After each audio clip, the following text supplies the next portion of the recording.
try Bicidol. I believe you'll agree with thousands that results are wonderful. Relief usually comes within a short time. You'll like Bicidol's cool, minty flavor, too. Remember, it's been recommended by many doctors, so be careful to avoid substitutes. Get the genuine, spelled Bisodol, in powder or tablet form for only 25 cents at your drugstore. And now, Mr. Keene, tracer of lost persons and the case of the missing doll. Mr. Keene established the fact that the doll which the police had fished out of the river was the doll which 10-year-old Kathy Barnes had lost. But the mystery surrounding the disappearance of Kathy's own mother is no nearer solution. The woman, after leaving her child, threatened suicide. But the child, of course, knows nothing about this. And now we find Mr. Keene in his office. Mike Clancy, his assistant, and Miss Ellis, his secretary, are with him. Miss Ellis is looking at a newspaper. Well, Miss Ellis, what do you think of the picture? Oh, it's one of the most pathetic pictures I've ever seen in a newspaper, Mr. Keene. A beautiful child hugging her doll. You know, she seems to be looking right at you. You want to put your arms around her and give her all the affection you can. That's how it makes you feel. And it's a very good picture of Kathy. Don't you think so, Mike? Indeed it is, boss. And you didn't have the least trouble getting it published either. Miss Ellis, it would have done your heart good to have seen the way the boss called up that editor. Once he heard the story, Mike, he was only too glad to send one of his cameramen up to the playground and take a picture of Kathy and her doll. Oh, it was the way you told him the story, sir. There's more than one way of telling the story. Oh, I just told him the facts, how Kathy had lost her doll and how she'd asked me to find it. And how we learned that our mother had disappeared and that the child didn't know anything about it. And then how the police fished up Kathy's lost doll from the river. Boss, now how do you suppose that doll ever got in the river? That's one of the things we don't know, Mike. But that isn't the important thing. We still haven't a trace of Kathy's mother. Mr. Keene, you know, just looking at the picture of this child makes tears want to come to your eyes. It sure makes you sad, Miss Ellis. Just looking at it. But the thing that really touches me own heart is them 4 words printed right over the picture. Mummy, please come back. Oh, stop it, Mike. Reading it like that, it makes me want to cry. Well, all I can say is if them words ain't real poetry, then I ain't a full-blooded Irishman. Boss, did you make up them words yourself? It didn't take very much imagination to make up those words, Mike. A simple, direct plea to the child's mother. Let's hope that they come to her attention. Well, Mr. Keene, I don't like to be discouraging, but even if she does see this picture and reads these words, I'm afraid it won't make any difference. Why do you say that, Miss Ellis? Well, in the first place, a right-minded mother would never leave her child. Miss Ellis, we don't know all the circumstances, and perhaps this poor woman thought she had a reason. Boss, I'm inclined to take sides against you. Just looking at the common sense side of it, I'm agreeing with Miss Ellis. In the first place, would a mother leave a nice little girl like Kathy if she had any love for her? No. Well, you both are entitled to your opinion, of course. But I hope you're wrong. And I think perhaps you might be. To my way of thinking, there's no mother's heart strong enough to withstand an appeal such as this picture makes. Of course, Kathy's mother may never see it. It may be too late. It may even be that she's already carried out her threat of suicide. And in that event, there's nothing we can do. It's a hard thing to say, boss. But it's in my head that poor Kathy is already an orphan. There's no positive evidence, Mike. We know that the police pulled Kathy's doll out of the river. And I figure that whoever took it, for somebody must have stolen it, wanted to get rid of it. Their conscience may have hurt them and they threw it in the river. But we've been unable to discover any connection between the missing doll and Kathy's mother. Well, that's just the point I'm making, sir. The doll's recovered, the mother's still missing. There doesn't seem to be any connection, Mr. Keene. And that's why I don't understand what you would hope to gain by having the child's picture with the doll published in a newspaper. Frankly, Miss Ellis, I'm hoping the right eyes see it. Mike, how would you like to play a little hopscotch? Eh? I don't know what in the world you're talking about, boss. Well, Mike, if you've never played hopscotch, there's no time like the present to learn. Come on, we've work to do. No, Mr. Clancy. That's not the way to play hopscotch. You mustn't hop with 2 feet. Well, now, why didn't you say so, Kathy? Look at me, boss, making a fool of myself, jumping with 2 feet when I should have used 1. Well, maybe now you won't mind if I take a rest for a minute. I'm not tired. Are you tired, Mr. Keene? No, Kathy, I could play hopscotch all day, my dear, especially with you. Still, I suppose a short rest wouldn't hurt any of us. Now you're talking, boss. Kathy, let me have another look at your doll. Why, she looks fine after that terrible experience she had when some bad person threw her in the river. I wonder who did it.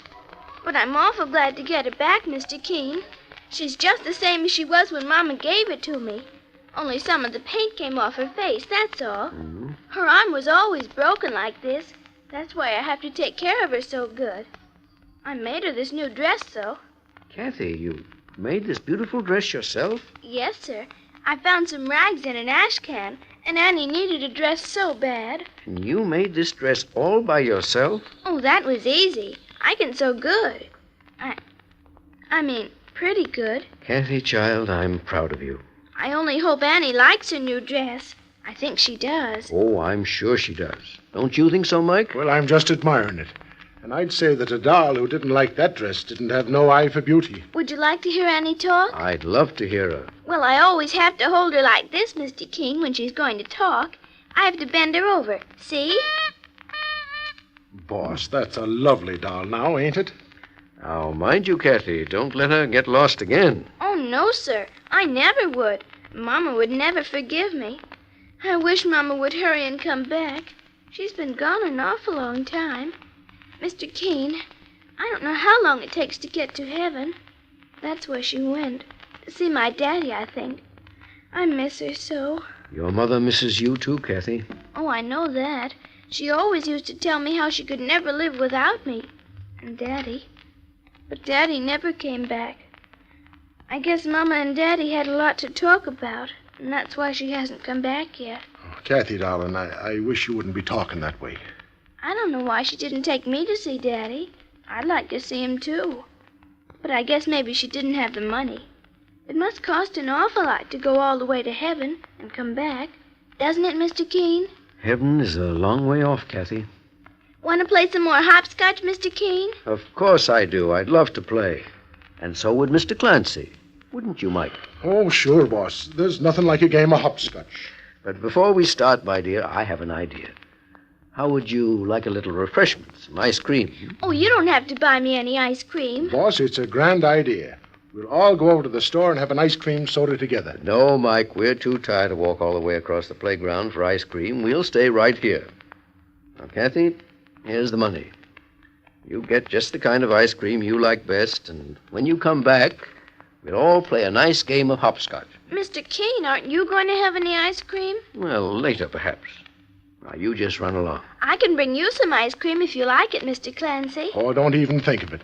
You do just as the boss says, and enjoy yourself a nice, cooling dish of it. I'll be right back. Maybe I'll give Annie some of mine if she wants it. Yes, child, you do that. I'll be right back. Boss, I didn't want to say anything in front of the child, but what's the idea of all this nonsense? Well, Mike, it's beginning to look as though it is all nonsense. And I never would have been satisfied unless we'd given it this final chance to work. Well, how would you mean that, sir? A final chance? We come all the way up here to play a game called hopscotch, and then sit around among a lot of women and children in a public playground. What do you expect to happen? Boss, what was the real reason you didn't want us all to go over to the store and have ice cream together? I wanted to give Kathy a chance to be alone for a while. Oh, now it dawns on me. Boss, you're very smart. I'd hoped somehow that if Kathy's mother is still alive, she'd be drawn back here, and that Kathy's picture in the paper would have acted like a magnet to bring mother and child together. Mike, look at the child hugging a doll. Nobody's paying no attention to her. Oh, boss, I know how disappointing it must be to you. She stopped. Yes, that's funny. Oh, it's nothing, sir. Now she's walking again. Did you notice, Mike, how her eyes lighted up when I mentioned ice cream? I sure did. I wonder how long it's been since she's had any. Mike, I think it's happened. Yes, I think it has. I don't follow you, sir. Where are your eyes? Don't you see that woman? You mean that woman with the black shawl over her head? Yes, that's the one. Keep your eyes on her, Mike. And if she approaches Kathy, you can bet your bottom dollar that that woman is Kathy's mother. We're just walking on the sidewalk, that's all. If it was Kathy's mother, wouldn't she speak to the child? Come on, Mike. No, not yet. Just a moment. Let's see what happens. Don't you notice, Mike, how she seems to be holding back? Let's stroll across the playground We don't want to lose sight of that woman until we make sure. I don't believe it's anything to it, boss. Sure, if that woman... Just a minute, Mike. Stand here. I want to see what that woman does. Now that Kathy's gone into the store. Say, you may be right, sir. Now, why would she stop right plump in front of the place where Kathy went in and with her head stuck again in the window? Mike, that's the woman we're looking for. Oh, God bless you, sir. We're going over and talk to her right now. Well, don't you think it might be better to wait until Kathy comes out, just to be sure? No, the time to act is now. She's looking around. Hey there! Mike, what are you doing? You frightened her. Oh, I'm sorry, boss. I was just excited. She's heard you, Mike. You scared her. Look, she's running. Come on, after her. Stop that woman! Stop her! I'm right with you, boss. Hey, look, she's going down the subway. Stop her! Stop that woman! We'll catch her down the subway, boss. Yes, wherever she goes, get her. Mrs. Barnes! Mrs. Barnes! Hold that woman! Look out, boss. She's going to the edge of the platform. There's a train coming. Look out for the train! Mrs. Barnes!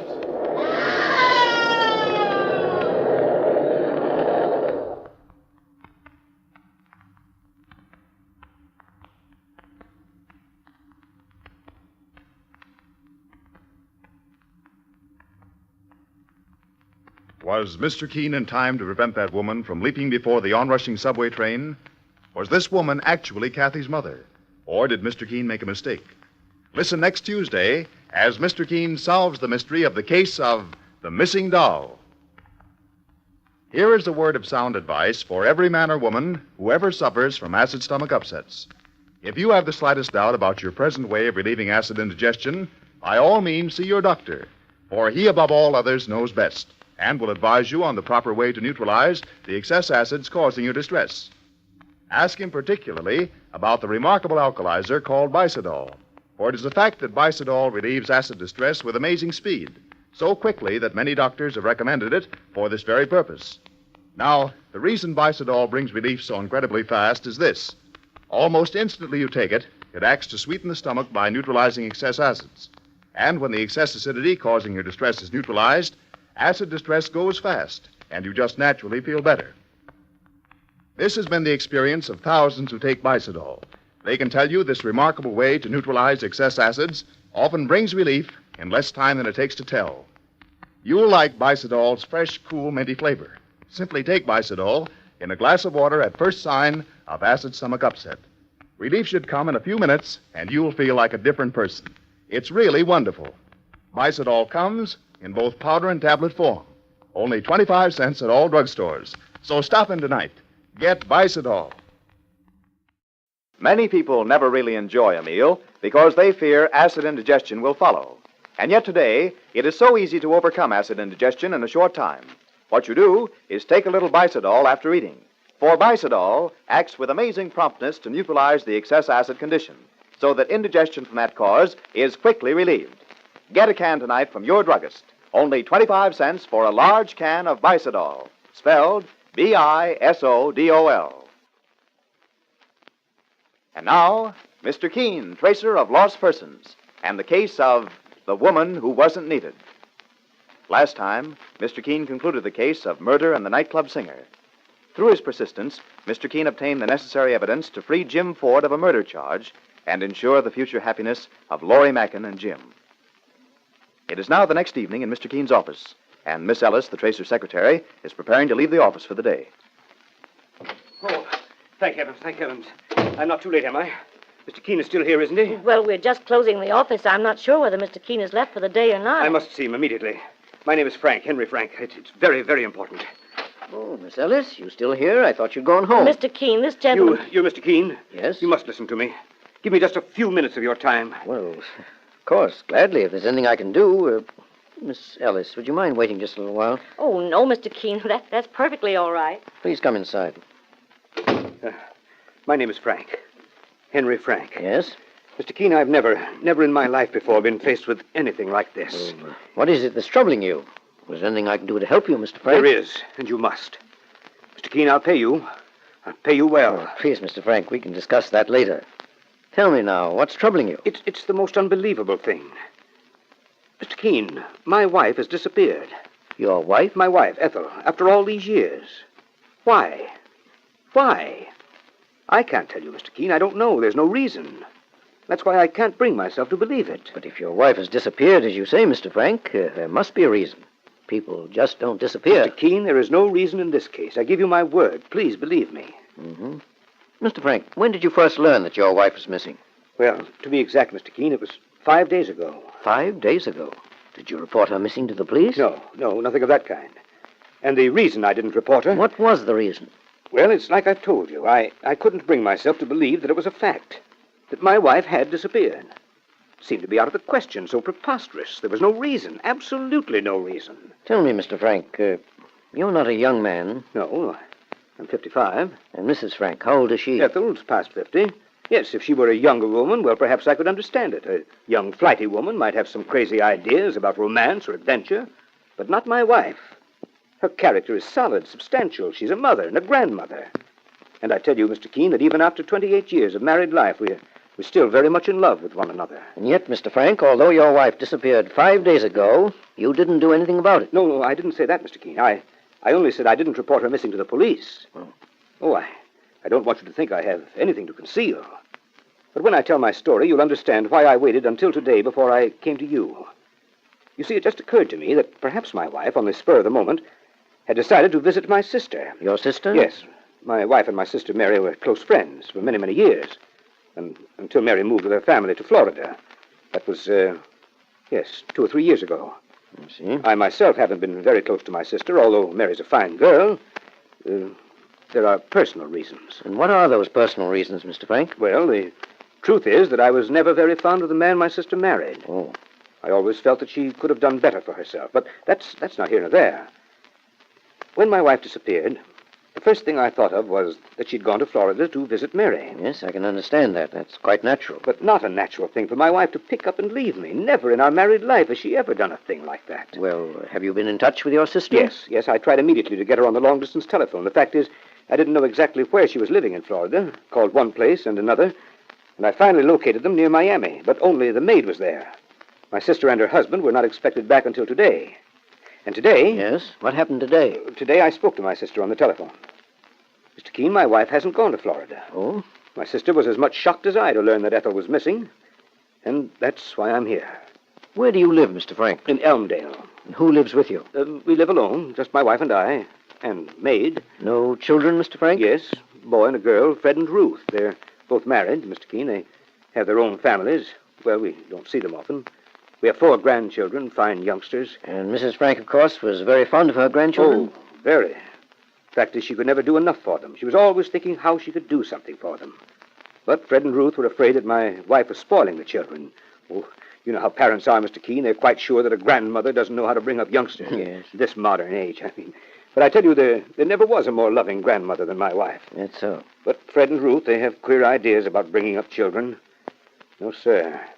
When we were kids, there was no such thing as being brought up scientifically. Being brought up scientifically? What do you mean by that, Mr. Frank? Oh, it's nothing. I merely mentioned it. I'm afraid I'm getting off the subject. Well, please go on. I'm extremely interested, and it may be important. Well, I only meant, Mr. Keene, that our little grandchildren, God bless them, are being brought up according to books, the scientific method, you know. Oh. How did your wife feel on that subject? Did she approve? Well, Mr. Keene, I don't know what you're getting at. No, she didn't approve. But she didn't interfere. She just kept her hands right out of it. She's perfectly content to let Fred and Ruth bring up their own children in their own way. I see. Did Mrs. Frank have very much leisure time? Oh, yes. Plenty of time for herself. And I suppose, Mr. Frank, she had her hobbies, her weekly bridge game? No, nothing like that, Mr. Keene. She tried once to learn it, but I guess she just wasn't brought up for that sort of thing. She was content being a good wife and a good mother and a good grandmother. She was very happy. She had absolutely no reason for wanting to disappear. Well, if she didn't play bridge, surely she had a hobby of some kind, something to occupy her mind, to take up her leisure time. Ethel had plenty of leisure, but no worries. And your wife, you say, was perfectly content to just keep house and do the cooking? No, Mr. Keene. She didn't even have to do that. If I do say so, I've been a good provider, especially these last 5 or 10 years. No, we have a maid who does all the cooking and the housework. Well, Mr. Frank, your wife was apparently a very lucky woman. I'd say so, Mr. Keene. Yes, I would. Just a lady with a great deal of leisure time. I suppose with so much time on her hands, she was interested in club work. No. No, you see, Mr. Keene, when we were married, Ethel and I, we started with nothing. Both of us worked. That is, I earned the money and Ethel kept house. She did everything, even the washing. Yes, she worked hard for many years, even after the children came. I only mention this to show you what kind of a woman my wife is. Yes, I think I understand. Only in comparatively recent years have I been fortunate enough in business to give her the material comforts that we all work so hard to get. You have an automobile, of course. Yes, I was going to tell you about that. The car is gone. Oh? I thought perhaps that Ethel, as I said, may have driven to Florida. My wife drives, you know. I thought maybe she'd met with an accident. That's always a possibility. Ethel was a careful driver, I'll have to say that. Besides, if there had been an accident, I'm sure I'd have been notified. That's true, of course. Mrs. Frank would have had her address on her driver's license. By the way, Mr. Frank, what is the license number of your car? Oh, here it is. I'll write it out for you. Thank you. I'm inclined to agree with you, Mr. Frank, that a woman who had everything, as your wife apparently had, wouldn't want to disappear. Yet, if there was something that, I don't understand you, Mr. Keene. Mr. Frank, what is your business? I'm in the wholesale produce business, my own firm. Here's my card. Business and home address. Thank you. Tell me, Mr. Frank, do you enjoy the theater? Oh, well, I guess I like the theater as much as anybody when I have time for it. Why do you ask that, Mr. Keene? Well, let me put it this way. Did you and your wife spend much time together socially? Now, Mr. Keene, I'm sorry to say that we didn't. That's my fault. And yet it really isn't. I suppose your business keeps you pretty much occupied. That's just it. Yes, I can understand that. But I don't want you to get the wrong impression, Mr. Keene. To tell you the truth, I've been so busy in the last month or two that I've hardly been able to get home for dinner. And, of course, that left your wife alone. Oh, Mr. Keene, you've got to find her. I'll make it worth your while. I'll cooperate with you in every possible way. Mr. Frank, this case particularly interests me. When a woman reaches the age of your wife, in the neighborhood of 50, many things go on in her heart and her soul that sometimes are not apparent, even to those who are closest to her and love her most dearly. Yes, I'll take this case. Now, I want you to go home. Of course, I'll want to have a further talk with you. Mr. Keene, I can't tell you how grateful I am to you. Well, I don't know just what I can do, but I'm going to make a very determined effort to find your wife. Now, Mr. Frank, if you'll just leave me, I'll get in touch with you. Good night. Good night, Mr. Keene. Miss Ellis. Yes, Mr. Keene. Miss Ellis, I want you to get hold of Mike Clancy right away. Give him this automobile license number. Tell him to check with the police all along the route to Florida, Miami, to see whether there's been an accident reported. And now it is several hours later in Mr. Keene's office. Miss Ellis, there's no need for you to stay here like this. Well, that's all right, Mr. Keene. I'm not leaving here while there's a job to be done. Mike has been after the police all up and down the coast, all right. And so far, no trace of Mrs. Frank's car. I'm afraid it's like looking for the proverbial needle in a haystack. Oh, there he is again. I'll answer it. No, I'll take it, Miss Ellis. Hello? Oh, hello, Mike. What? Mike, are you sure? A car with that license number? Yes. Yes, found, North Carolina. Well, Mike, get the exact location. Oh, you have it. Good. And the police down there have the car. Good work, Mike. They've located the car, Mr. Keene? The car, yes, Miss Ellis. But not Mrs. Frank. No sign of her. Miss Ellis, tonight I leave for North Carolina. What awaits Mr. Keene in North Carolina? Has Mrs. Frank been the victim of highway robbers? Is she still alive? Listen next Tuesday as Mr. Keene continues with the case of the woman who wasn't needed. When you feel acid indigestion or acid stomach upset coming on, be sure to take a reliable antacid right from the very start. Do not experiment with unknown ways. For today, it is so easy to gain fast relief from excess stomach acidity with a preparation that many doctors have recommended for this very purpose, and that is Bicidol. Now, the reason for this professional recommendation is that Bicidol acts to neutralize excess stomach acidity almost instantly you take it. And once the stomach is sweetened again, excess acids neutralized, all signs of acid distress are gone. Thousands say the amazingly swift relief Bicidol brings is wonderful to experience. So remember this the next time you feel acid indigestion coming on. Simply take some Bicidol in a glass of water. It has a refreshing, cool, minty flavor you'll like. And often, relief comes in almost less time than it takes to tell. Now, when you can get Bicidol for only 25 cents at any drugstore, when it has the recommendation of doctors, it is just common sense to try this way, especially if fast relief from acid stomach upset is what you want. So, get Bicidol tonight. Ask for it by name. Bicidol. Bisodol.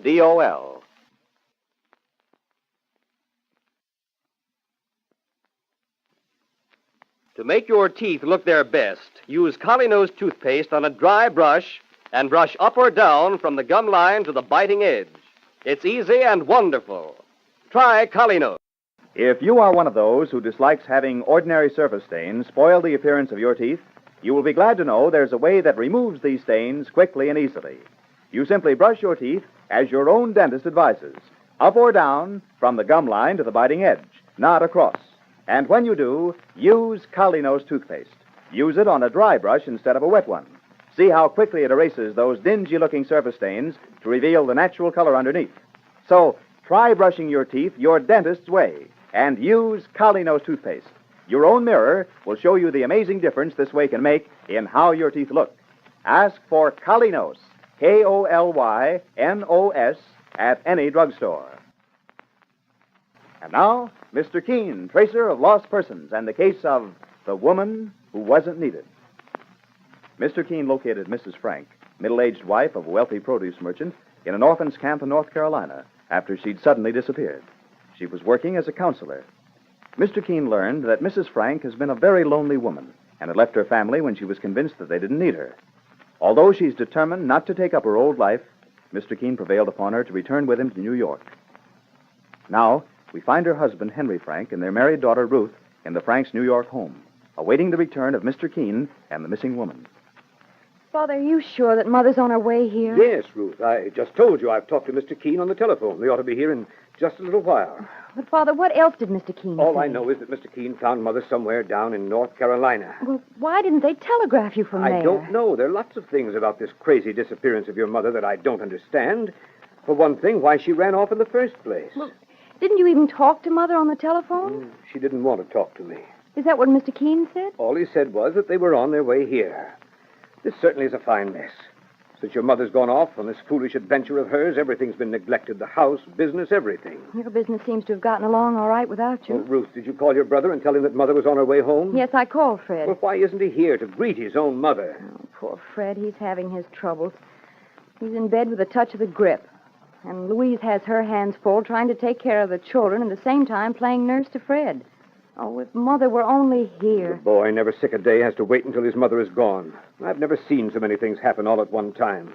When your mother is here, everything seems to go along all right. But just as soon as she's away, the whole family goes to pieces. Still, Mother never did anything, really. I mean, well, there wasn't anything for her to really do. I don't know what it is, but even the food doesn't taste right. The maid's no good. Can't even find my clothes. Nothing in order, nothing. Oh, why don't they get here? Father, are you sure you got the message right? Ruth, I told you I spoke to Mr. Keene. They're driving right out here to the house. Oh, didn't you tell them to hurry? I didn't have a chance to tell them anything. I was too excited. Ever since Mother's been gone, all the children have been doing is crying for their grandma. Well, when she was here, you'd never let her go near the children. Oh, Father, you know there's a reason for that. It isn't because I don't want the children to love her. It's only because she was all the time spoiling them. Ruth, you just bring up your own children your own way. Your mother isn't the kind who wants to interfere. But you know how sensitive she is. Whenever I say anything, she... Oh, Father, come away from the window. They're here. Where? There's our car. Sure it is. Oh, I'll run down and meet Ruth, them. you do nothing of the kind. You just wait right here with me. Oh, Father, I'm so glad. Open the window. Yes. That's Mr. Keene, all right. There's Mother. Oh, Mother! Mother! She doesn't seem to hear me. It's all right, Ruth. Mother's home. Oh, Father, you're crying. Oh, I'm not. Of course I'm not. Father, it's the first time in my life I've ever seen you cry. Oh, Mother, Mother! Ethel, you're home. Come in, Mr. Keene. Thank you, Mr. Frank. This is our daughter, Ruth. Ruth, this is Mr. Keene. How do you do, Mr. Keene? Mother, oh, Mother, I'm... Mrs. Frank, remember your promise. How do you do, Ruth? Hello, Henry. Ethel, I'm glad. I'm awfully glad to see you. I wish, Henry, I could say the same thing, but I can't. No, I'm not particularly glad to see either of you. Mother, what's the matter? Aren't you well? Oh, yes. I never felt better in my life. We've had a nice drive up from North Carolina, haven't we, Mr. Keene? Yes, a fine drive. But I don't think a rest would do you any harm. Oh, Mother, dear, please sit down. Would you like me to bring you a drink of water? Ruth, what's come over you so suddenly? I don't understand, Mother. Well, I don't think I can remember when you last asked me if I wanted anything. No. If I want anything, I think I'm perfectly capable of getting it myself. Well, Ethel, don't you think you owe us an explanation? Henry, do you really think so? Why, of course, for your sudden strange behavior. If you've meant this prank of yours to be a joke, well, of course you're forgiven, if that's what you want. Oh, no, Henry, I wouldn't have you misunderstand me for anything. Mr. Frank, perhaps I can explain it. Mr. Keene, I certainly wish you would. You see, the responsibility is really mine. I mean, for this rather unusual situation. Henry, I'm not coming back here to ask your forgiveness for going away and leaving you and my family. Ethel, I'm only too willing to forgive and forget. Oh, of course, Mother. We're so happy to have you home. Mr. Keene, I'm afraid I interrupted you. When you first came to me, Mr. Frank, and told me that your wife had disappeared... Pardon me, Mr. Keene. I don't think we have to go over this. I just want to say one word to my wife. Mr. Frank, this is no time to lose your temper. Father, Mr. Keene is right. Ruth, let your father alone. But I can tell you, Henry, that whatever you say won't impress me very much. Mother, I don't understand this at all, but it isn't right that you and Father and all of us should air our differences in front of Mr. Keene. I'm sure that he isn't interested. Well, I don't like to mix in a family problem. And that's just what we have here, a problem. Mr. Keene, I don't see any problem here at all. Henry, that's because you don't have any eyes. Mother, what is the problem? No, it's no use of me talking. Mr. Keene, I told you what it would be like. Mr. Frank, when you first came to me and told me that your wife had disappeared, the first thing I wanted to know was whether Mrs. Frank had any reason for leaving. That's right, and I told you the truth. Yes, you told me the truth. Only as far as you were aware of it. No, I'm not accusing you of hiding anything. Well, then, sir, I'm sure I don't know what you're talking about. Well, Father, give Mr. Keene a chance to explain. The fact was, Mr. Frank, you said that your wife had no reason for leaving. That's exactly what I told you, Mr. Keene, and I meant it, every word of it. Of course you did. And if I hadn't thought you meant it, I can assure you that I wouldn't have undertaken to locate Mrs. Frank. But I felt sincerely sorry for you, and I determined to find your wife, although I knew at the time that there must have been a reason for her disappearance. Mother, why did you leave? What reason did you have? Listen to Mr. Keene. He'll tell you. Well, I was fortunate enough to locate Mrs. Frank. Where were you, Mother? Your mother was in a camp for orphans. Oh, not really. What on earth? Why, Ethel, what in the name of heaven were you doing in an orphan's camp? I was having one of the best times of my life. I would never have showed my face in this house again if it hadn't been for Mr. Keene. Mr. Frank, I'm going to be quite honest with you. Most people run away for reasons which don't exist except perhaps in their own minds. But in the case of your wife, Mrs. Frank had a better reason than most people. Ethel, what have you told Mr. Keene? I told him the truth, Henry. Yes, Mr. Frank, I'm sure it is the truth. It's just this. You and every member of your family have been so busy with your own affairs that you've really had no time for your wife. Why, Ethel. Yes, Henry. It's true. None of you needed me. You see, Mr. Frank, you have your business, and that keeps you occupied. But just consider, what has Mrs. Frank here? She's already brought up her family, has seen her son and daughter married, and now they have their families, and they have really no time for her. Well, Mr. Keene, I really never realized it. That's just it. You didn't realize. Your wife has made you a good home. Her work, as far as you could see, was done. Yes, that's true. But it isn't really true. Don't you see, Mr. Frank, a woman who has worked hard all her life to bring up her family never wants to lose her sense of responsibility. Mr. Keene, that is the real truth. But, Mrs. Frank, you yourself are not blameless. For you had no right, whatever your motive, to run away from a home that just didn't please you. But, Mr. Keene... Please, Mrs. Frank, let me finish. You had no right to cause them the worry that you have. For believe me, your husband and your children love you. That's true, Mother. You know it's true. They're guilty, perhaps, of selfishness caused by thoughtlessness. They are not guilty, however, of failing to love you and respect you. Oh, I know, Mrs. Frank, that you wanted to prove your usefulness. That's right, Mr. Keene. And as a counselor to orphan children, I found that I could be useful, playing mother to those who really needed me. Mr. Keene, you saw how happy I was among all those poor motherless children. Yes, that's true. But why run away? There are hundreds of fine, splendid organizations right here in the city that would welcome the kind of guidance that you could give. There are the Girl Scouts, the Campfire Girls, to mention only two of many. Why, I never thought of it like that before. Of course you didn't. Why, Mrs. Frank, you have only to open your eyes to the marvelous opportunities all about you. It's easy to be of service. Just offer your help to any one of the numerous organizations who are anxious to get the kind of unselfish service you could give them. Organizations, especially for young people, need women like you to guide them in their upward struggle. Mr. Keene, you're making me terribly ashamed of myself. And I can't tell you, Mr. Keene, how grateful I am to you. I don't know how to pay you. On that subject, Mr. Frank, I have a suggestion. Send me a check for what you think my services are worth. That's putting me in a rather awkward position, Mr. Keene.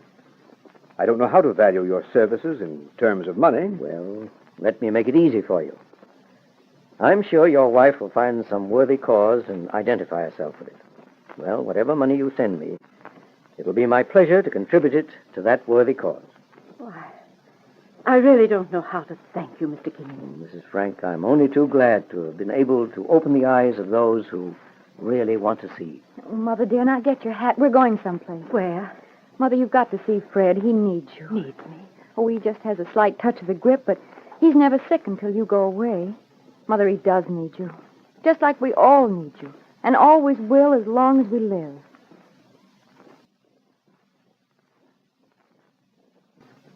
And with Mrs. Frank happily returned to the family who really needed her, Mr. Keene concludes the case of the woman who wasn't needed.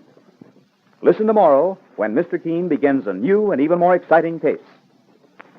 If you are at all uncertain in your own mind about the dentifrice you now give your family to use, by all means speak to your dentist. Ask him to recommend a dentifrice he knows is pure, effective, and above all, absolutely safe. Quite possibly, he will suggest Colinos toothpaste.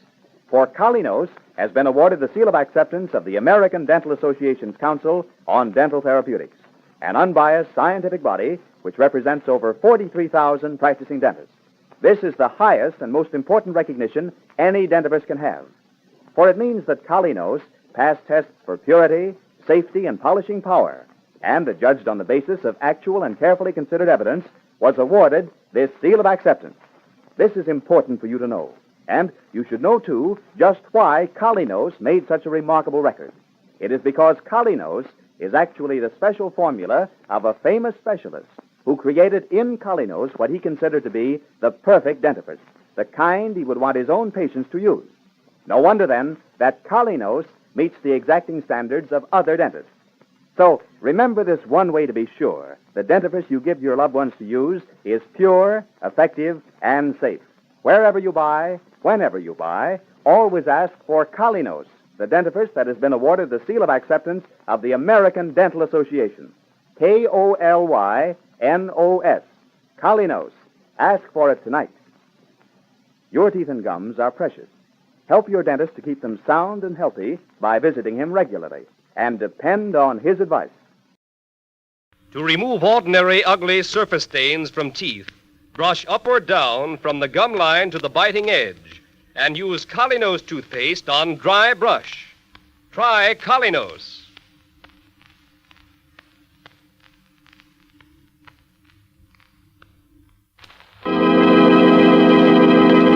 Mr. Keene, tracer of lost persons, is on the air.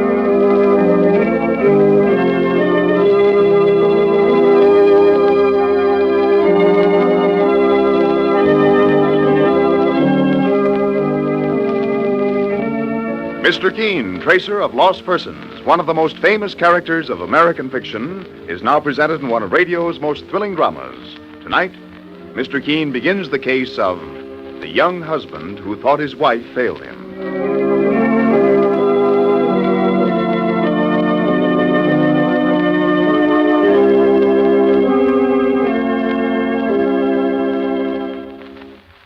If you want a wonderfully easy way to remove ordinary surface stains from your teeth, to reveal the natural color hidden underneath, please listen carefully. Thousands today have discovered two simple steps that bring results amazingly fast. First, brush your teeth as your own dentist advises.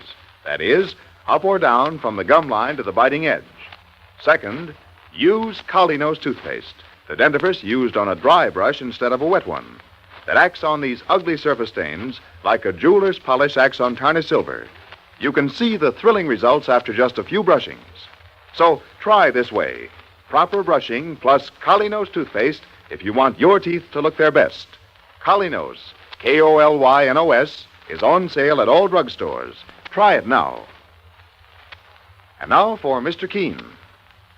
Last time, Mr. Keene went in search of Anthony Valla, a once brilliant concert pianist who 10 years ago, when his wife died during a concert, gave up his career and dropped completely out of sight. The tracer found him plying his father's trade of carpenter in a small Midwestern town and gave him a new outlook on life, which assured his return to music and his future happiness with a nice girl who loved him. Now it's several weeks later, and a client has just left the tracer's private office by the door leading directly to the corridor. Mr. Keene rings for his spinster secretary, Miss Ellis. Listen.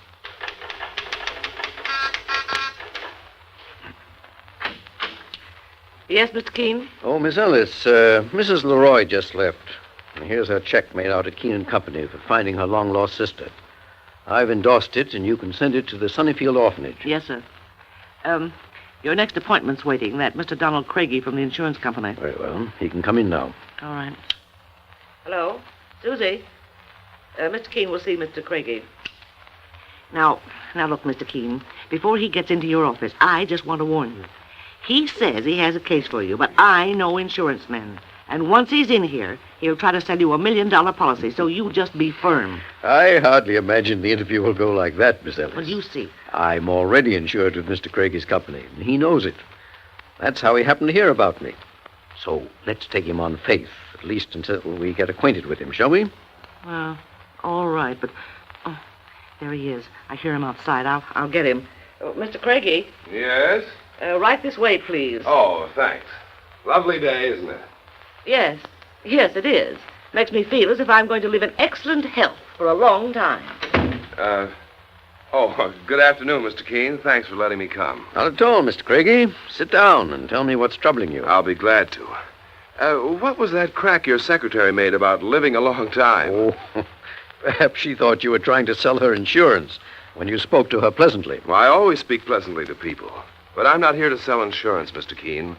As I wrote you when I asked for this appointment, I'm in great need of finding somebody who went away 6 months ago. And who is that? My wife. I see. She left you, Mr. Craigie? She walked out on me, bag and baggage. And you want her back? No, I'm afraid that's all washed up. But she hasn't filed a suit for divorce, and I want her located so that I can ask her to divorce me. That means you'd like to marry someone else? Yes, I would. It sounds pretty heartless to sit here and say it, Mr. Keene, but it's not really. Sheila could have had me for life if she'd wanted to. Why did she leave you then? Because I've made a success. And there are some women who can't stand their husband's successes, can't keep up with them. Do you understand that? I've often heard of such cases, Mr. Craigie, but... I won't say that Sheila wasn't wonderful in the old days. She was, and I loved her for it. But as I got on, she changed. Generally, in cases like this, it's the man who changes. He moves in an ever-widening circle of acquaintances. His outlook broadens. Hers remains the same. But that's exactly what happened to us, Mr. Keene. Yes, and then the husband begins to feel that he's far ahead of his wife. I did feel that. I couldn't help it. But I never told her so. But you fell in love with another woman. A woman with a kind of background you've now achieved for yourself. A woman better suited to fit into your present mode of life? No, not till after Sheila left me. I knew Rosalind before that. Sheila knew her, too. But Rosalind Prescott was no more than a friend until my wife walked out on me and I was sunk. I see. Rosalind has a good time. She's beautiful and gay and popular. She's been awfully nice to me since Sheila left me. Rosalind Prescott. She writes magazine stories, doesn't she? Yes, Mr. Keene. She's very good at it. She's wonderful. And she's willing to marry me if I can just find Sheila and get this divorce business over with. And you have no idea where your wife is? None. I know she didn't go back to the little town we both come from, but because my parents still live there, and they write me that no one in town has seen her or heard from her. What about your wife's parents? They died when Sheila was a child. Neighbors took her in and brought her up. She has no relatives of her own anywhere. That makes it difficult. What about friends? There must be someone who knows where she is. I doubt it. Her friends back home keep asking my folks if there's any news of her. And there's a young married woman here in New York, Mr. Keene. A girl from our town, too. Dorothy Beecroft, Mrs. Ted Beecroft, who went to school with Sheila. But I wrote Dorothy, and she wrote back saying she had no idea where Sheila was. You wrote her, Mr. Craigie? Someone here in New York? Why didn't you go to see her? She's no friend of mine, I'm afraid. And from her own point of view, of course, she's justified. I see that. But, well, you'd have to hear my whole story to understand. I want to hear your whole story. Suppose you tell it to me now, from the beginning. All right, Mr. Keene. The place I come from is very small, but it rates as a city. My father's been mayor for years. We were never wealthy, but we were a nice, good family. I went to school in town, public school. There wasn't any other. Was it in school you met the girl you later married, Mr. Craigie? I knew her in a vague way, but not well. After I left school, I got to know her better. You see, Mr. Keene, I always found it easy to sell things to people, even when I was a boy. It was just the same in college. And when I graduated, I went back home and got a job because of it. Selling insurance? Yes, in the local agency. That's where I really met Sheila. She was through school by then and was working as a secretary for Mr. Phillips. Your new boss, eh? Yes.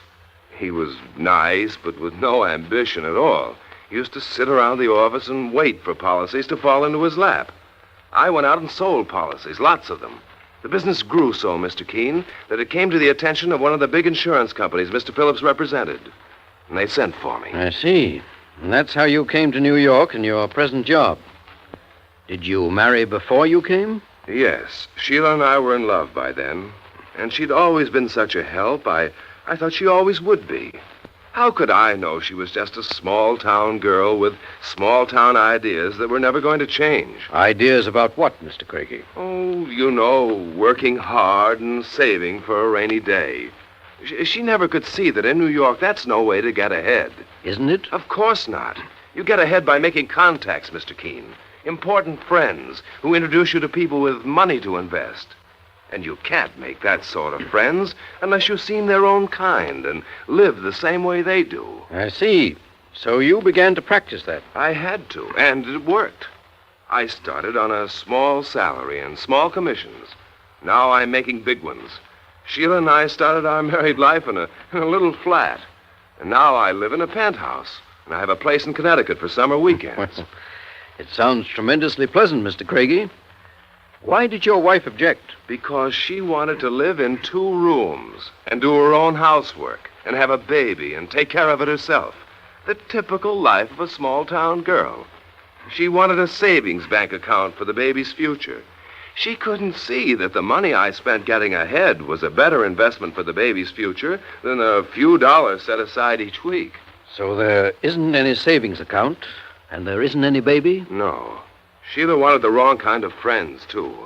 Friends like Dorothy Beecroft, narrow and stupid and unattractive. I had an awful time making her see that.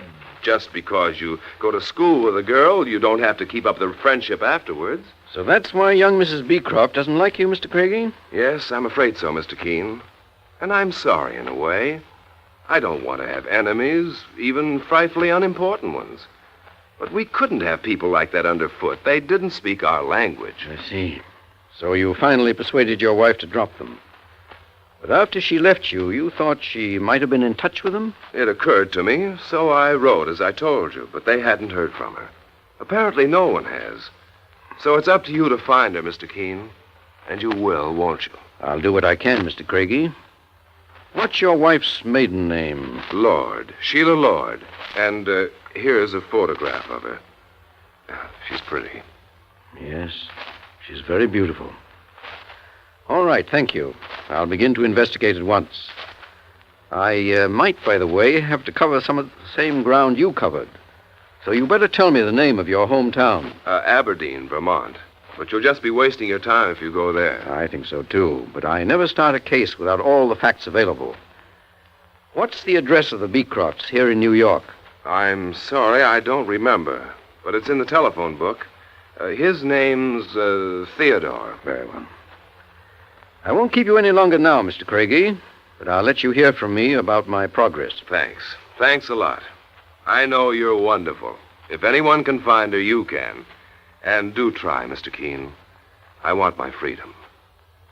Goodbye. Goodbye. Oh, Miss Ellis, will you come in now, please? Certainly, Mr. Keene. Goodbye, Mr. Craigie. Goodbye, Miss Ellis. I still think it's a lovely day. Well, of all the... Mr. Keene, was I right about him? Did he come here under false colors? Under false colors? No, Miss Ellis, not exactly.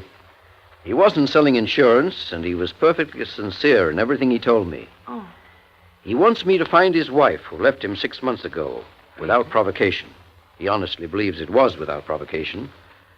He wants a divorce from her, and he thinks he's justified in getting one, because she refused to keep step with him as he rose in the world. See. Perhaps he's right. But somehow I'd like to hear her side of the story, too. Yes. For it may be quite different from his. So let's start looking for her. Will you get me the address of a Theodore Beecroft from the telephone book?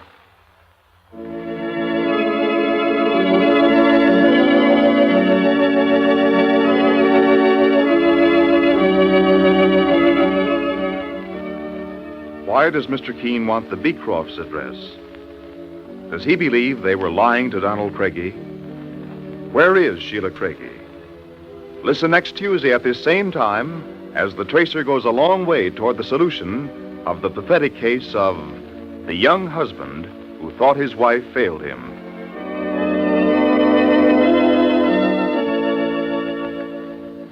No matter how much confidence you may have in your present dentifrice, if you don't know all about it, see your own dentist without delay. Ask him to recommend a dentifrice he knows is pure, effective, and most important, safe to give your family. Chances are he'll suggest Colinos toothpaste, for Colinos has been awarded the seal of acceptance of the American Dental Association's Council on Dental Therapeutics, an unbiased scientific body representing over 43,000 practicing dentists. Your own dentist will tell you this seal of acceptance is the highest, the most important honor any dentifrice can have. It means that Colinos has been tested for polishing power, for purity, and for safety, and that on the basis of actual evidence has been awarded this prize seal of acceptance. Now, there's a sound reason for this success. You see, Colinos is the formula of a famous specialist who developed in Colinos what he considered the perfect dentifrice, the kind he would want his own patients to use. So it was only natural that Colinos should gain the recognition of other practicing dentists.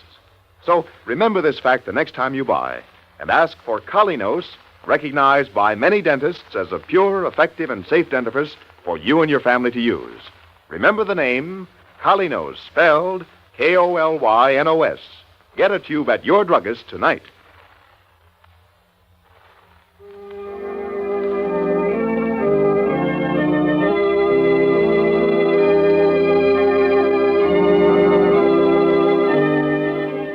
Mr. Keene, Tracer of Lost Persons, will be on the air next Tuesday at this same time. This is James Fleming speaking.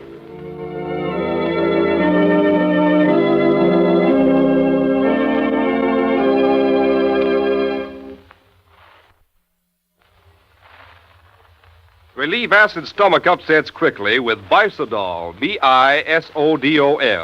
It's pleasant tasting, acts fast. Get Bisodol for only 25 cents at your druggist's tonight. This is the National Broadcasting Company.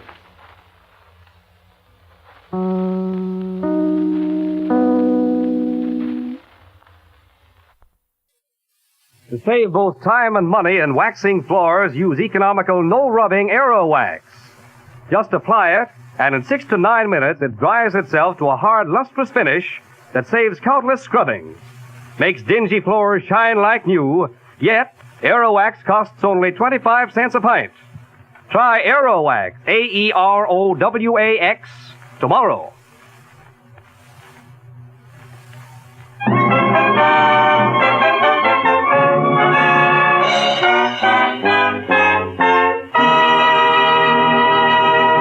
Mr. Keene, Tracer of Lost Persons, is on the air.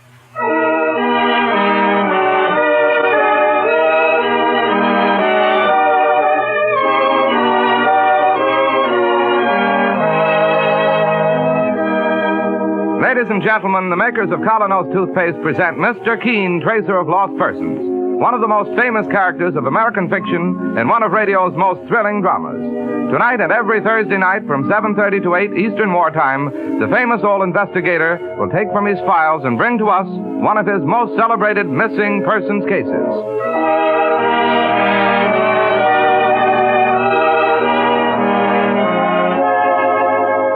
But first, would you like to have an attractive, dazzling smile, teeth that sparkle with all their natural brilliance?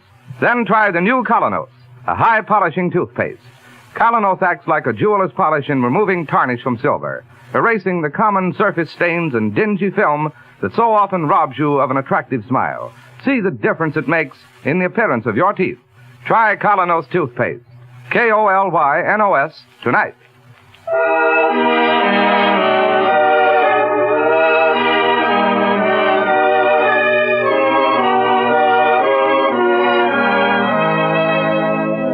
And now, Mr. Keene, tracer of lost persons. Our story this time opens far from Mr. Keene's comfortable office in New York, on a stormy night in the deep south, a night lashed by wind and rain. A ramshackle old cab makes its way up a back road. Over his shoulder, the old Negro driver talks to his two passengers, Mr. Keene and the latter's assistant, Mike Clancy. So y'all wants me to drop you off at the Meade place? Yes, driver. That's what I said. Will we soon be there? In hardly a minute, boss. Wouldn't get me to go visiting in there at night. And why not?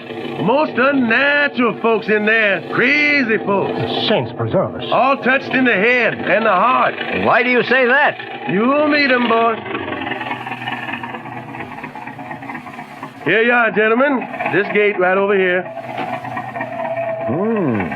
Quite a big place. And all walled in. I'll get out and ring the bell for you. Thank you. And I'll wait here till someone comes for to fetch you. But I ain't going inside. Driver, you wouldn't be superstitious, eh? Oh, no, sir. Just intelligent. I was very intelligent about places where not to go. Oh, Mr. Keene, I just remembered something terribly important. What's that, Mike? Well, I got an appointment tonight to go bowling in New York. Oh, steady, Mike. There comes somebody now. Oh, it's a Great Dane, big as a horse. And a woman with him. She's unlocking the gate. Come on, Mike. Let's get out. On your responsibility, sir. Driver, I believe this covers the fare. Thank you, sir. And good luck to you.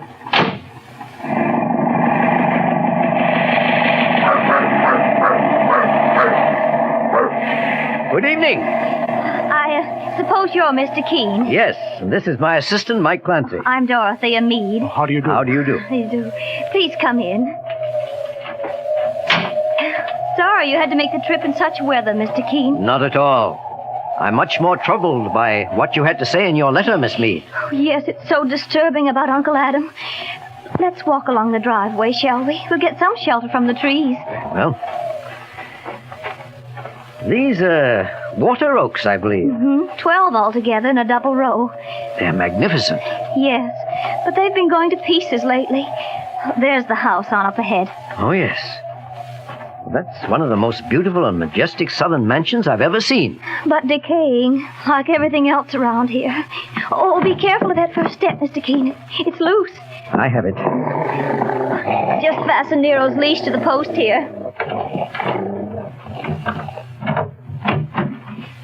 Please come inside. And just hang your coats and hats on those hooks there. Thank you. It's good to be out of the rain. Well, if you'll come across the hall now, we'll make ourselves comfortable in the library. Stop where you are! Saints preserve us. Turn around. Get out of this house. It's that man, the top of the stairs. You're not wanted here. Get out. Oh, now stop it, Cousin Roscoe. You're being very rude. I don't like strangers. I hate them. Go on back to your room, dear, and work on your plans.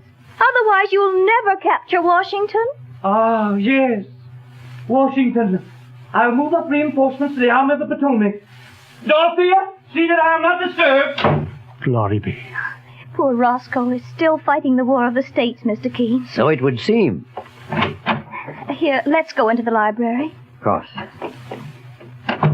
Now, if you'll just make yourselves comfortable. Well, now, Miss Dorothea, To get a few facts straight, this place belongs to your Uncle Adam? Yes, Mr. Keene. How old is he? About 80. And he disappeared just 10 days ago? That's right. That's why I want you to investigate. Well, now, who are all the members of the household? Well, I myself, I'm just visiting here. Then there are 2 nephews and another niece. You've just met one of the nephews, my cousin Roscoe. I'll say. Then there's also Roscoe's sister, Harriet, both about 50. Yes? Finally, there's my cousin Herbert Meade, about 40, very charming. He lived for years in India. Oh, did he? Came back last year with wonderful gifts for all of us. I believe he's enormously wealthy. At any rate, that was the entire household except for the servants. Your uncle and 2 nieces and 2 nephews. Yes. Well, now, tell me about the exact circumstance of his disappearance, Miss Dorothea. Well, after dinner that night, Uncle Adam decided to go for a walk. It was very dark, moonless, but quite mild. He went by himself? No, Nero trotted off with him, Mr. Keene. Mm-hmm. Who was the last person to see him? Oh, I was. I went out after him to offer him a flashlight. He said... Nonsense, my dear. I don't need it. Oh, but it's so awfully dark, Uncle Adam. I know every pebble around here by its first name. Come along, Nero. Let's go get some air. And that was the last time you saw him, eh? What about Nero? We found Nero here the next morning, tied to a post. Well, we presumed that Uncle Adam had decided not to take him after all, or disappeared after returning. Did you start a search for him? The very next morning, Mr. Keene. Well, the police went all over the grounds and no trace of him. Then I decided to write to you. Oh, I'm so terribly worried. What could have happened to him, Mr. Keene? It's much too early to start guessing, my dear. Miss Dorothea, quite frankly, how did your uncle get along with the other members of the household? Well, he was something of a tease. You see it... Oh, hello, Cousin Herbert. Hello, Dorothea. I understand Mr. Keene has arrived. Yes, and this is his assistant, Mr. Clancy. How do you do? This is a dreadful business. If there's any way I can help, Mr. Keene... I may want to talk to you later, Mr. Meade. Well, I'll be in my room. Delighted to have met you, Mr. Keene. Seems like a very pleasant sort. Oh, he's a dear. And about the only one that Uncle Adam never picked on. Of course, Uncle Adam's been supporting Roscoe and Harriet for years as permanent guests.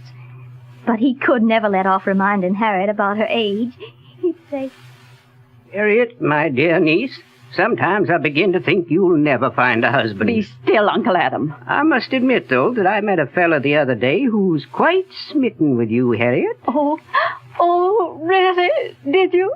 Miss Harriet, he said, isn't the flashy kind, but for solid good looks, she can't be beat. Oh, tell me. Who said that? Oh, a fellow in the old man's home. I hate you, Uncle Adam. I hate you.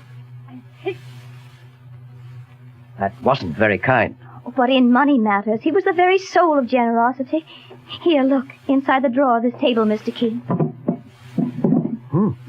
Simply stuffed with bills. It was there for Roscoe and Harriet to use as they wished. Interesting. Boss, there's something very odd about the size of those bills. Yes, this is the old-fashioned currency, Mike. About 50% larger than what's issued nowadays. It's one of my uncle's eccentricities. He's kept a bale of cash in a bank vault for years, and he's still drawing on it. I see. Well, now, Miss Dorothea, beside the servants, was there anybody else around the grounds about the time he disappeared? Well, yes. Uncle Adam had hired 3 or 4 men to work on the oaks. That double row we saw as we came in, eh? Yes. And I can get you the names of all the men who worked here. That can wait until morning. Oh, yes, of course. Let me show you to your rooms now.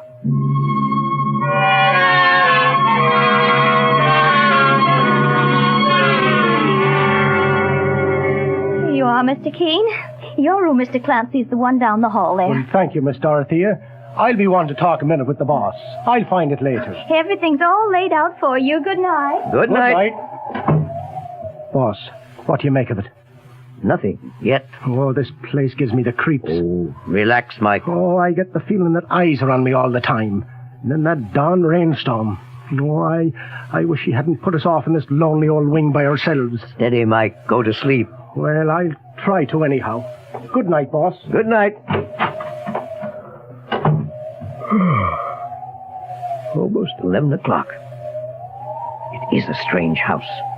And a strange family. wonder if that storm will clear by morning. Must have a look around the grounds as soon as possible and see if... Oh! Great Scott! It's Mike Clancy. Somebody's turned off the hall light. One moment, Mike, while I find the hall light. There you are, lying in the floor. Wait, Mike, wait. I'll fasten it from your neck. There we are. Oh, saints preserve us. What was it? A silk stocking, drawn around your neck like a noose. Glory be. Tell me, what happened? I don't know, boss. I stepped out into the hall. I started for my own room. Suddenly the light went out and I was being choked. With a silk stocking? Oh, there's no better use for silk stockings in times like these. 1 second. You notice anything about the color of this? Well, it's dark, sort of. Gunmetal. The same color that Dorothea Meade was wearing. Oh, boss, I told you I should have went bowling tonight in little old New York.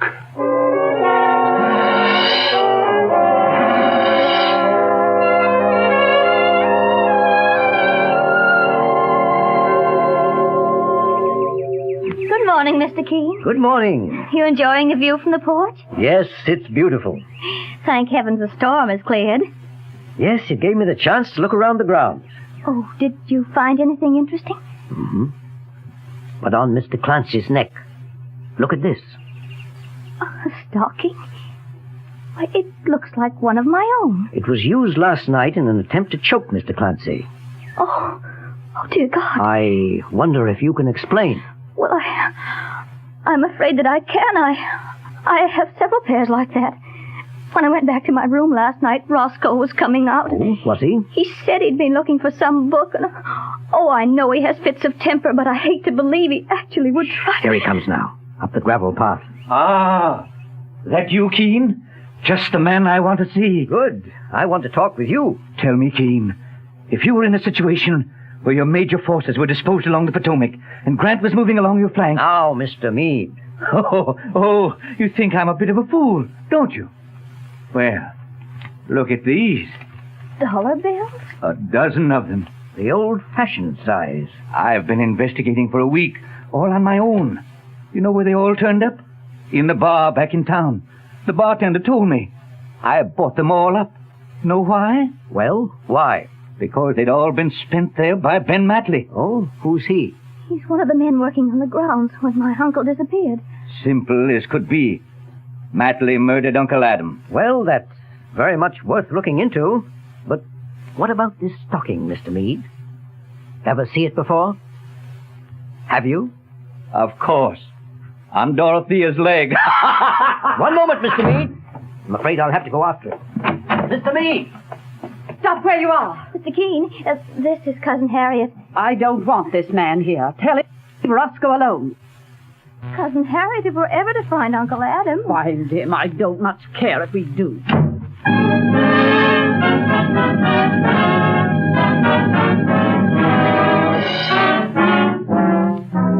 This seems to be a house of hate, with motives on every side.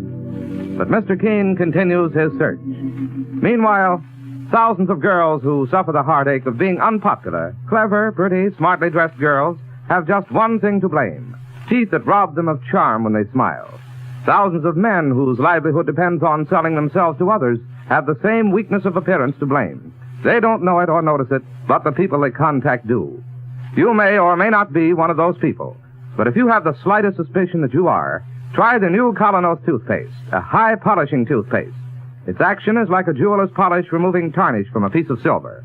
You'll find Colonos helps remove those dingy, unattractive surface stains from your teeth, brings out all the natural luster and brilliance that add so much to your smile. Start using the new Colonos tonight. Remember, it's a high-polishing toothpaste. You can get Colonos, K-O-L-Y-N-O-S, Colonos toothpaste at any drugstore. Now back to Mr. Keene, who is knocking on the door of a cottage near the Meade estate. Good morning. Are you Ben Matley? Sure enough. Keene is my name. Yeah. I heard they was calling you from New York to find old Mr. Adam Meade. Well, Matley, I'm going to ask you a very blunt question. Yeah? How do you come to have so many of those large-sized bills that Mr. Adam Meade always used? Heck, I worked for him for weeks on them trees. You would seem to be spending more than your normal share. Sure. I'm good at poker, and the other boys ain't. Well, tell me, Matley, about the work you did in those water oaks. Now, I gather that it consisted of hollowing out the rotted parts and filling them with cement. Yeah, sure enough. And then, were they finished? Yep. Couple of weeks ago today. Before Mr. Meade disappeared? The day before. Oh. Sure had big holes in them. Funny the way that rot gets in water oaks. Holes big as a house, Mr. Keene. But it never affects black walnut trees that way, does it? Hardly ever. What do you ask me for? Why? For an excellent reason.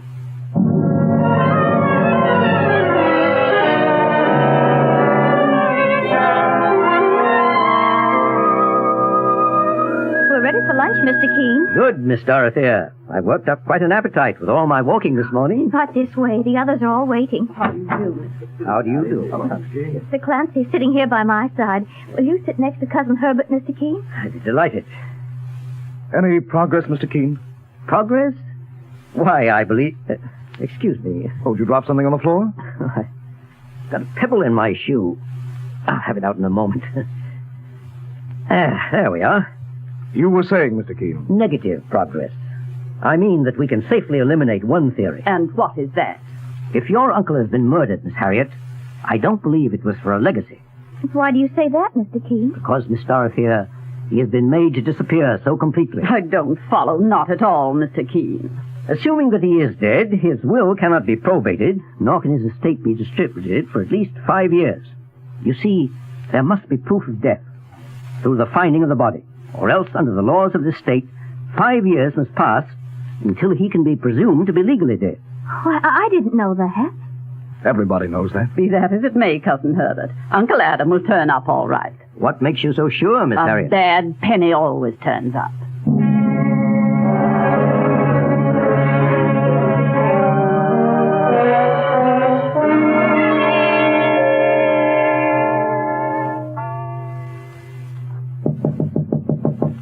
Hello? Somebody knocking? It's I, Mr. Keene, Herbert Meade. Oh, come in. Mr. Keene. One moment, I'll switch on the bed lamp. I'm sorry to waken you. It was my first chance to break away from the others. What's the trouble? I don't know whether Dorothea has been completely frank, Mr. Keene. In what regard? When Uncle Adam walked off that night, he wasn't alone. Oh, really? I was looking out of the library window. Down the path, Uncle Adam was joined by... Well, family loyalty is a good thing, but... Come, Mr. Meade. The best way is to have it all come out now. Surely we could enter a plea of insanity for him. For Roscoe, you mean? You've seen one of his rages, I believe. Yes. Uncle Adam always was ridiculing poor Roscoe's military campaigns. But the body... Mr. Keene, I know the grounds have already been searched once. But I noticed this morning that the way Nero was mooning around in back of the house. It's only a stab in the dark, but I... Yes, go on. Tomorrow, by daylight, we'll go there together. All right. First thing in the morning.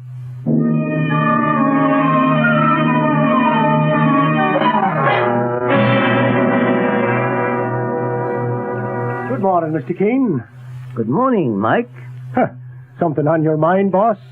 Well, Mike, yesterday at lunch I set a trap. And? Tell me about it. There was no pebble in my shoe yesterday. I was examining a trouser cuff. I don't follow you. Come along, Mike. We have an appointment this morning with Herbert Meade.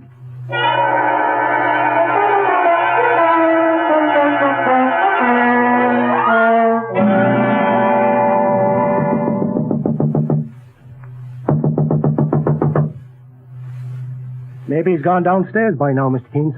Maybe. But let's try the door. Okay. Boss. Great Scott. Oh, look at him there in the bed. Blood all over his face. Quick, let's get to him. Mr. Meade. Herbert. Oh, my, a nasty gash on his forehead, sir. Herbert, can you hear me? Boss, he must be dead. No. He seems to be just barely breathing. Mike, run downstairs. Have somebody phone for a doctor. Okay, boss. Well, what are you doing there, sir? Having a look in the closet, Mike. What for? The killer? No, just his trousers.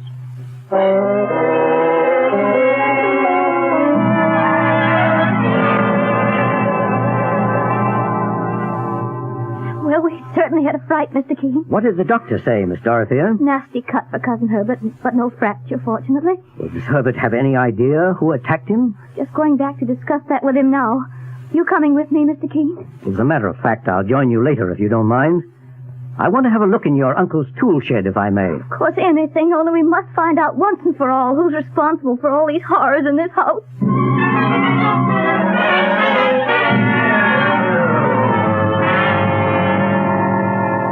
Oh, poor Herbert. Don't you think you should stay in bed? Oh, don't worry, Dorothy. I'll be all right.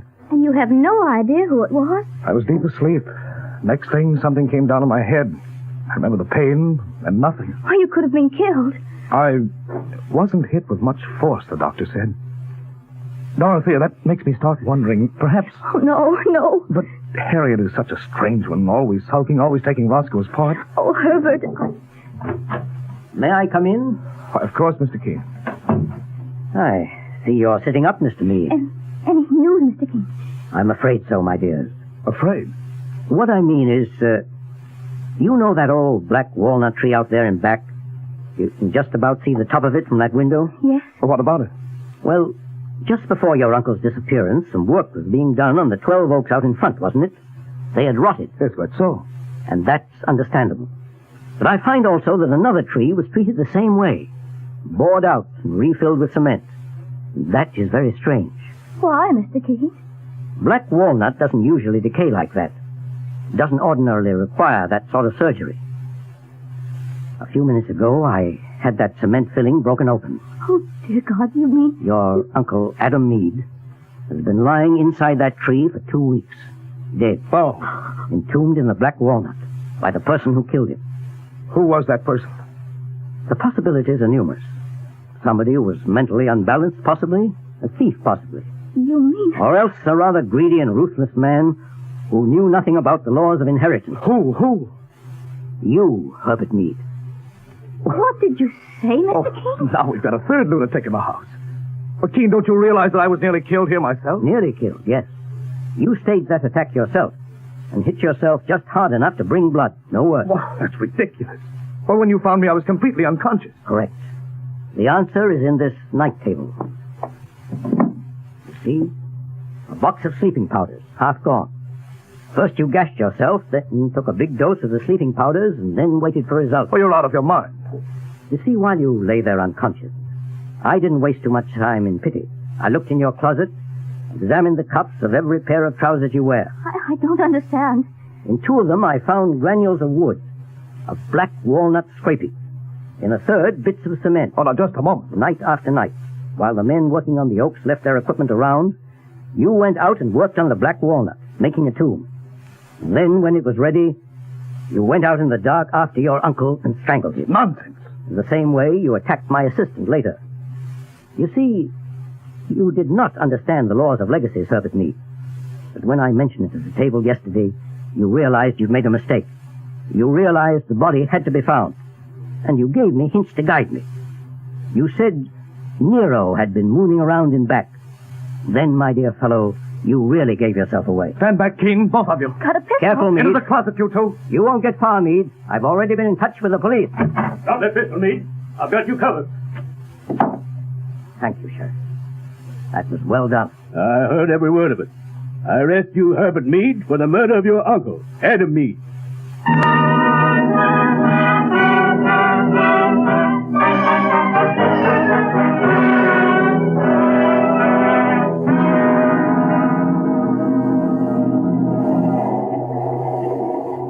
Well, the train's on time, Mike. We'll soon be getting into Pennsylvania Station. And sure, wait till I tell me old lady just how close she came to losing her precious Michael Clancy. Boy, oh boy. But, boss, I wonder what on earth you'd ever do if you didn't happen to know about things like black walnut trees and the laws of inheritance. What would I do, Mike? I wouldn't be a detective.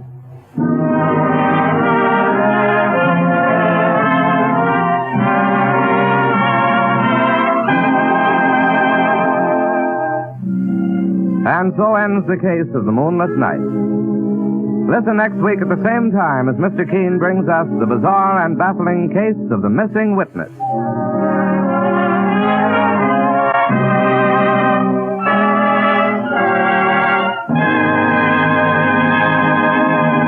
To help bring out the gleaming, natural brightness of your teeth, remove common surface stains by brushing them with the new Colonos, a high-polishing toothpaste. Colonos acts like a jeweler's polish in removing tarnish from silver. It quickly removes surface stains and helps make your teeth and smile look their dazzling, romantic best. Try the new Colonos toothpaste tonight.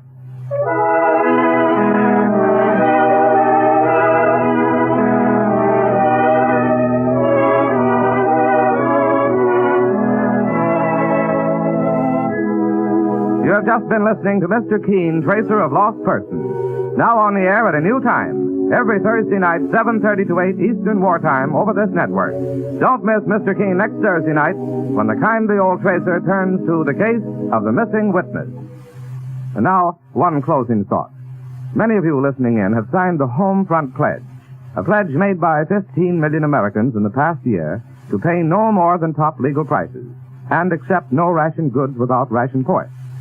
If all of us will do these two simple things, we will soon wipe out the black market, cut down the cost of living, and ensure a fair share of food for the wives and families of our fighting men and millions of others living on fixed income. This is Larry Elliott saying good night for the makers of Colonos toothpaste and Mr. Keene, Tracer of Lost Persons.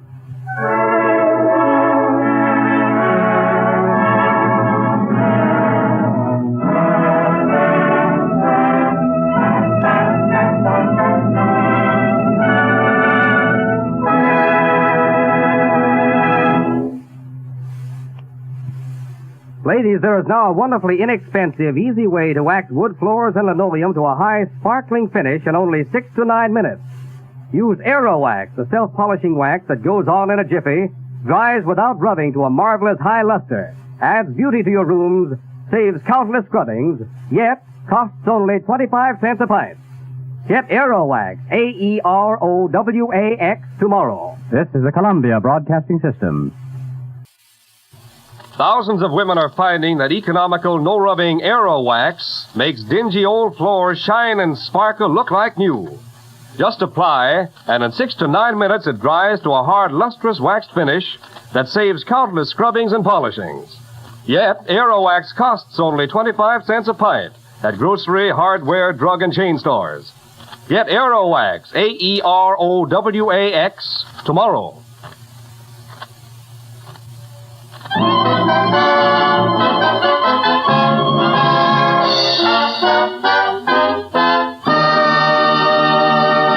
Mr. Keene, Tracer of Lost Persons, is on the air.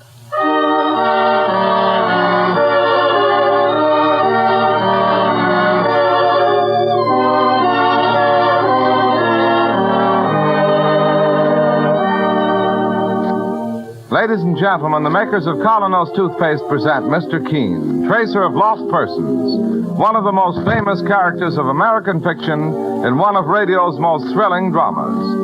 Tonight and every Thursday night from 7:30 to 8 Eastern Wartime, the famous old investigator will take from his files and bring to us one of his most celebrated missing persons cases.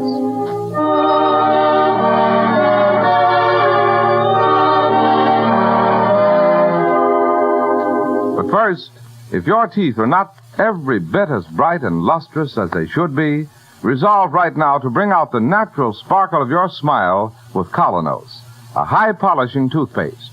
You see, the new Colonos acts on your teeth as a jeweler's polish does on tarnished silver, safely, gently removing dingy surface stains, thereby uncovering the full natural sparkle of your smile. Ask your druggist for Colonos, K-O-L-Y-N-O-S, Colonos toothpaste.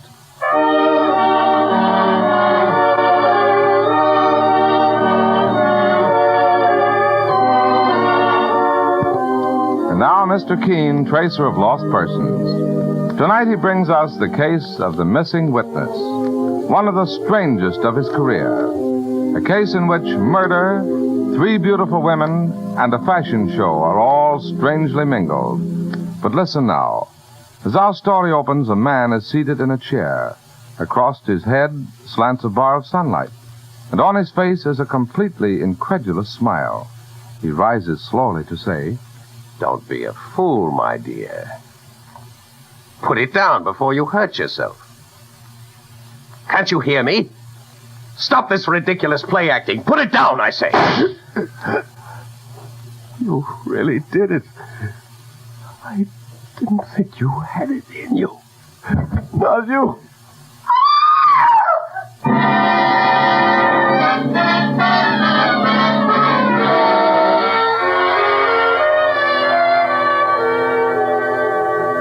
Now our scene shifts to the quiet office of Mr. Keene, as his spinster secretary, Miss Ellis, enters to ask a favor.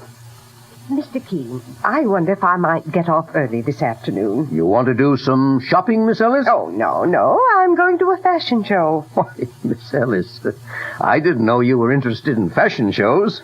Well, are you insinuating that I dress like a bag of potatoes? No.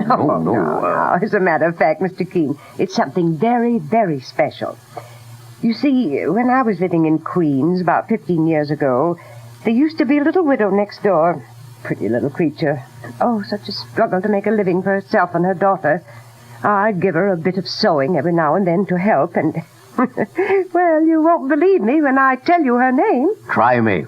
Mary Blaine. Today, she's the most brilliant fashion designer in America. Good heavens, that is interesting. She helped originate the little black dress, the dinner suit, the short evening gown. She's enormously famous and wealthy now. Yes, I read a piece about Mrs. Blaine in one of the magazines. It called her the epitome of the successful career woman. Well, she's giving her mid-season fashion show today, and she asked me to come for Auld Lang Syne. Brilliant woman. Oh, Mary's there. Hey, look here, Mr. Keene. Why don't you come along and meet her? Oh, me at a fashion show? Oh, there'll be dozens of men there, and all in love with beautiful Mary Blaine. Oh, do come. Now, you've nothing special to do this afternoon? Well,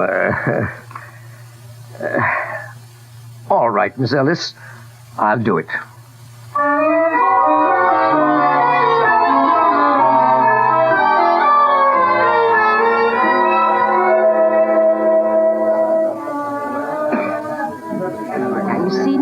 I told you there'd be lots of men. Oh, that's the general talking to her right now. She is beautiful, all right. But she's paid a price for her success. How do you mean? There's an expression in her face of strain, anxiety. Maybe. Oh, she's noticed me. Here she comes. Isn't she stunning in that little gray number? Miss Ellis, I'm so glad you could come. Well, thank you, Mary, dear. And I took the liberty of bringing my boss, Mr. Keene. How do you do, Mr. Keene? Delighted to know you. I've been hearing about you for years from Miss Ellis. How wise you are. And how kind. Now, don't give away any secrets. But it's very sweet of you to break away from all those generals and things to say hello to just me, Mary. You were my friend when I was nobody. Well, you've always deserved the best friends in the world, Mary. And, oh, look, somebody's waving to you. Oh, my manager. It's time for the show to begin. I'll have to get up to the microphone there to announce the new models as they come by.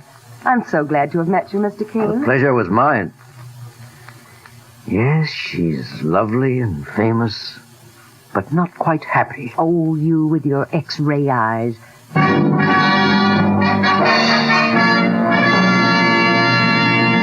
Well, here starts the fashion parade, Mr. Keene. Ladies and gentlemen, for my first offering, a long dinner dress with panel of pleated white chiffon, tied with a grosgrain ribbon at the back. Isn't that stunning? Yes, even an old bachelor can see that.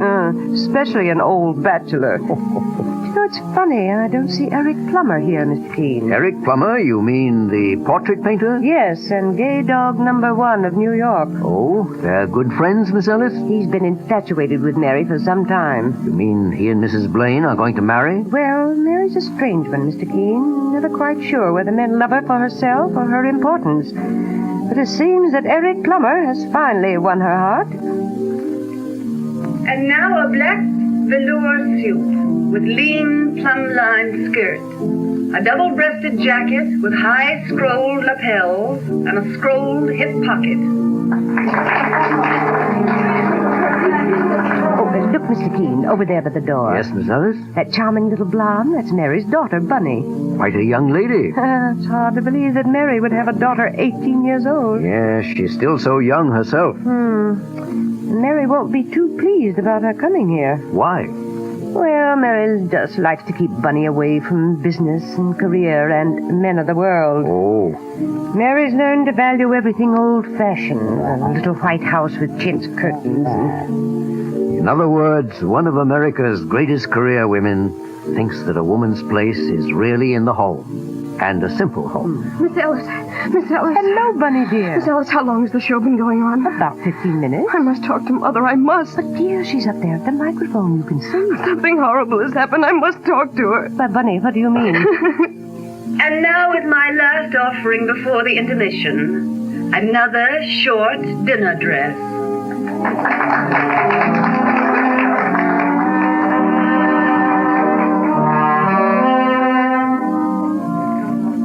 Mother. She's seen you, Bunny. She's coming this way. Oh, now, dear, try to quiet yourself. And here, let me introduce you to Mr. Keene. How do you do, Bunny? Mr. Keene, you're the famous detective. I am an investigator. Well, maybe you can do something about this horrible thing. What horrible thing, Bunny? Hello, Bunny, dear. Mother.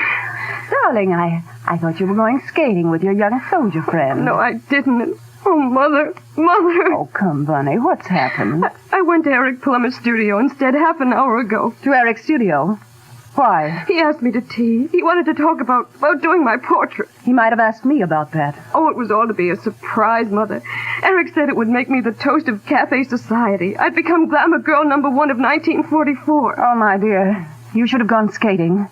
Bob Martin is such a fine boy, and his furlough will be up soon. Mother, I still haven't told you what happened. If you'd rather we left you alone. Oh, no, Mr. Keene, please stay. I beg you to. Well, what has happened, Bunny? When I got to the studio and rang the doorbell, a policeman came out. A policeman? He asked me all sorts of questions because you see, Eric's been shot. Shot? Good heavens. Through the head. He's dead, Mother. He's dead. Oh, how utterly horrible. The police said there weren't any clues at all. Oh, imagine anybody killing a wonderful man like Eric Plummer. It's ghastly.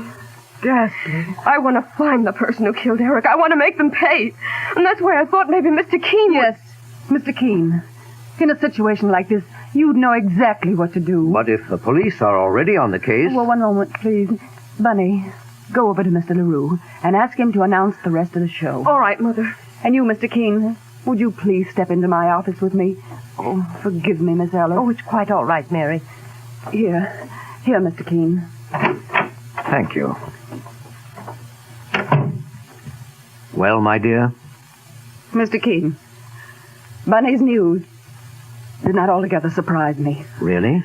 In fact, I know very well who killed Eric Plummer.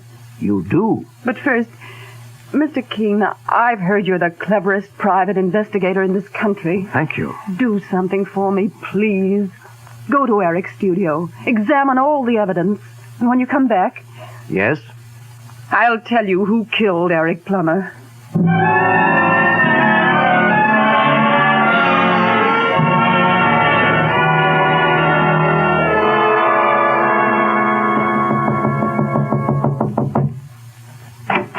Good afternoon, Captain Thomas. Oh, well, if it isn't Mr. Keene, your assistant with you, the one and only Mike. I'm glad to see you both. Good day to yourself, Captain. You're handling the police investigation, Captain? That's right, Mr. Keene. Come in. Thank you. Well, what brings you here, if I may ask? I was with Eric Plummer's fiancée, Mrs. Mary Blaine, when she got word of the shooting. She's very upset, naturally. She asked me to look into it. Do you mind? Not at all, Mr. Keene. It's murder, all right. Has the medical examiner been here yet? We're waiting for him now. If I might look at the body. Certainly. This way, sir. In this room here. Well, there he is. Just the way we found him. He had been sitting by his easel in the center of the room. But there's nothing on the easel, boss. Just an empty frame. Quite right, Mike. We figure there was once a painting there, Mr. Keene, and the person who shot him was being painted.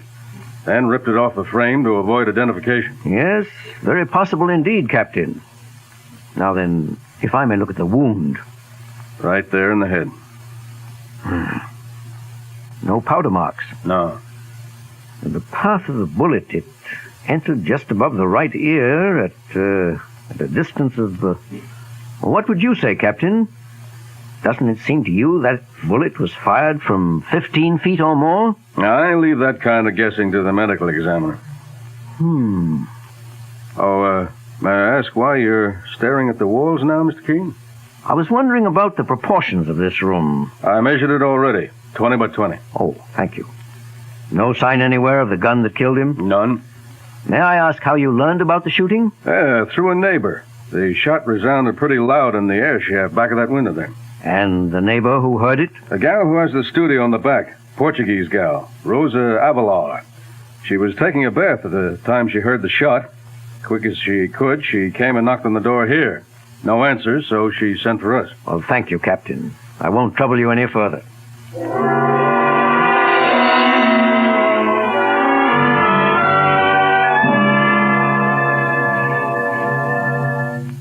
Rosa Avelar. This is her daughter. All right, Mike. Wait for me on the landing below. I'd rather go in alone. Okay, Mr. Keene.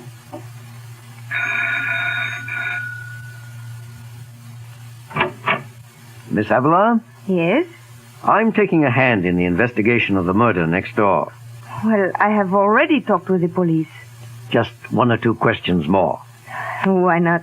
I want to help as much as I can. This Mr. Plummer was a very kind gentleman. In what way? Oh, he is a painter and I am a painter. But I am a little one, a poor one. He made me many loans of materials. Very generous. As one artist to another, eh? Yes, of course. Well, what I'd like to know is, did you see who entered his studio in the hours before he was shot? No. I am busy painting a flower piece. That one there? Yes. It's lovely. You like it? Very much. I presume you're working from that vase of roses on the windowsill. Yes, that's right. Well, now, after the shooting, did you hear anybody running from the studio? Well, I am not sure. You see, I am taking a bath with the window closed. I hear a loud noise like a shot, but nothing else. Thank you. Sorry to have troubled you. No trouble at all. Well, Mr. Keene? Mike, I'd like you to check something for me right away. Why, sure, sir. While I go back to see Mrs. Blaine, I want you to dig up the landlord of this house and, just as routine, check on these points.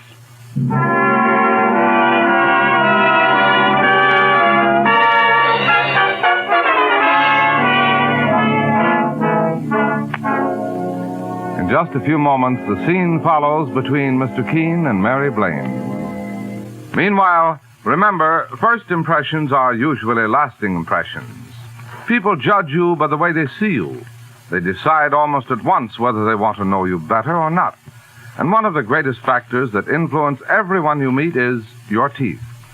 If your teeth are dull and discolored by surface stains, chances are 9 times out of 10 that others find you unattractive. That's why I want to tell you about the new Colonos toothpaste. It's a high-polishing toothpaste. Thousands more people every day are discovering it does wonders in helping to remove from the teeth those dingy-looking surface stains, so that the natural sparkle and brilliance is revealed. What's more, Colonos is delightfully pleasant to use, because it leaves your mouth feeling tingling clean and refreshed. For its action is like a jeweler's polish removing tarnish from a piece of silver.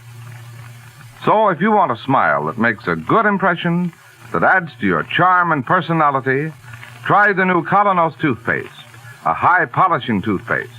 Get Colonos, K-O-L-Y-N-O-S, Colonos toothpaste at any drugstore tonight.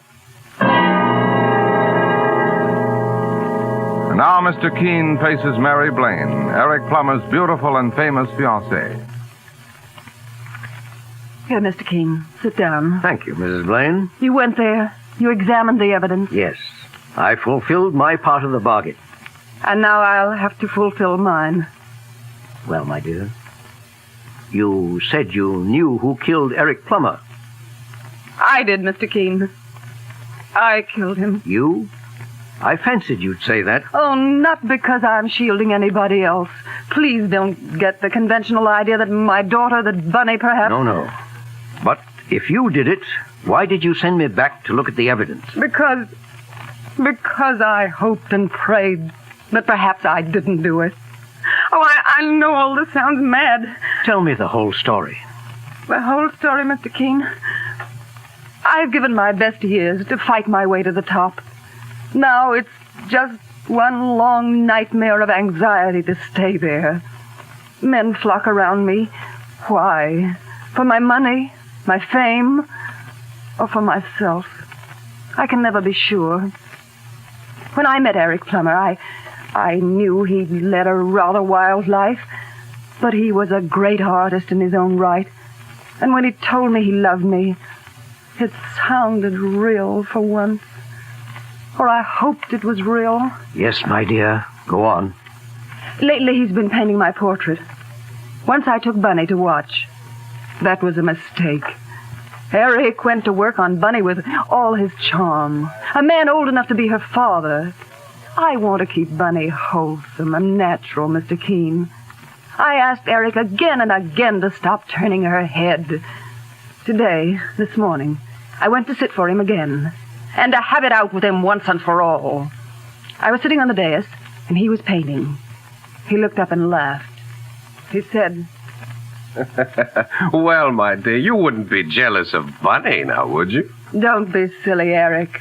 I just want you to leave Bunny alone. Such a hackneyed situation, isn't it? The poor man starts by falling in love with the mother, and then suddenly he sees that after all, it's the daughter he loves. Eric, you don't love anybody. It's all a game with you. Ah, me. The eternal triangle. He'd taken that tone with me before, Mr. Keene. Laughed at me. This time I was desperate. I wasn't going to let him ruin Bunny's life. I brought along a revolver. I took it from my bag.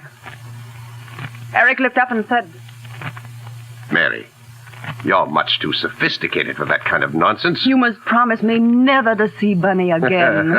Eric, I'm serious about this, believe me. Don't be a fool, my dear. Put it down before you hurt yourself. Can't you hear me? Stop this ridiculous play acting. Put it down, I say. You really did it. I didn't think you had it in you.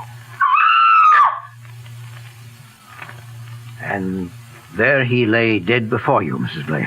Mr. Keene, will you believe me? I was horrified. I never really meant to pull that trigger. I only wanted to frighten him. And suddenly, he was dead. I suppose I should give myself up to the police. One moment. Before you do anything like that, what has become of the gun? Well, after I ran from the house, my first thought was to get rid of it. I threw it away. Where? There was a can of cinders standing in front of one of the houses. I pushed the gun inside and covered it over. That, my dear, was a great mistake. You went and buried your own best witness. Witness? Yes. To the fact that you never shot Eric Plummer. That I didn't shoot him? No. It was a physical impossibility. Why? Why do you say that? Better answer. Hello? Begging your pardon. May I speak to Mr. Keene? One moment, please, Mr. Keene. Thank you. Hello? Boss, Mr. Keene. Oh, hello, Mike.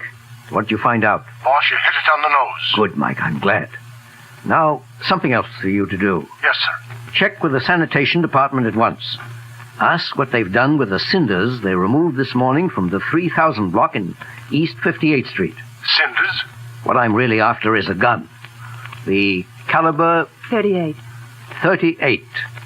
Mike, we must have it. Talk of a needle in a haystack. I know you won't fail me, Mike. Okay, sir. So you think I did not kill Eric? Strange, isn't it? That I have to get evidence to convince you of your own innocence. But if I didn't, who did, Mr. Keene? That, my dear, is another story, and a rather tragic one. Forgive me if I run along now.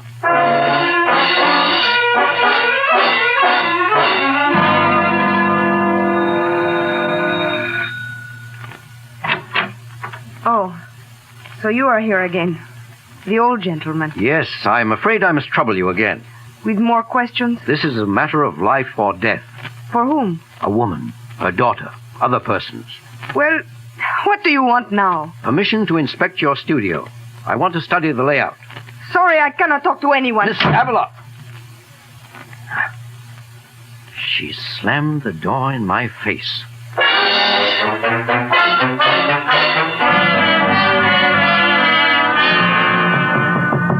Come in.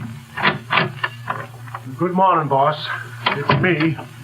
Not fit to stand in anybody's office. Why, Mike, you're all covered with ashes. Like a spectre risen from the grave. I've been digging through a mountain of ashes all night. Where? Oh, over on the East Drive. They were taking it for landfill. Did you find it, Mike? Here you are, boss. Good work. Have a look inside.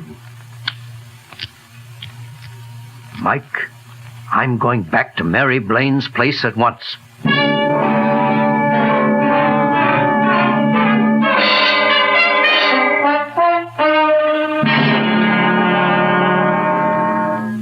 I beg your pardon, sir.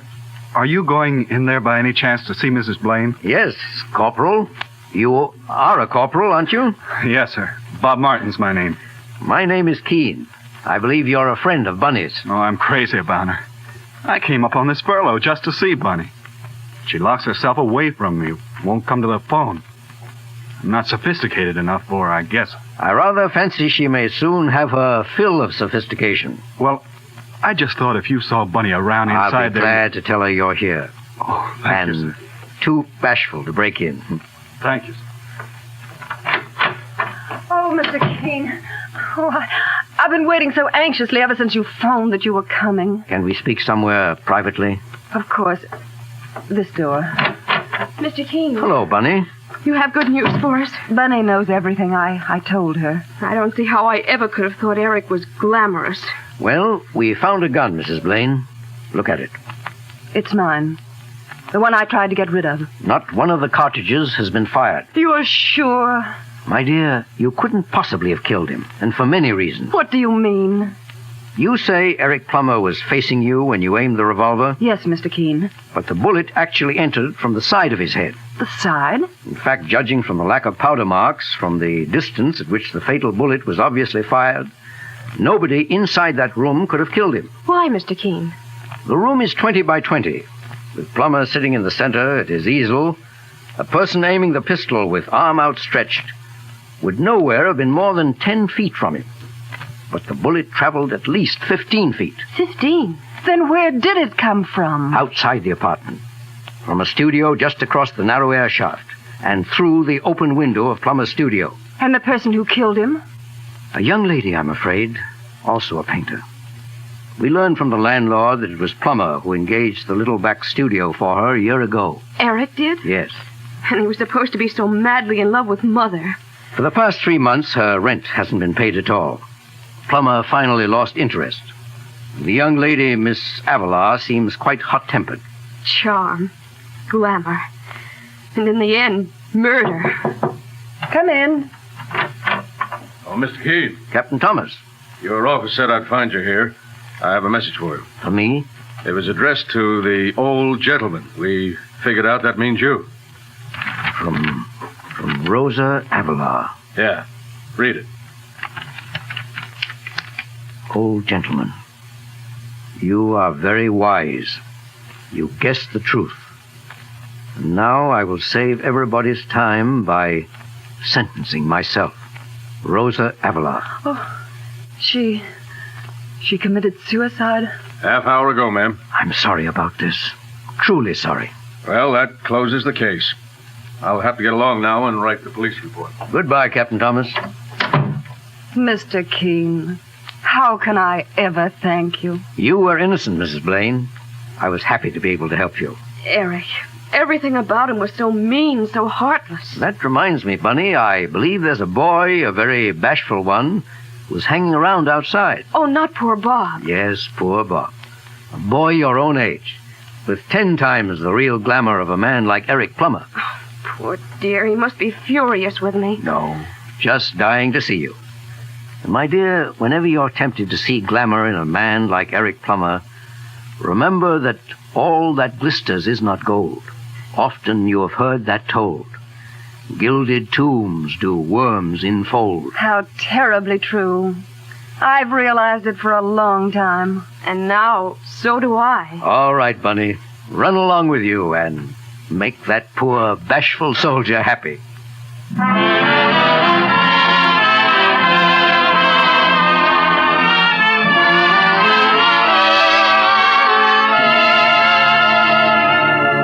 And so Mr. Keene concludes the case of the missing witness. Listen next week at the same time as he brings us the baffling and colorful case of the girl who sang too well.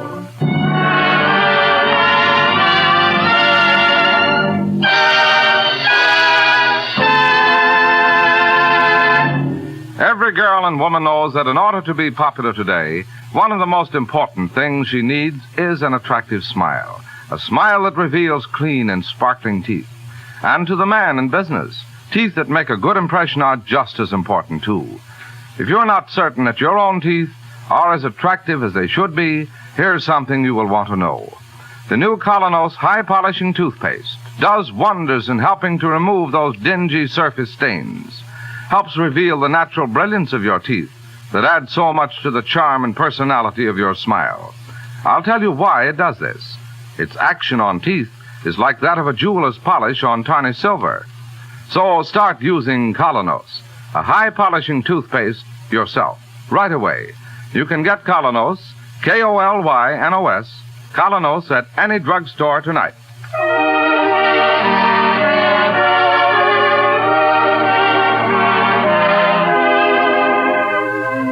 You've just been listening to Mr. Keene, Tracer of Lost Persons. Now on the air at a new time, every Thursday night, 7:30 to 8 Eastern Wartime over this network.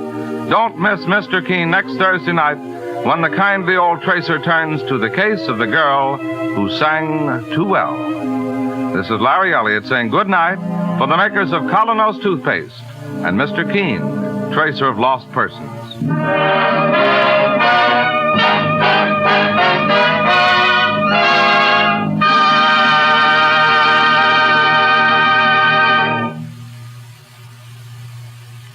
Ladies, there's a wonderful new way to make floors sparkle like new in 6 to 9 minutes flat. Use Aero Wax, the self-polishing wax that goes on in a jiffy, dries without rubbing. Its marvelous high luster adds beauty to your rooms, saves countless scrubbings. Yet it costs only 25 cents a full pint. Get Aero Wax, A-E-R-O-W-A-X, tomorrow. This is the Columbia Broadcasting System. Sparkling, new-looking floors in just 6 to 9 minutes. Ladies, that's good news. Use economical, no-rubbing Aero Wax. Just apply, and it dries to a marvelous high wax luster that makes rooms lovelier, saves frequent scrubbings or polishings. Yet a full pint of Aero Wax costs only 25 cents at hardware, drug, grocery, and 10-cent stores. Aero Wax, A-E-R-O-W-A-X, will make you proud of your floors.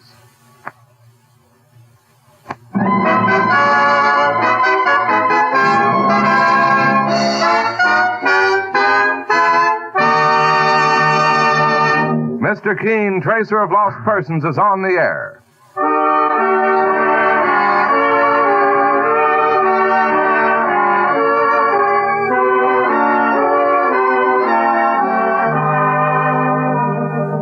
Ladies and gentlemen, the makers of Colonos Toothpaste present Mr. Keene, Tracer of Lost Persons, one of the most famous characters of American fiction and one of radio's most thrilling dramas.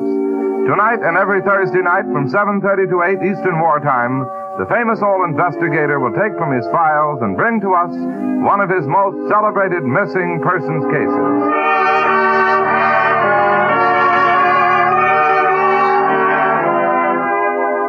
But first, for bright, sparkling teeth, a $1 million smile, try the new Colonos toothpaste. It's a high-polishing toothpaste that acts like a jeweler's polish, removing tarnish from silver. Safely, speedily, it whisks away dingy surface stains that cloud your smile and reveals the full, natural brilliance of your teeth. Get the new high-polishing Colonos at any drugstore tonight. Ask for Colonos toothpaste, K-O-L-Y-N-O-S.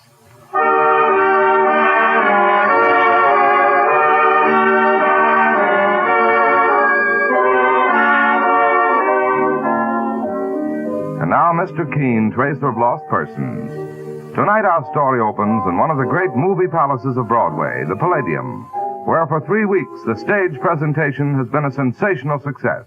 Skip Gordon's Revue, starring Lola Bennett. My heart tells me I will cry again. As the spotlight cuts across the vast theater to the stage, it falls on a beautiful golden-haired girl, Lola Bennett, singing in the wistful style that has made her a hit overnight. Will I be sorry if I do? Should I believe my heart for you?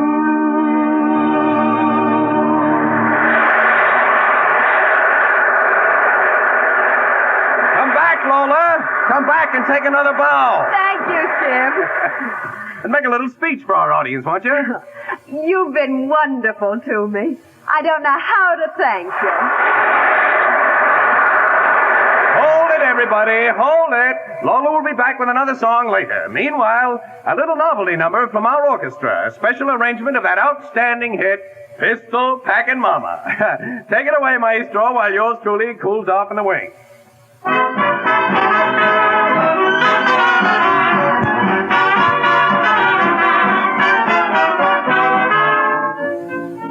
Oh, Skip. Yeah, Joe? I've been stage manager here 10 years. I've never seen a gal win over a crowd like Lola. Swell kid.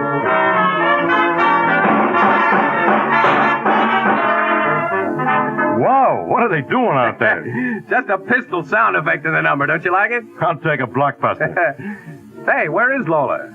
I thought she'd be here in the wings. She ducked back to her dressing room, Skip, to fix her makeup.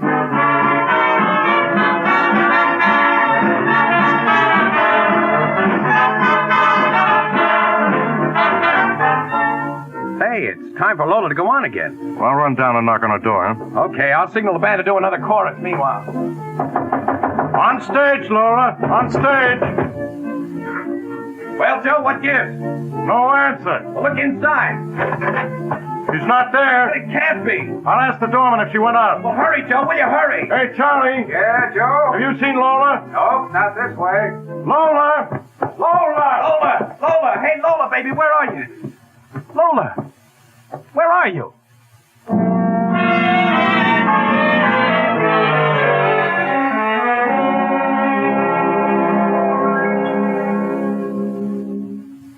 And you say, Mr. Gordon, that she hasn't been seen since she disappeared last night? No, Mr. Keene. In all my years in show business, I've never known anything like it to happen. You tried her home, Mr. Gordon? Call me Skip, won't you? Well, sure, we tried her home, and no soap. I don't get it, Mr. Keene. Especially since she knew we were going to give her a farewell party, too, after the show. A farewell party? Well, it was her last performance with my review. She goes into the Skytop Club this weekend as star attraction. I made her take the offer. How do you mean? Well, I had her under contract ever since I found her singing in Cleveland 6 months ago. And the minute she got the right song, she went over like wildfire. Now the Skytop wants her. Well, when they sent her the contract, she showed it to me and said... No, Skip. I'm not signing that contract. Oh, don't be crazy, kid. It doubles your pay. It gives you top billing. Skip, you've been just wonderful to me. You taught me how to dress, to carry myself, to really sing. I'm not walking out on you. Look, Lola. Here's another contract. Yours and mine. Well? You've torn it up. I'm no jail warden, baby. You're heading straight for the top, and I'm not holding you back.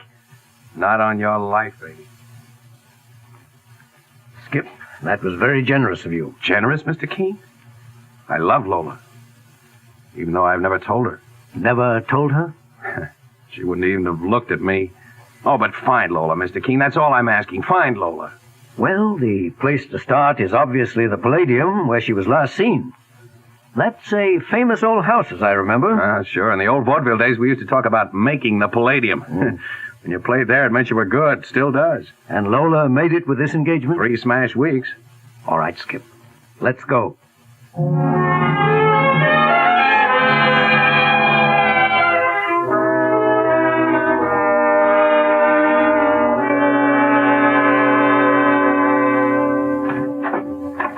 Hello, Charlie. Why, hello, Mr. Gordon. Oh, by the way, Mr. Keene, this is the stage doorman, Charlie Barnes. How do you do? Glad to know you, sir. Do you think you'll find her? I'll do my best. A swell little lady. Incidentally, Charlie, you were on duty last night? Yes, sir, Mr. Keene. You're sure she didn't leave the theater? Well, she couldn't have. Not without creating a riot. Why? The place was surrounded with autograph hounds. Oh. Well, now, Skip, if we could have a look in her dressing room. Oh, sure, right this way. I told the house manager to leave it exactly the same as it was last night. Good idea. Thank you, Charlie. I'm glad to oblige you, Mr. Keene. Well, Skip, I gather your review is staying on at this theater. Yeah, another week, with a replacement for Lola.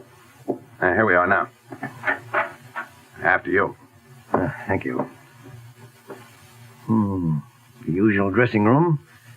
Chair, dressing table, wardrobe trunk. Yeah, that's right. And telegrams of congratulation pasted up on the mirror. Yeah.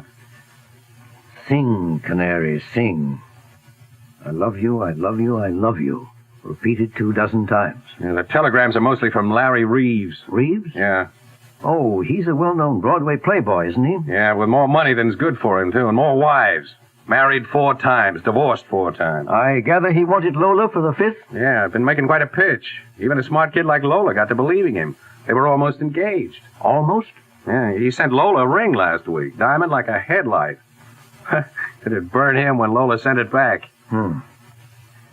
I suppose this is her costume trunk. Yeah, that's right. Say, you don't think... Is there a key around? Key? Well, there's one on the dressing table. Well, we'll try it.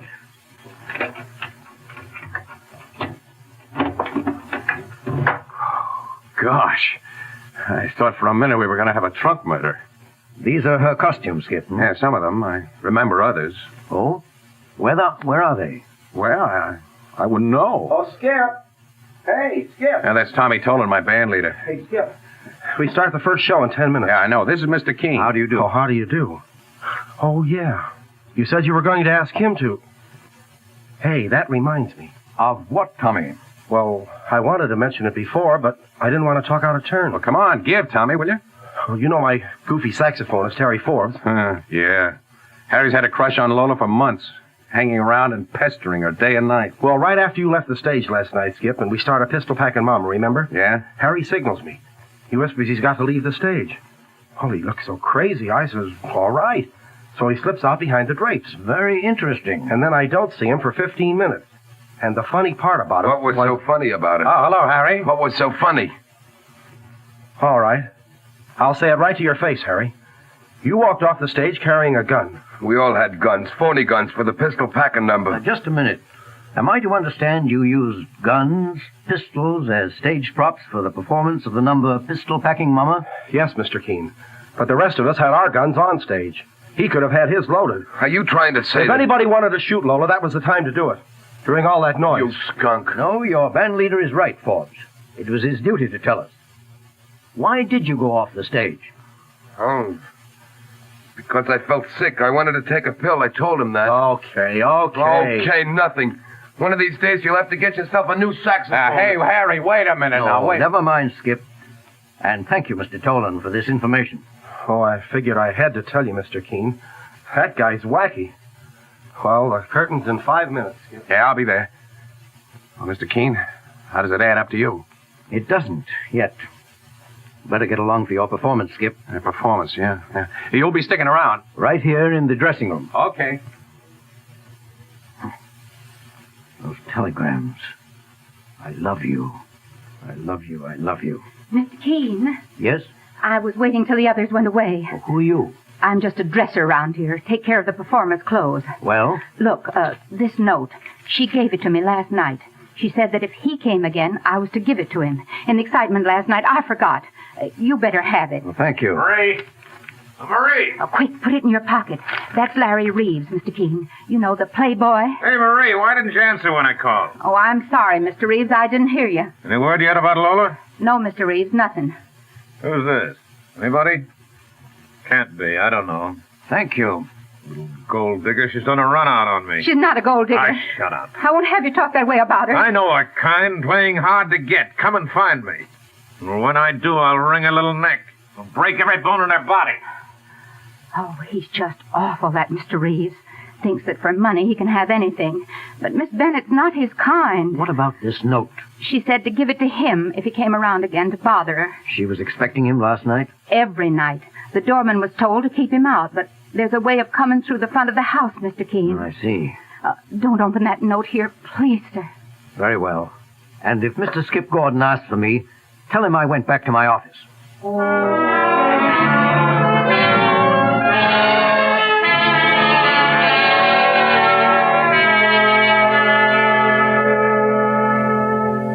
have you know, Miss Ellis, I don't make a practice of reading other people's mail. But good heavens, this is a matter of life or death, perhaps. Oh, come on, what does it say? Well, I'll read it. Dear Larry, I've sent back your ring, and that must end it. In my 26 years, I found there is one quality in people that I cannot stand, selfishness. It once cost me a terrible lot, the worst years of my life. If I married you, it would be the same all over again. Well, So it must be goodbye. And please stop threatening me because it won't work. Lola. well, Mr. Keene? Selfishness. The worst years of my life. What does it mean? Yes, what? As a matter of fact, Miss Ellis, we know almost nothing about Lola Bennett. Skip has known her only 6 months, and she's never talked of the past. Well, what's the difference? This note points straight to Reeves. And other evidence points to Forbes, the musician. No, I've got to know a whole lot more about that girl. And there's only one way to find out. How? You know the weekly newspaper Footlight? Oh, sure, the Bible of show business. Well, I'd like Mike Clancy to go back through their files and dig up every single mention that was ever made of Lola Bennett. Right, Mr. Keene. Now get hold of Mike at once.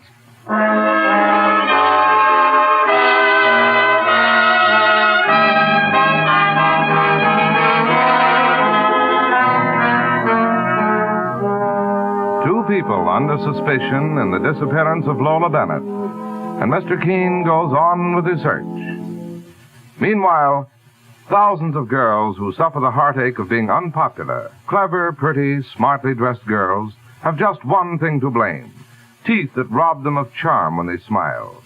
Thousands of men whose livelihood depends on selling themselves to others have the same weakness of appearance to blame. They don't know it or notice it, but the people they contact do. You may or may not be one of those people, but if you have the slightest suspicion that you are, try the new Colonos toothpaste, a high-polishing toothpaste. You'll find Colonos helps remove those dingy, unattractive surface stains from your teeth, brings out all the natural luster and brilliance that add so much to your smile. Start using the new Colonos tonight.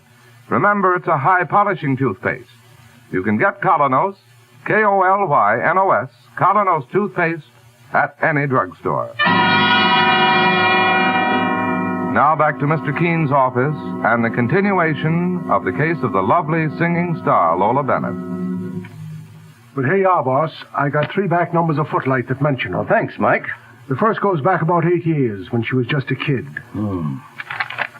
It's a review of a vaudeville act that opened in St. Paul. Billy, the song and dance man. The reviewer says a strictly mediocre act that may do for the sticks, but will never make the palladium. Now, this paragraph here. Accompanying Billy was a pretty little stooge called Lola Bennett, who had nothing to do but be sung at. Now look at the second paper, Mr. Keene. Dated 4 years later from Akron, Ohio. Now the act is called Billy and Lola. About this minor league vaudeville act that premiered here last night, nothing much can be said for or against the male half, Billy. But the little blonde who shared the bill, Lola Bennett, showed unusual promise. 2 of her numbers, sung with refreshing sincerity, brought down the house. Very interesting. Read that third item, boss. It goes back just 2 years. Now the act is called Lola Bennett and Billy. Right. One of the most novel femme singers heard in these parts lately opened last night at the Star. A voice full of honey and captivating personality. Should go far with the right training. The act was completed by a novelty instrument number from Billy. Different, but was it good? Well, boss, what do you make of it? The old story of show business. The pupil outgrowing the master. Lola made the palladium, but Billy never did. Billy, whoever he was. That's your private phone, boss. Hello. Hello. Keene Company. Keene, this is Harry Forbes. You know the saxophone player? Yes, good afternoon, Mr. Forbes. I'm going to talk straight out. I want you to lay off me. But, my dear fellow, Don't try to put Lola's disappearance on me. I had nothing to do with it. how did you ever get my private phone number? From Skip Gordon, and I've warned him too. Lay off me or else. Or else what? Lay off me, that's all.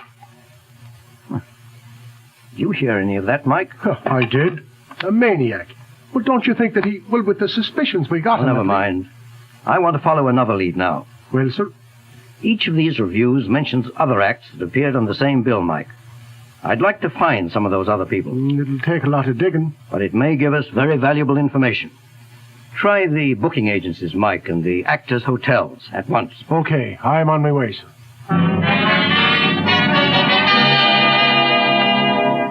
Well, it's nice, Mr. Keene, that somebody remembers me after all these years out of show business. I gather, Mrs. Hall, that you once had a comedy act? Wasn't much, but it made folks laugh. On at least one occasion, you played the same theater with a song and dance man called Billy? Billy? Oh, sure. Kind of a sourpuss. Why do you say that? Well, had his heart set on getting to Broadway. Wasn't good enough. What was his surname, Mrs. Hall? Surname? Billy. That's all he was ever called. Do you remember his partner? Oh, sure. Lola Bennett. He hired her in St. Paul after his regular partner walked out on him. She's doing fine these days. But what's become of Billy? Billy? Oh, well, I couldn't tell you.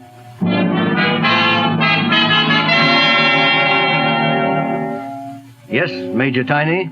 I'm looking for an old performer called Billy. I remember him, Mr. Keene. My midget act trooped all over Canada with him one winter in a unit show. Really? My, but what his wife had to put up with. Wife, did you say? Yes, Lola Bennett. Oh, they were married. 2 years by then, but they weren't happy. Billy was so jealous. Of the fact that she was becoming more successful than he? That's right, Mr. Keene. He took to drink. Actually beat her up one night. I tried to stop him. Oh? He threatened to walk on me. Oh, a bad character. What was his surname? I never knew. Would you have a photograph of him? No, sir. Well, thank you. There's still one more chance.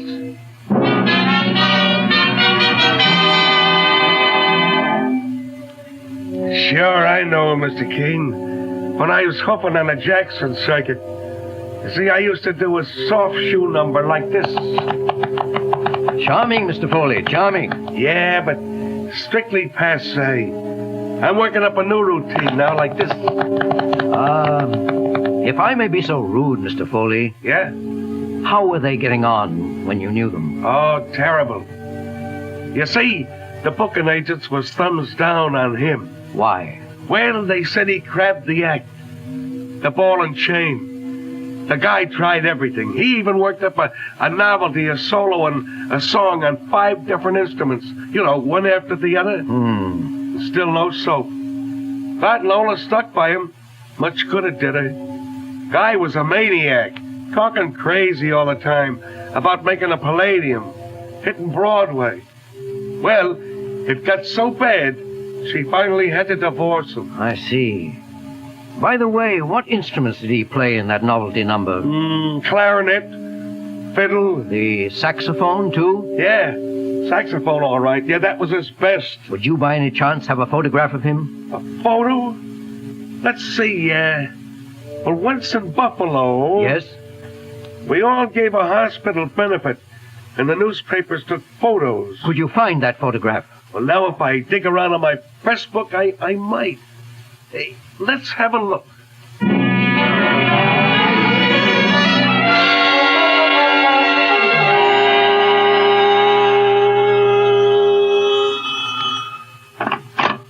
Keene and Company. This is Skip Gordon, Mr. Keene. Oh, good morning, Skip. I haven't heard from you in days. Any news, Mr. Keene?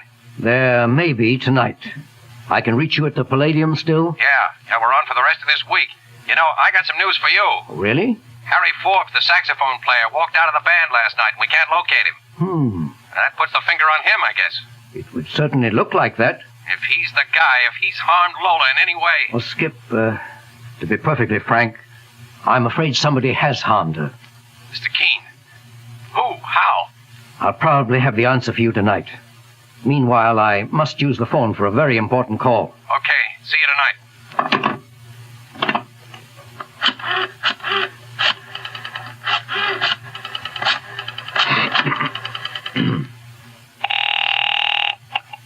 Hello? Sky Top Club. Good. I'd like very much to talk to your manager.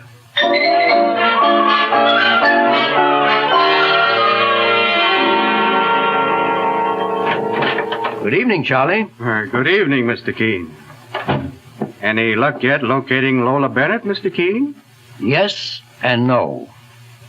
I don't get it. In a few minutes, a package may arrive here at the Palladium for me. Ask the delivery man to wait before bringing it in. I want to talk to him. Yes, sir. Meanwhile, where's Mr. Skip Gordon? On stage, introducing a number. By the way, Charlie, the night that Miss Bennett disappeared, was anything moved out of here? No, sir. But something came in. Some props for our next stage show. I see. Well, Mr. Gordon should be coming off the wings any minute now. A new singer? Yeah, replacing Miss Bennett, but not half as good. Oh, I see Mr. Gordon there now. Hello, Mr. Keene. Hello, Skip. Well, what's the word? Skip, you may have to brace yourself for really bad news. Dead, huh? Dead. Yes, I'm afraid so. As the final sacrifice to a very selfish man. Who? Forbes? Reeves? I'll kill whoever it was. Steady, Skip. We'll see that justice is done.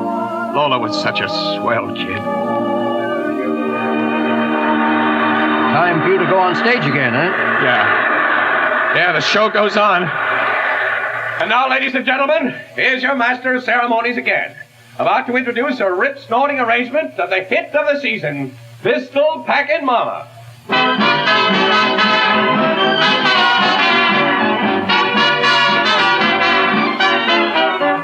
Oh, Mr. Keene. Mr. Keene. Yes, Charlie, I'm coming. The delivery man came. He's waiting for you. Good, Charlie. I'll walk back with you. If you want any help bringing it in, all that noise.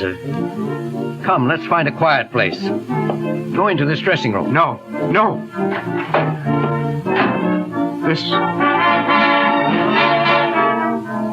This was Miss Bennett's. You don't believe in ghosts, Charlie. Why, what do you mean? Charlie, look at this wardrobe trunk with Miss Bennett's costumes. Oh, what about it? She really had 2 trunks. 2? And when the express company came that night to deliver certain props, somebody ordered one of the trunks taken away. Where to? The address was already labeled on, just as on this one. It was sent to the next place where Miss Bennett was engaged to sing, the Skytop Club. Who was responsible for that? It's no mystery to me any longer. A very jealous man, her former husband. What? I'm going to produce him in a minute. You stay here. I'm staying nowhere. Oh, yes, you are. I'm going out now to have the delivery man bring in that package for me. Listen, Keene, I'm not staying. You're going to watch me open Miss Bennett's second trunk. The one that went to the Skytop Club. I'm having it brought in. I'm watching nothing. We'll open the trunk right here in our dressing room. And just between ourselves, there are police stationed at every exit. The killer will never get out of this theater. You found her in the trunk? Let me out of here. No, you're staying right here. I'm locking you in this dressing room.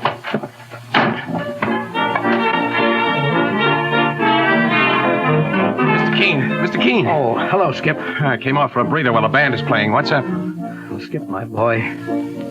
It's too bad that Lola didn't meet somebody like you years ago. Unfortunately, the man she did once marry was insanely jealous and possessive. He couldn't bear to see her succeed where he had failed. She tried her best to help him, but... Well, I'd like you to know this much, Skip. She loved you for your generosity. She valued you above anybody in the world. But who killed her? Who was the man? A man she ran into again the moment she reached this theater 3 weeks ago. Darn it all. Those pistol shots. Didn't you notice something peculiar then, Skip? What do you mean? One shot was nearer than any of the others. Jeepers creepers, you mean? It came from this dressing room. Quick, get that door open. Right. Charlie, the doorman. He shot himself. Dead as a doornail.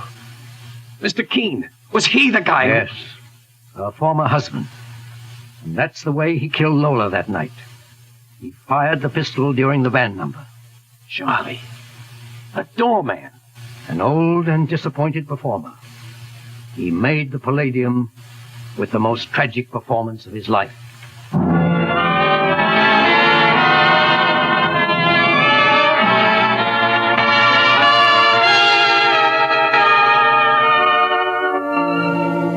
And so ends the case of the girl who sang too well. Listen next week at the same time as Mr. Keene brings us another of his baffling cases, The Man Who Didn't Come Home.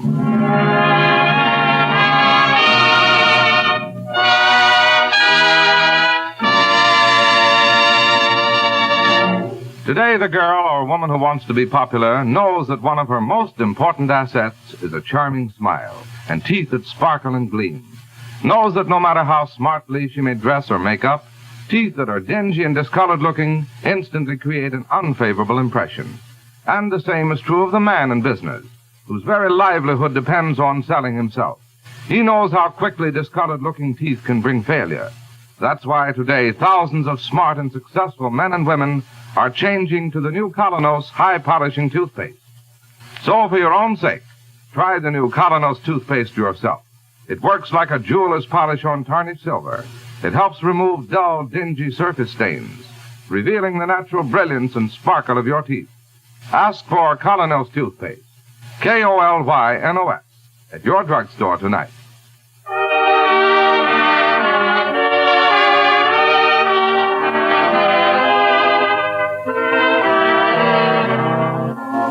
You've just been listening to Mr. Keene, Tracer of Lost Persons. Now on the air at a new time, every Thursday night, 7:30 to 8 Eastern Wartime over this network. Don't miss Mr. Keene next Thursday night when the kindly old Tracer turns to the case of the man who didn't come home. This is Larry Elliott saying good night for the makers of Colonos toothpaste and Mr. Keene, Tracer of Lost Persons.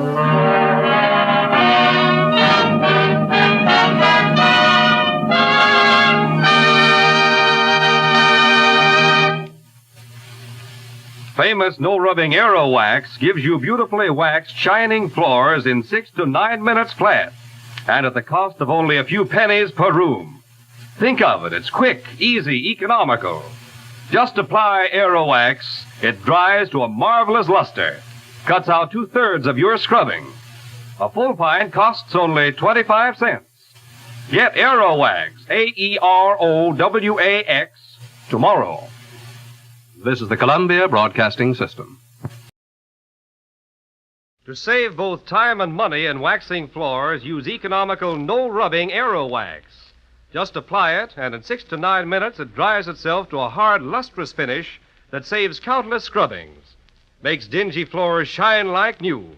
Yet Aero Wax costs only 25 cents a pint. Try Aero Wax, A-E-R-O-W-A-X, tomorrow.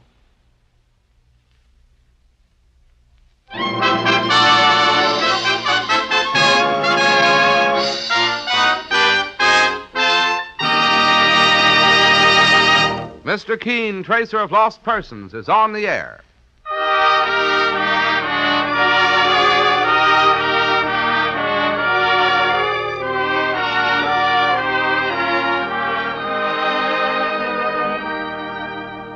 Ladies and gentlemen, the makers of Colonos toothpaste present Mr. Keene, Tracer of Lost Persons, one of the most famous characters of American fiction in one of radio's most thrilling dramas.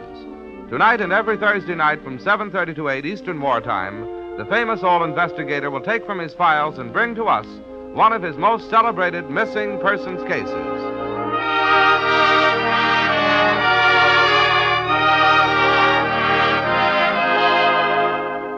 But first, is your smile everything you'd like it to be? Bright, sparkling, magnetic? If not, try the new Colonos toothpaste thousands are raving about. It's a high-polishing toothpaste that acts like a jeweler's polish in removing tarnish from silver. Quickly, but also gently, Colonos erases stubborn surface stains from teeth, revealing all their glorious natural brilliance. Get Colonos, K-O-L-Y-N-O-S, Colonos toothpaste at your drugstore tonight.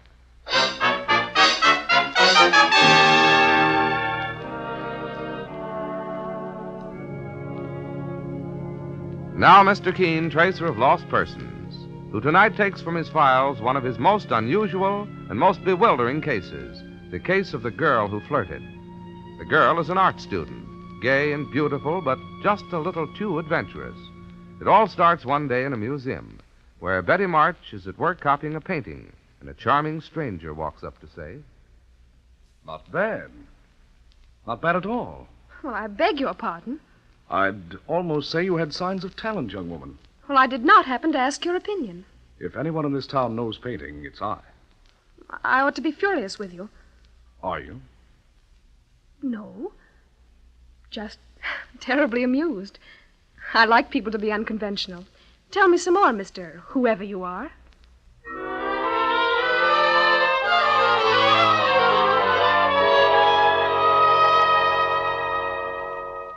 Yes, that's how it started. Now, several days later, we find Mr. Keene in his office talking to a very distressed man, Robert Colby, assistant curator of the Manhattan Museum. I tell you, Mr. Keene, nothing's ever happened like this. In all the years since the museum was founded. The girl walked off in the midst of copying a painting. There's been no sign of her since. Well, let's start at the beginning, Mr. Colby, shall we? First, what is the girl's full name? Elizabeth March. According to her application for a museum permit, she's now 22. Go on, Mr. Colby, please. Well, lately she's been copying that big painting by Whistler in the American Room. Oh, you mean the portrait of Mrs. Farmington and her daughters? Yes, that's right. Now, the last time I saw Betty was 4 days ago. Monday. Betty, eh? You're on familiar terms. Oh, she's lovely, Mr. Keene. Charming, spirited. Well, now, under what circumstances did you last see her? I dropped into the American Room where she was copying the Whistler painting to ask her to lunch. She looked up from her easel and said, No, Mr. Robert Colby. No can do. Why not?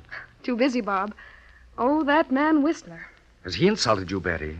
Why did he always have to sign his paintings with those complicated little butterflies in one corner? I'm having an awful time trying to copy it. Oh, forget the butterflies, Betty, and come to lunch. I have a question to ask you. Oh, yes. I know. Dum, dum, da-dum. Well, will you marry me? No, Mr. Robert Colby, assistant curator of the Manhattan Museum. I will not marry you. Oh, what's wrong with me? Nothing at all. That's the trouble. Don't understand. You're just too darn correct to be alive. What? The man I'm going to marry will have to be somebody exciting, somebody dashing, somebody dangerous. Oh, now stop talking like a Greenwich Village bohemian. See, you are a stuffed shirt. Still want to take me to lunch, Mr. Colby? No, I do not, Miss March. Goodbye and good luck. Well, yes, she certainly is a very spirited young woman, isn't she? What happened next? Well, I came back in the afternoon, Mr. Keene, to make up. Her easel was still there in its usual place, but no sign of Betty. Mm-hmm. So that night I went to her apartment. Still no luck. Again the next day and the day after. This morning, finally, I talked to the attendant in the American Room. Did the attendant have anything to report? A great deal. After our little spat, Betty sat down at her easel to work again on the butterfly signature. A few minutes later, a tall, dark-haired man came by. He stopped by Betty's easel. The next thing the attendant heard Betty say something like this. I like people to be unconventional. Tell me some more, Mr. Whoever you are. I've seen you here many times before. And I've noticed you. Oh, have you? First time was in the Egyptian room. We bumped into each other in the tomb of the pharaoh. I said, I beg your pardon, miss. And I said, I beg your pardon, sir. Yes, and something more. From where my easel stands, I have a very good view of the Italian room next door. And? You have been observed on 3 different occasions standing there in front of the Annunciation of Parolini. Your spies have been busy. You admire the Annunciation very much, don't you? There's another work I admire even more. A 20th century masterpiece. You. Wonderful. Who are you, anyhow? Just a man who wandered into a museum and saw a very beautiful girl. Seriously. I could tell you better over lunch. Oh, lunch? Please. Well, I don't think I ought to give in so easily. Argue with me 5 minutes more. And did they finally go off together, Mr. Colby? Yes. After Betty finished up a few more details on the painting. Well, what do you think of it, Mr. Keene? Well, frankly, I don't like the sound of it. It wouldn't be the first time a girl was lured into something very unpleasant by a charming stranger. Then please, Mr. Keene, try to find her. I most certainly will, Colby. And as the first step, tell me, is Betty's easel still standing there in the American room? Exactly as it was the last time she used it. Then take me there at once.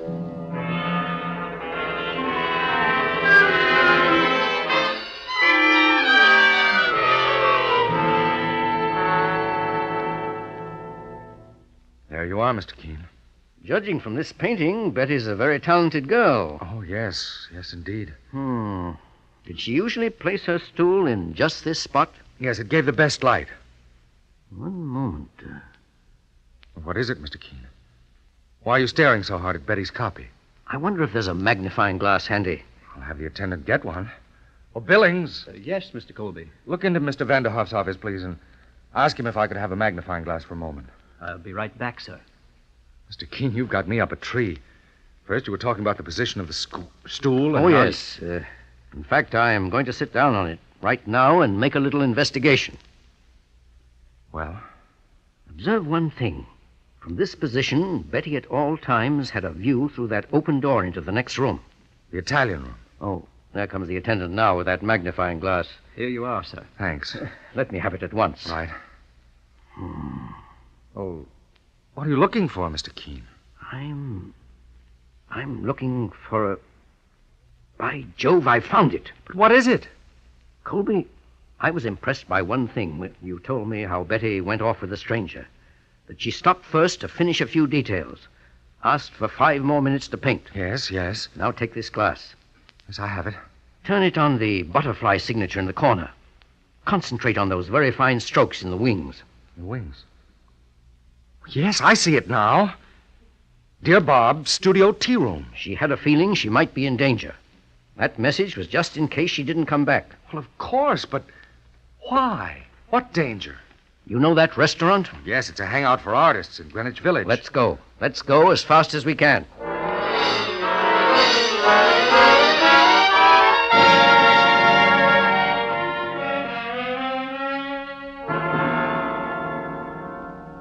And I take it, Miss Grudy, that you are the owner of this restaurant? Yeah, that's right. Do you happen to know Miss Betty March? Of course, she ate here often. I wonder if you remember her coming here last Monday for lunch. Well, Don't mind me, please. This isn't a case of a jealous lover. Well, in that case, yes, she came in with a tall, handsome man and took a table near the cash register here. The reason I remember so well... Yes, Miss Grudy? Well, after an hour or so, the place was clearing out, and I heard Betty say... Well, thanks for a very good lunch and some grand conversation. You're not going already. We've got to. Back to the museum. Back to work. It's a silly idea. Why don't you come along to my place instead? I'll show you some of my own work. Well, it's very kind of you, but I couldn't, really. Would that be too unconventional? Well, Just a while ago, you were talking about how you loved adventure. Well, I'm going to hold you to that. Please, let go of my arm. Oh, no, you're coming along with me. Even if I have to kidnap you, darling. Let go of me, or I'll scream. If you do, I'll put my hand over your mouth and gag you, dear. Help! You see, darling, it doesn't help. Better come along quietly now. That's a good girl. That's a good girl. And then what happened, Miss Grudy? Well, there was a car at the curb, and he took her inside and drove off. Great Scott, why didn't you stop him? Oh, well, you know these artists. I thought it was all in fun. Miss Grudy, did you get the license number by any chance? No, there didn't seem to be any reason. Well, thank you anyhow. Well, not at all. I hope the poor girl hasn't come to any harm. Gone. Vanished completely. I'm afraid so, Colby. What do we do now, Mr. Keene? Now we play another hunch. What do you mean? Tell me something, Colby. What is the most valuable painting your museum owns? Oh, one that I mentioned before, the Annunciation by Rinaldo Perellini. Well, if you want my advice, remove it from the wall at once. What? Have it examined by the best technical expert on your staff. Do that, and I think I can still find Betty March.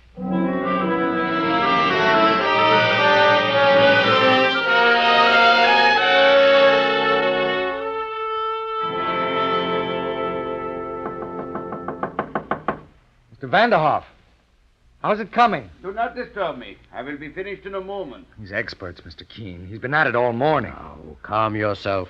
How can I, when Betty may be in danger of her life? This seems a very roundabout way of finding her, Mr. Keene, if you'll pardon my saying so. But it's the only way I know. Oh, here's Vanderhoff now. He's finished. Come in, gentlemen. Thank you.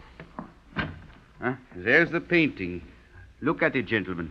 A magnificent work of art, as far as the eye can tell. Tell us, Mr. Vanderhoff, what did you find? First, Mr. Colby, in accordance with my usual routine, I subjected the painting to an X-ray examination. Yes. I followed this with a spectroscopic analysis. Yes, yes. Finally, I tested minute portions of the pigmentation for chemical content. Well?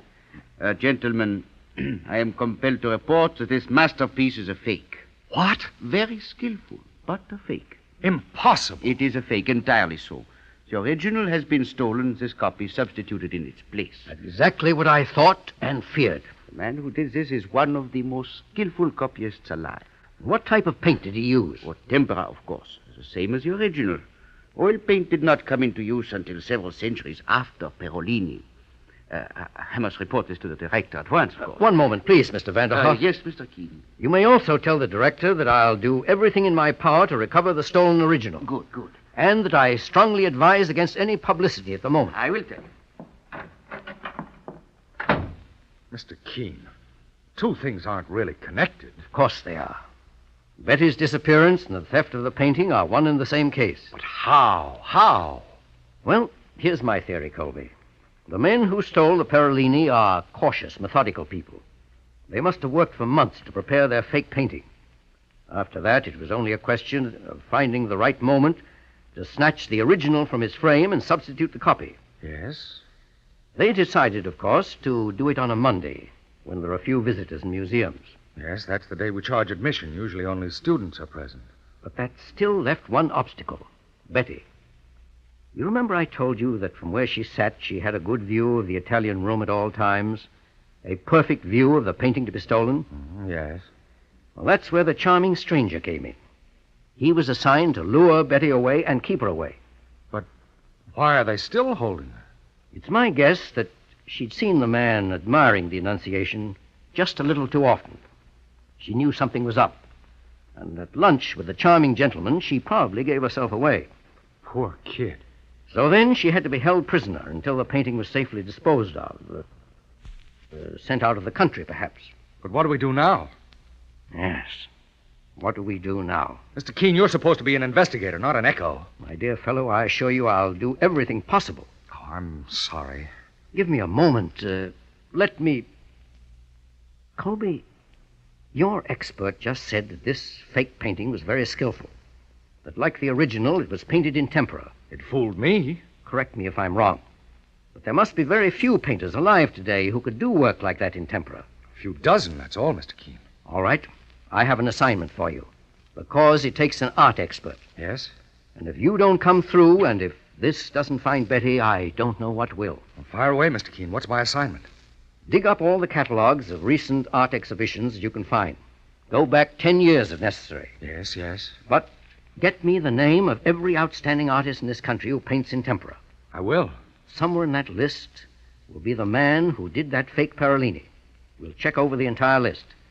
And by process of elimination, we'll find the forger and the gang that abducted Betty March. Right. Get to work at once.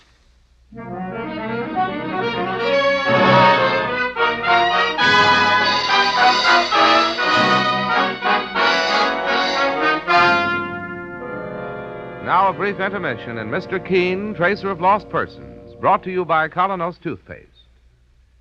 Next time you meet the most successful man you know or the most popular girl, take a good look at their teeth. Chances are they'll be sparkling and beautiful, with all the magnetism your own smile should have. Examine your own teeth critically. If they're not every bit as brilliant and gleaming as they should be, if they show signs of being discolored by surface film, just do as thousands do. Try the new Colonos, a high-polishing toothpaste. Safely, speedily, Colonos helps brush away masking surface film, revealing the natural luster and brightness of your teeth. Your druggist has an ample supply of Colonos on hand, so get a tube tonight and see what wonders it may do in helping you to add to the charm and appeal of your smile. Remember the name Colonos, K-O-L-Y-N-O-S, Colonos, a high-polishing toothpaste.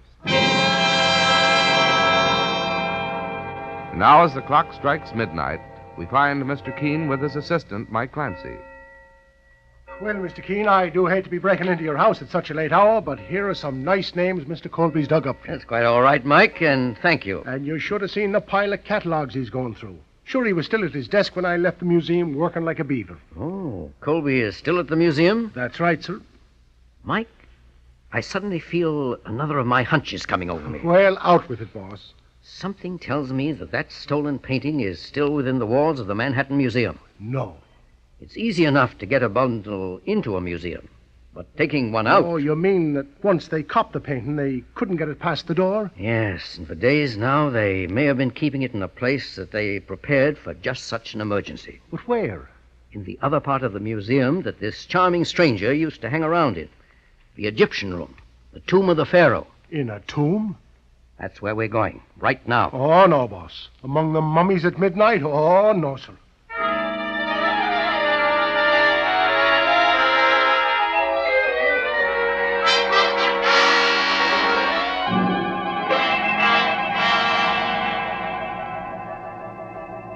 Well, here it is, Mr. Keene. The tomb of King Mentop IV. Well, thank you, Colby. This switch turns on all the lights inside. That's right. All right, you stand by at the door.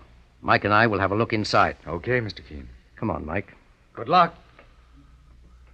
Oh, boss, there's 100 other places I'd rather be than in an old cemetery like this. Don't worry. There's plenty of light in here. But all these narrow, winding alleys. Plenty of spaces for spooks to be hiding. Here, Mike, to the left. This should lead to the central chamber and the sarcophagus of the king. The what, sir? A stone casket where the mummy lies. I'd like to move the lid and have a look inside. Well, I wouldn't. Relax, Mike. Here's the central chamber now, and the sarcophagus. Saints preserve us. Come now. Let's try the lid. Stand back. Don't move. Glory be. The mummies are talking. No, Mike. Mummies don't talk English. Stand back. Hands over your heads. It's coming from that doorway on the other side. Quick, let's get after him. Boss, the lights are gone out. Quick, turn on your flashlight, Mike. Help. He's trying to strangle. I'll fix him. Come away, you. Here, I got him, boss. No, he's broken away. Your flashlight. Turn it Oh, on. I dropped it somewhere. Here it is. That's better. Boss, he pretty near slashed the coat off your back. And look what he left behind on the floor, Mike. A 10-inch knife. Now we know we're up against killers.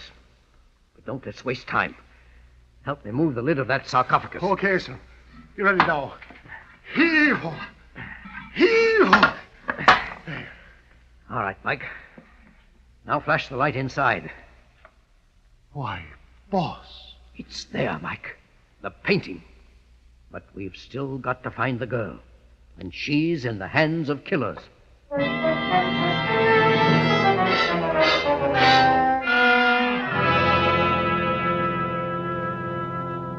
Here you are, Mr. Keene. I've narrowed the list of tempera painters down to a half-dozen possibilities. These are all experienced artists, all over 40? That's right. I wish I could have stopped that fellow when he came tearing out of the tomb last night. Would have been a quicker way of finding Betty. If ever we're going to find her. Oh, never mind such talk. As the next step, let's find out everything we can about the 6 men on this list. Anything that indicates shady activities in the past. Right. And let's hurry, because now that gang is desperate.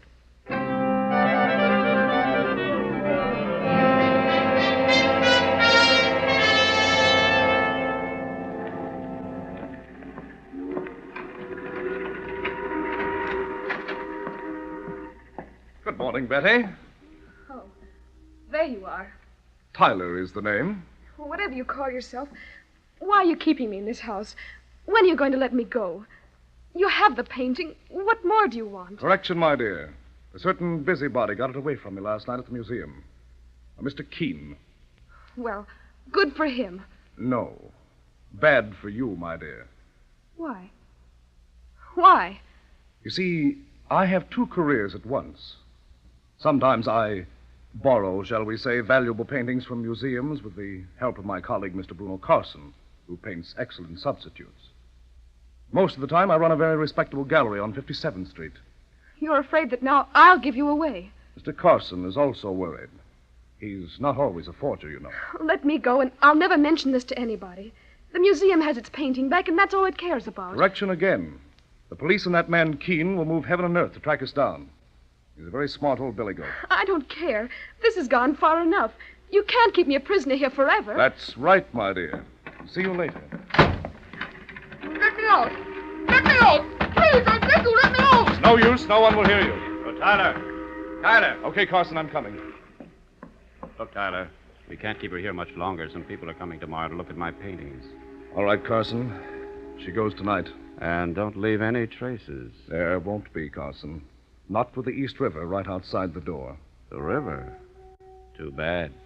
She's so nice looking. Yes. Too bad.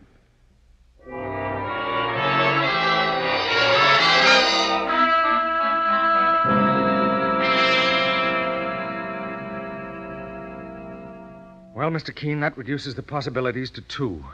There's this fellow Haverford Jones. What trouble was he in, Colby? He once tried to swindle an estate out of a very valuable Van Gogh. Also, there was once talk of some forgery. Very promising lead. Now the other fellow. He got into a different sort of trouble. Bad checks. And his name is? Bruno Carson. I see he lives over by the East River. Yes, but Haverford Jones seems more likely. The forgery angle. All right.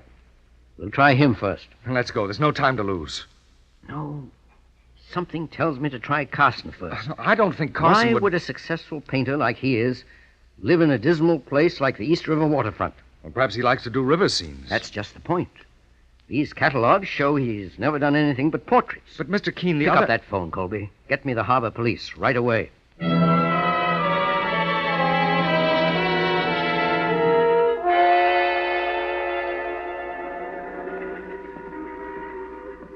All clear, Carson?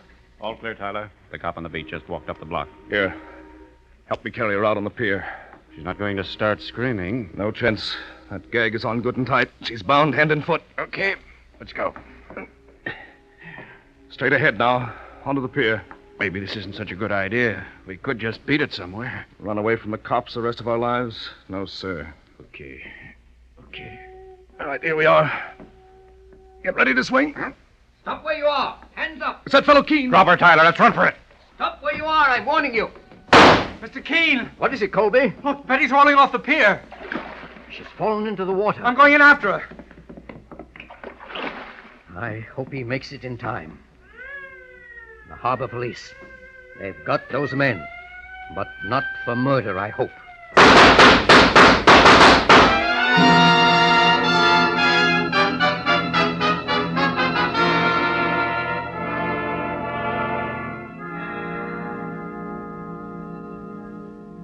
Oh, Mr. Keene, wasn't Bob wonderful, the way he went in after me? You certainly owe your life to him, Betty. Yes, to a stuffed shirt. Why, Bob, whoever called you that? You did when I asked you to marry me. Darling, will you ever ask me again? Well, Betty, will you marry me? You bet I will. Betty. Mr. Keene, I don't think we've properly thanked you. Colby, my dear fellow, this is no time to stop to thank anybody.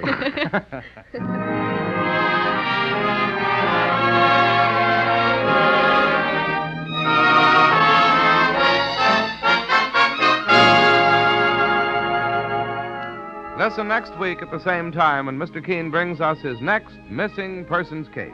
The case of the boy who used big words.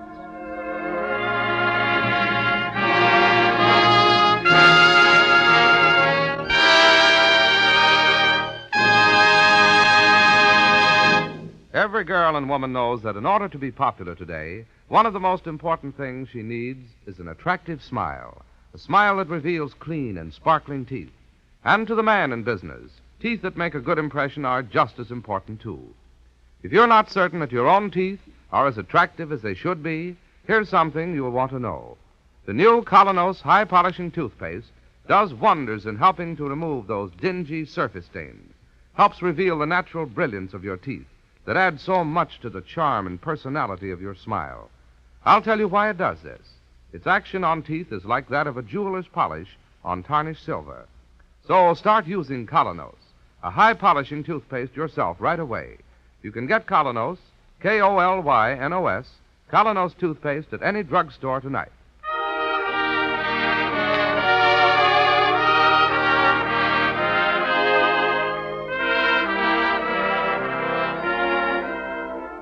This is Larry Elliott saying good night for the makers of Colonos toothpaste and Mr. Keene.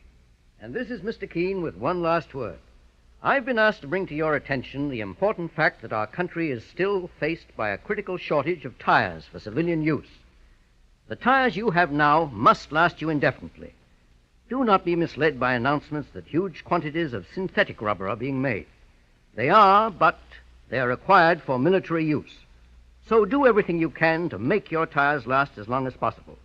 Drive only when necessary, at under 35 miles an hour. Keep your tires properly inflated and inspected. Recap your tires as soon as they need it, and share your car with others. Good night, and thank you all.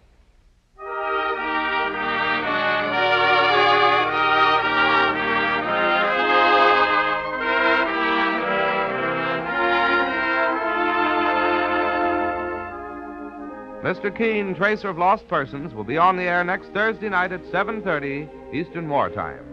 Tomorrow night, listen to the big new musical Friday on Broadway. All the song leaders of the day direct to you from the Gay White Way at 7:30 tomorrow night over most of these stations.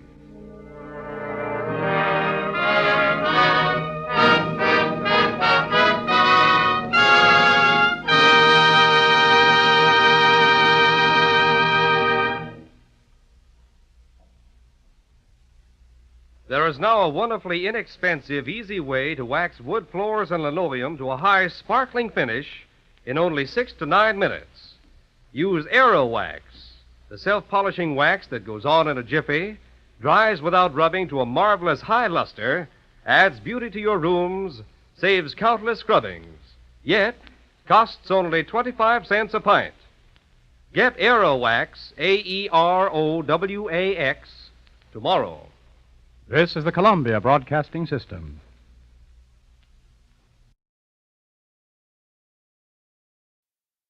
To save both time and money in waxing floors, use economical, no-rubbing Aero Wax.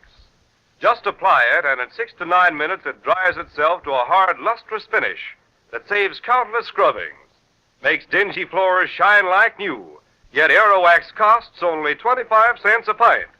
Try Aero Wax, Aerowax, tomorrow.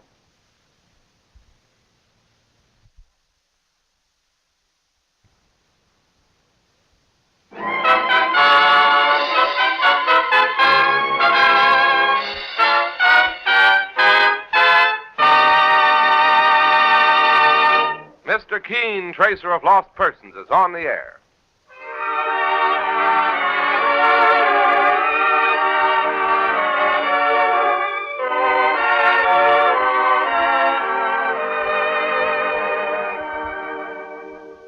Ladies and gentlemen, the makers of Colonos toothpaste present Mr. Keene, Tracer of Lost Persons, one of the most famous characters of American fiction in one of radio's most thrilling dramas.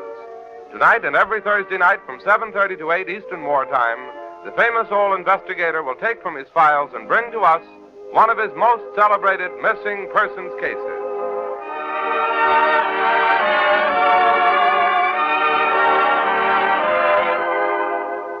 But first, for bright, sparkling teeth, a $1 million smile, try the new Colonos toothpaste. It's a high-polishing toothpaste that acts like a jeweler's polish, removing tarnish from silver. Safely, speedily, it whisks away dingy surface stains that cloud your smile and reveals the full, natural brilliance of your teeth. Get the new high-polishing Colonos at any drugstore tonight. Ask for Colonos toothpaste. K-O-L-Y-N-O-S.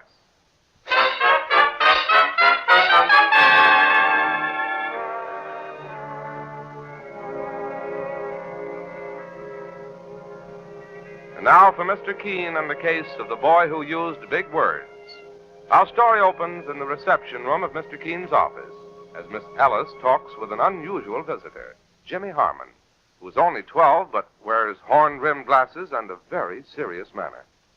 Young man, you say you want to see Mr. Keene at once. Yes, ma'am, I've got to. Well, he's a very busy man. I know, but the nature of my business is very imperative. Important, you mean? Imperative. Such big words. What's your name? James V. Harmon, Jr. And what's yours, if I may ask? You may, and it's Miss Ellis. I like you, Miss Ellis. You have a trustworthy face. Now, Jimmy, you wouldn't be trying to get around me. Oh, please, Miss Ellis. I've heard so much about Mr. Keene, and I know he's the only man who can help me. Help you with what? Well, that's very confidential. Well, he's talking at the moment with his assistant, Mike Clancy, but I'll see what we can do. Oh. Come along, Jimmy. Thank you, Miss Ellis. Oh, Mr. Keene. Yes, Miss Ellis? This young man, Jimmy Harmon, insists upon seeing you. Good morning, Jimmy. Good morning, Mr. Keene. I'm afraid I'm rather busy. I know, but he says the nature of his business is very imperative. Imperative? What in tarnation is that? Hush, Mike. Come over, Jimmy. Sit down. Mr. Keene, you're a gentleman. Thank you. Yeah, guess you won't be needing me. Suppose I introduce you to my assistant, Mike Clancy. I'm pleased to meet you. I've heard about you, too, Mr. Clancy. Very reliable, they say. Well, thank you, my boy. Now, Jimmy, you haven't come here because any member of your family has disappeared, have you? No, Mr. Keene. It's just the opposite. We can't get rid of him. Of whom? Well, of my uncle, Bill Harmon. Your father's brother? That's right. You see, Mr. Keene, he came to visit us, approximately 6 months ago. You mean about 6 months ago? Approximately. Well, Uncle Bill was only supposed to stay for a week or two, but he's been staying on and on. What I don't like, well, the very first night he sat down in the parlor in the nice, big, soft chair that's always been Father's. I went up to him, and I said, Uncle Bill, that's where Father always sits. Yeah? Well, he works very hard, and he needs that chair to relax in. Yeah? Don't you think you ought to get up? Jimmy, why don't you just go and chase yourself? Well, have your parents objected, Jimmy? You can't object with a man like Uncle Bill. And something more, Mr. Keene. Yes? His eyes are too close together, and he doesn't have much back to his head. Oh, really? Yes, I made a study of that. It's a sign of bad character. Now take Mr. Clancy's skull. Miss, now, I'll thank you to leave my skull alone.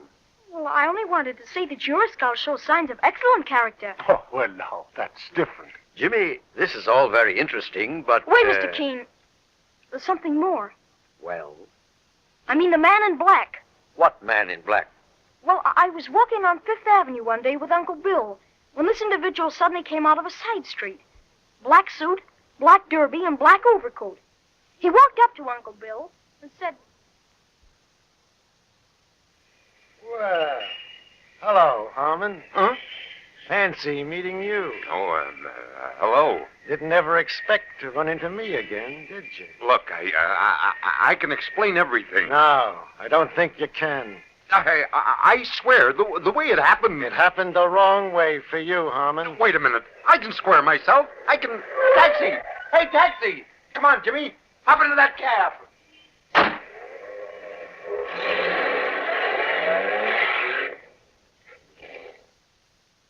And so your uncle suddenly ran away from this man in black, eh? Yes, Mr. Keene. And now, I have a feeling that something terrible is going to happen. You've got to help me get Uncle Bill out of our house. Jimmy, did your parents know you were coming here to see me? Well, no, sir, I didn't tell them. I'm afraid I don't really have any right to interfere. But this is a dangerous situation, Mr. Keene. Well, the kid's been to too many movies, boss. Mr. Clancy, I resent that remark. I may be only 12 years old, but I'm not a child. Oh, sure. Well, Mr. Keene? Jimmy, much as I understand your dislike for your Uncle Bill, I'm afraid this is a matter for your parents to handle. But, Mr. Keene... I hope you'll drop in again someday when I have a little more time. Will you do that? All right, Mr. Keene. But I know something is going to happen. Something terrible.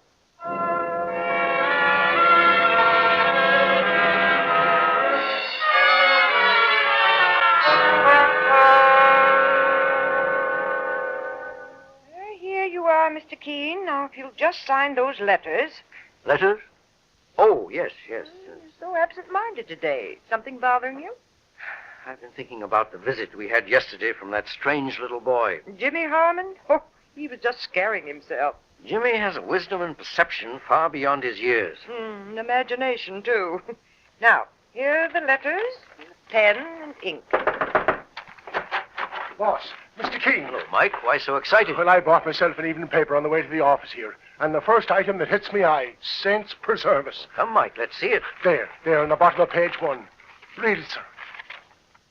Man killed in auto accident. Boy vanishes. Good heavens, that doesn't mean... Police were left baffled today by an obvious hit-and-run accident early last night on Madison Avenue, which claimed the life of William Harmon, 44, of 3000 East 89th Street, where he was staying at the home of a brother. The dead man, found lying in the roadway, had gone walking with his young nephew, James Harmon, Jr., age 12. But there has been no sign of the boy since the accident. Police are investigating. Heavens above. Hand me my hat and coat, Mike. I must talk to Jimmy's parents at once.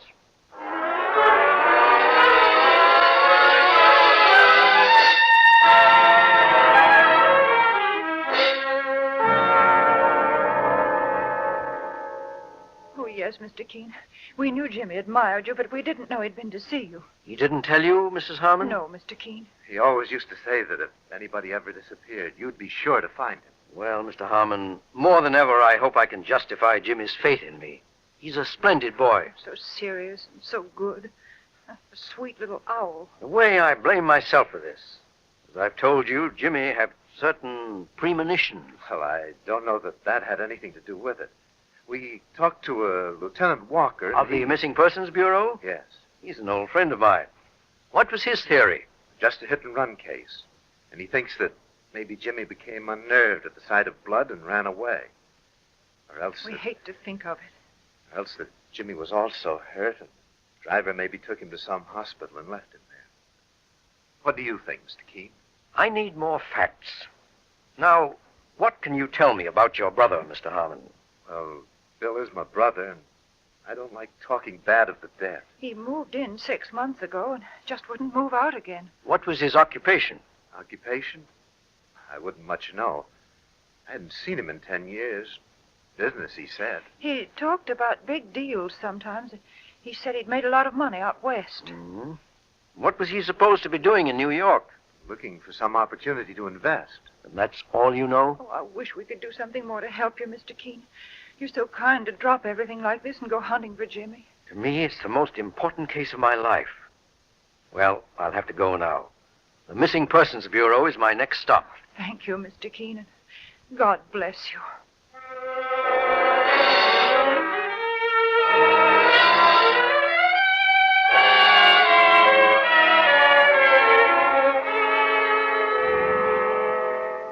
You see, Lieutenant Walker, it just happened the boy came to my office yesterday to tell me that strange story. Well, I certainly appreciate the tip, Mr. Keene. It makes it more than just a hit-and-run accident. I'm very much afraid so. You don't mind my stepping into the case, Lieutenant? No, glad to have you. About the boy, I presume you're in touch with all the hospitals? Yes, it's still possible he was also hurt. The driver was soft-hearted enough to want to get him to a doctor. Yes. There weren't any witnesses to the accident or whatever it was? No one. No, excuse me. Lieutenant Walker speaking. Oh, yeah, Martin. You got a pretty good set of prints? What's that? I'll be darned. Yeah. Well, thanks anyhow. Bad news, Lieutenant? Funny news, Mr. Keene. I was a man at the morgue. Jeepers, there are 2 billion people in the world, and they all got fingerprints. Now, just when it would help to know... This man has no fingerprints? Not a trace. You mean his fingertips have been mutilated? Yep, the old gag. All 10 fingers badly burned and healed over with scars. Yes, that is news. Yeah, clear as day. He was an old mobster, did it deliberately to cover up his record. Well, maybe he did once have an accident. No. No, he belonged to a mob. One way or another, we're up against a stone wall. Even his own brother knows nothing about him. Well, Mr. Keene, only one thing left to do. Send out a nationwide alarm for the kid Jimmy. So, if you'll excuse me now... I'm running along anyhow. No fingerprints. Who was he, anyhow? What was he hiding?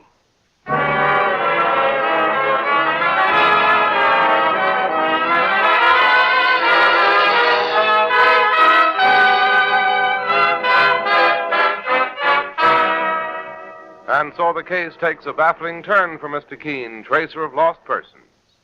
Meanwhile, thousands of girls who suffer the heartache of being unpopular Clever, pretty, smartly dressed girls have just one thing to blame: teeth that rob them of charm when they smile. Thousands of men whose livelihood depends on selling themselves to others have the same weakness of appearance to blame. They don't know it or notice it, but the people they contact do. You may or may not be one of those people, but if you have the slightest suspicion that you are, try the new Colonos toothpaste, a high-polishing toothpaste. You'll find Colonos helps remove those dingy, unattractive surface stains from your teeth, brings out all the natural luster and brilliance that adds so much to your smile. Start using the new Colonos tonight. Remember, it's a high-polishing toothpaste. You can get Colonos, K-O-L-Y-N-O-S, Colonos toothpaste at any drugstore. Now back to Mr. Keene as he returns once more to the home of Jimmy's parents. See, Mr. Harmon, Mrs. Harmon, the one important thing right now is to get back in the dead man's past. Well, I've shown you every blessed thing that was in his room, Mr. Keene. Not one single paper there to give us a lead. One moment. Do you recall anybody who may have phoned him regularly? Well, now, come to think of it, Yes, Mrs. Harmon. the one person I ever knew Bill to have anything to do with, it was last week.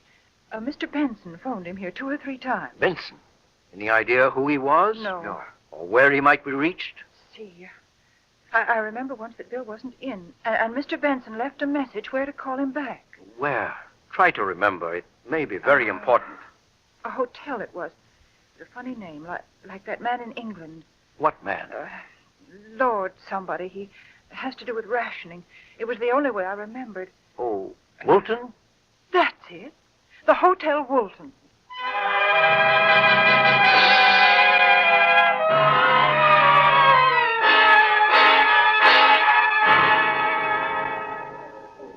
You say you're looking for a Mr. Benson? That's right, clerk. You wouldn't have his first name? I'm afraid not. All I know is that he was registered here last week. I looked through these files.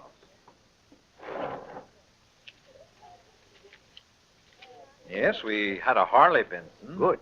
Is he still in the hotel? No, checked out yesterday. Yesterday. All the bad luck. Did he leave any home address with you? Just Chicago. That's a very big city.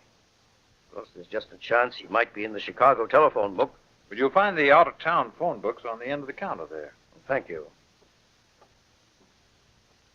Find it, sir? Yes, here it is, thank you. Waldron. Barton. Benson. Any luck, sir? No Harley Benson. I rather imagine he wouldn't be in the phone book anyhow. Well, sir, if there's anything more I can do, I'll Yes, be... there is. You keep records, of course, of all long-distance phone calls for your guests? Oh, yes. Would you mind showing me Benson's? To explain my right to ask, my name is Keene. I'm a tracer of lost persons. I'm now looking for a 12-year-old boy, Jimmy Harmon, who has disappeared. Oh, yes, I read all about it in the papers. Let me see, the bill file's right here, Mr. Keene. Yes. Here's Benson. He made several calls. Did he call Chicago? Yes, sir. 3 times. His only long-distance call. And the number he phoned? Here you are, sir. The same all 3 times. Thank you, clerk. That's all I need to know.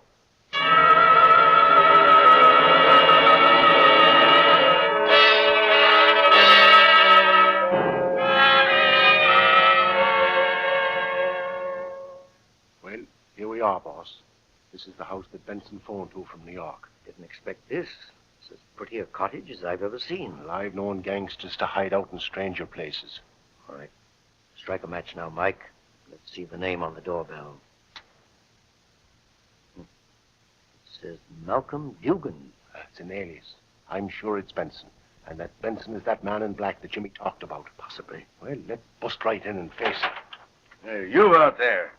Anything you want? Well, you see, we... I seen you through the window, prowling around in the dark. Indeed you did, Benson. Say, how'd you know my name? That's a long story. I've come all the way from New York to talk with you. So I didn't expect to find you under the name of Dugan. Dugan's a cousin of mine. I board here. May we come in?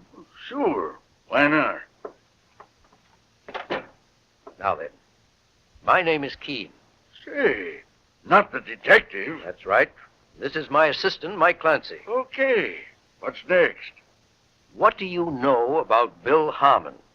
Bill Harmon? A gunman, huh? Trigger man for one of the Chicago mobs. Alky racket. Or was it dope? Or maybe black market? And you did him in. Oh, wait a minute, Clancy. Back up. All right. Tell us in your own way. Harmon ain't no mobster. He was the same as what I still am. And what's that? A prison guard in the Lakeshore Penitentiary. A prison guard? Sure, until 5 years ago when he quit.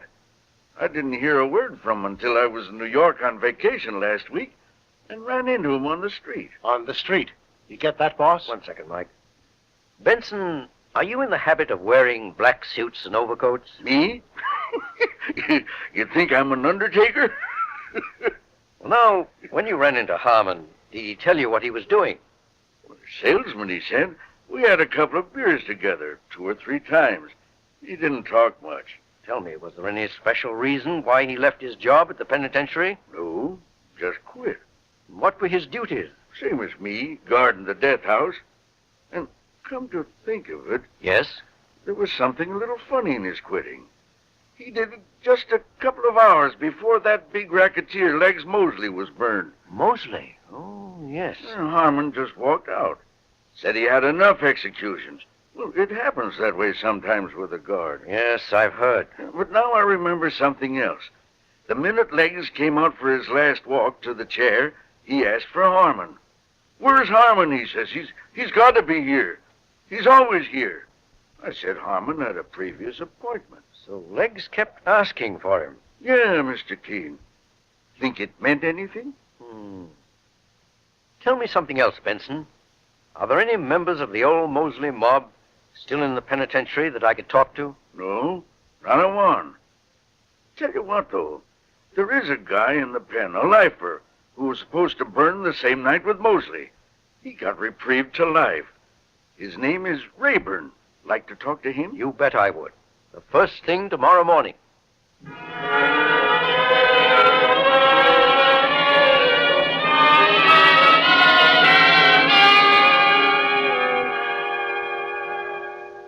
Rayburn, I gather you're no gangster. No, Mr. King. I committed my murder over a woman. Well, as I've told you, I'm trying my best to trace a fine 12-year-old boy who's disappeared. Somehow the trail leads right here to the penitentiary. How do you mean? It's too long a story to tell right now. There's only one question I want to ask. Yes, sir. Why did Bill Harmon suddenly quit his job as a guard in the death house a few hours before Mosley's execution? Well, you see... And why didn't Harmon have the nerve to go into the death chamber that night to see him executed? Mr. Keene, I don't want to get anybody in trouble. Don't worry about that. Harmon is dead. The question now is to try to save the life of an innocent boy. Well, why did Harmon quit? Well, because he welched on a bargain. Welched? How? Well, while Legs Mosley was waiting to burn, some of his gang reached Bill Harmon and made a proposition. They would pay him $20,000 if he would help spring Legs from the death house. The brains of the plan was a fellow called Blackie. Blackie? Well, they called him that because he always dressed in black. Blackie Westlake. Yes, go right on. Well, the way I got the story, Harmon agreed. But he wanted some of the money in advance. So they gave him $10,000, and he would get the rest after Legs was over the wall and free. I knew all about it because they were going to let me walk out the same time. But Harmon never carried out his crooked bargain. No, Mr. King. Talk of crooks out crooking each other. He took the $10,000 and beat it. Legs died in the chair. I got a reprieve. But that's ancient history, isn't it? Yes, ancient history that suddenly came back to life. Thank you, Rayburn.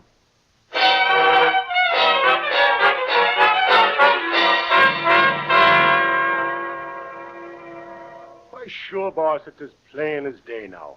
Blackie Westlake and the other members of the old mob killed Harmon for revenge. Yes, and abducted Jimmy because he had once seen Blackie before and was in a position to identify him to the police. Right. Now the next step. We phoned Lieutenant Walker in New York and asked him to send out an alarm. For every member of the old Mosley mob? No, Mike. Just for Blackie Westlake. And why just for Blackie? To start a civil war. Boss, I don't get it. You know the old saying, when thieves fall out, honest men get their due? Mike, that's the only way of getting Jimmy safely out of the hands of those gangsters. Oh, psychology stuff. Right. Let's phone Walker now and then get back to New York.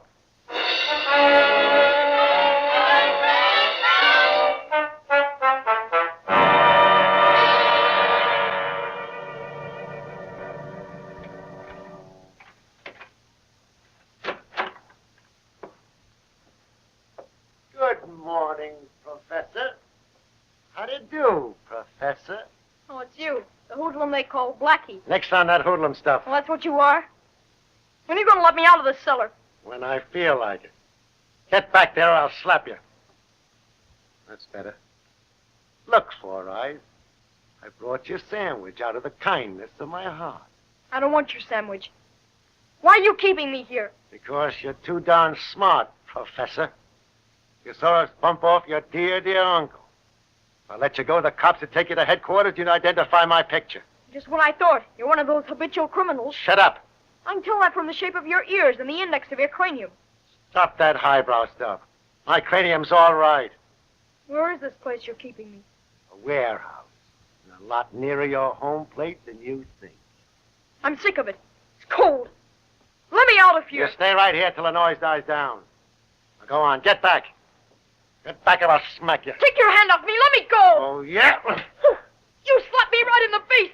You knocked my glasses off. And that's only a sample. Let me out of here. Let me go.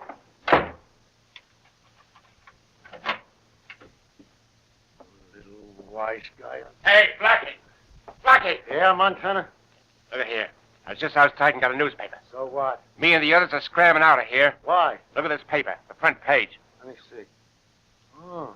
Blackie Westlake hunted in murder and abduction. That means you. I thought it was covered up the whole way. You ain't, but we are. Now, wait a minute, You're Montana. hot, Blackie, hot as fire. The whole town's looking for you.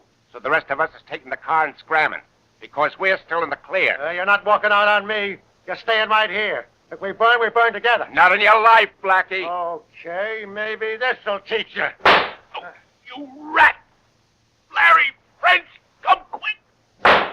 Oh, so you want to shoot it out, huh?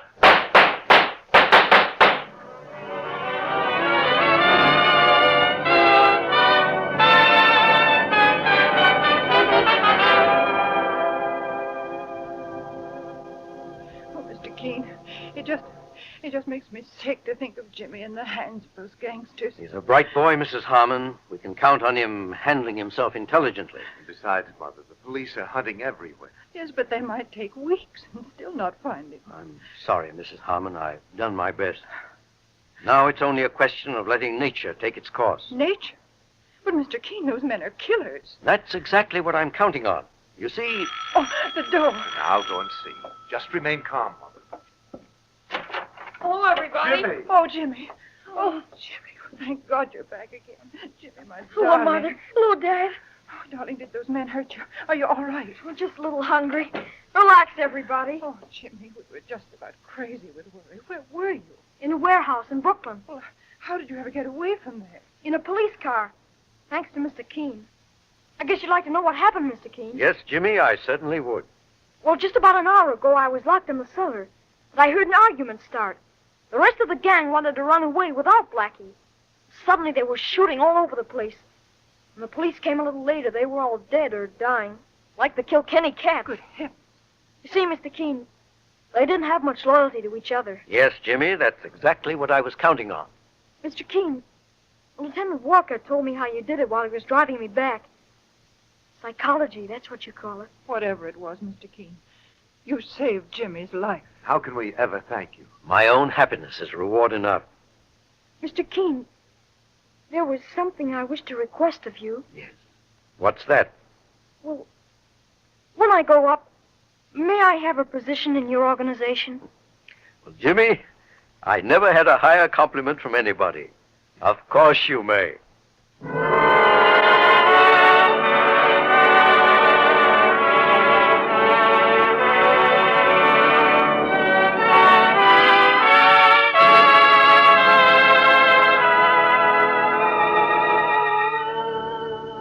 Listen next week at the same time when Mr. Keene brings us the fascinating case of Mr. Trevor's Secret.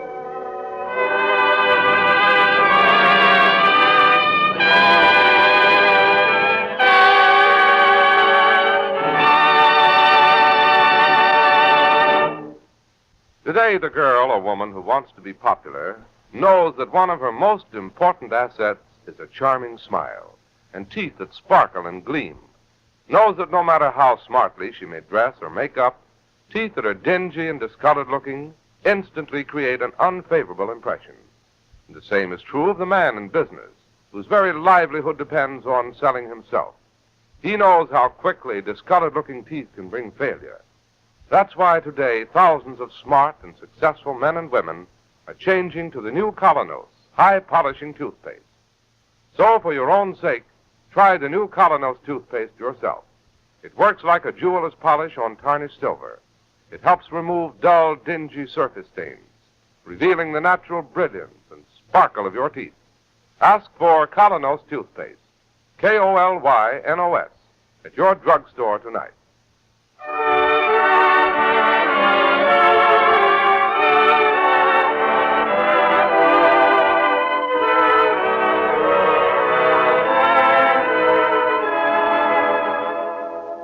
You've been listening to Mr. Keene, Tracer of Lost Persons. Now on the air at a new time, every Thursday night, 7:30 to 8 Eastern Wartime, over this network. Don't miss Mr. Keene next Thursday night when the kindly old tracer turns to the case of Mr. Trevor's secret. This is Larry Elliott saying good night for the makers of Colonos toothpaste and inviting you to listen to Friday on Broadway at 7:30 p.m. Eastern Wartime over most of these stations tomorrow night.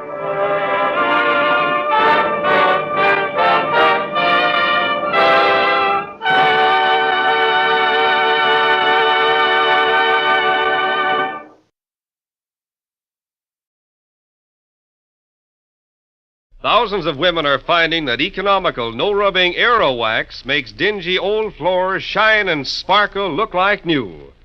Just apply, and in 6 to 9 minutes it dries to a hard, lustrous waxed finish that saves countless scrubbings and polishings.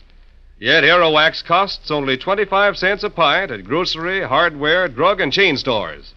Get Aero Wax, A-E-R-O-W-A-X.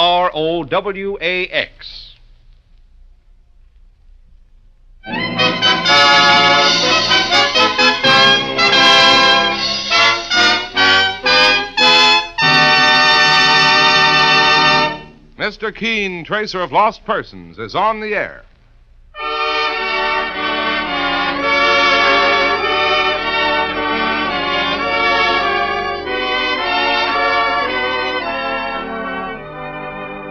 Ladies and gentlemen, the makers of Colonos toothpaste present Mr. Keene, Tracer of Lost Persons, one of the most famous characters of American fiction and one of radio's most thrilling dramas. Tonight and every Thursday night from 7:30 to 8 Eastern Wartime, the famous old investigator will take from his files and bring to us one of his most celebrated missing persons cases.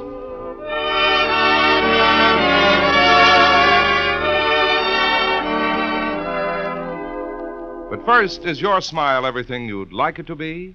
Bright, sparkling, magnetic? If not, try the new Colonos toothpaste thousands are raving about. It's a high-polishing toothpaste that acts like a jeweler's polish in removing tarnish from silver. Quickly, but oh so gently, Colonos erases stubborn surface film from your teeth, revealing all their glorious natural brilliance. Get Colonos, K-O-L-Y-N-O-S, Colonos toothpaste at your drugstore tonight.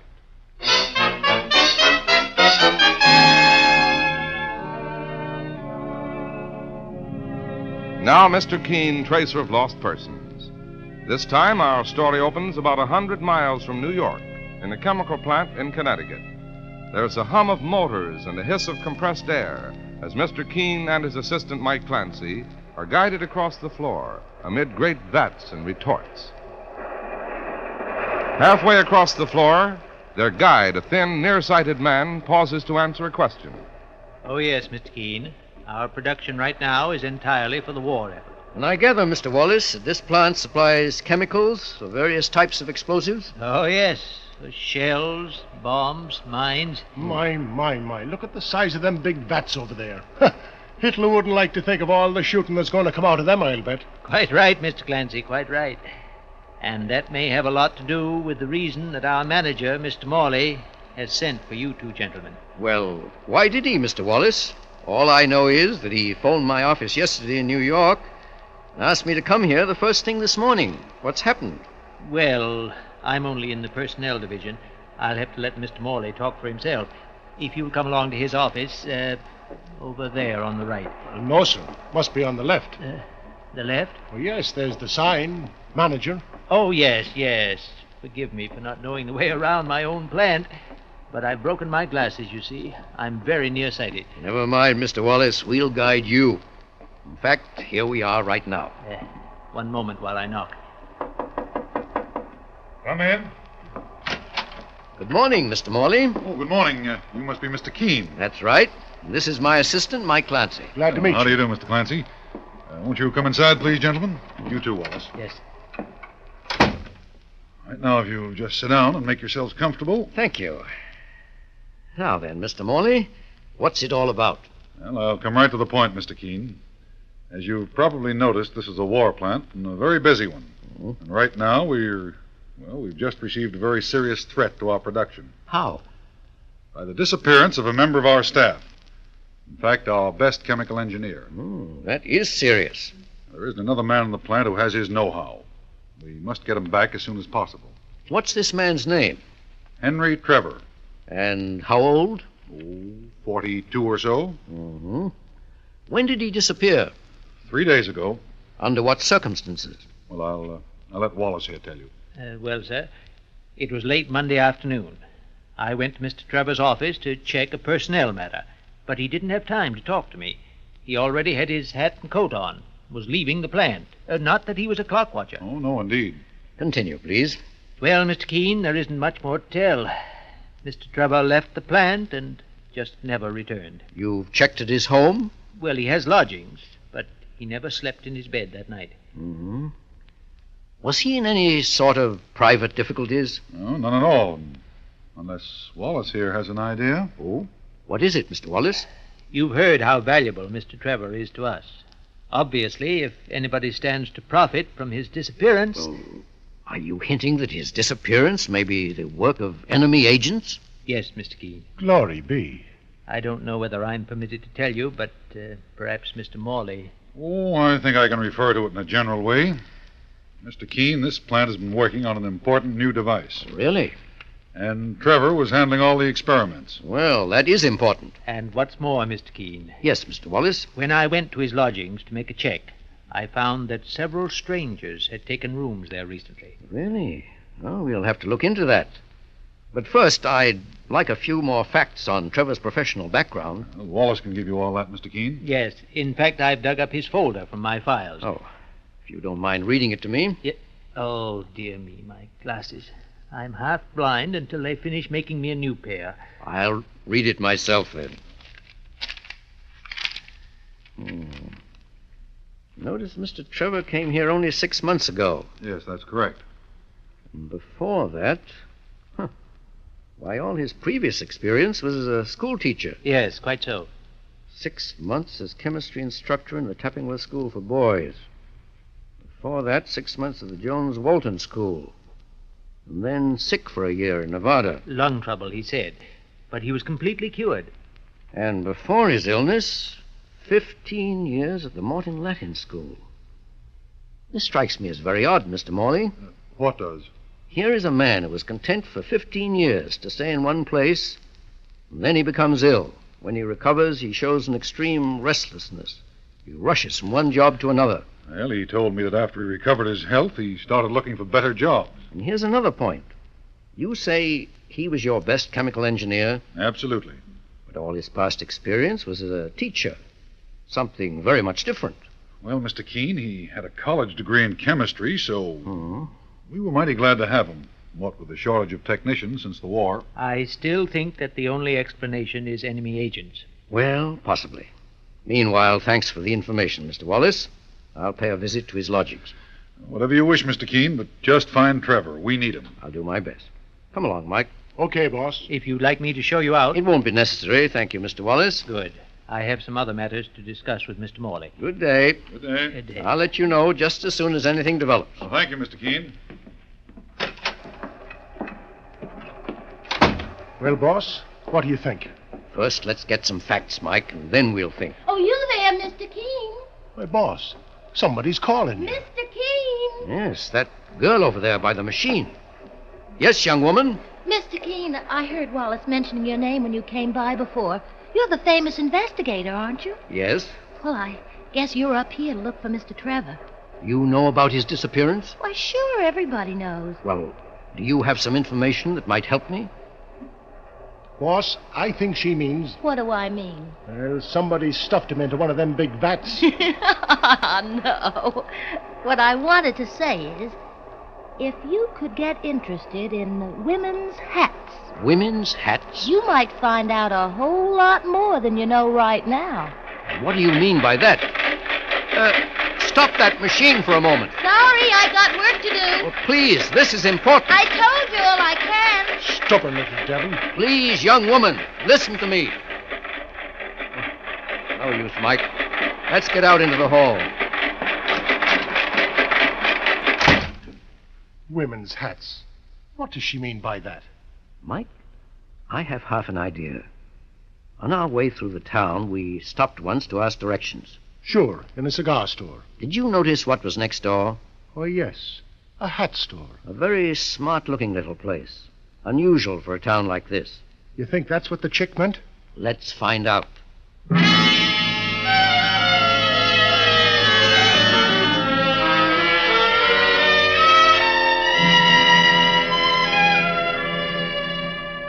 Here we are, Mike. This is the place. And there's the owner's name on the window.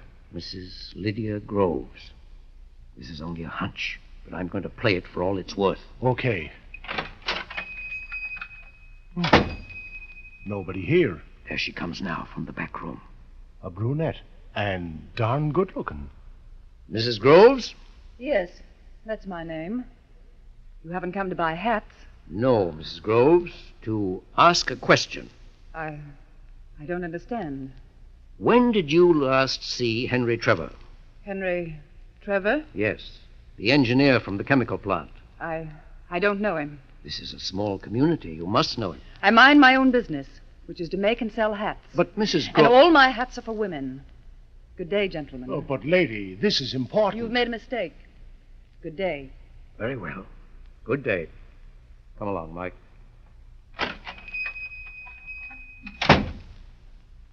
Boss, do you think she was telling the truth? No, Mike, I don't. Enemy agent?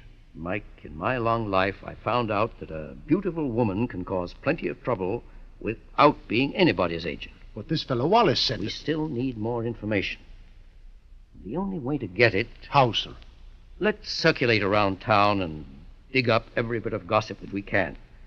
You hang around the lunch wagons, the gas stations. As for me, I'm going to get a haircut.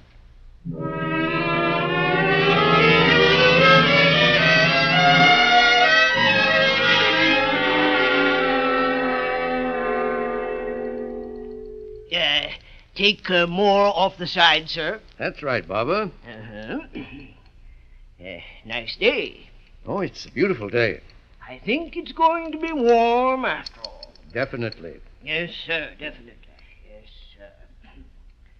Don't think I ever saw you around here before. I'm doing a job for the chemical plant. Oh, chemical plant. I believe our Mr. Trevor is one of your customers. Oh, sure. Every 2 weeks. Interesting about him and Mrs. Groves, isn't it? Him and Mrs. You know. The whole plant knows. Funny thing, he took to her from the first day she come to this town and opened her shop. Thick as thieves, those two. When did she first come to town? Let me see. About the time my wisdom tooth was raising keen, last September. Take more off the side. Yes, please. He hung around her shop all the time? Yes, till folks started talking. So then they took to cover. You know, Thrush Lane. They've been meeting there every night. Thrush Lane? Mm-hmm. Oh, all the spooning and mooning that goes on there. And just where is Thrush Lane? Oh, half a mile south of town, right by the factory. Say, what are you doing? You can't get up from the chair yet. Here's your money. I'll see you later. But I only done one side of your head. Come back. crazy fella, running off with only half a haircut.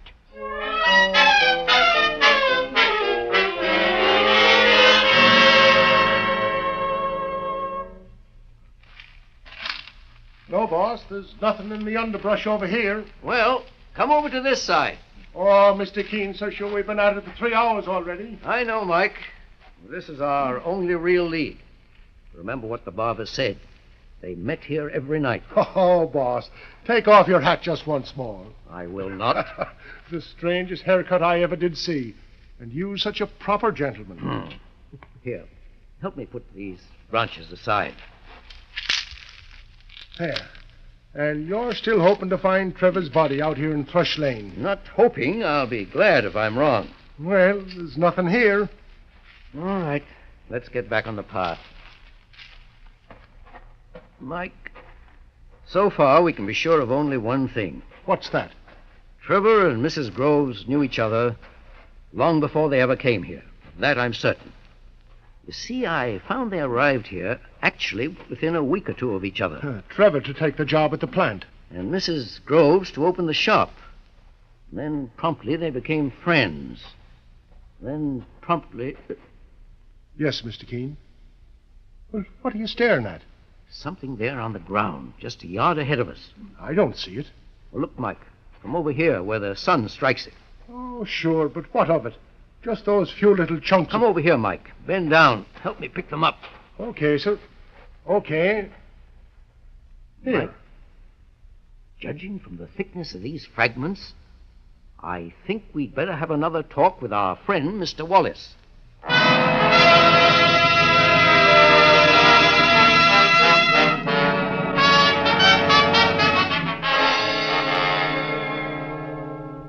And now for a moment, while Mr. Keene and Mike examine their surprising find. Next time you meet the most successful man you know, or the most popular girl, take a good look at their teeth. Chances are they'll be sparkling and beautiful, with all the magnetism your own smile should have. Then examine your own teeth critically. If they're not every bit as brilliant and gleaming as they should be, if they show signs of being discolored by surface film, just do as thousands do. Try the new Colonos, a high-polishing toothpaste. Safely, speedily, Colonos helps brush away masking surface film, revealing the natural luster and brightness of your teeth. Your druggist has an ample supply of Colonos on hand, so get a tube tonight and see what wonders it may do in helping you to add to the charm and appeal of your smile. Remember the name Colonos, K-O-L-Y-N-O-S. Colonos, a high-polishing toothpaste. And now back to the chemical plant where Mr. Keene has a quiet talk with the helpful Mr. Wallace. Yes, Mr. Keene? Is there something more you wanted to know? One or two little details, Mr. Wallace. Fire away, Mr. Keene, fire away. Were you aware, Mr. Wallace, that Henry Trevor was very friendly with a Mrs. Groves? I wouldn't know about that, sir. Well, did you ever notice what route Trevor took when he left the factory at night? Oh, back to his lodgings, I suppose.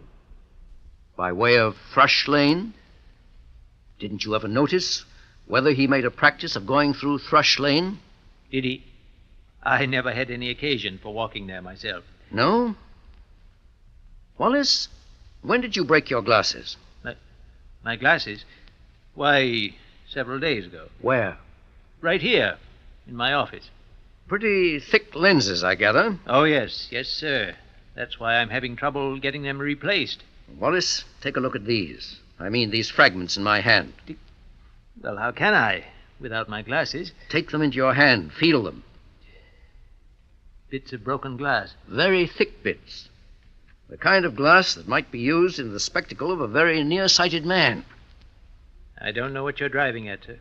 I found these 20 minutes ago in Thrush Lane. Well, the world's full of nearsighted men. Are you sure one of them didn't follow Henry Trevor into the woods last Monday night and overhear his conversation with Mrs. Groves? I'm sure that this one did not. Are you quite finished, sir?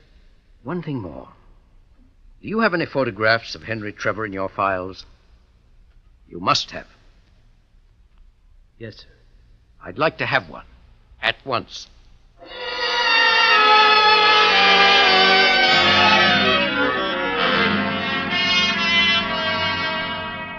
Well, boss, what are you up to now? I'm going on a little trip, Mike. Where to? Back into Henry Trevor's past.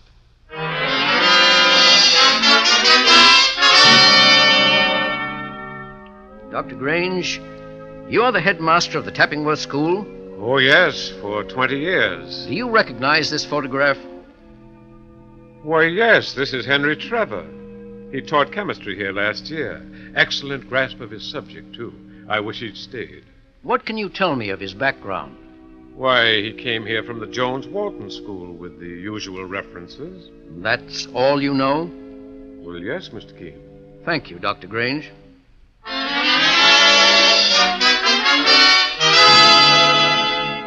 Oh, yes. Yes, Mr. Trevor taught here for one term at the Jones-Walton School. He got along well, Miss Mott? Yes, our girls simply adored him. Where had he been before? He'd been sick, I believe, for a year. Before that, the Morton Latin School. Look at this photograph, please. Is that a good resemblance? Perfect.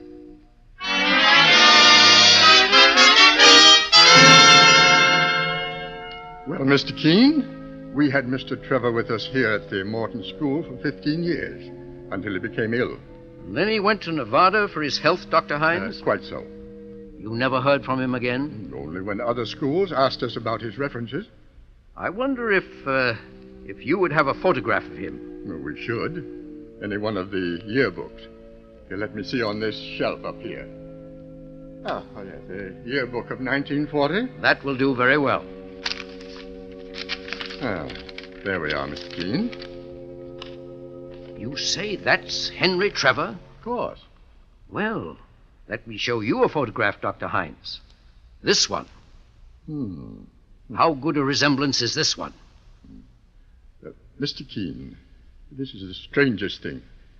Do you have time for a story? All the time in the world. Go right ahead.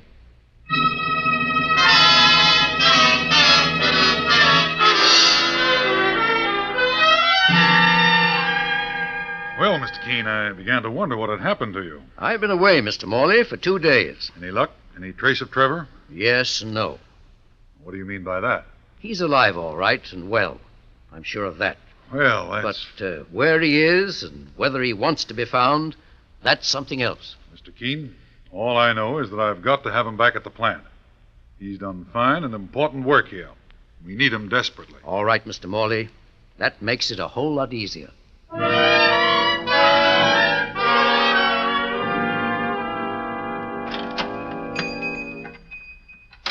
Mr. Keene, it's you again. Yes, Mrs. Groves. Mr. Keene, if you've come to plague me with questions again. No. No more questions. Because I know the answers. I'm not feeling well. Please come back some other time. Now is the best time. You see, Mrs. Groves, I've just finished tracing back the history of Henry Trevor. Or rather, the man who called himself Henry Trevor. I don't understand. The real Henry Trevor died 2 years ago in Nevada. But I told you that I know nothing about it. And the moment he died, his identity was borrowed by someone else. In fact, by his brother, John Trevor. Oh. Yes, there were 2 Trevors, John and Henry. Both were trained in chemistry. Henry became a teacher. John became an engineer. John, the engineer, was very successful, made heaps of money. But his wife spent it even faster than he made it. I know nothing about it. In the end, this led John to embezzle $5,000 from his company. He and his wife ran away, wandered all over the country, used up every cent they had. Because there was no job that John could apply for without giving himself away. Interesting, but I don't see how... Finally, 2 years ago, the real Henry Trevor, the quiet schoolmaster, died. Immediately, John saw a chance to borrow his brother's identity and make a new start. And so John became Henry. How did you find all this out? By going back to the Morton School. The headmaster remembered the scandal about the embezzlement very well, and how much sorrow it caused Henry at the time. All that I had to do was to show him the photograph of the man who claimed to be Henry. Quite simple, really, Mrs. John Trevor. What did you call me? You are the wife of John Trevor, the man I've been asked to find. Oh, I don't suppose there's any use now to deny it. None. Yes. It was my extravagance that caused the trouble. I wanted things John couldn't afford. Believe me, I regret the whole thing. We've struggled so hard to live it down. But Wallace found out, the man at the chemical plant. Yes, by following us to Thrush Lane several times and overhearing our conversation. And then he tried to blackmail your husband? Yes.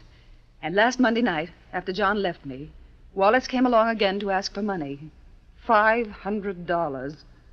Otherwise, he would expose John. But your husband refused. Yes, he began to scuffle with Wallace.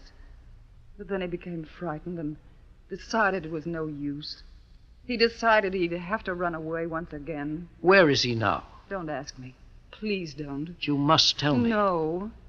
He's my husband. And this was all my fault in the first place, Mr. Keene. It was my foolishness and vanity that caused John to embezzle the money. Oh, please go now. But, Mrs. Trevor... I beg you, please the go. telephone. Mrs. Trevor, the reason that you want me out of here, would it be because your husband is right now calling you on the telephone? I have nothing more to say. Pick up the phone, Mrs. Trevor. Answer it. But, Mr. Keene... And tell your husband that I want to see him in my office in New York. Any time tomorrow, if he can make it. I don't know. Please do as I say. You won't regret it.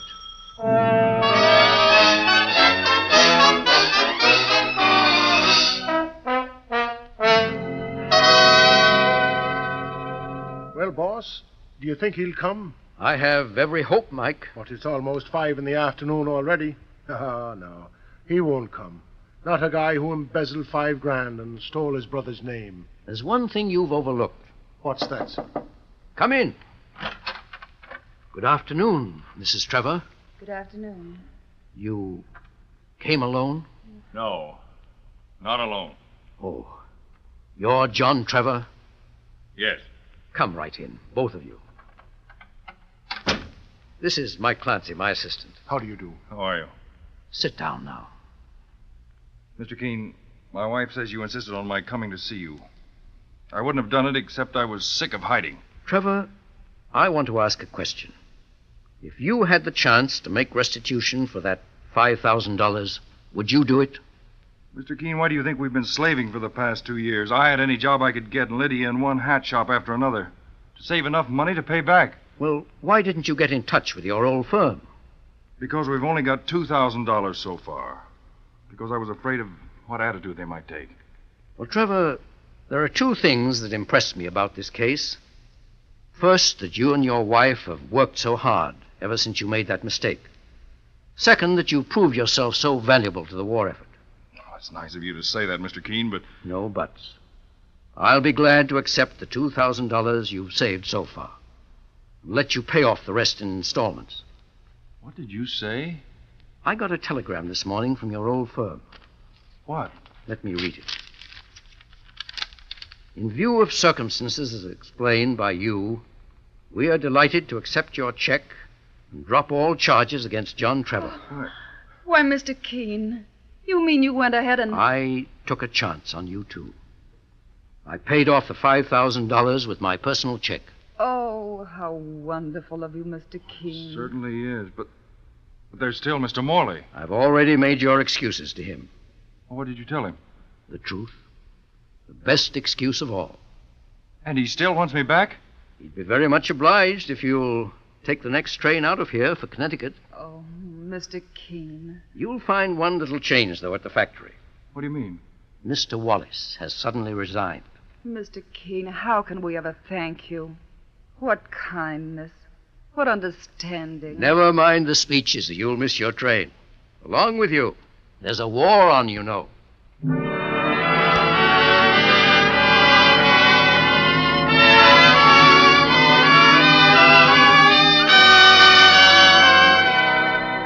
Listen next week at the same time as Mr. Keene brings us the case of murder in the air.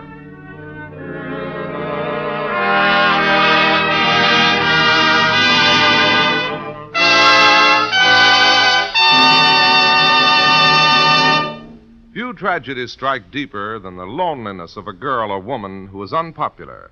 A girl who dresses smartly, looks pretty, is gay and charming, but whose teeth, when seen at close range, rob her of the very charm she strives for. And the same thing is true of the man who must sell himself, socially and in business, and whose teeth create an unpleasant effect on others. If you have the slightest suspicion that your teeth are holding you back from social or business success, do as hundreds of thousands have recently done, and that is start cleaning your teeth with the new Colonos, a high-polishing toothpaste. Its action is like that of a jeweler's polish, removing tarnish from a piece of silver. Try it, just once, and then you'll know why people everywhere are changing to this new high-polishing toothpaste, Colonos, and learning the meaning of teeth that can gleam and shine, that give your smile new personality and charm. You can get the new Colonos in any drugstore tonight. It's spelled K-O-L-Y-N-O-S. Colonos Toothpaste.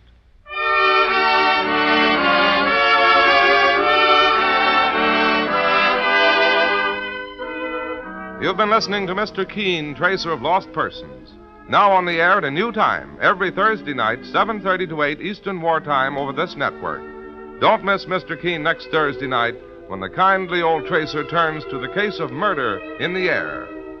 This is Larry Elliott saying good night for the makers of Colonos Toothpaste and inviting you to listen to Friday on Broadway at 7:30 p.m. Eastern Wartime over most of these stations tomorrow night.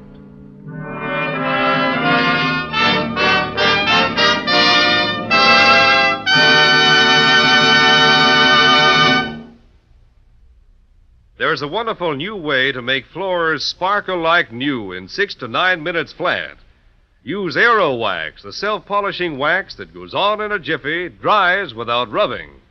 Its marvelous high luster adds beauty to your rooms, saves countless scrubbings. Yet it costs only 25 cents a full pint. Get Aero Wax, A-E-R-O-W-A-X. This is CBS, the Columbia Broadcasting System.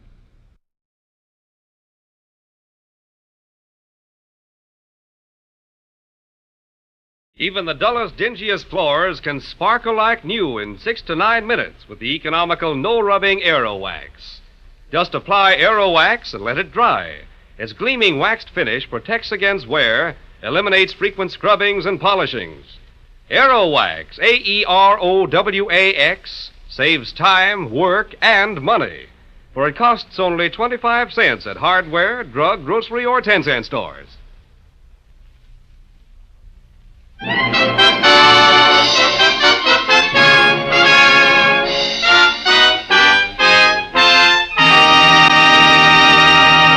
Mr. Keene, Tracer of Lost Persons, is on the air.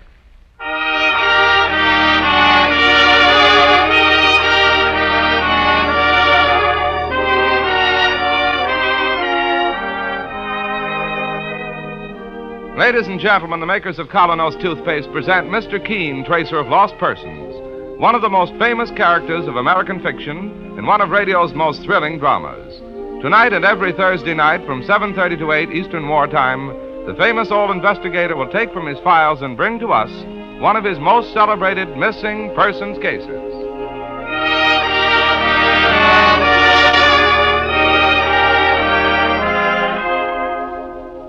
To have a charming, attractive smile, teeth that feel fresh and clean, resolve right now to use Colonos, a high-polishing toothpaste.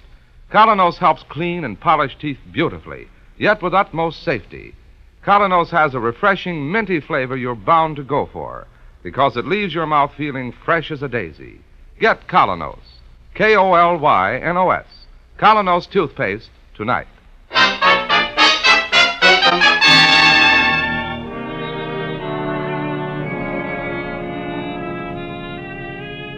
And now for Mr. Keene and the case of murder in the air. It is almost midnight, and in Mr. Keene's office, as the tracer and his spinster secretary, Miss Ellis, finish up a very hard day's work. You've worked long enough, Miss Ellis. Don't you think you'd better go home now? There's still some more work to be done, Mr. Keene. We can finish it in the morning. Do you realize what time it is? Around 9, I should think. It's almost midnight. No. Yes. And I'd just as soon you wouldn't come in at all in the morning. Now get a good night's sleep. I'll be here at the usual time. I had a feeling that's what you'd say. Oh, may I have the key to that closet, Mr. Keene? The key? Hmm? Well, I don't have the key. You didn't take it out of the door this evening? No. Well, that's odd. Maybe Mike has it. Oh, yes, I didn't think of Mike. You want to get something out of the closet, Miss Ellis? There's just a book I left there. I tried to open the closet before, but it was locked. Mike must have accidentally locked it before he left. Oh, well, it doesn't matter anyway. I'm not going to do much reading tonight. I should hope not. You go home and get some rest, Miss Ellis. I'll finish up here and lock the office. All right, Mr. Keene. Just midnight, I guess. Late, even for you. I'll be leaving very soon. Good night, Mr. Keene. Good night, Miss Ellis, and thanks for staying in. I think I'll check this correspondence in the morning. I'm getting rather tired. Come out of that closet and keep your hands above your head. I said come out of that closet.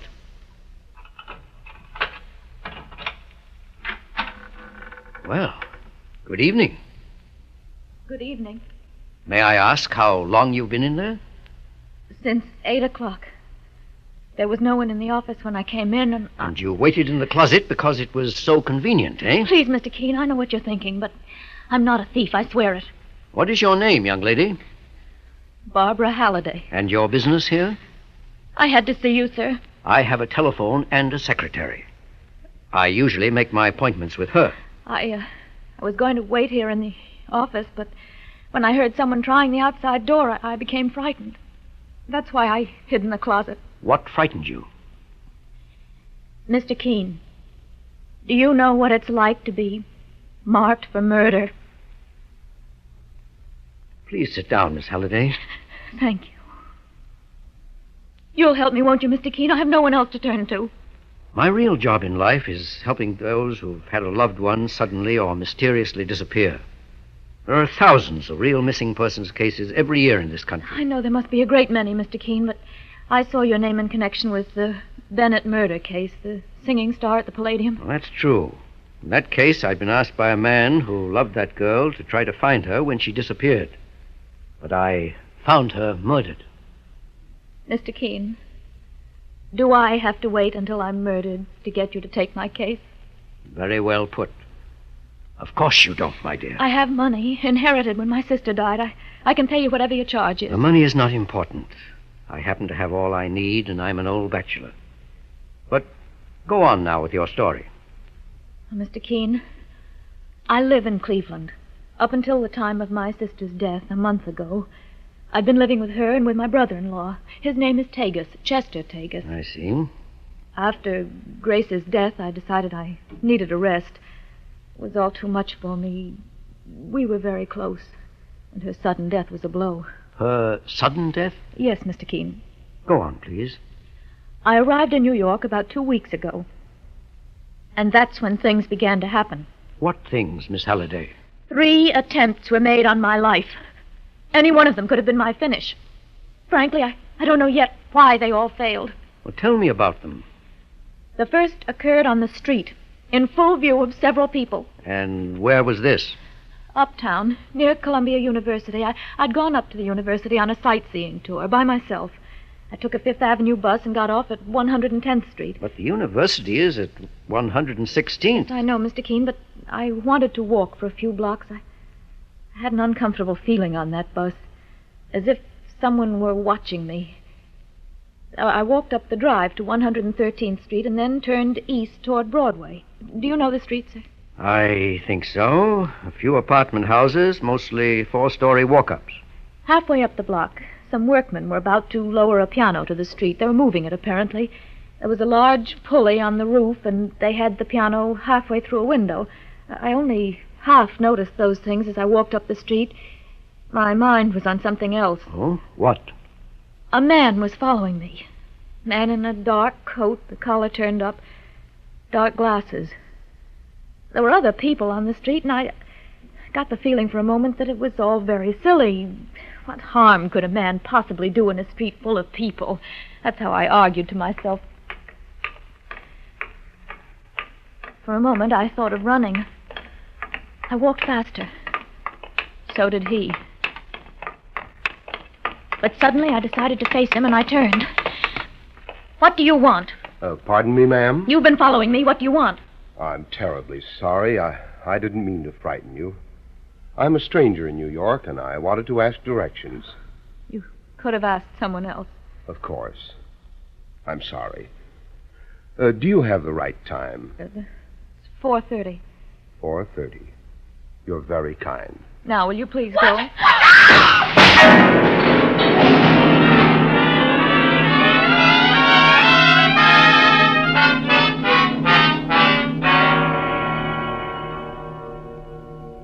It was the piano, Mr. Keene. It hit a projecting ledge as it fell and missed me.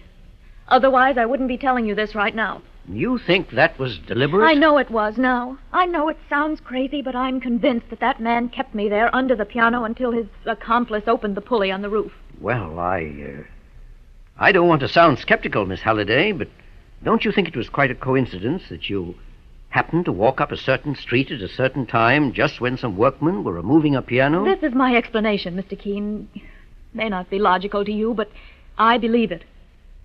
There were 2 men following me. They actually had a different plan in mind, but they saw the piano, and they made their attempt with that on the spur of the moment. And the workmen saw nothing? No. There was no one on the roof at the time. You say there were 3 attempts to kill you? Yes. The second attempt occurred on the subway. The following morning, I decided to visit the cloisters. I took a subway at 42nd Street, an express. At what time was this? Around 11 o'clock. It wasn't the rush hour, and I was alone in the rear car. At least I thought I was alone, until I noticed a man sitting at the other end. The same dark glasses, dark coat with the collar turned up. He'd disappeared in the confusion right after the piano fell, and there he was again. I watched him out of the corner of my eye. When the train reached 59th Street, he'd moved his seat, and he was now directly opposite me. Didn't you try to get out? I was afraid to move. I prayed that someone else would board the car, but it was still empty except for us when the doors closed. And the train began to move. What happened then? The run between 59th and 125th Street is the longest on the line. I suppose it really only takes a few minutes, but to me it seemed as if I was living my whole lifetime over again, because the man with the dark glasses had deliberately changed his seat again, and he was now sitting next to me. There was no conductor on that subway car, as sometimes there aren't. I started to get panicky. I couldn't scream. We were in the last car, and the noise was too strong. I got up and moved towards the end of the train, and he followed. Then I knew what he wanted to do. He wanted to push me off the train. I started to choke with fear. I wanted to beg him to leave me alone, but the words wouldn't come. And he was pushing me against the gate and fumbling for the catch. Suddenly I found my voice, and I screamed at the top of my lungs.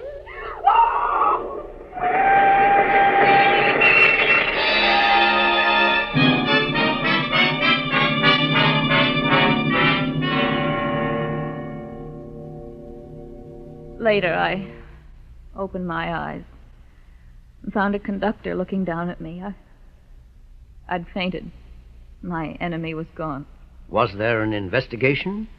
No, I didn't tell anyone what had happened. I just took a cab home as quickly as I could and went to bed. The next day, I was ill from fear and anxiety. Every time I heard a footstep in my hall, I thought it was the man with the dark glasses. You kept to your room then for several days? Yes, I had my meals sent up. The only one I would admit was the waitress who brought my food from the restaurant downstairs. Where were you living? In a brownstone house on 37th, Mr. Keene. I've since changed to a woman's hotel with Charlotte. Yes. Go on. Well, at the end of 3 days, I began to get hold of myself again. I felt stronger, and I decided to leave town as soon as I could. And then one evening, Marion, the waitress, brought my dinner as usual. Who is it? Marion, ma'am. Just a moment, I'll let you in. How are you today, Miss Halliday? I'm fine. Thank you much better. I got you some tasty stew. Irish stew. I'm sure you'll like it. Thank you, Marion. Oh, my goodness. You've been leading a hermit's life up here. No friends, no fresh air, no movies. I didn't miss the movies so much, but the fresh air, I could certainly use some of that. Why don't you go out for a walk after dinner? No, I don't think so. Oh, but it's so nice out, and you'll feel fine after you have that lovely dinner. Wait till you taste that stew. I had some myself, and it's super. I'll bet it is. Do you want me to uncover it for you? No, thanks. I'll do it.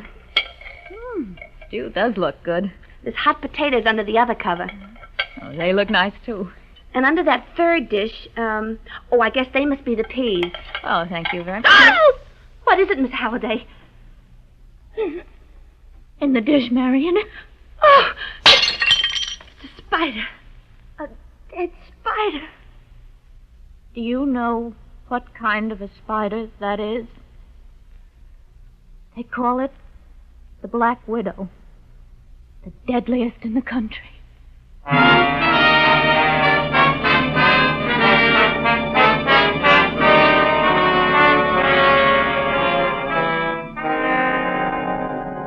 What a strange story Barbara tells Mr. Keene. It continues in just a minute. Mr. Keene is broadcast to you by Colonos Toothpaste. After all is said and done, all any dentifrice is supposed to do is clean your teeth. Thousands of folks like you and me have found that Colonos, the high-polishing toothpaste, does that job thoroughly and safely. And Colonos does a real job in helping remove surface film from teeth.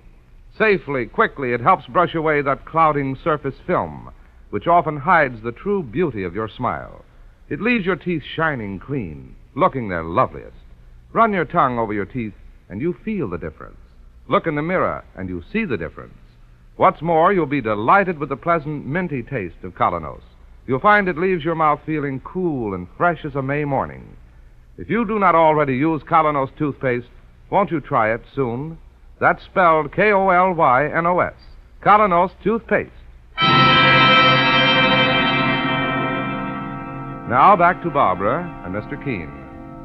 You say the spider was dead, Miss Halliday? Yes. It may have been dead when it was placed there. I don't suppose the waitress knew anything about it. She was just as frightened as I was. See, I have a theory, Miss Halliday. I don't believe anyone was really trying to kill you.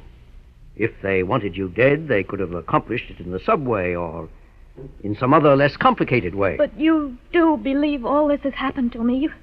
You don't think I'm making it up? No, my dear. I believe you. But I think they've all been merely attempts at murder, attempts to frighten you. But why? That's what I'm going to find out. Now, you say you're living at the Charlotte. Yes, sir. You believe you're safe there? Safe as I could be anywhere. Well, suppose I see you home now. I must say this is one of the most peculiar cases I've ever had. And if it's in my power, my dear, I'll solve it for both of us.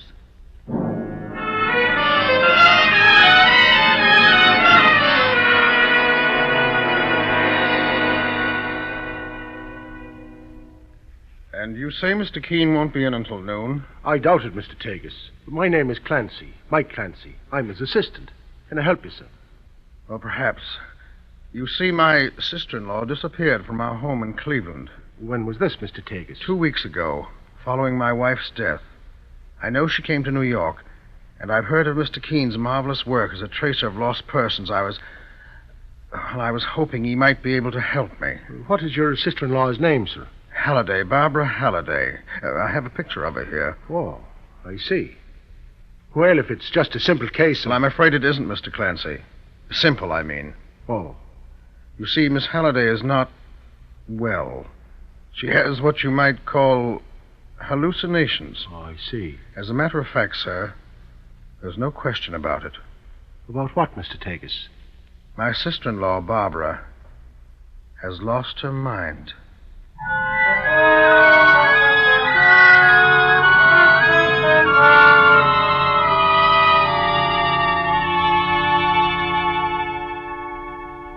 So she said she'd lost her mind, Mike? Yes, Mr. Keene, sir. And according to Mr. Tagus, she tried to run away from home on several occasions. He was going to put her under the care of a doctor when this happened. And she has hallucinations? Yes, sir. She thinks someone's trying to kill her. What sort of a man was this Mr. Tagus, Mike? Oh, very pleasant, nice to talk to. He was mighty worried. I told him you might be able to find the girl if he gave you a little time, sir. I have found her, Mike. You what, sir? Mr. Keene's office. Eh? Well, just a minute, please. Cleveland calling, sir. Thanks, Mike. Hello? Oh, yes, Inspector. You received my wire? Well, it's just a hunch. I suggest you call the coroner and consult with him. Yes. Yes, you can reach me here in my office. Very well, Inspector Bragg, and thank you.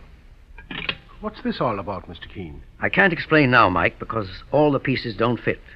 But I'll try to give you a slight idea of what's been going on while we're on our way. On our way where, sir? The Charlotte Hotel. I'm going to make an offer to Miss Halliday, and it's probably the strangest offer that's ever been made to anyone. Let's go, Mike.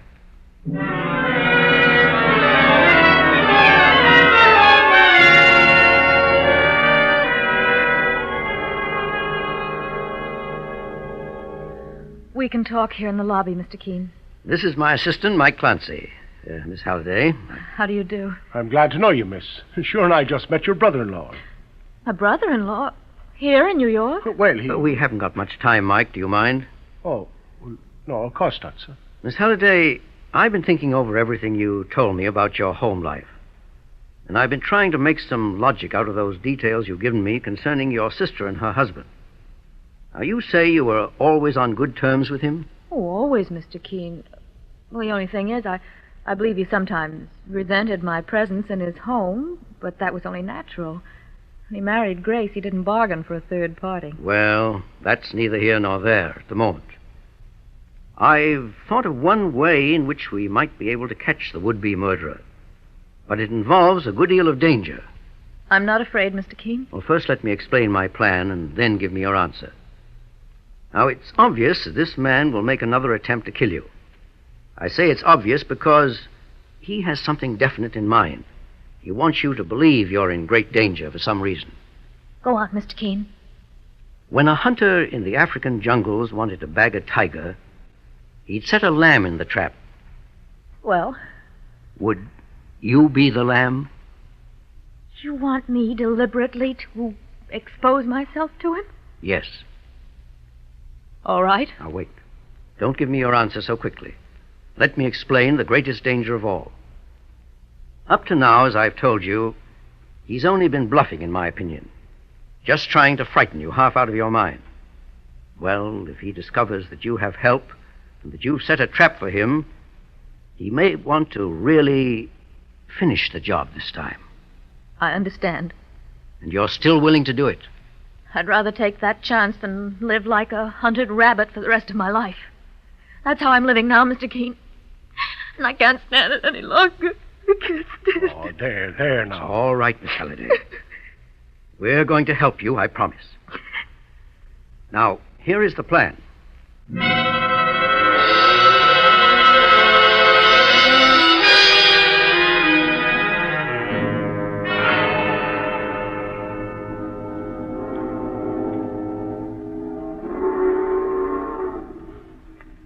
This is it, Miss Halliday.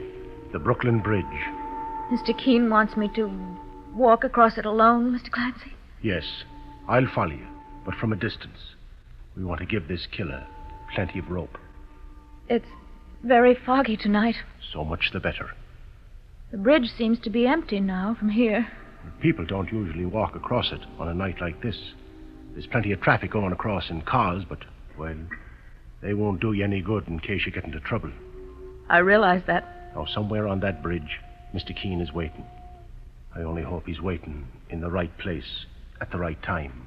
I have enough confidence in him, Mr. Clancy. I'm not afraid. Well, good for you.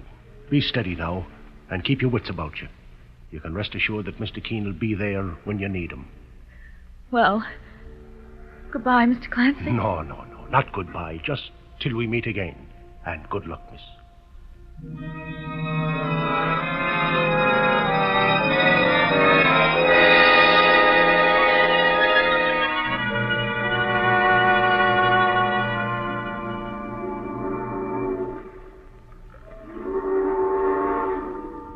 Barbara! Well, Jack!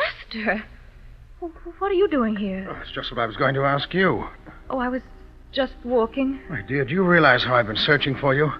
I've combed New York. I'm sorry I left so suddenly, Chester. I didn't mean to worry you. Haven't you been well, Barbara? Yes, I've been... This is just about the most peculiar meeting I've ever had. Is it? Whoa, don't you think it's a coincidence? To meet on Brooklyn Bridge in a city like this? Well, no matter. Come, we'll go home, Barbara. No, I can't go home. What do you mean? Chester, I can't explain now, but someone's been trying to kill me. What? I know it sounds crazy, but I have absolute proof. Have you? And someone is going to help me find this man. Who, Barbara? I can't tell you that. But you say you have proof. Yes, I'm going to the police tomorrow as my benefactor and... Wait. Just stop here for a moment. Why? I have very bad news for you, Barbara. What is it? I'm the one who's been trying to kill you. You're joking. Was the piano a joke? Or the subway? Chester... Don't scream. It won't do you any good. There's no one about. Please, Chester, don't look at me like that. Your eyes. Chester, you're mad. We're in the middle of the bridge. It's a long drop from here, my dear. They say Steve Brody did it. But I don't see how he could have managed it and lived, do you? No. You have $50,000 in trust, Barbara, which will go to me. Keep away from me, do you hear? Goodbye, Let me Barbara. go. Hands off! You get out of my way. Mike, he's headed your way. He won't get far, sir. We've got you between us now, Mr. Tagus, and there's no escaping. No funny business now, mister. This gun really works. Stand back, you hear? Stand back! He's climbing the rail. He's going to jump. Stop him, Mike. I'll get him, boss. I've got you, Tagus. Don't try to pull a Brody on me. Get away from me. Get away from me. Oh, no, you don't. I got you, and I'm saving you for the police, me fine-feathered friend.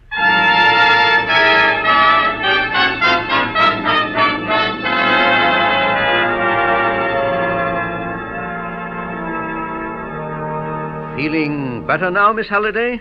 Much better. Thank you, Mr. Keene. I brought you back to my office before taking you home because I wanted to show you this wire from Inspector Bragg in Cleveland. Shall I read it to you? Please. Mr. Keene, I'm so mixed up. As well you might be. This wire will be quite a shock. Have definite proof that Grace Tagus was murdered. Handkerchief found in Chester Tagus' trunk contained traces of poison. Have wired New York police to hold Tagus. Thanks, Bragg. Dear God. Poor Grace. You thought your sister was attempting to exterminate ants in your home when she accidentally breathed some deadly poison fumes, Miss Halliday. Yes, that's right, Mr. Keene. But I'm amazed how you should know all this. I've investigated it, my dear. Actually, those fumes came from a handkerchief, which her husband used to kill her with. He must be mad. He seemed to be on that bridge. At any rate, we've got him now, and there's still another explanation for his actions in the case. Yes? Did you ever hear of a codicil in your mother's will which stated that her money was to go to her eldest daughter and then to you should your sister die, providing the beneficiary was sane and completely capable of handling the financial affairs of the family? But no. I wasn't present at the reading of the original will. Well, your brother-in-law was. I've contacted the family lawyer, the man you told me about the other day, and he gave me enough information to come to certain very definite conclusions. It was then that I began to realize that someone was trying to drive you mad, Miss Halliday, and I suspected that someone was Chester Tagus. Well, apparently I was right. He would have been next in line for the money with you in the asylum. But now he'll have to face the charge of the murder of your sister. Mr. Keene, how can I ever thank you for what you've done for me? It's not necessary to thank me, my dear. The thanks I receive from seeing that justice is done is quite enough. You can go home now, Miss Halliday, with no fear or foreboding. I can assure you now there'll be no more murder in the air.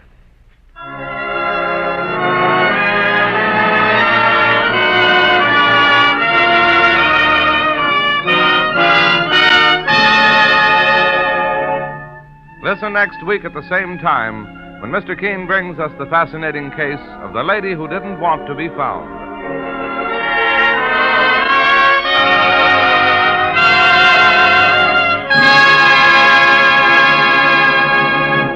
Have you noticed any change in the taste of your dentifrice lately?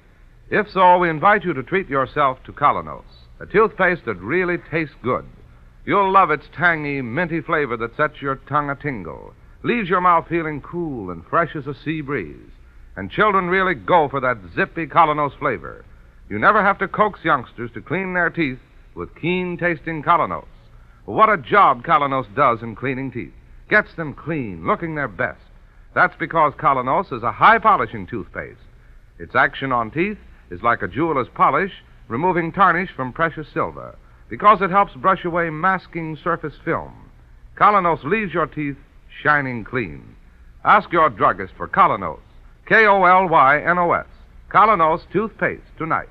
You'll be glad you did.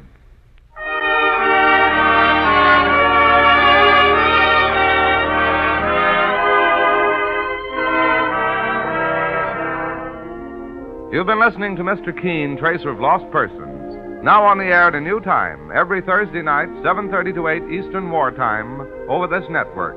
Don't miss Mr. Keene next Thursday night when the kindly old tracer turns to the case of the lady who didn't want to be found. This is Larry Elliott saying good night for the makers of Colonos toothpaste and inviting you to listen to Friday on Broadway at 7:30 p.m. Eastern Wartime over most of these stations tomorrow night.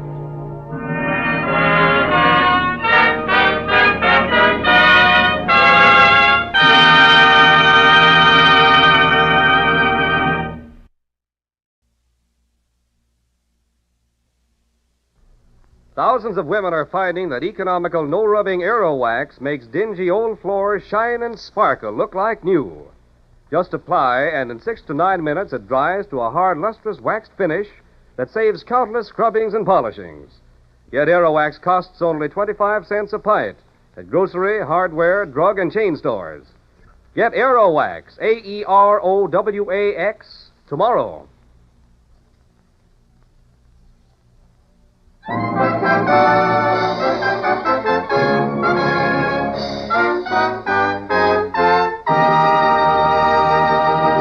Mr. Keene, Tracer of Lost Persons, is on the air.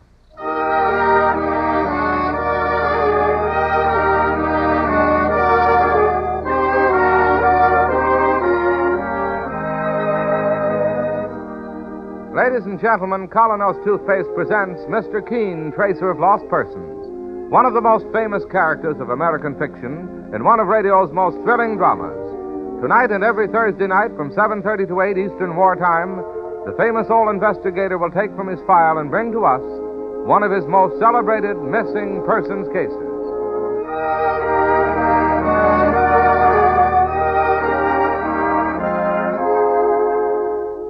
For perfectly clean teeth and naturally brighter smile, start today with Colonos toothpaste. Safely, speedily, it helps your brush take away dingy surface stains that cloud your smile. Colonos not only makes your teeth look their best, but it tastes as bright as it cleans. You're bound to like it. Ask your druggist for Colonos. K-O-L-Y-N-O-S. Colonos toothpaste.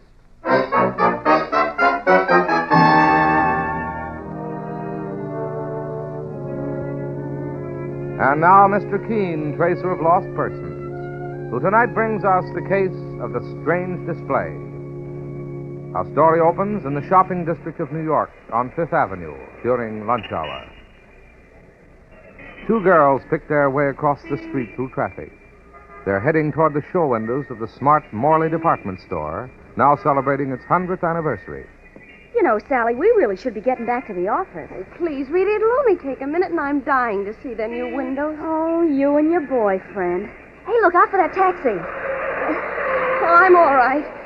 You know, Jeff thought up this idea all by himself, though Mr. Barton stole the credit as usual. You and your boyfriend. Jeff was working on the display all night. This is sort of like an opening performance. Here we are. Yeah, if we can get through that crowd. I beg your pardon, sir. Would you mind letting us... Oh, thank you. Here, Rita, this window first. Okay. Oh, what an old-fashioned looking family. They're dressed in the style of 100 years ago, when the store began. Look at that. A whole family sitting in their 1844 parlor. That's Jeff's idea. You and your... Sally. Yes? Look at the old gentleman sitting by the fireplace. What about him? His white whiskers are falling off, and... It's not a dummy. It's alive. It's not alive. It's dead.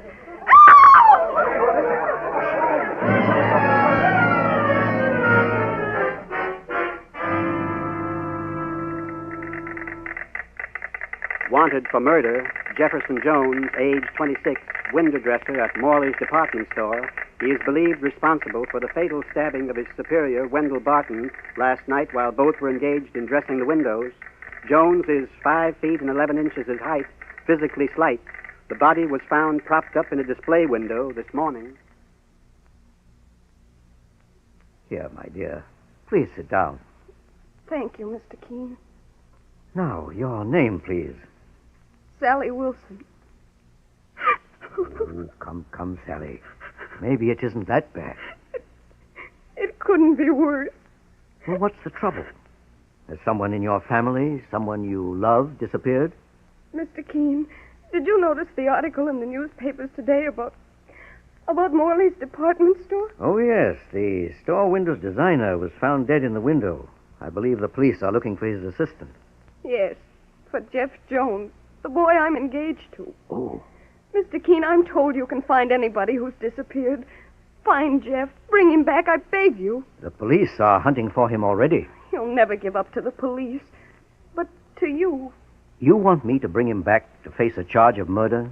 I know it looks bad for Jeff, but running away is no good either. It never settles anything. Help us, Mr. Keene. Well, I'll have to know all the circumstances. I gather from the newspapers... The newspapers don't know half of it. Jeff is so shy, never sure of himself. Yet he's so talented and fine. Maybe he has this inferiority complex. Maybe it's because he's nearsighted. Anyhow, he's the sort of person somebody's always trying to walk over. In this case, Mr. Barton. The man who's been murdered? Yes.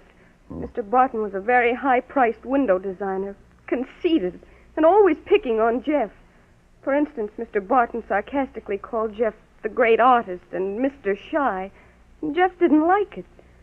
Well, when the war broke out, Jeff decided to enlist in the Marines, but was rejected because of his eyes. Yes, my dear, go on. So he had to go back to his job. And how Mr. Barton rubbed it in. Hey, Mr. Shy, shot any Japs lately? Stop it, Mr. Barton. The great artist has landed. The situation is well in hand. Mr. Barton? From the halls of Montezuma to the shores of Tripoli. Mr. Barton, there's nothing funny about wanting to fight for my country, do you hear? All right, great artist. Get back into the window. Not a very pleasant character, Mr. Barton. Then Jeff took me to a dance of all the store employees last week. And what? Mr. Barton kept telling me how pretty I was. He asked why I wanted to be engaged to a fellow like Jeff. A ladies' man. Well, that night Jeff was ready to hit him, but I took Jeff aside and told him not to mind. He kept talking of quitting. Oh, it's no use, Sally. I can't work with that guy. But, Jeff, darling, they're giving you a raise next month. Everybody knows how good you are. Me? I'm just a nobody. Stop running yourself down, Jeff. Believe in yourself the way I do. Sally, you're swell. You always make me feel so good. So important. To me, you're the most important man in the whole world. Sally, how soon can we get married? Anytime, Jeff. Next week, if you want. Okay, baby. Next week. And I'll try to forget about that guy. So you were getting married this week, Sally? Yes, Mr. Keene. But now this has happened. Mr. Barton has been murdered. The police are looking for Jeff, and I've got nobody to turn to but you. Oh, find him, Mr. Keene. From all you tell me, Barton was a miserable man to work for. Jeff had very little reason to like him. Yet, if Jeff comes back, he faces a murder charge. I know it. But bring him back to me, Mr. Keene. Then we'll face what comes after that together. I know he's innocent. One moment, my dear. Hello, Mike? Get ready to leave the office with me in 5 minutes, please. Where to? The morgue. To the morgue? Yes. to look at the body. In working in a case like this, Sally, I'm taking nothing for granted.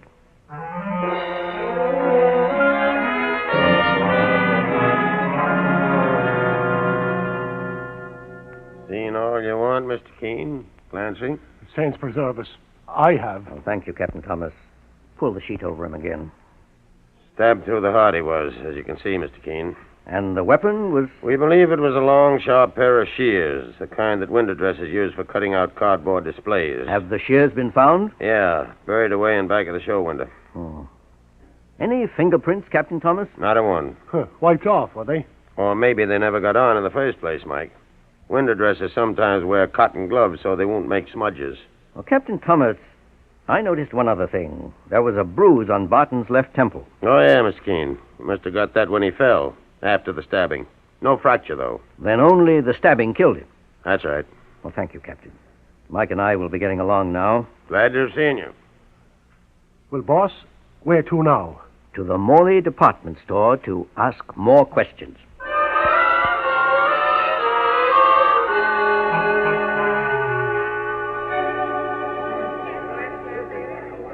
To the perfume counter, Mr. Keene? Yes, Mike. Over this way. Right by the window where Barton met his death. Well, what'll you be wanting with perfume, Mr. Keene? I want to talk to that young lady who sells it. Oh, a blonde. And very razzle-dazzle. Mike, keep your mind on business. Oh, miss. Yes? Can I help you, gentlemen? Perhaps. Here is my card. Why, you're the famous Mr. Keene. I've been engaged to work on the unfortunate accident that happened here 2 nights ago. I have the permission of your personnel manager to talk to all the employees. Wasn't it dreadful? Who would ever think that shy, quiet Jeff Jones would... May I ask your name? Irene Harvey. But I don't know anything about it, really. Well, Miss Harvey, how late are you usually on duty here? Till 5:30, when the store closes, Mr. Keene. I'm told that Mr. Barton and Jeff Jones started dressing the windows here at about 5:15 that night. I suppose. First, they went into that window nearest this counter. You must have noticed them starting. Well, I don't want to say anything against Jeff. Poor thing, he's in enough trouble. I've been engaged to get him out of it if I can. Tell me now, did you notice anything as the men arrived there last night? Well, they were on the outs again. What did they say? Well, I heard Mr. Barton say... Yes, my great artist. That was a very pretty girl you took to the dance last week. I know she is. What was her name? Sally? I don't want to discuss her, Mr. Barton. Now, how did a dead fish like you ever get... Stop it. All right. Open that window now. Get inside. That was the last you heard, Miss Harvey? Yes. I went off duty a little later. Oh, thank you. Mike. Yes, Mr. Keene. Let's get back to the personnel office. I want them to call in the night watchman for me. There's still a lot I want to know. A lot, Mike.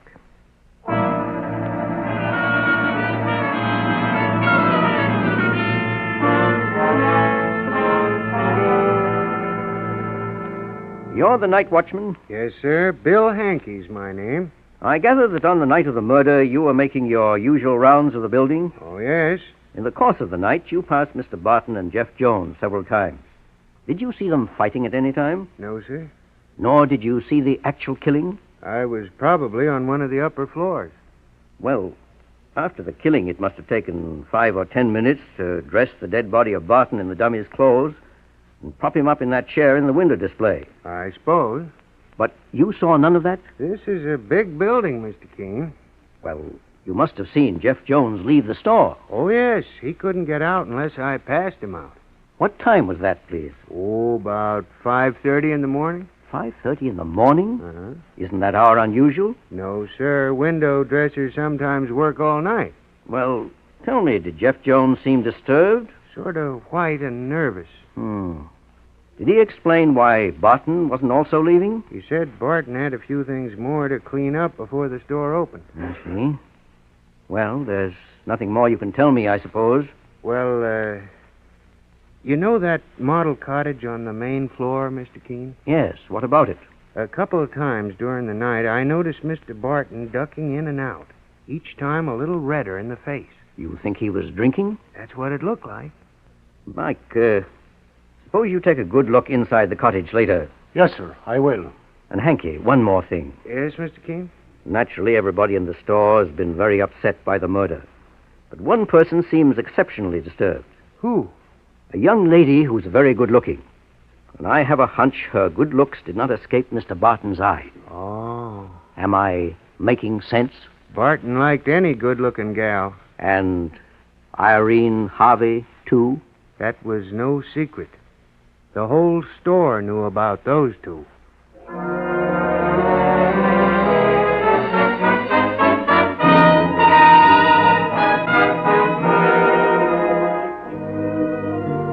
And so Mr. Keene makes an interesting discovery in the case of the corpse found in a department store window. In a moment, his search goes on. Meanwhile, what would you say is the first and foremost function of a toothpaste? To help your brush clean your teeth, isn't that so? When selecting a toothpaste, please bear this one fact in mind. Colinos is a high-polishing toothpaste. It was especially created to clean and polish teeth with the greatest possible effectiveness, along with utmost safety. Isn't that the kind of toothpaste you want? You might compare the action of Colinos to a jeweler's polish, removing tarnish from silver. Quickly, but oh so gently, it helps your brush remove unsightly surface stains. When these clouding stains are gone, your teeth look their loveliest. Your smile its brightest. Run your tongue over your teeth and you'll feel the difference. Look in your mirror and you'll see the difference. So start today the Colinos way. Your reward will be a naturally brighter, more attractive smile. The kind of smile that helps you go places in social and business life. You can get Colinos at any drugstore tonight. That's spelled K-O-L-Y-N-O-S. Colinos Toothpaste. Now back to Mr. Keene as he looks in at another part of Morley's department store.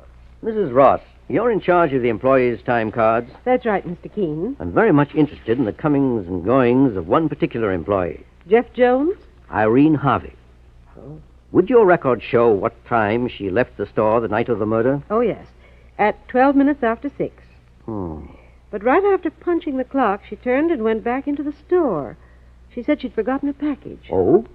When did she come out again? Well, that I don't quite remember. There was quite a crowd leaving at that time. Oh, boss, Mr. Keene. Hello, Mike. One moment, please. Boss, this is very important. What is? Well, come downstairs to that model cottage. There's something I want to show you.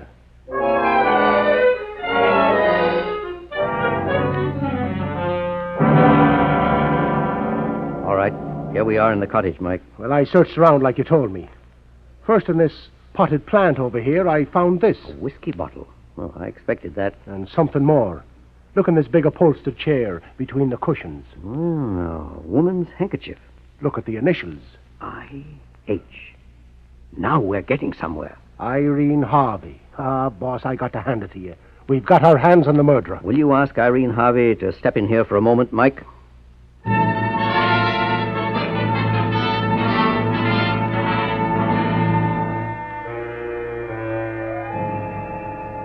You stabbed him, Miss Harvey. 'Twas your work. No, I had nothing to do with But it. all the evidence shows... One moment, Mike. Not so fast.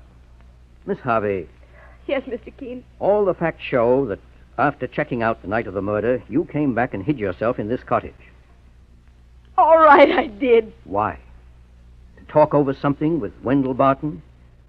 We were engaged, you know. Engaged? Yes, in secret. With his idea to keep it secret. And then lately his eye began to rove. He stopped taking me out. Wouldn't even talk to me. So you stayed here that night to talk to him? Yes. At times he could be charming. But that night he was drinking. And all he would say was, Sorry, Irene. Our time is just up. Wendell, you used to say I meant the whole world to you. I meant it then. Wendell, you're interested in somebody else now, aren't you? Not especially. Jeff's girl. That girl, Sally. Never heard of her. You met her at the dance. You've had nobody on your mind since then but her. Oh, no, darling. You mean she doesn't mean anything to you? I mean, she isn't the only one. Wendell, you're horrible. I won't let you do this to me. I won't let you throw me away like an old coat. I won't. And with that, you stabbed him. I felt like it, but I didn't. Well, what did happen? Jeff called him back to the window display. Huh. It's true. A moment later, I heard the sound of scuffling. Wendell knocked Jeff down. When he got up again, he had a thick slat of wood in his hand. Wendell laughed and said, Cut it out, you poor fool. Stop playing Marine. I'm not going to let you make remarks about Sally. Put down that slat. No, I've had enough from you. All right, I'm coming for it. He's out cold. Barton. Barton. I guess I've killed him. I didn't stop to watch anymore. I sneaked out of the cottage and went upstairs to the employees' lounge, Mr. Keene. I stayed there the rest of the night. And that was all you saw, Miss Harvey? That was all. A likely story, boss. Sure she killed Barton? No, Mike.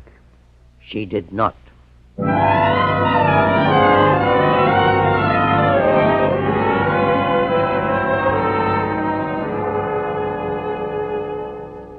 Mr. Keene, I don't want to seem to be bothering you, but have you found any trace of Jeff yet? Well, frankly, Sally, I haven't begun to look for him yet.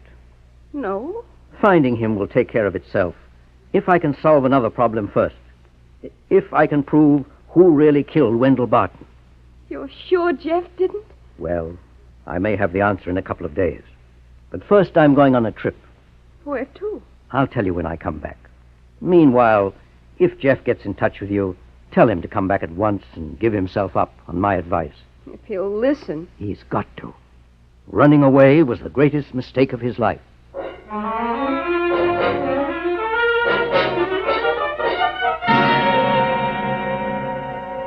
Oh, yes, Mr. Keene. I've been personnel manager here for 20 years. And you remember Wendell Barton? Of course. He did some very outstanding window designs for us. And why did he leave, Mr. Riley? Too much of a ladies' man. Oh, I could tell you a story, Mr. Keene. Barton left our store in a terrible hurry. On account of that trouble, Mr. Riley? That's right. Walked off a couple of weeks before Christmas. What a scandal. And the other person involved in that incident? Oh, didn't stay very long either. Went just about a month later. Well, thank you. Now I've got it.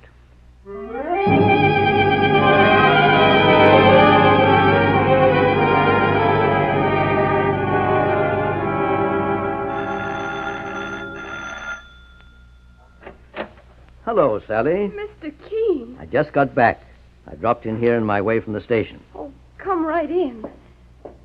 Tell me, any news? The case is pretty well solved, my dear, except for the testimony of one certain witness. Who? Jeff himself. I haven't heard from him. Well, if I'm forced to do it, I can present my evidence without him. But it means a long, slow, methodical search all over the country. Oh, one moment while I answer it, Mr. Keene. Hello? Oh, dear God.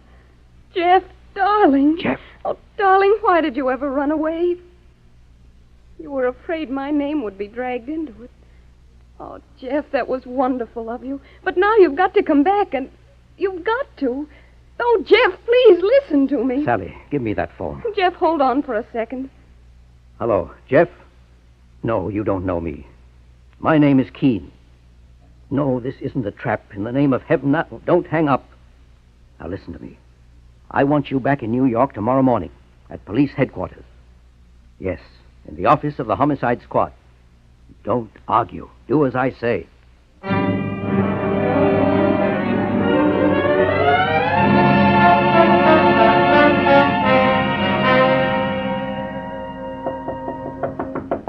Come in.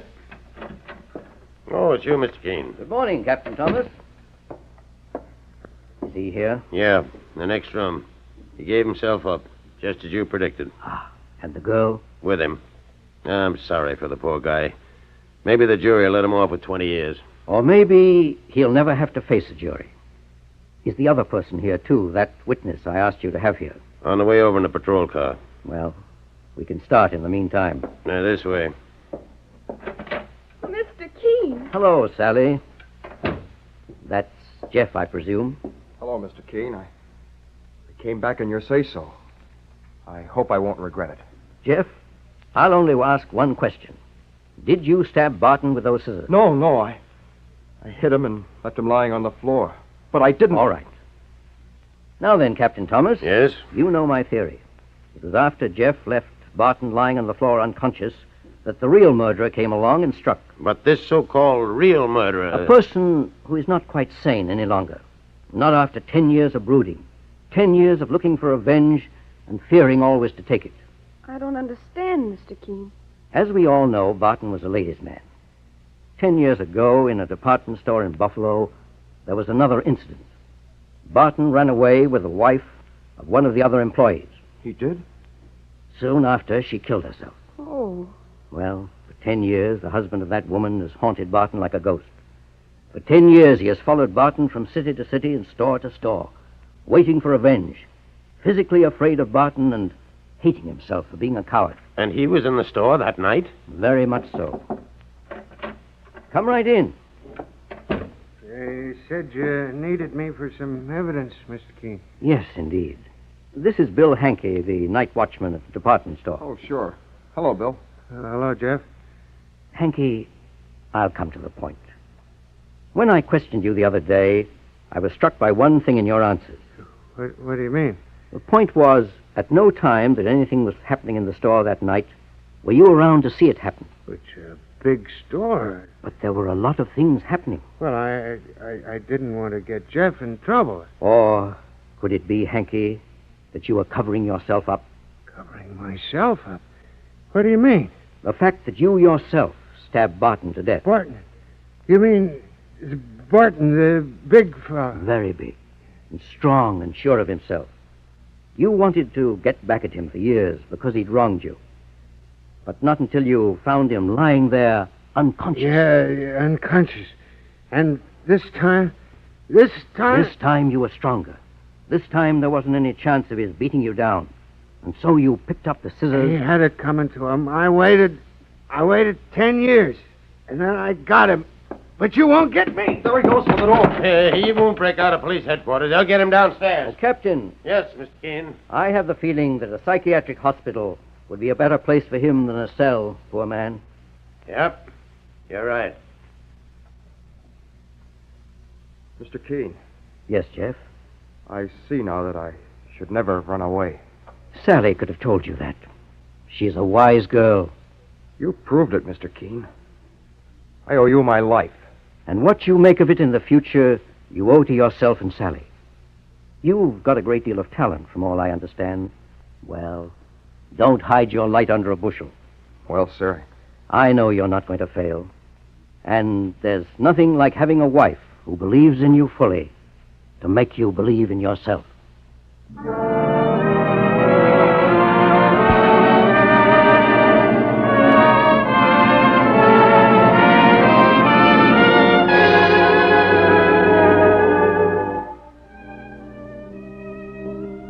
Listen next week as Mr. Keene brings us The Case of the Room That Vanished.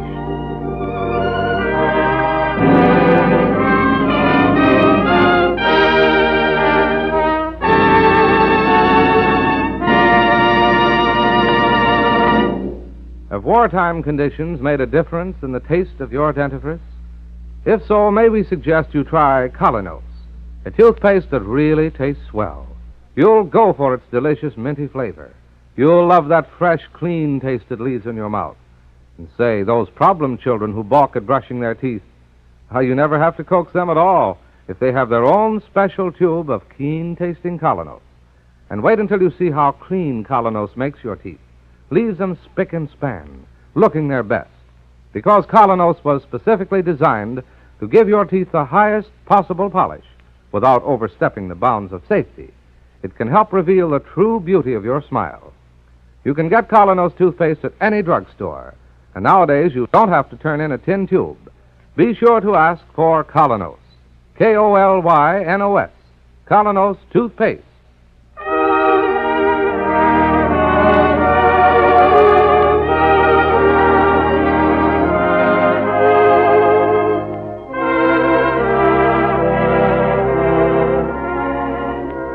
You've been listening to Mr. Keene, Tracer of Lost Persons. Now on the air every Thursday night, 7:30 to 8 Eastern Wartime over this network. Don't miss Mr. Keene next Thursday night when the kindly old tracer turns to the case of the room that vanished. This is Larry Elliott saying good night for the makers of Colonos toothpaste and inviting you to listen to Friday on Broadway at 7:30 p.m. Eastern Wartime over this network tomorrow night.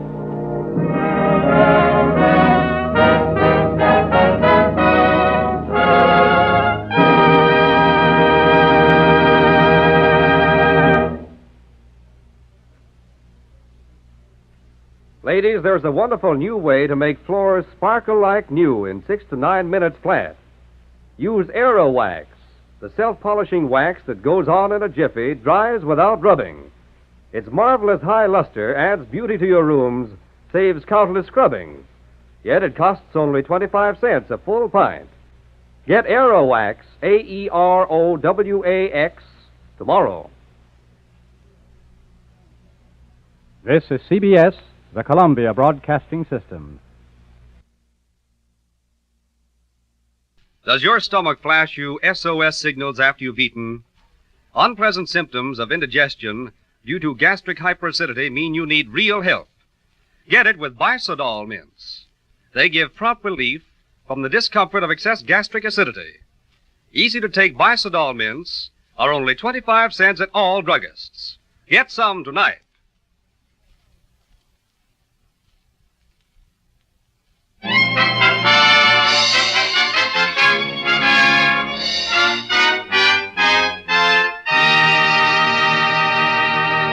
Mr. Keene, Tracer of Lost Persons, is on the air.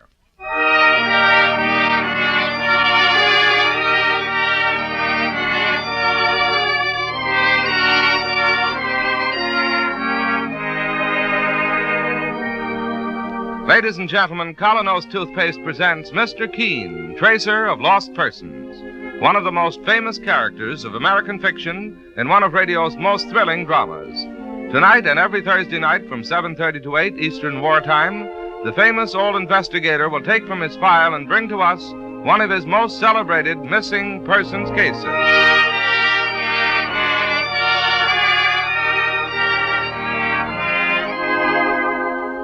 When you buy Colonos toothpaste, you get 4 big advantages. 1, flavor. It's peppy, minty, refreshing. 2, foam. It's bubbly, busy, alive. 3, feel. It's soft, safe, non-abrasive. 4, results. It helps brush your teeth immaculately clean. Who could ask for anything more? Don't wait. Ask for Colonos, a high-polishing toothpaste. That's spelled KolYnos. Colonos toothpaste.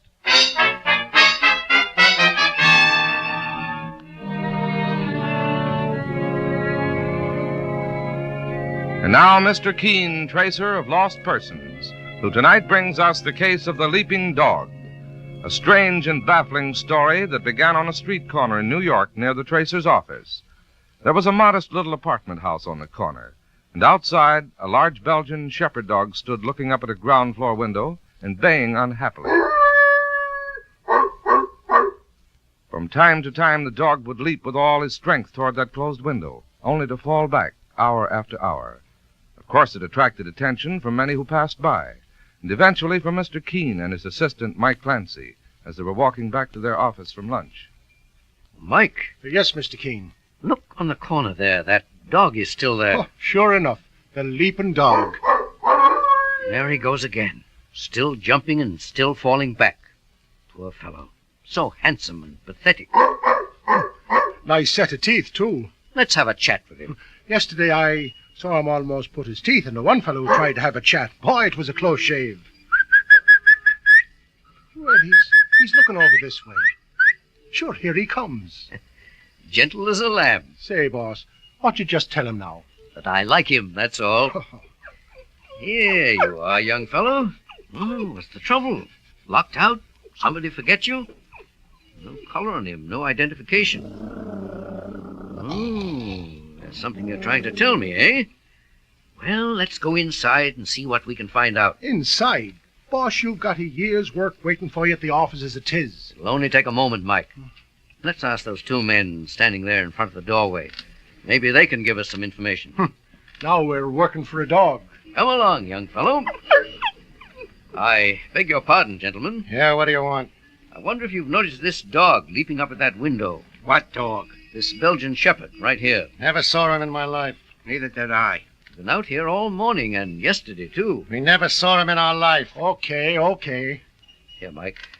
Let's go through this door.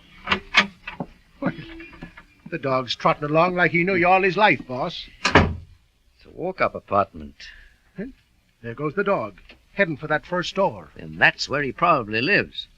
Ring the doorbell, Mike.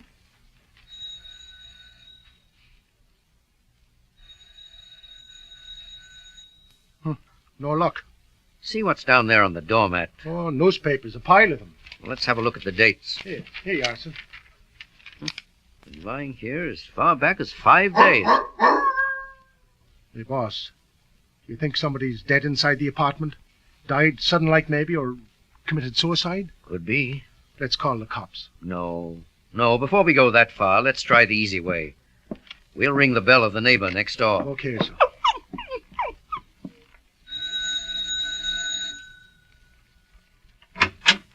Yes? Something you want? I beg your pardon, Mrs. Briggs is my name. Mrs. Briggs. I happen to notice this dog out on the street. Oh, sure, that's Tony. Tony, eh? I gather he belongs in that apartment next door. Yes, to the old couple, Mr. and Mrs. Godwin. Well, I rang their bell and there was no answer. They just went away. Well, you're sure? Yes, on a vacation, I guess. I saw them get into a taxi last Saturday it was. Both of them, with the dog and a couple of suitcases. They did take the dog with them. Oh, yes. Then all of a sudden, Tony showed up here yesterday. I tried to coax him inside to give him some food, but he just kept growling. Very strange. Yes, I was wondering. Mrs. Briggs, you wouldn't by any chance remember what kind of a taxi they went away in? No. I happened to be standing by my window when I saw Mr. Godwin at the curb shouting for the taxi. They got in, all of them, and went away. If I may trouble you with one more question, can you tell me anything about what Mr. Godwin does for a living? He's retired, I guess. They moved in here about 6 months ago, and they never went outside their apartment much, except to walk the dog. Oh, excuse me. I've something on the stove cooking now. Go right ahead and take care of it. Thank you very much, Mrs. Briggs, and goodbye. Goodbye.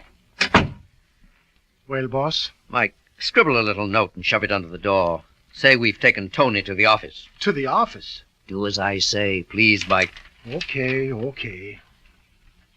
Dear Mr. Godwin, if you are looking for your dog... Poor fellow. You're very upset. And so am I, Tony. There's something about this situation I just don't like. Well, you come back to the office and we'll fix you a bite to eat. Do a little thinking about this funny business. Okay, Mr. Keene. I put the note under the door. Let's get along, Mike. I beg your pardon, gentlemen. Come on, Skinner, out of the way. Okay. Thank you, gentlemen. Here, Tony. Come along. This way. Hey, Skinner. Yeah, Harvey? Did you hear what name that Irishman was calling the old guy before? Sure, Mr. Keene. Well, there's an investigator by that name. Famous. I've seen his pictures in the paper. Me too. That's the guy. What makes him come snooping around here? Just one of those accidents. His office is around here. I don't like it, Skinner. I better keep an eye on the old guy.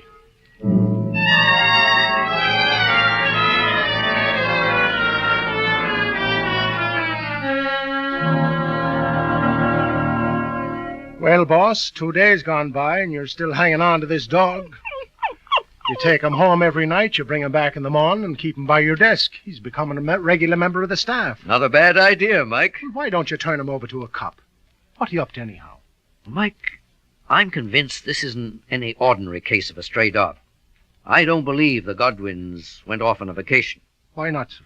They're obviously people in modest circumstances. If they'd gone off on a vacation, the first thing they'd have done would have been to stop the daily newspaper. Maybe so, but... Something tells me the Godwins left in a hurry, in a panic. They were running away from something. Why should 2 old people run away? I don't know, but I'd certainly like to find out. There's still no answer to our note. We haven't got a thing to go on. Just one clue. They left in a taxi. Mr. Keene, New York's full of taxis. True, Mike. And every driver is required by law to keep a trip record. Oh. Yes, a police regulation. Every time a driver makes a trip, he must keep a record of when and where it started, the number of his passengers, when and where it ended. Sure, that's right. You always see them cabbies writing things down on a card. Well, it may be a long, slow process, but if we were to check every major cab company in New York, we might pick up the trail of the old couple. Sure, but nobody's asked you to check, boss. That's just what intrigues my imagination. Mike, get your hat and coat. Good sign, Mike. Tony approves.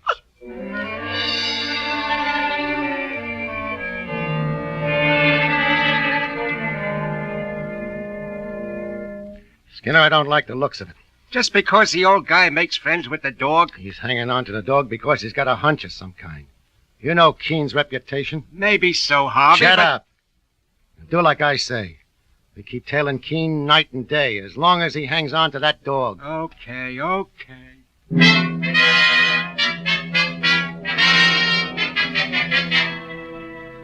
That's right, Mr. Boyle. I'm looking for a cab that picked up an elderly couple at that address just a week ago today. Sorry, Mr. Keene. Wasn't any of our cabs.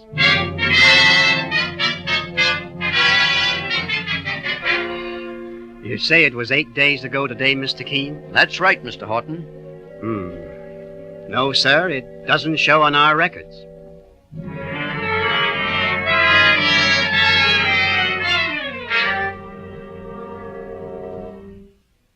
Well, Mr. Keene, sir, it looks like the well-known needle in the well-known haystack. Mike, we mustn't weaken. Sooner or later, we'll find the right cab. But how do you know it'll be worth finding? How do we know there's any kind of a case? We've got to take the chance because... 1 second, Mike.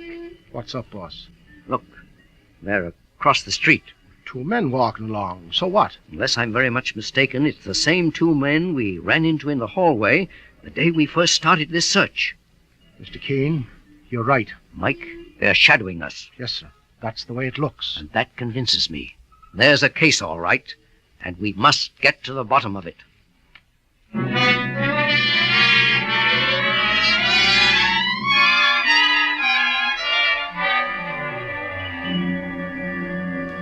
Sure, Mr. Keene. I drove that old couple in this taxi right here. You're certain of that, driver? Oh, it checks all the way. The time of day, address where I picked them up, and a couple of other things happened to make me remember. Oh? Tell us about them.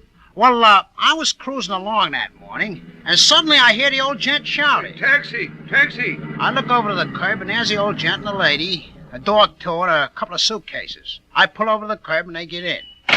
Yes, sir, where to? Grand Central Station. Okay, Chief. Just a second, please. Change your mind? Better make it 125th Street, the 125th Street station. Okay. Yes, Sam. I think that would be safer.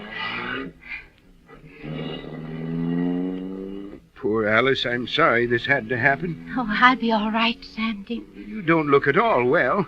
If only we'd had time to see the doctor again. Now, please don't worry. That reminds me.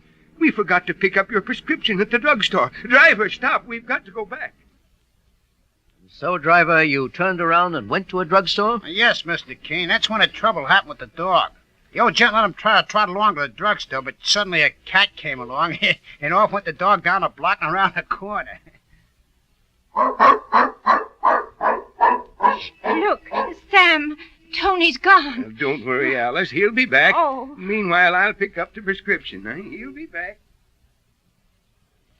But he never did come back. We waited and waited, and finally Mr. Godwin said... Alice, I hate to do this, but we'll have to go without Tony. Oh, no, Sam. We can't. Tony's been almost like a child to us. But if we waste any more time here, it may cost us even more than Tony. Driver, get going.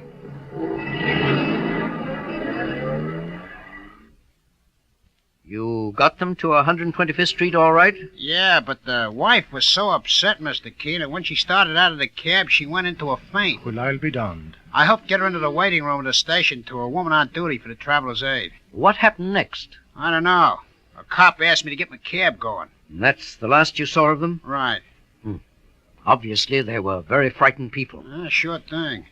Driver, If you're free to take a fare now... I am. All right, the 125th Street station, then. Come along, Mike.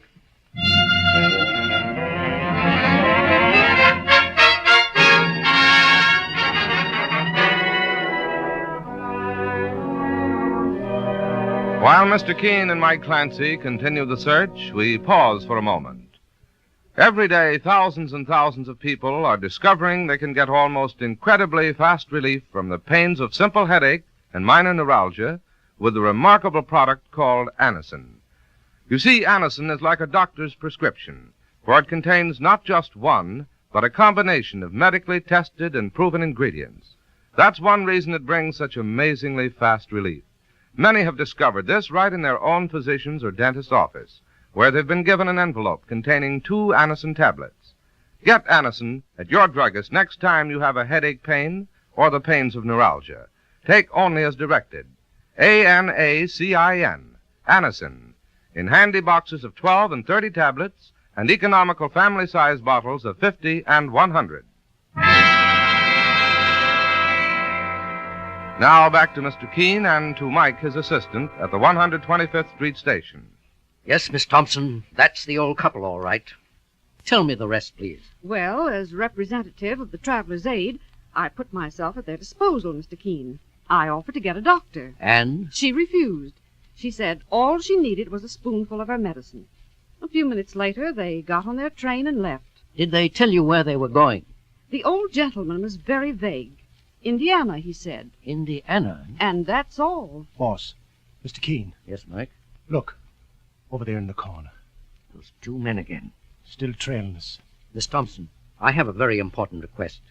If anybody else comes along to ask you about that old couple, unless it's the police, don't give any information. Why, I don't understand. It's still a puzzle to me, too. But obviously those 2 people are in some terrible danger. Please do as I ask.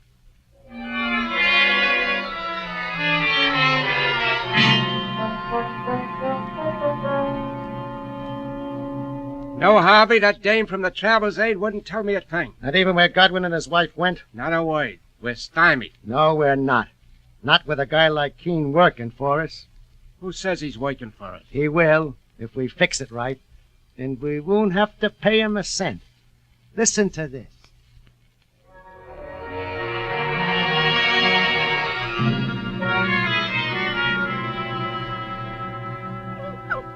Easy there, Tony, easy. I'm doing my best to find them. Just be patient. Patient? Boss, you're up against a wall and you know it. I do know they've gone to Indiana, Mike. You found that out yesterday. Nothing since. Indiana. It's a very big place. Give it up, Mr. Keene, sir. Turn the dog over to the Animal Society. Mike, maybe I'm just a vain old man, but I hate to admit defeat. Yes, Susie? A letter just came for you, Mr. Keene. Special delivery. Thank you, Susie. Very well, Mr. Keene. Maybe the Godwins have children out in Indiana. Maybe they... Well, I'll read this letter.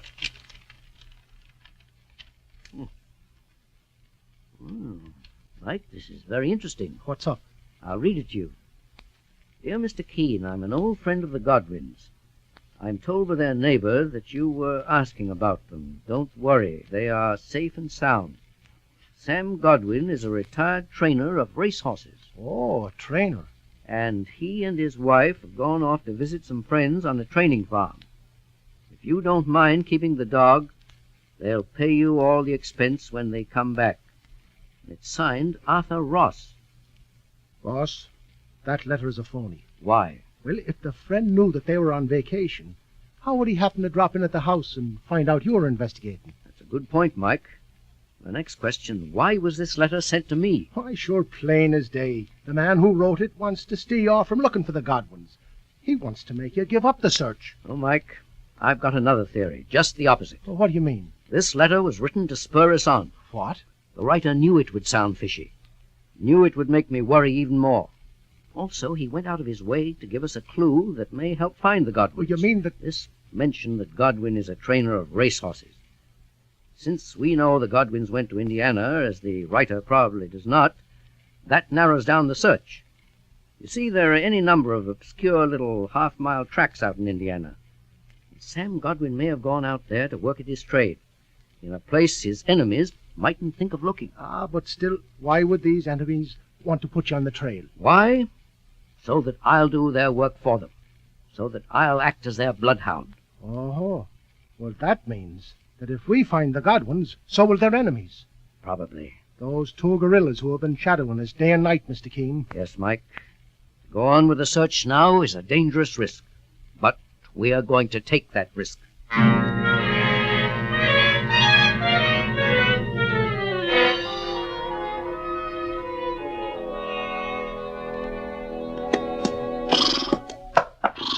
Steady, steady there, Lightning. This gentleman wants to talk to us. Mr. Williams, if you'd rather I came back after the race... No, it's My all name right. is Keene. I'm an investigator from New York. Oh, yeah. I'm trying to locate a trainer by the name of Sam Godwin. I wonder if you know him. Sam Godwin? Oh, sure. Yeah, he's old, but he's one of the best men in the business. Oh. Have you run into him by any chance? Well, you see, Godwin's a big shot, Mr. Keene. You wouldn't find him around a dinky half-mile track like this. Not here. Well, are there any other race meetings going on in the state? Yes, there's a small one over here at Haverford. And there's the spring carnival over at Beresford. But I don't think that you'll find it. Well, thank you, Mr. Williams. I'll have to check that for myself.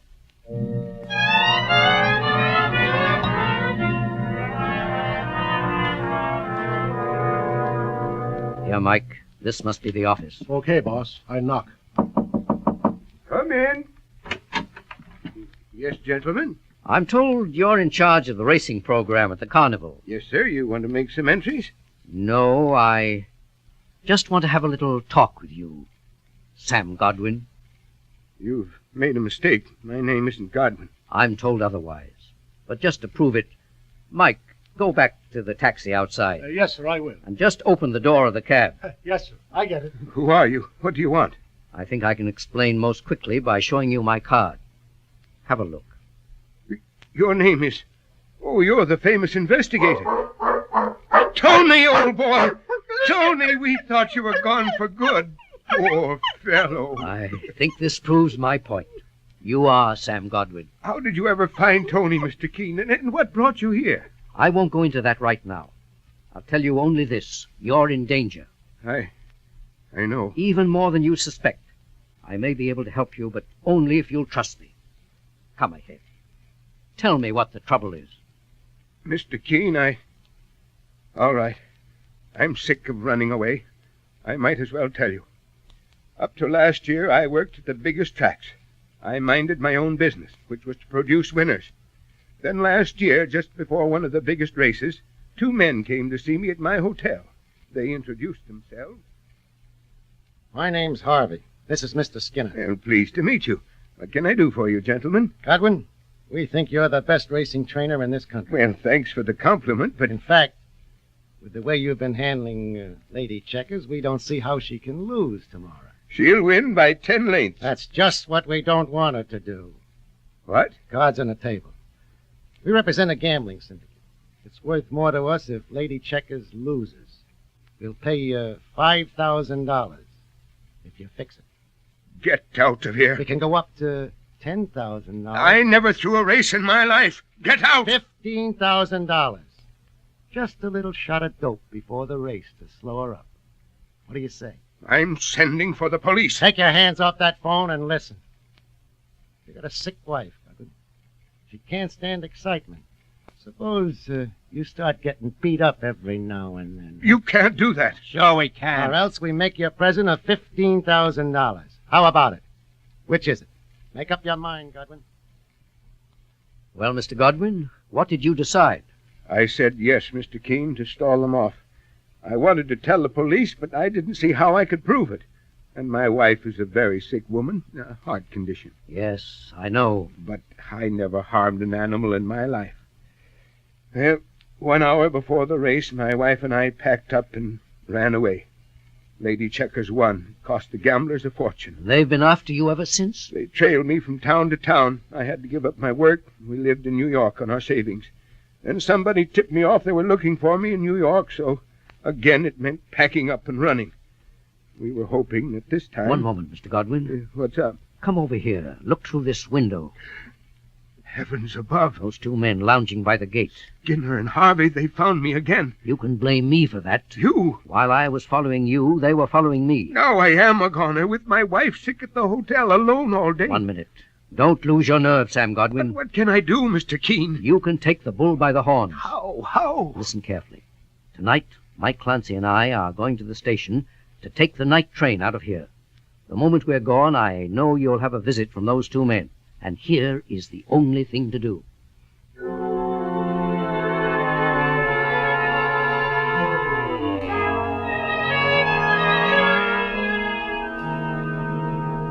Poor Alice. Having quite a bit of pain, aren't you? No, don't try to talk, dear. That sleeping powder should be working any minute now, and you'll be dozing off. That's it. Just relax. Sleep. That's it. Sleep. 1 second, please. It's you. You? Hello, Godwin. Surprised to see us? We're coming inside. No, you can't. My wife's sick. She just dozed off. So bad. Let's go downstairs to the lobby. Have 10 witnesses around? No, we're coming inside. Please, my wife has a bad heart. You should have thought of that before. Before you gave us the double cross. What do you want of me? We want our dough back. The money we lost in the race you didn't throw. You know I haven't got that kind of money. We got a proposition. What did you tell your owners when you walked out on your last job? That I had to take my wife to a rest home. So you still stand all right with your old stable and all the big stables, huh? Yes, I've had a couple of good offers lately. That's what we're getting to. You're going to take one of those offers. You're going back to the big time. To work for us. For you? When we want your horse to win, he wins. When we want him to lose, he loses. You work for us. And you keep on working for us till we get back our dough. And something more. No, I can't. I can't do it.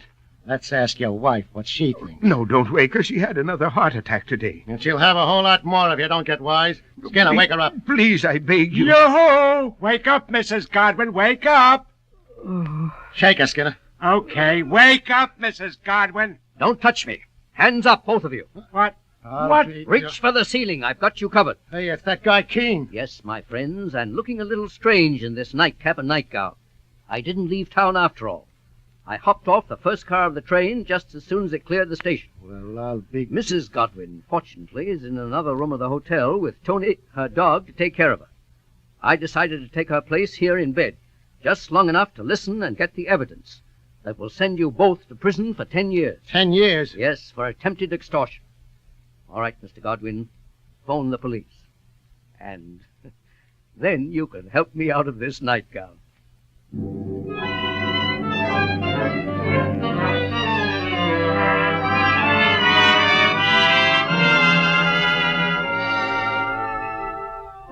Listen next week at the same time as Mr. Keene brings us the case of the Little Black Book.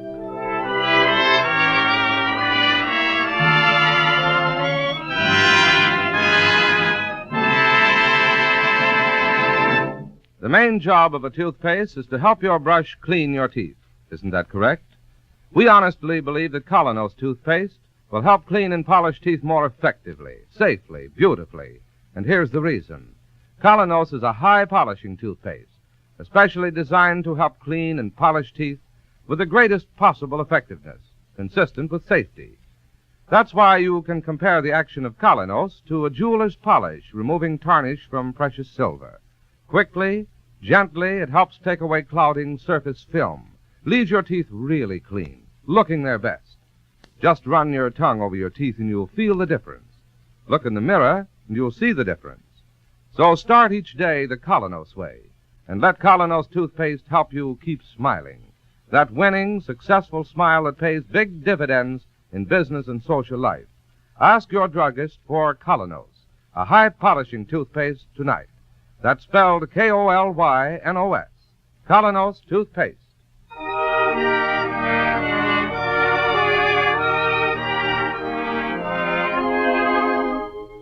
You've been listening to Mr. Keene, Tracer of Lost Persons, on the air every Thursday, 7:30 to 8 Eastern Wartime over this network.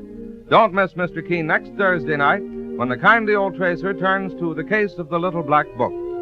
This is Larry Elliott saying good night to the makers of Colonos toothpaste and inviting you to listen to Friday on Broadway at 7:30 p.m. Eastern Wartime over this network tomorrow night.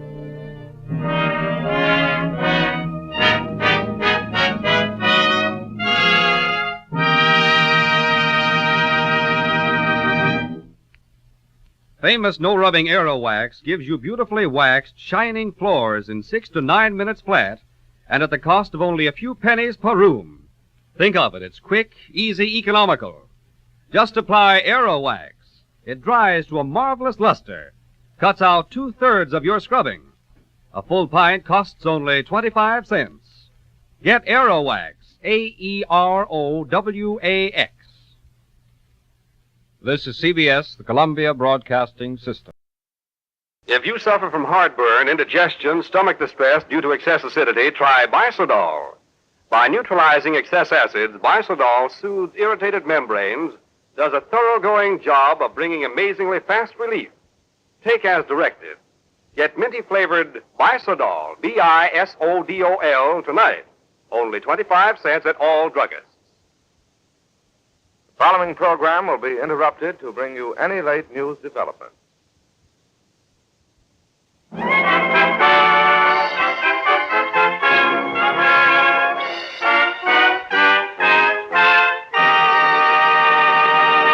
Mr. Keene, tracer of lost persons, is on the air.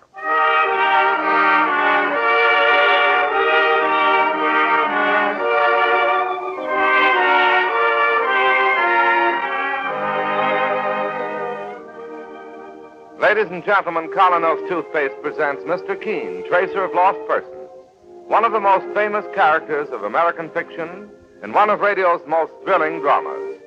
Tonight and every Thursday night at the same time, the famous old investigator will take from his file and bring to us one of his most celebrated missing persons cases.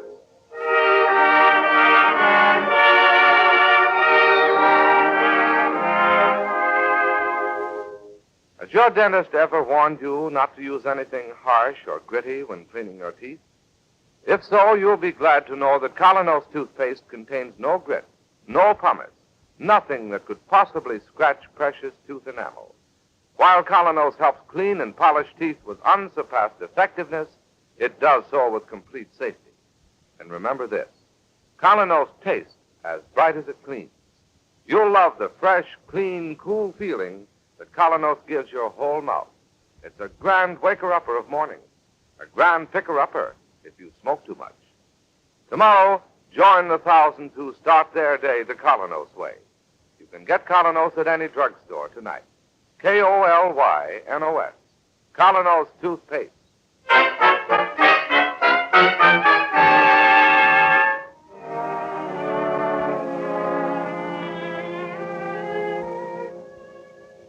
Now for Mr. Keene, tracer of lost persons, and the case of the woman in blue. Today in Mr. Keene's office, an obviously nervous and unhappy young Air Force lieutenant awaits the tracer's return, while Susie, Mr. Keene's attractive young office assistant, does her best to make him feel a little more comfortable and at ease. Are you sure Mr. Keene will be in soon, miss? I'm positive, Lieutenant. You see, I haven't got much time, and this is important. I understand. Mr. Keene phoned half an hour ago and said he was on his way to the office. Won't you sit down and make yourself comfortable? I'm too nervous, thanks, anyway. 2 weeks. We'll be able to find her in 2 weeks. I beg your pardon? Oh, I was just talking to... Oh, I'm terribly sorry. I upset the ashtray. Oh, that's quite all right. I'll get it. Here, let me... I'm sorry. I hit your head like a clumsy idiot. Oh, if you don't relax, Lieutenant, we'll both be nervous wrecks. Oh, here's Mr. Keene now. Morning, Susie. Good morning, Mr. Keene. Your mail's inside. Thank you. This is Lieutenant Lanson, Mr. Keene. Oh, how do you do? I'm very glad to know you, sir. Could I see you for just a few moments, Mr. Keene? I have a favor to ask of you, and Come into my office, Lieutenant. Oh, thank you, Mr. Keene. Careful, Lieutenant. You don't want to knock the typewriter over. Oh, I think I've done enough damage already, thanks. This way, Lieutenant. Please sit down. Well, thanks, but I'd just as soon stand. All right. Suit yourself. Now, what's the trouble? Well, first of all, I'd like to say that the reason I'm in such a hurry is because I'm going back overseas again in 2 weeks when my leave expires. I'm in the Air Force. Yes, I noticed your wings. I also noticed you're wearing a Distinguished Flying Cross ribbon and 3 oak leaf clusters. Yes, sir. Got them all in the South Pacific. Well, good for you. Well, I hope to be sent to England this trip. And if I could only see Francia again before I leave... Francia? Yes, sir. Mr. Keene, I don't think you're the answer to the lovelorn column, sir, and I know you're not dealing in service for the lonely hearts.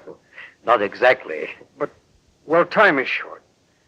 You see, I fell in love with a girl at a masquerade party 3 nights ago, and, well, she fell in love with me. She gave me her address, and when I went there the next day, the maid let me in, well, in a most mysterious manner. And then also, with great mystery, she announced that Miss Francia Jones had gone away 2 days before and would be gone indefinitely. I see. She said there was no way to reach her, and, well, I could feel myself being pushed out of the house. I'm sure, sir, that something rotten is going on there. Something has happened to Fran. You mean you believe there's been foul play, Lieutenant? Well, if Francia had left town 2 days before, how did I come to meet her at a party just the night before? It's obvious the maid wasn't telling the truth, but it may have been for different reasons than you suspect. Would a girl leave a guy flat without a word of explanation after telling him... Well, after telling him... What? Well, the things she told me. No. Let's relax, Lieutenant. This thing may not be as bad as you think it is. Well, then you'll help me, Mr. King? I'd like to know who wouldn't help a man in uniform. Just a moment. Yes, Mr. King? Susie, would you come in here with your book, please? Yes. I want Susie to take down certain details concerning Miss Jones. Oh, I'll be glad to give them to her, sir. Yes, Mr. King? Susie, I'd like you to get the usual details from Lieutenant Lanson in regard to the missing person. Yes, sir. Now, what is Miss Jones' address, Lieutenant? Are you going over there now, sir? Well, the first thing I want to do is to find out why the maid told you that story. Well, the address is number 18 Wickersham Road. It's in Westchester. And where can I get in touch with you? Oh, I'm staying at the Hotel Page, sir. All right. I'll call you there just as soon as I have some word. Oh, thanks very much, Mr. King. This means a great deal to me. I'm glad to help if I can. When Mike Clancy calls Susie, would you please ask him to meet me at that Westchester address? Yes, I will, Mr. King. And tell him to wait outside the house for me. Well, I'll see you soon with good news, I hope, Lieutenant. Well, thanks again, sir. Who is Mike Clancy? Mr. King's assistant. Oh, I thought you were his assistant, Miss... Oh, I'm one of his office assistants. And I wish you'd just call me Susie. There's no need to be formal. All right. My name is Don. Don. Now, the lady's name, please. Miss Francia Jones. And her age? Oh, I'd say she was about 24. That's my age. Color of hair? What? What color of hair does Miss Jones have? I don't mean to sound like a police sergeant taking notes, but well, we need all those details. Of course, I understand. She has, well, honey-colored hair, I'd say. Honey-colored? Yes. Her hair is about your color. Oh, I see. Eyes? Beautiful. What color? Oh, green. Height? Just high enough to make a wonderful dancing partner. Oh, about 5'4". Weight? Oh, about, well, let's see, I'd say, well, 140 or so. 140? Why, she must be, Must be what? nothing. She's not fat. Oh, gosh, no. She's no heavier than you are. I weigh 112. Oh, well, then that's what Francia would. I've never met a man who had any conception of what a woman should weigh. Why, good heavens, if I weighed 140, Well, let's not go into that. Any other details that would make her easily identifiable? Scars or birthmarks? No scars. But what a smile. And when we met, she was wearing a dazzling light blue evening gown. She was, well, a vision in sort of starlight. Well, the smile won't help, and neither would the evening gown. Well, is that all? Yes, thank you. Well, I guess I'd better go now. Well, we know where to get in touch with you, Lieutenant, if we need any further details. Yes. Thanks a lot. Oh, Lieutenant. Yes? Don't worry. Mr. Keene will find her for you, I'm sure. Well, I hope so. Thanks for being so nice. So long. Goodbye. And good luck. Honey-colored hair, green eyes, 5 feet 4 inches tall, 112 pounds. Why, he could just as well have been describing me.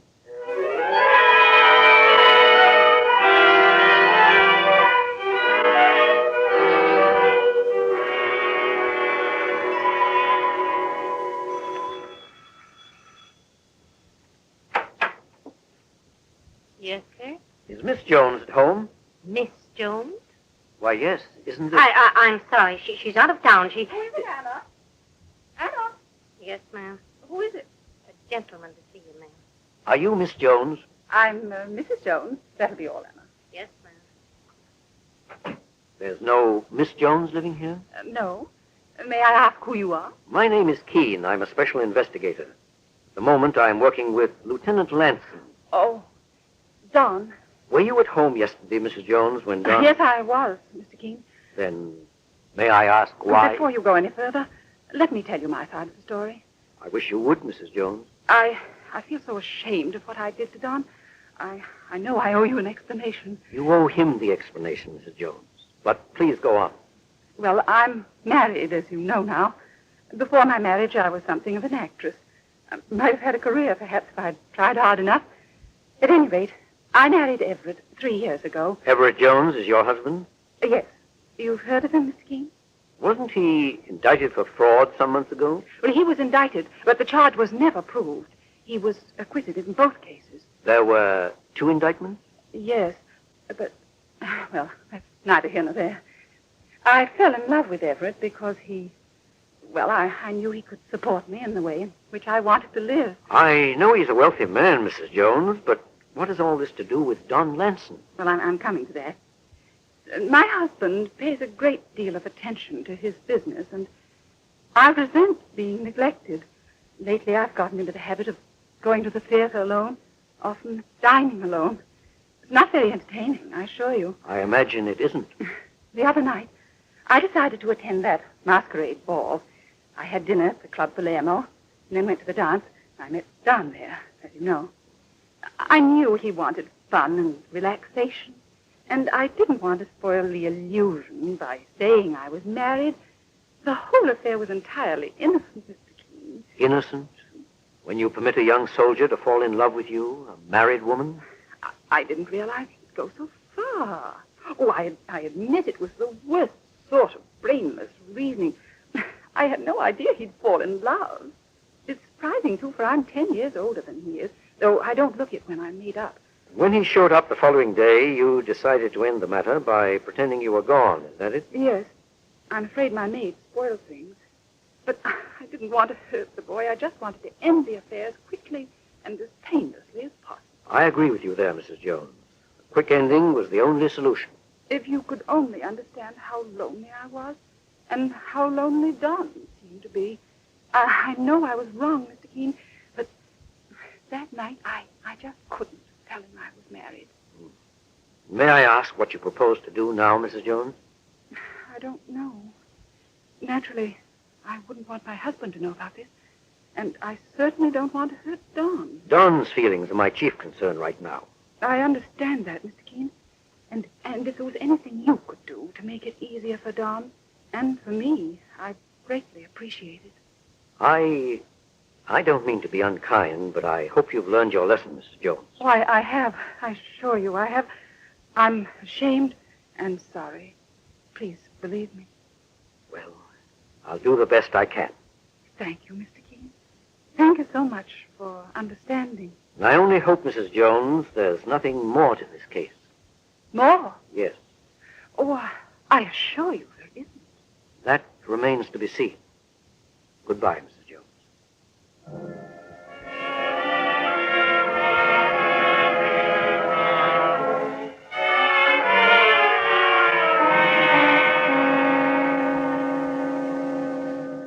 And that's all she told me, Mike.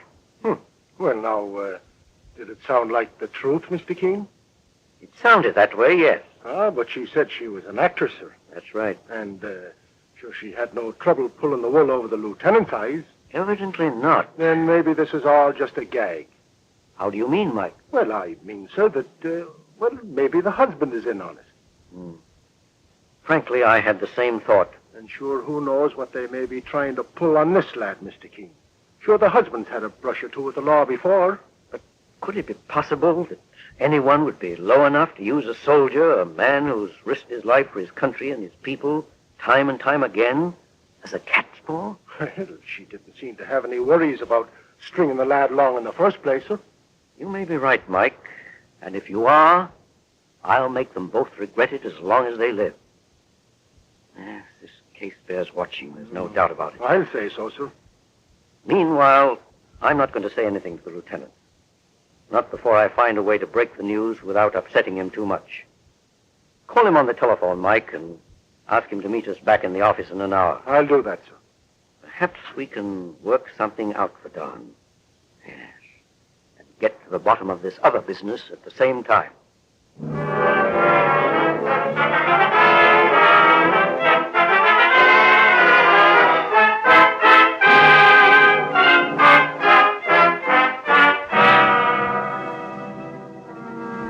In just a moment, Mr. Keene will continue with the case of the woman in blue.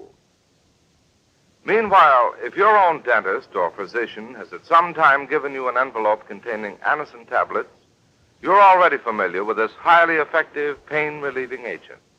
For Anacin relieves the pains of simple headache and minor neuralgia incredibly fast. And here's the reason. Anacin is like a doctor's prescription. That is, not just one, but a combination of active and medically proven ingredients.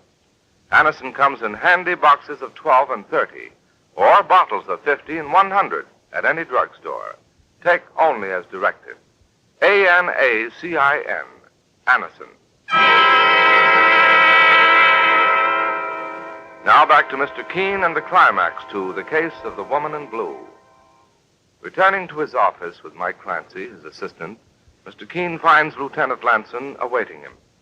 Did you find Fran, Mr. Keene? Did you see her? Yes, I saw her, Don. And she's safe? Perfectly safe. Well, then why did she... Don, I don't mean to keep you in suspense, but there's very little I can tell you at the moment. But Mr. Keene, you said... However... Yes, sir? There's a nightclub called the Club Palermo. Do you know where it is? Yes, I've been there once or twice. Perhaps if you had dinner there tonight, you might find your friend. I understand that she is seen there often. But don't you think it might be better if I went back to her home? No, Don, I definitely do not. Oh, take my advice, son. Drop into this place this evening. You may be pleasantly surprised. Will you and Mr. Clancy here come with me, sir? Well, I think Susie would be a better bet to accompany you, Don. Mike and I would hardly make good dancing companions. Oh, I don't think I'd feel much like dancing. I just want to see Fran and talk to her once more before I leave. There are certain reasons why I prefer not to go. And you really shouldn't go alone. Oh, very well, sir. But you'll find Susie a very sympathetic and interesting companion, if you'd care to take her. Oh, I'd be glad to, sir. Good. When she returns to the office, I'll ask her if she's free. Perhaps if you call the office later on, then you could make all the arrangements. All right, thank you, Mr. King. And tomorrow morning, call me back and let me know how you made out with Francia. I will, sir. If you say it's the way it should be done, well, that makes it okay with me. Thank you for your confidence, Don. I'll talk to you tomorrow then, sir. Goodbye. Goodbye, Don. Oh, goodbye, Mr. Clancy, and thanks a lot. Oh, not at all, Lieutenant. Will he really meet her there, Mr. Keene? I doubt it, Mike. Francia Jones does go there alone occasionally, but I'm sending him there for a different reason. What, sir? Perhaps he's not quite as much in love with Francia as he thinks he is. The soldier on leave sometimes puts a little too much emphasis on romance, and it's easily understandable. I know what you mean, boss. Francia seemed to be the first American woman he'd met since coming back from the South Pacific. Now, if he met others and talked to them, danced with them, he might find his attitude changing a bit. Sure, and you may be right, sir. Another thing that startled me was Susie's resemblance to Francia. Susie is much younger, of course, and not brittle and superficial like Mrs. Jones, but Susie should be a good substitute to begin with, and she might do him a lot of good. At any rate, we'll see soon enough.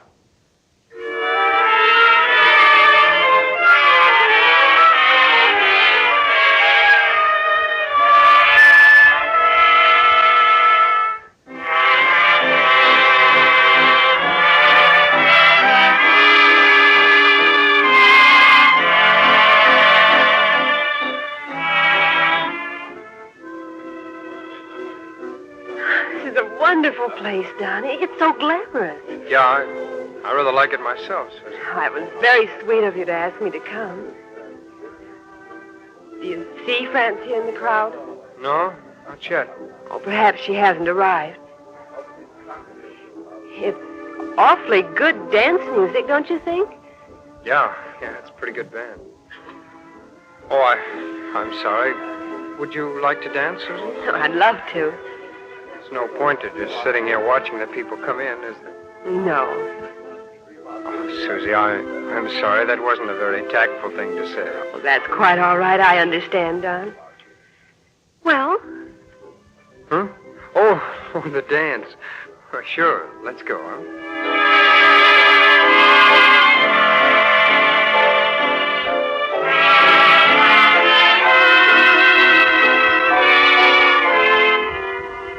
I love this song. So do I. Hey, you're a swell dancer, Susie. So are you. And, well, I guess I should have said this a long time ago. You look very pretty in that glittery blue dress. It's never too late to say that. Thanks. You know, somehow I feel a little more relaxed right now than I have in days. It's the atmosphere and the music. No. I'd say it was more... More what? More you. Well, what was that step you were doing before? Let's try it again, huh? All right.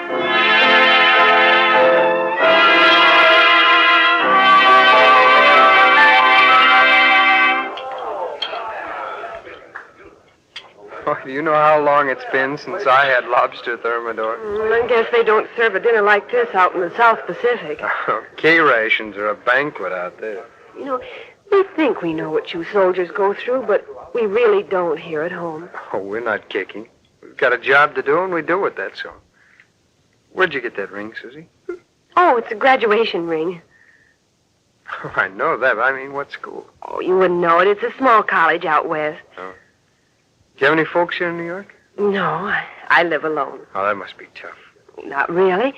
I read a lot and go to concerts. Do you like concerts? Oh, I'm crazy about them. But let's talk about Francia. I know you'd prefer that. Well, I remember discussing music with her. She wasn't very interested, I guess. Susie, who's your favorite composer? Bach. Well, that's mine, too. Well, strangely enough, I also like Gershwin. Well, so do I. Well, tell me some more about Fran. She must be charming. Wow, she's very beautiful. She speaks like, well, you know, like an actress. With distinction? Yeah, that's it. You know, Susie, you have that quality, too. In a different way. A way I like. Is she a good dancer, too? Very good. And that reminds me, so are you. How about another dance? Love it. Let's go.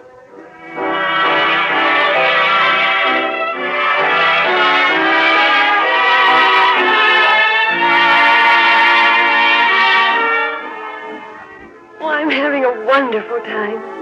Are you? I'll say I am. Oh, this is one of the things we missed so much out on the islands. And boy, oh boy, am I going to make up for lost time.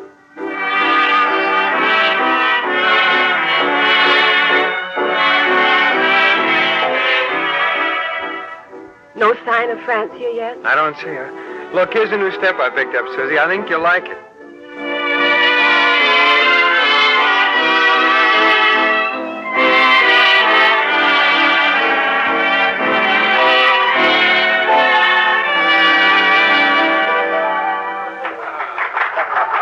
I guess the orchestra's taking a rest. Oh, I wish they wouldn't. Just when I was, well, getting used to holding you in my arms, too.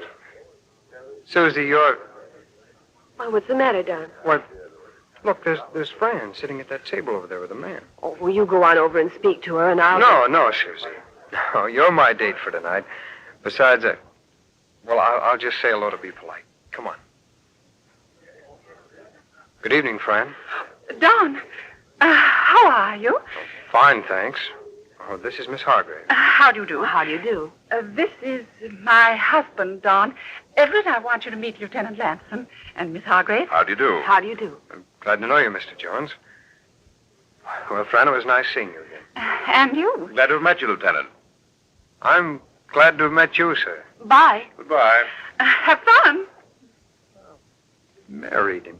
She never even... Do you want to leave, Don? Leave? My gosh, no. I'm having the time of my life. I guess I just never saw her before this way. Fran? Mm-hmm.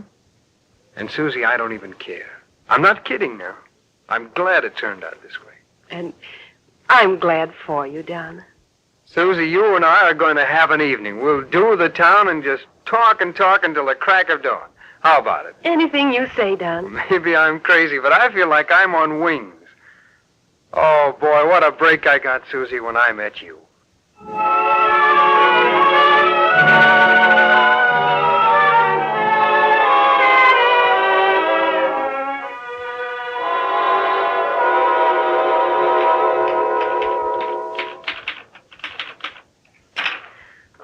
Dear, if I keep making these mistakes.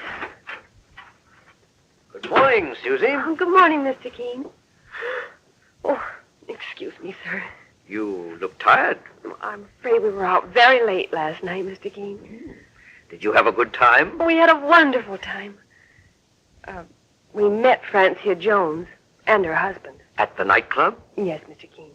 Well, that was something I didn't really count on. Oh, but it was quite all right. In fact, it didn't mean a thing to Don. He was really happy to put an end to it all. Is that so? I know he wasn't in love with Francia. In fact, I'm sure of it now. You are? Why, Susie? Well, I think he's in love with me, sir. That's something else I didn't expect. And I'm in love with him, Mr. Keene. Terribly in love. It frightens me a little. Why should it frighten you? Well, I just can't make up my mind about him. Could such love be real? A man who changes so quickly, would he change that way about me, too? I doubt it, Susie. And I'll tell you why. Love isn't something to be reckoned with in regard to time or place. It just happens, that's all. And when it's genuine, you know it. Of such things, romance is made, Susie. Mr. Keene's office. Susie? Don. How are you, darling? Oh, just fine, dear. Well, do you want to speak to Mr. Keene? He's here. Before I do, darling, remember our dinner date tonight. I will. Mr. Keene. Thank you. Hello, Don. Hello, Mr. Keene. I suppose Susie told you about last night. Yes, she did. But you mustn't judge Francia too harshly, Don. Oh, I'm not, sir. At first I thought that they might be taking advantage of you in some way. That's why I didn't tell you everything at first. But I think it's pretty obvious now that that wasn't the case. Well, sir, that isn't very important to me right now. You've been wonderful. And in return, I think I ought to give you fair warning, sir. Warning of what? Well, after the war, when I come back, you're going to lose a darn good office assistant. Well, when that time comes, perhaps we can effect a compromise. Beneficial to both sides. All right, sir, okay with me. And as far as Francia is concerned, this we must say for her, Don. She made a mistake and corrected it. Which was all the luck in the world for me.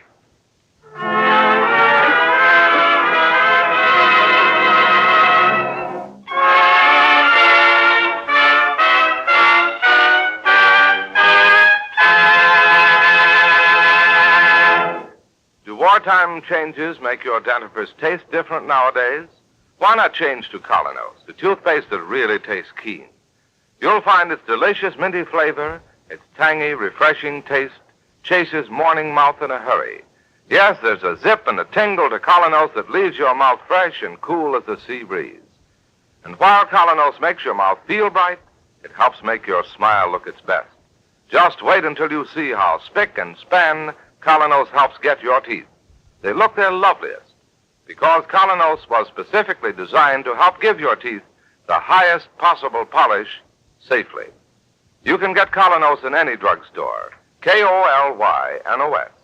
Colonos toothpaste.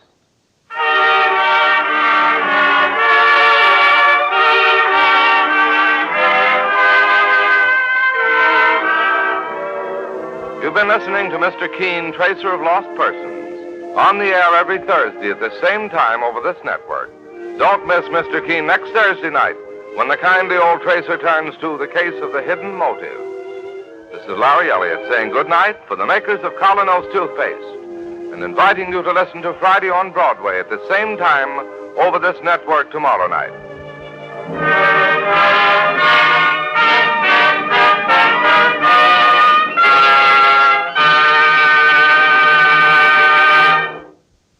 housewives, here's a fast, sure way to keep your home free of stinging, germ-carrying flies and mosquitoes. Use Black Flag insect spray. One touch and pests are doomed. Every batch is bug-tested for sure death. For offensive pests like ants and roaches, get Black Flag powder. Both on sale at leading stores anywhere. This is CBS, the Columbia Broadcasting System. It's time now for Mr. Keene, tracer of lost persons.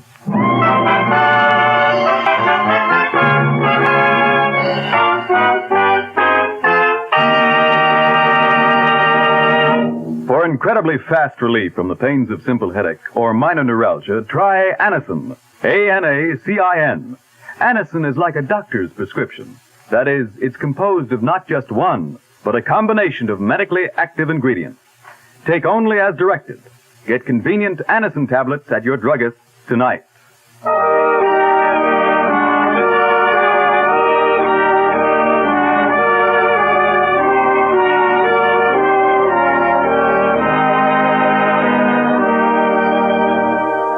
Ladies and gentlemen, Colonos Toothpaste presents Mr. Keene, tracer of lost persons. One of the most famous characters of American fiction in one of radio's most thrilling dramas. Tonight and every Thursday at the same time, the famous old investigator takes from his file and brings to us one of his most celebrated missing persons cases.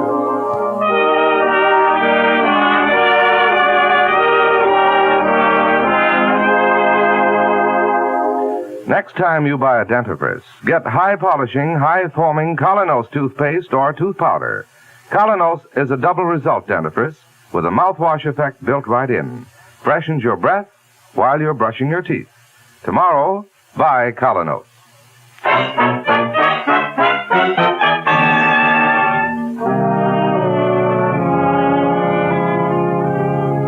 Now, Mr. Keene and the almost unbelievable case of the frightened child.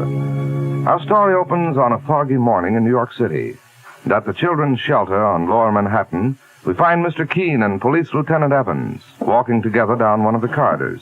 And Lieutenant Evans is saying with unusual emotion, Mr. Keene, I can't tell you how this kid affects me. I'm a pretty tough guy.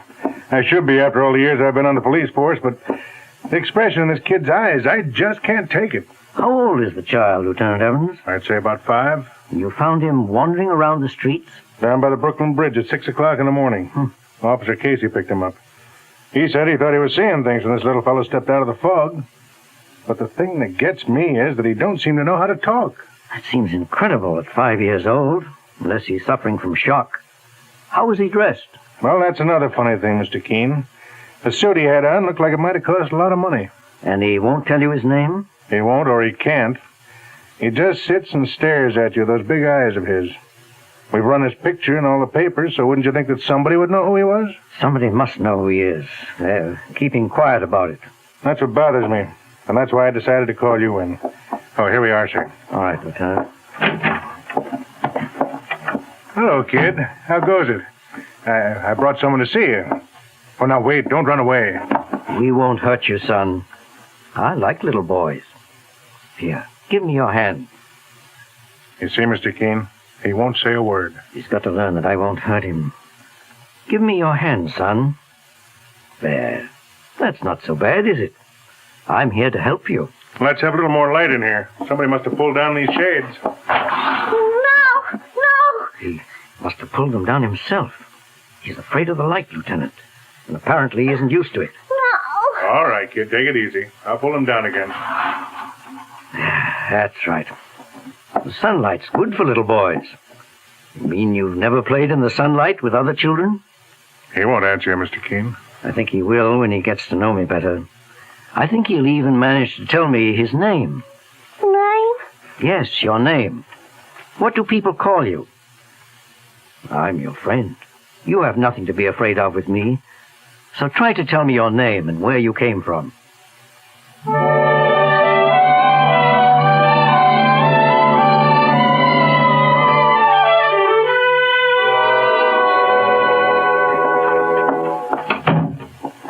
What did I tell you, Mr. Keene? You can't get a thing out of him. Seemed he was a little less frightened when you left him, Lieutenant. Well, that's true. But we still don't have any idea who he is. His fear of the light. Well, that should tell us something. Mr. Keene, you mean you think he was kept in darkness? There's something horrible here. What was done to that child, and why was it done? I'm going to find out if it's the last thing I do. I thought you'd feel like that about it, sir. Of course, Mr. Keene, everything that... sir. Are you Lieutenant Evans? Huh? Oh, why, yes. My name is Clark. They sent me over here from the station house. You wanted to see me? Yes, I guess so. They told me you was in charge of the case. They thought it was important, so I come right over here. What case are you talking about? That kid you found by the bridge. What? What about him? Do you know who he is? No, but I seen his picture in the papers. I had a funny experience a couple of nights ago, and I thought that maybe I ought to report it. What do you do? Well, I'm a night watchman down near the waterfront. One of the blocks I patrol is mostly empty buildings. An old brewery they don't use anymore, and a couple of loft buildings. Go on. Well, last week one night, when I was passing one of the loft buildings, I could have sworn I heard a child crying. Then I decided it must have been a cat or a boat whistle. Them boat whistles drive you crazy on a foggy night. You should have done something about it. Well, I tell you, I thought I was hearing things. And then the next night, I heard it again. Yes, go on. I says to myself, there can't be a kid in that empty building. But finally, I went back. I found a window open on the ground floor, and then I decided I must have been crazy. Why? You never seen such a place. Dust over everything. Dust and cobwebs. It hadn't been used for years. I was just about to go, and all at once I happened to turn my flashlight on the floor. There was footprints in the dust. A child's footprints. And they was pointing toward the window.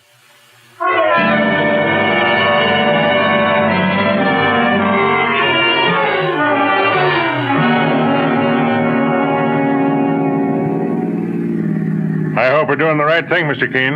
I'm afraid it's the only thing to do, Lieutenant. We've got to find out if the child knows that building and if that's where he came from. Besides, he isn't afraid, are you, son? No. Of course you aren't. As long as you're with us, nothing can happen to you. Just remember that. Well, this is George Street. And that looks like number 17. That's right. That's the place. Okay, driver, here we are. Now, wait right here. We won't be long. You coming, kid? No. Sure you are, little fellow. Just keep your hand in mine. You'll be perfectly all right. What a godforsaken spot. That building looks as if it had been shut up for years. There's no name on it, Lieutenant Evans. Nothing. I was hoping there would be. What a place to leave a child, if they did leave him here. Well, we'll soon find out. Come on, son. Just a little bit farther. No. No. It'll soon be over with. And I'm here. You can trust me. There's the window, Mr. Keene. It's still wide open. But the kid was in there. That's how he must have gotten out. But how did they take him in? They must have realized that window was open. Let's go in and see if we can find out. No. No. I thought so. He's afraid of the place. They had him here, all right. They certainly did. Okay, son. It's all over with. We're going away now. Mommy. Mommy. I want my mommy. Hush now, hush. We'll find your mother for you. And I'll find out who did this to you. You can count on that, too.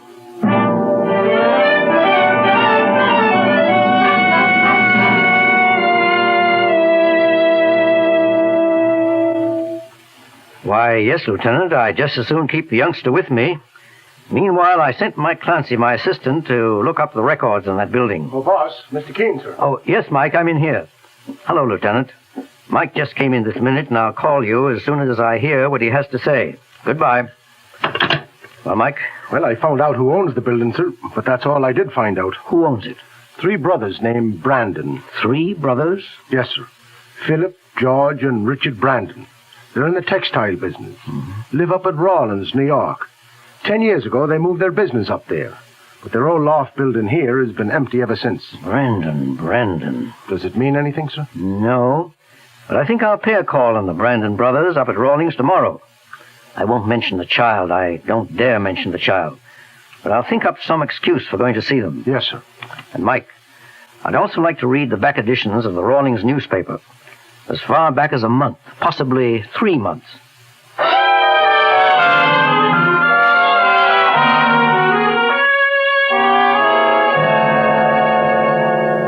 Please sit down, Mr. Keene. My brother will be right with us. Thank you, Mr. Brandon. I appreciate your seeing me. Since I happen to be in Rawlings, I thought it would save time if I came directly to you. You wanted to see me, Philip? Yes, George, come in. Mr. Keene, this is my brother George. How do you do? How do you do? George, Mr. Keene wants to lease that loft building in New York.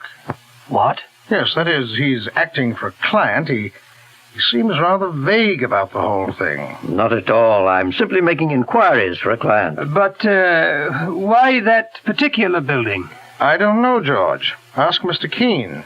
Perhaps he can tell you. I'm just acting on instructions. I want to find out the terms. So you said, but unfortunately we can't quote you any terms until... Until we talk to our sister-in-law, Edith Brandon, and right now I'm afraid that's out of the question. But I don't understand. Does she own that building? Well, no, that is not entirely. You see, our younger brother, Richard, owned 2/3 of the business. Mr. Keene isn't interested in that, George. I'm just explaining the circumstances. Anyhow, Mr. Keene, after Richard's death, well, his wife Edith inherited that building. So we'd have to consult her before quoting terms. And Edith is in a rest home. She had a nervous breakdown about a month ago. In a rest home? Mr. Brandon, you don't mean that your brother Richard... Good heavens, of course. Now I remember. He was killed, wasn't he? He and his little boy. Yes. They were out boating, and Richard must have lost an oar. The current is very strong on the river here, and they must have been carried into the rapids. That's right. The boat was found smashed to pieces, but the bodies of your brother and his son were never found. How do you happen to know all that? I read it in the Rawlings newspaper. I remember thinking how ghastly it must have been for that poor woman to lose her husband and her boy both at once. How is it that you were interested in reading the Rawlings paper? Do you have friends here, Mr. Keene? Do you... Philip. Yes? Philip, I think there's someone at the door. The door? Oh, why, Agnes, what are you doing here? Hello, darling. I wasn't eavesdropping. I was just passing by, and I heard voices, but I wasn't eavesdropping. I didn't say you were. I thought perhaps it was someone I knew. No, Mr. Keene, this is my wife. How do you do? How do you do? Did you say Keene? That name, it sounds familiar. I don't know why it should be. You've never met before. Mr. Keene has a client who wants to lease that loft building in New York. What did you say? Agnes, I'm sorry, but we're trying to talk business. But that building... Agnes, I'll see you later. Yes, dear, I'm going. I'm going right away. Goodbye, Mr. Keene. Goodbye, Mrs. Brandon. I'll wait for you outside, Philip, and I really wasn't eavesdropping.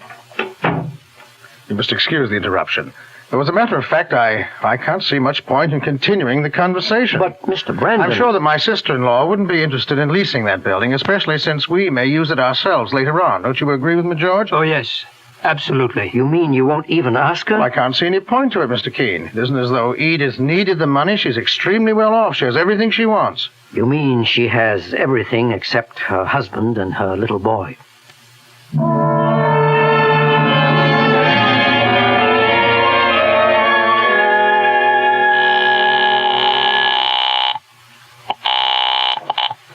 Hello? Mike? Oh, Mr. Keene, where are you? Sure, I've been wondering when you were going to call. I'm still in Rawlings. I'm calling from the hotel here. I'm going to stay over another day. Why, sir? I want to try to see Mrs. Richard Brandon if I can. And Mike, listen carefully. This is frightfully important. Yes, sir. Tell Lieutenant Evans that child must be watched. He mustn't be left alone for any reason whatsoever. When I return, I may take him up to my house. Meanwhile, he must be guarded, night and day.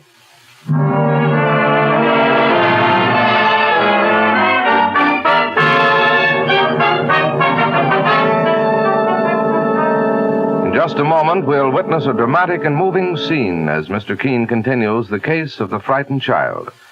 Meanwhile, whenever you feel cold miseries coming on, do this right away. Get Hill's cold tablets at your druggist's. Hill's cold tablets are especially prepared to go right to work on all these distressing cold symptoms you feel. That flushed feverishness at present, the headache and the pains and aches of a cold. All those important ways of treating cold symptoms. And for that clogged up feeling in your nose, get Hill's nose drops. They help clear up nasal congestion fast. Take only as directed. Ask for Hill's, Hills. Hill's cold tablets and nose drops at your druggist tonight. Now back back to Mr. Keene and the strange, almost unbelievable case of the frightened child. It's early evening of the following day, and we find Mr. Keene moving restlessly about his study. With him is a frail, attractive young woman who watches him with sad and haunted eyes. Shouldn't they be here by now, Mr. Keene? And don't worry, Mrs. Brandon. Mike can be depended to get him here safely. And you really think it's my son? Oh, it doesn't seem possible. My dear Mrs. Brandon, I'm not promising you a thing. But there's a chance that it is your son. And if it is? If it is, it means a hideous crime has been committed. It will take a lot of courage for you to see this thing through. My boy will give me courage. If it is my boy. It won't be easy. It'll take a lot of patience to nurse him back to a state of normalcy.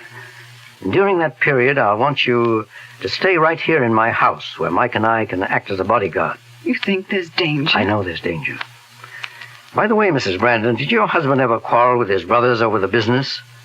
Was there resentment because he inherited 2/3 of the stock? On the surface, no, Mr. Keene. Underneath, it was always there. But even so, I can't believe in this monstrous thing. Maybe you've made a dreadful mistake. Perhaps perhaps it isn't Joel. Perhaps not.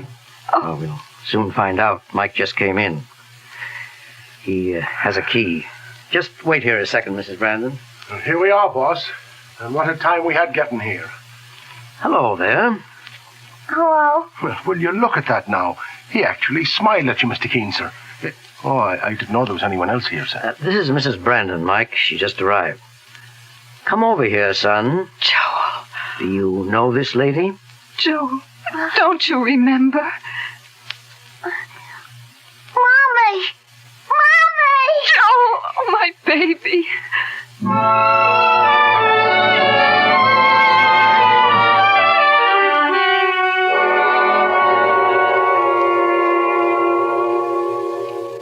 Now, sweetheart, let's play our game again, shall we? Let's pretend that you and Daddy are in the boat fishing. I caught a fish, too. I caught a fish, Mr. Keene. I know you did, Joel. You told us you did. But then what happened after you caught the fish? Nothing. Something must have happened. Daddy never came back. Why didn't he come back? Why, darling? I don't know. Are you sure you don't know? Perhaps somebody came down to the shore and called to you? Yes. They did? Who was it, Joel? Who was it, darling? You've got to tell me. Easy, Mrs. Brandon. But he's got to tell me. He simply has to. No. I can't. I don't know who it was.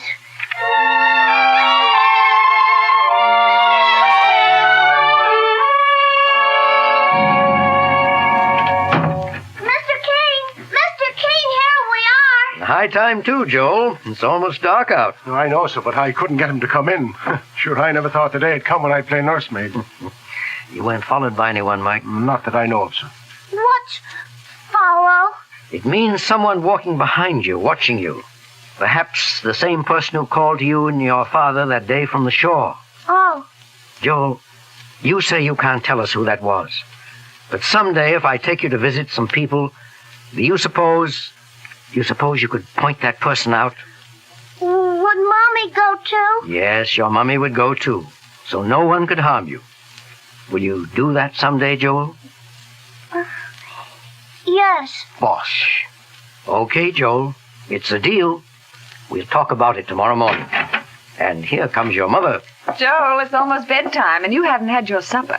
Go in your room right this minute and take your things off. Yes, Mommy. Mommy, I made a deal. Oh, you did you? Uh-huh. Well, see that you're ready for supper in 5 minutes, or I'll make a deal and you won't like it much. Only first kiss me. And now off with you, me boy, or we'll take no more walks. Saints preserve us, that's the first time I heard him laugh. I thought he'd forgotten how. Oh, Mr. Keene, No. You've been a brave, patient woman, Mrs. Brandon. Just keep it up a little longer. The end is in sight. That deal he spoke of, he promised to point out your husband's murderer. Mr. Keene. That is, if he was murdered. At any rate, I think Joel is ready for it now. And tomorrow morning... Mommy! What's that? Joel! Someone's in his room. Mike, come on. I'm coming, and I got the gun handy. Mommy! Darling, what is it? Joel, what's the matter? The window! Someone must have climbed in the window. The kid must have scared them away. You never should have left him in a room on the ground floor. Quick, Mike, do you see anyone? No? Yes, there's someone run down the street. It's too dark to see. I'd fire into the air. Okay, Mike. Stop or I'll shoot! It's no use. They kept on going. They turned the corner. You couldn't tell what they looked No, like? I couldn't tell a thing. It was like a shadow. Look, what's the matter with the kid? What's he staring like that for? Joel. The noise must have frightened him. Joel. The gun! Daddy! The gun!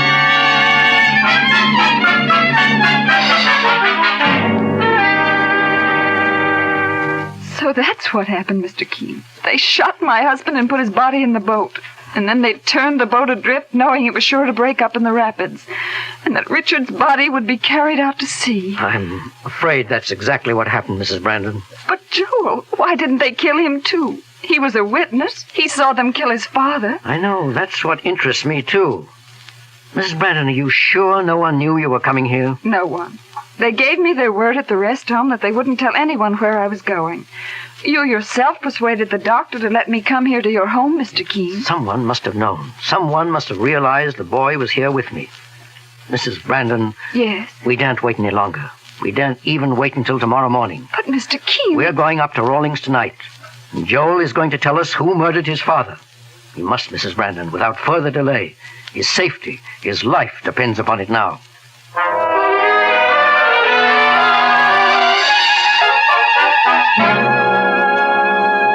The house is lit up like a Christmas tree. They must be entertaining. Good. The more people, the safer we'll be. Not too safe at that, boss. Anyone who could do such a frightful thing. Not only to my husband, but to Joel, too. I know. But we've got to go through with this, Mrs. Brandon, for Joel's sake. You understand that, don't you? Yes. Which room is the library? That one right there, with the French windows opening onto the terrace. All right. You wait with Joel and Mike on the terrace, and I'll call you when I'm ready. You all set, Mike? All set, sir. As for you, Joel, you'll be a brave boy, won't you? You and Mommy won't leave me. Of course not, darling. Your mother will never leave you again. You're doing this for her, Joel. Yes, Mr. Keene. I knew I could depend on you. Just remember, there's only one thing we want you to do. When I call you, when you step into that room, Yes? I want you to show me who it was who shot your daddy.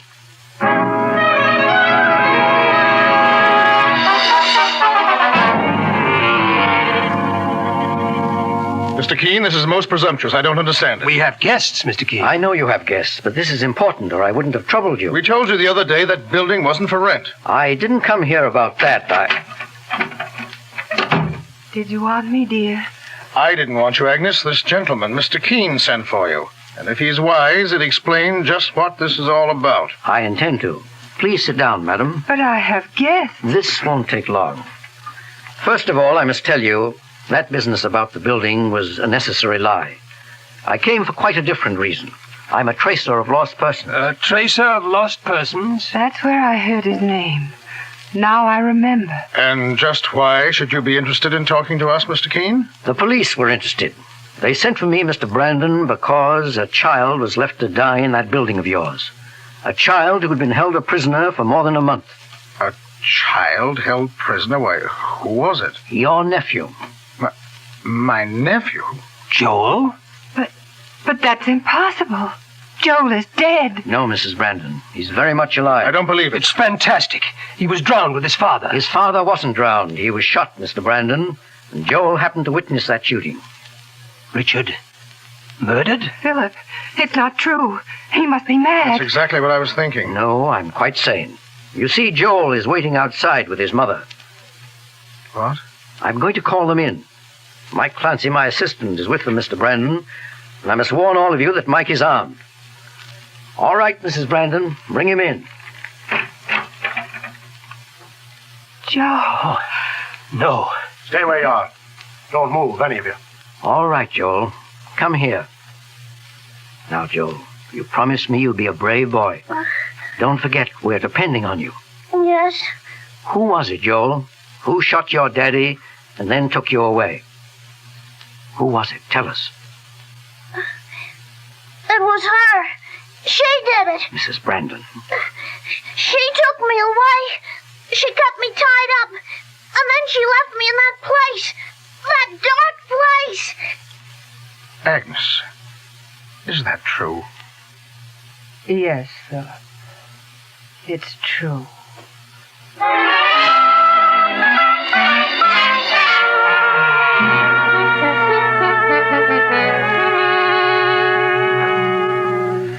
Well, it's all over with, Mr. Keene. She signed the confession. Mr. Brandon, I can't tell you. This is what makes my job so difficult at times. I've been afraid of something like that for so long, Mr. Keene. Agnes was insanely jealous of my brother Richard. She felt it wasn't right that he should have 2/3 of the business. She thought of it constantly. She talked about it constantly. It became an obsession. Yes, I know. In cases like that, there's bound to be an explosion. She probably set out to have a showdown with your brother, but her emotions got the best of her, and she shot and killed him. But why did she spare Joel? He saw what she did. She knew that someday he'd tell. Mr. Brandon, it's not easy for a woman to kill a child. That's what first made me suspect it might be your wife. At first, she kept Joel a prisoner in that old abandoned boathouse. But of course, that couldn't go on forever. She grew desperate, so she drove him down to New York to that empty loft building on the waterfront. She was so frantic by then, so completely demoralized, that she didn't stay long enough to find out about that open window. But she left him there to die. It was the same thing as murdering him. Not quite. Not to her poor, twisted mind. She couldn't bring herself to kill him, but by leaving him in that building, she didn't have to watch him die. My keys to that building disappeared 2 weeks ago. That's why, when you came to see me, I was startled. I was frightened. Poor child, poor Agnes, and my poor brother. Mr. Brandon, your wife will be sent to a mental hospital. She'll be better off there. Mr. Keene! Mr. Keene! Excuse me, Mr. Keene. I can't bear to face that child. Not yet. Not yet. I understand, Mr. Brandon. Mr. Keene, I'm going home. Mommy's taking me home to the house where I used to live when I was little. Why, that's fine, Joe. May I come to see you sometime? Sure you can. Mr. Keene, was I a good boy? You were a very good boy, Joel. I was very, very proud of you.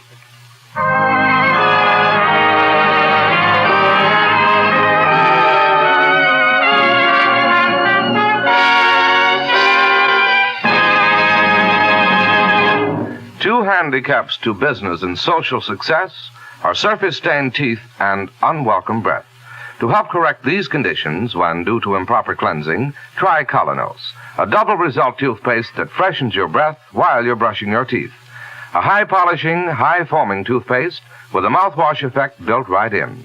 When you try Colonos, use it just like any other toothpaste, but swish its active foam thoroughly through your mouth to get the extra benefit of its added mouthwash effect. That's K-O-L-Y-N-O-S, Colonos toothpaste. Or if you prefer powder, try refreshing Colonos tooth powder.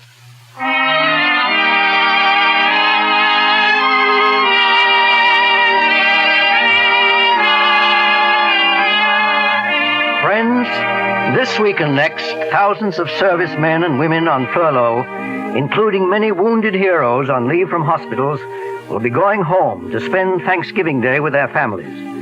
We are asked to keep trains and buses free for them and for essential travelers engaged in all important war activities by canceling any trip that is not absolutely necessary. Remember, don't travel unless your trip helps win the war. Thank you, Mr. Keene.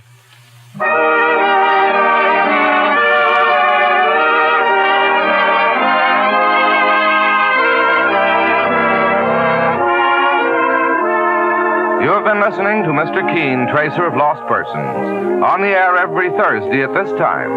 Don't miss Mr. Keene next Thursday when the kindly old Tracer brings us another thrilling missing persons case.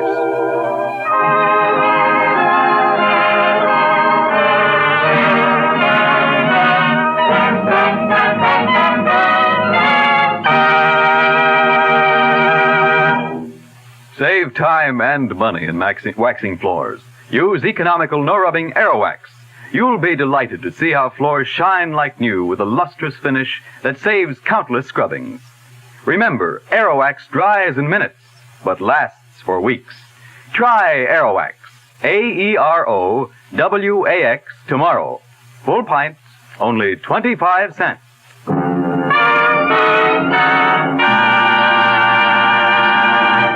Mr. Keene, Tracer of Lost Persons, will be on the air next Thursday at the same time.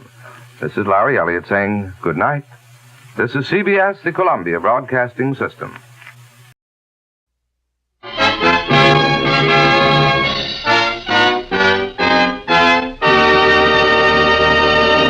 For amazingly fast relief from the pains of simple headache or minor neuralgia, try Anacin. For Anacin is like a doctor's prescription. It gives you not just one, but a combination of medically active, tested ingredients. Relief comes incredibly fast. Take only as directed. Anacin, Anacin, at your druggist.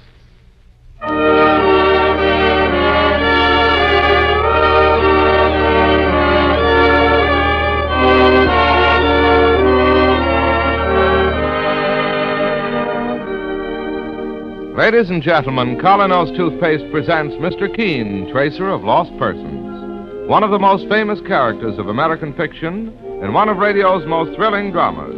Tonight and every Thursday at the same time, the famous old investigator takes from his file and brings to us one of his most celebrated missing persons cases.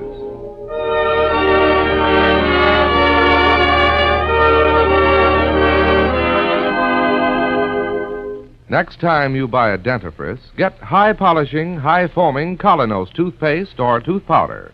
Colonos is a double result dentifrice with a mouthwash effect built right in. Freshens your breath while you're brushing your teeth. Tomorrow, buy Colonos.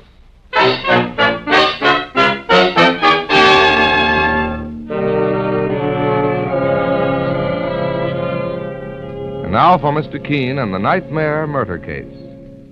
As our story opens early one morning, we find the kindly old tracer and his assistant, Mike Clancy, poring over some documents in his office.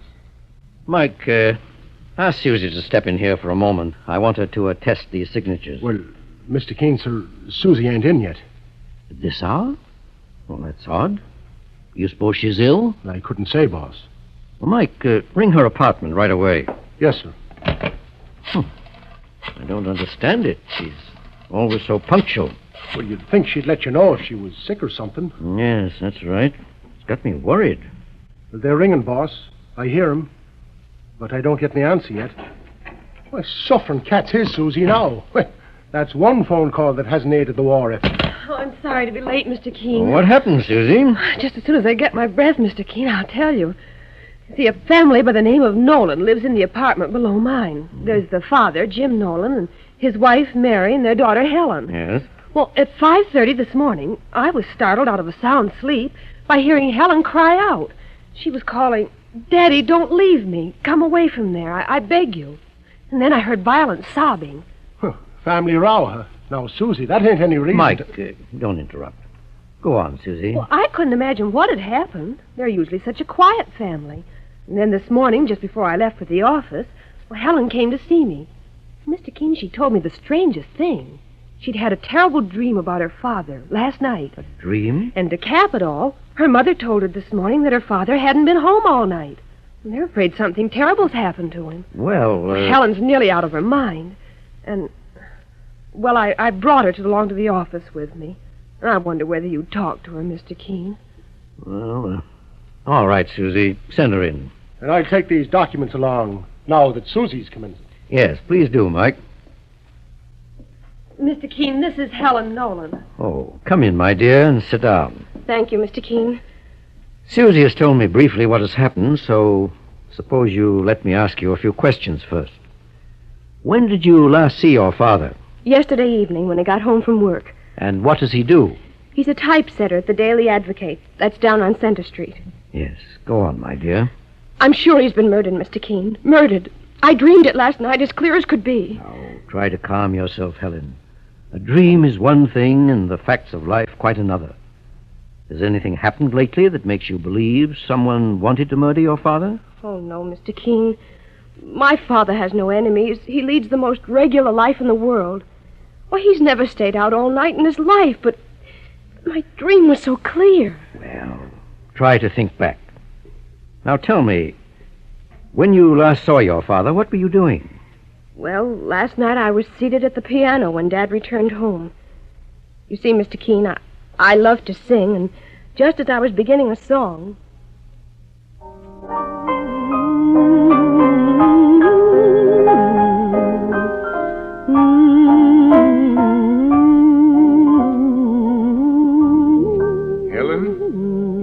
voice sounds sweeter every day. Oh, hello, Dad. That's a beautiful song. It's a dreamy song. It reminds me of you. Me? Dreamy? You hear that, Mother? Well, come to think of it, perhaps you're right. Guess what tomorrow is? Tomorrow I'm celebrating. I'll have been working 25 years at the newspaper office, and I've a big surprise in store for you. Jim, Helen has to be leaving. Oh, that's so, Mary? Sorry, Dad, I've got a date. A very special one. I'll see you in the morning, and you can tell me your surprise then. And maybe I'll have one for you. I returned home quite late, Mr. Keene. Mother and Dad had both gone to bed, I supposed, and then later on I had that terrible dream. A nightmare. My father's been murdered, Mr. Keene, or he's in some awful danger. I know it. Well, tell me, Helen, how does your mother account for your dad's disappearance? Is it possible they had a quarrel? That's just it, Mr. Keene. I don't like to say this. You think she may be holding something back? I don't quite know. Well, suppose I have a talk with your mother. However, first I'll send Mike Clancy, my assistant, to your dad's newspaper office for a checkup. And Helen, I'd like you to remain close by where I can reach you very quickly. You're very kind, Mr. Keene. Do you think anything... My dear, try not to worry. I'll get working on this case right away.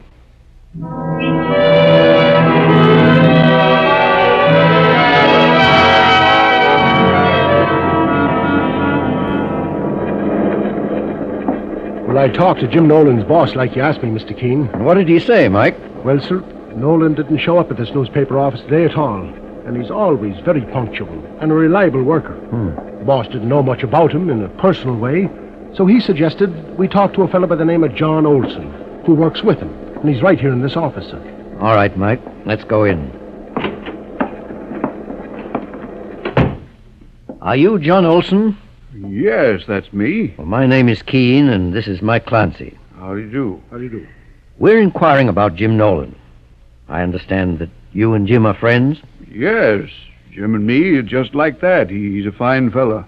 Fine worker, too, but why didn't he come today? Well, that's what we want to find out. Maybe you can help us, John. Sure, I'll help, but how? Well, for some unknown reason, Jim Nolan has disappeared. Disappeared? Yes. Did he have any trouble here that you know of? Trouble? No, Jim and me and the rest here are like one big family. Then you'd know if he was worried about anything. Sure, Mr. Keene, but Jim was always happy. His head was always in the clouds. In the clouds? In what way? Well, one thing, he talked all the time about how he wanted a house in the country with cows and chickens and honeysuckle climbing all over the porch. Yeah, he talked about that all the time. A house in the country, you say? Well, that might explain something. Well, I hope so. Now, you find Jim, Mr. Keene, and say his old pals here want him back. Quick. All right, John. I'll do the best I can. Come along, Mike. We're going now to see Jim's wife, Mary Nolan.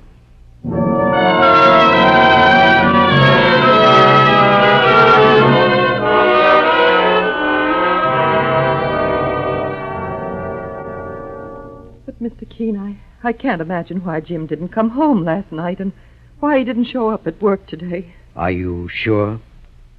I'm going to ask you something, Mrs. Nolan. What was the surprise your husband had in store for Helen? Well, I suppose it might have something to do with his work, with a raise, perhaps. Could it possibly have had anything to do with that cottage in the country? What? Your husband may be in great danger, Mrs. Nolan. You want him back, don't you?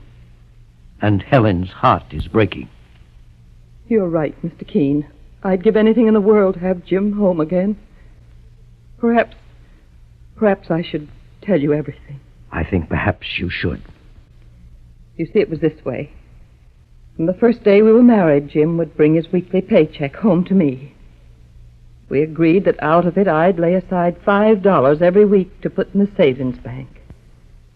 And last night, after Helen had left the house, Jim said to me, Well, Mary, I guess you know what my big surprise is.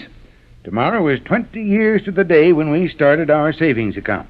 Tomorrow, Jim? Oh, I hadn't remembered. I don't wonder, Mary. 20 years. It's been a long time. But now our dream can come true. Together with the interest, there must be over $6,000 in the bank. Enough to buy that cottage in the country and a few acres of land to live off of. Yep, tomorrow I'm quitting my job. Quitting? But, Jim, hadn't you better wait just a while longer? No, Mary, I've made up my mind. Tomorrow I'm going down to the office and tell them I'm through. Think of it. No more grinding away at the shop. Just green fields, blue skies, and air a man can breathe. But things aren't too easy now, Jim. With expenses so high, some weeks I've hardly been able to make ends meet. That what you're worried about? Well, I understand, Mary. If we're a few $100s short, that's all right. It's more than that, Jim. More? How much? Answer me. How much? Jim, I didn't realize... Is there 6,000 in the bank? Forgive me, Jim. Is there 5,000? 3? 1? Is there anything? No, nothing. Nothing. I didn't know you cared so much, but... Jim, let me tell you, That's all I've lived for the past 20 years. Now, no house, no country. All gone. Jim, what are you going to do? Where are you going? I don't know, Mary. I don't know. You see, Mr. Keene, I couldn't tell Jim the truth for Helen's sake. The truth? How do you mean, Mrs. Nolan? What happened to the money? Well, a few years ago, our daughter Helen developed a very fine singing voice. I spent the money having her voice trained under one of the best teachers in the country. I see. Last night she had an audition. If Helen wins, it will mean a contract with the Metropolitan Opera. So that's it. But, Mrs. Nolan, you were wrong in not telling Jim the truth. Oh, I realize that now, Mr. Keene. I was gambling Jim's happiness against Helen's future. And if Helen failed, Jim would never forgive me. Now I'm afraid Jim may have done something terrible.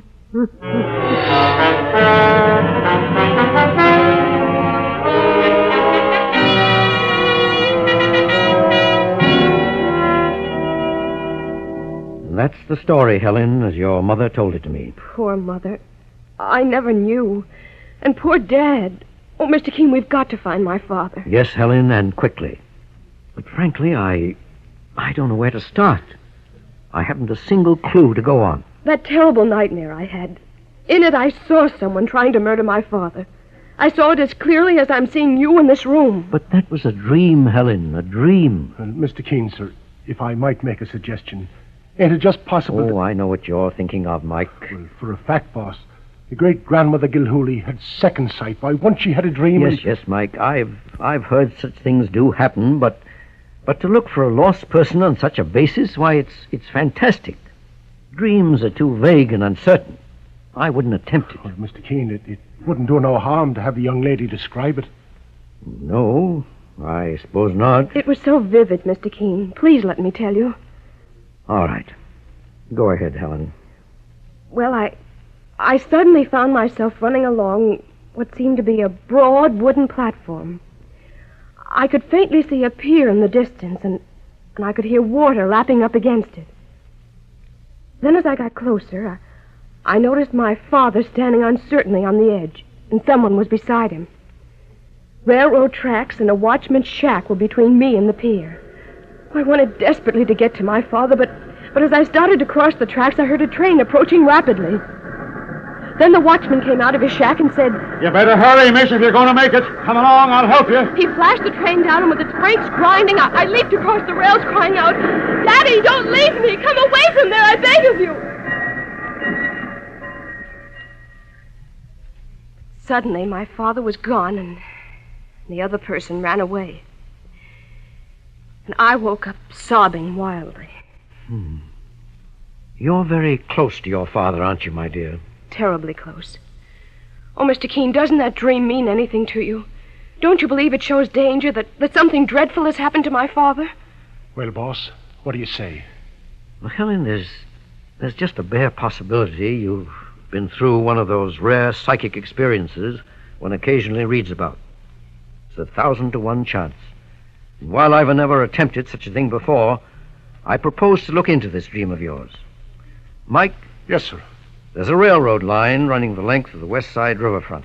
That's the logical place to begin. Inquire of every shackman's booth along there for any trace of the missing man.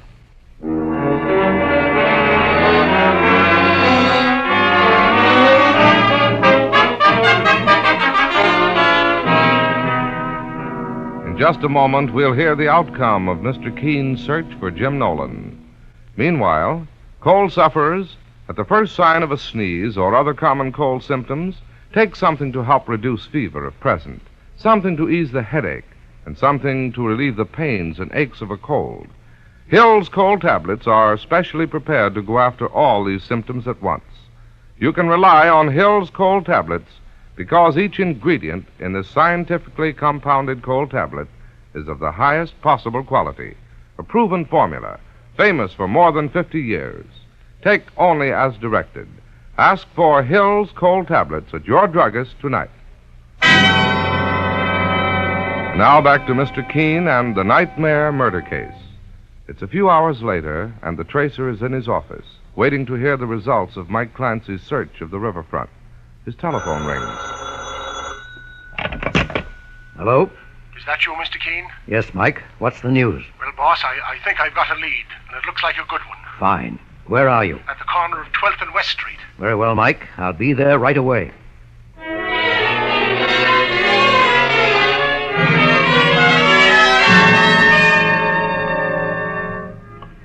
And this shackman I told you about, Mr. Keen, he says to me, well, here we are at his hut now. I let Tom, that's his name, tell you the story himself. Sir. Very well. Suppose you wait outside, Mike, while I go on in. Right, boss. Hello, Tom. I'm Mr. Keen. Yes, Mr. Keen. Come on in, sit down. Thank you. I ain't got much style here, but it's a mite warmer than outside. Mike Clancy was telling me what you's after. Yes, I understand you noticed someone early this morning who answered the description of the man we're looking for. That's right. I spied him first about 5 o'clock. He was hanging around the pier there. The pier, eh? Yes. Well, the early milk train comes by here at 5:30. As she was coming down the stretch, I sees this here fella easing towards the tracks. That's funny, thinks I. So I called him to get back, but he took no notice. He acted like a man in a daze. So I flags the train down with my red lantern and pulls him away from the rails, and just in time, too. And then what happened, Tom? Well, I took him into my shack here, Mr. Keen. He didn't look like the usual waterfront hobo, so I asked him what his name is. And what did he say? Well, he says, "What's that to you? Jim Jones is good enough." I talked to him for half an hour, kind of quiet-like, but didn't seem to make no kind of impression. He acted real beat down. He did, eh? Yeah. He just couldn't seem to get hold of himself. Kept saying he had no interest in life. Finally, I persuaded him to go and get some sleep. Told him he'd feel better then, and I directed him to a hotel around the corner. A hotel, you say? Yes, sir. Last I saw him, he was headed that way. Well, thank you, Tom. You've been a real Samaritan. God bless you.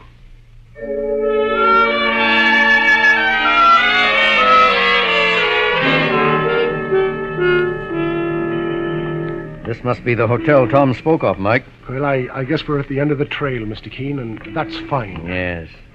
Well, here's the lobby door. Go ahead, boss. Mike, do you see what I see? Oh, police and plenty. Well, it looks like trouble, sir. There's Inspector Hopkins. Come on. Hello, Inspector Hopkins. Why, what are you doing here, Mr. Keen? I might ask the same of you. Well, I'll tell you. The little matter of murder. Murder? Yeah. The night clerk was slugged over the head this morning and the safe robbed. Any idea who did it? Oh, sure. This is one murder we don't have to worry about. We just got a confession out of the gunman. Well, good for you, Inspector. Yeah, Mr. Keen, it's an open and shut case, all right. This gunman was the last one to sign the register before the murder was committed. And he signed it under the name of Jim Jones. Oh? But we broke him down, though. That name is a phony. His real name is Nolan. Nolan? Oh, my, oh, my. Oh, you know him, Mr. Keen? Well, as a matter of fact, we were looking for him for another matter. A little domestic trouble. Oh, well, that sews it up then. You say that he confessed to this murder? Got it down in black and white. Oh, ain't that terrible, Mr. Keene? Inspector, what time did the murder take place? The medical examiner has just finished his examination and handed me his report. He says the hotel clerk must have been dead approximately 12 hours. It's now 5:30 in the afternoon, so the murder must have been committed about 5:30 this morning. Yeah. Between 5 and 5:30, the doc says. Not later than 6. Between 5 and 5:30. Inspector, with your permission, I'd like to check on some of the details of this murder, and then I'd like to talk to Jim Nolan. Sure thing, Mr. Keene. This way. Come along, Mike. Boy, if that nightmare ain't coming true, boss, with murder and all the trimmings. Hush, Mike.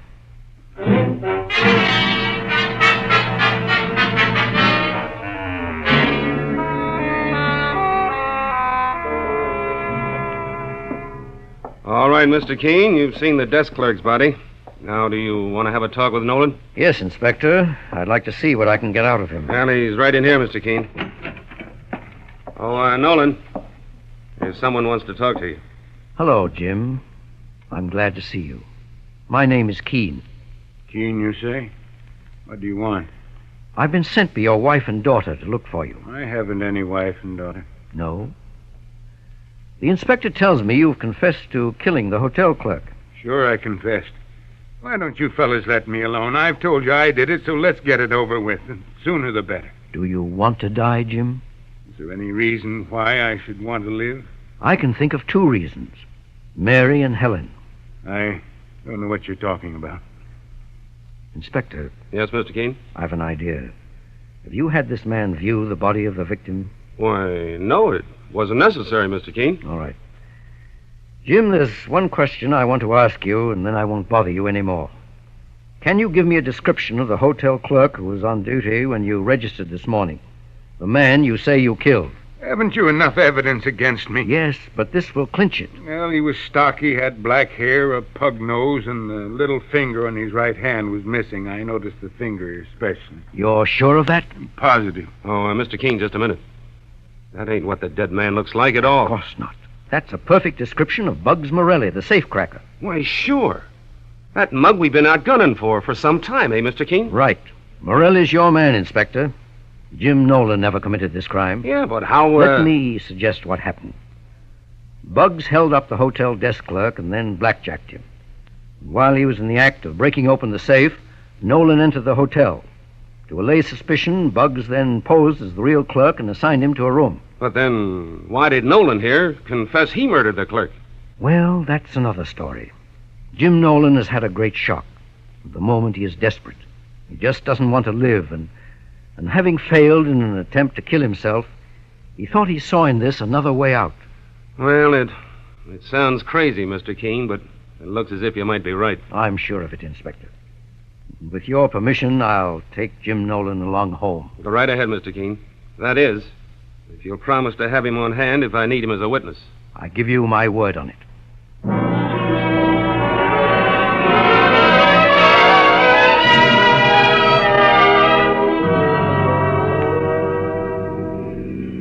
Mr. Keene, don't you see I can't go back?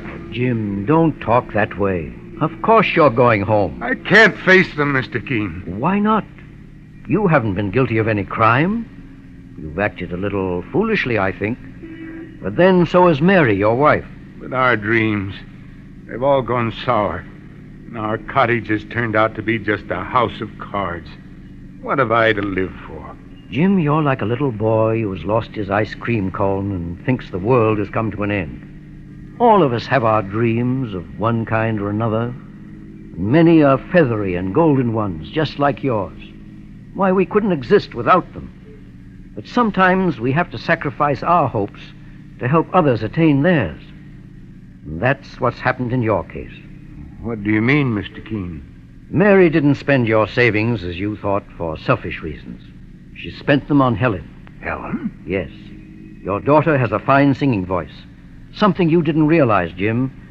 And Mary wanted to give her the best musical education that money could buy. But if she'd only told me... Well, that's where she was wrong.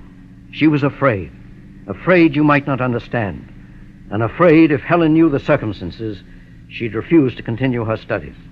So that's the way it was. Yes. Jim, I believe you're going to have reason to be very proud of Helen.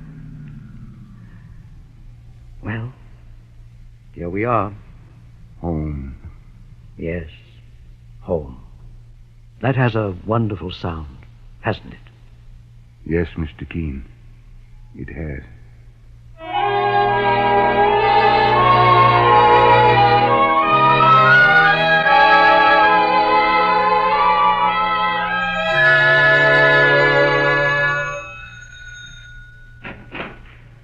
Mary. Jim. Oh, Jim, thank God you're home again. Helen, he's back. Daddy's back. Oh, Dad, I'm so happy. If you only knew how we've worried about you. There, Helen. It's all right. Oh, Jim, it was all my fault. Can you ever forgive me? Don't worry, Mary. Mr. Keene explained everything. I guess I was a little foolish, too. You did exactly right about Helen. How can we ever thank you, Mr. Keene? Oh, yes, how can we? Don't try, my dears.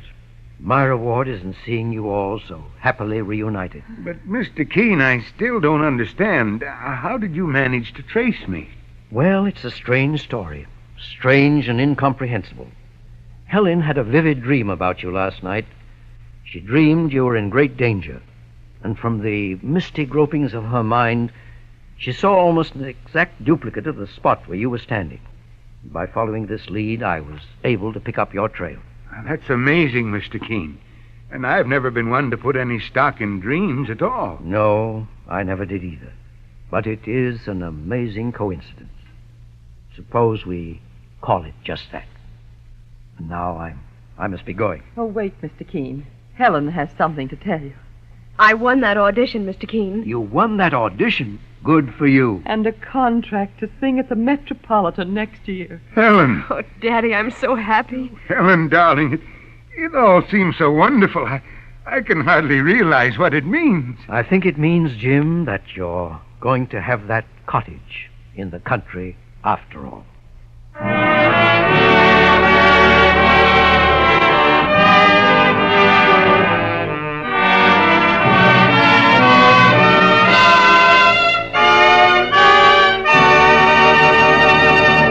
It's always a shock to meet someone whose nice appearance is suddenly shattered by a smile that reveals dull, dingy-looking teeth, or whose breath is unwelcome. And because many people are hampered by both of these handicaps without even knowing they have them, it pays to know about Colonos toothpaste. To help correct these conditions when caused by improper cleansing, just brush your teeth with Colonos, as you would with any other toothpaste, with this one exception. When you finish brushing, swish its rich, active foam thoroughly through your mouth. For Colonos is one toothpaste with a mouthwash effect built right in. Thus it fosters a double result. First, Colonos helps your brush remove ugly surface stains from your teeth.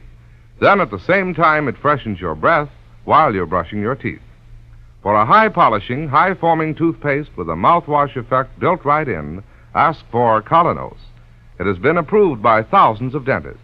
If powder is your preference, try Colonos tooth powder. It offers the same double result, has a wonderful wintergreen flavor. Get KolYNOS, toothpaste or tooth powder. Tomorrow, buy Colonos.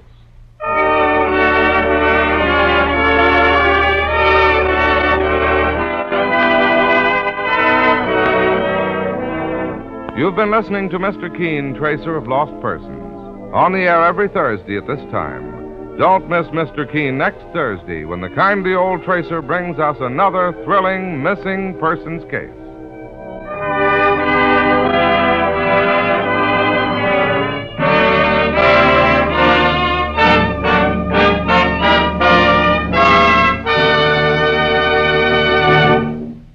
Gleaming floors in record time. Yes, no rubbing Aerowax goes on quickly, dries in minutes, lasts for weeks.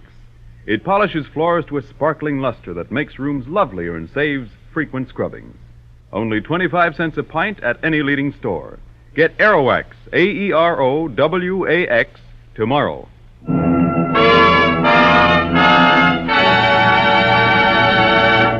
Mr. Keene, Tracer of Lost Persons, will be on the air next Thursday at this same time. This is Larry Elliott saying goodbye for Mr. Keene and the Whitehall Pharmaceutical Company, makers of Colonos toothpaste and tooth powder.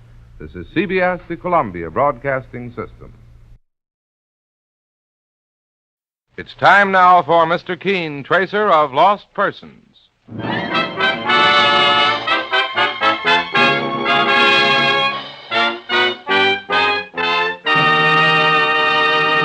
Treat common cold symptoms as you would a serious illness. Go after those aches and pains, headache and fever if present. Take Hill's cold tablets. They're specially prepared from a proven formula famous for more than 50 years. Take only as directed. Remember, Hill's cold tablets.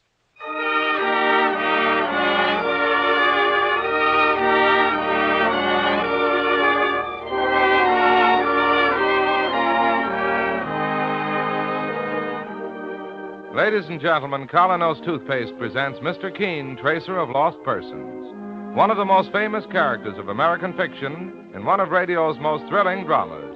Tonight and every Thursday at the same time, the famous old investigator takes from his file and brings to us one of his most celebrated missing persons cases.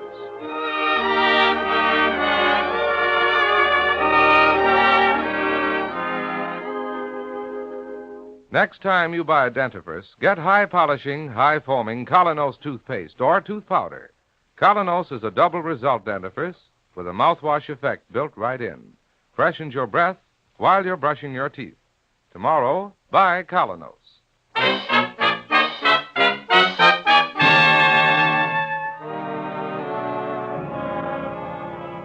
And now, Mr. Keene, Tracer of Lost Persons, who brings us the case of the absent-minded professor. Our story opens one evening in New York, in the home of Dr. Roland Barton, professor of English literature at Harvard University. As he sits before the fireplace with his wife, Julia, he asks, Julia, my dear, are you sure you're feeling all right now? Oh, perfectly, Roland. Do stop fussing and read me another little poem. You read so beautifully. Well, let's have a look through this collection now. Let's see. Oh, here's one. Just the thing. She walks in beauty like the night of cloudless climes and starry skies. Oh, how lovely. You know, my dear, the first thing that struck me about you was the way you walked, talked, and looked. Oh, darling, I'm not exactly young anymore. I wonder whether you really are happy here. Why not, with such a beautiful wife and a lovely stepdaughter like Joan? My dear, you look very sleepy. I think you'd better get to bed. Really, I'm perfectly all right. All right. Why, you gave Joan and me the fright of our lives at dinner tonight. No more talk about that. It's not really very poetic, the way I keep getting those attacks of indigestion. Well, thank heavens Joan brought you your medicine in time. And tomorrow I'm finally taking you to the doctor. Perhaps. But right now I'd love to hear a poem. That little thing by Herrick. Herrick? Who's Herrick? Oh, if you want the absent-minded professor. Robert Herrick, the Cavalier poet. You've been lecturing on him for 20 years, you know. Oh, yes. Herrick. Gather ye rosebuds. Yes, that's that. Yes. Mm-hmm. Gather ye rosebuds while ye may. Old time is still a-flying. And this same flower that smiles today, tomorrow will be dying. Julia. She's dozed off. Julia, dear, don't you hear me?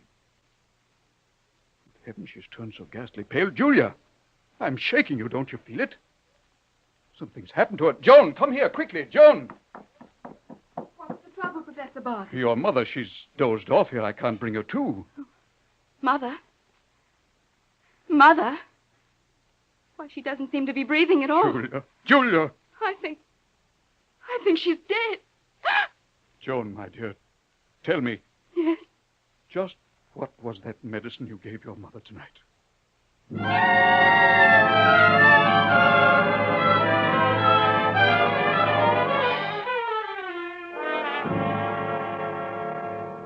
And now, a week later, the doorbell of the Barton home is rung by a slight elderly gentleman.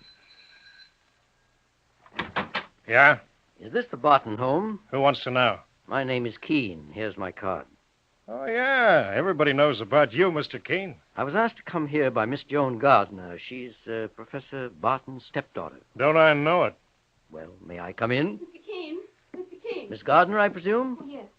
Do come in. For 1 second, I don't It's know. my right to talk to Mr. Keene if I want, officer. I'll not have you standing there like a watchdog. Okay. Come, Mr. Keene. Let's go to the library. As you wish.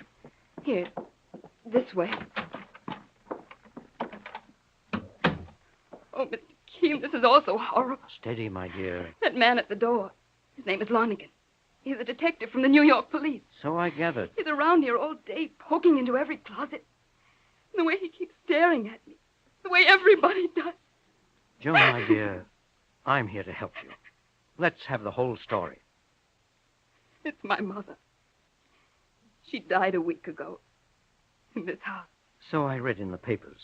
But you tell me how it happened. Well, Mr. Keene, I should explain that Mother was subject to attacks of acute indigestion. That night at dinner, it happened again. Professor Barton, he's my stepfather. Yes, go on. He asked me to run and get Mother's medicine. What sort of medicine? It was a powder for indigestion. She kept a small jar of it in the bathroom. I did just what Mother always did herself. I got 2 large spoonfuls of it, poured them into a glass of water. I brought it back to Mother, gave it to her myself. And then? 2 hours later, she died in her chair. I see. The doctor thought it all very unusual. Next day, he had the medicine in the jar analyzed. And? Something else had got mixed into the jar. A sleeping powder, a very powerful one. Really? I'd given Mother enough to kill 5 people. One moment. How did that sleeping powder get into the house? That was Mother's, too. How they ever got mixed up, I don't know. Well, my dear, accidents will happen. Accident? They're saying it was no accident at all. What have the police said to you? Oh, I can't bear this. I wish I'd never been born. Joan, come back. Better go after her. Well, good morning. I beg your pardon. The young lady... Oh, yes, my stepdaughter, you mean?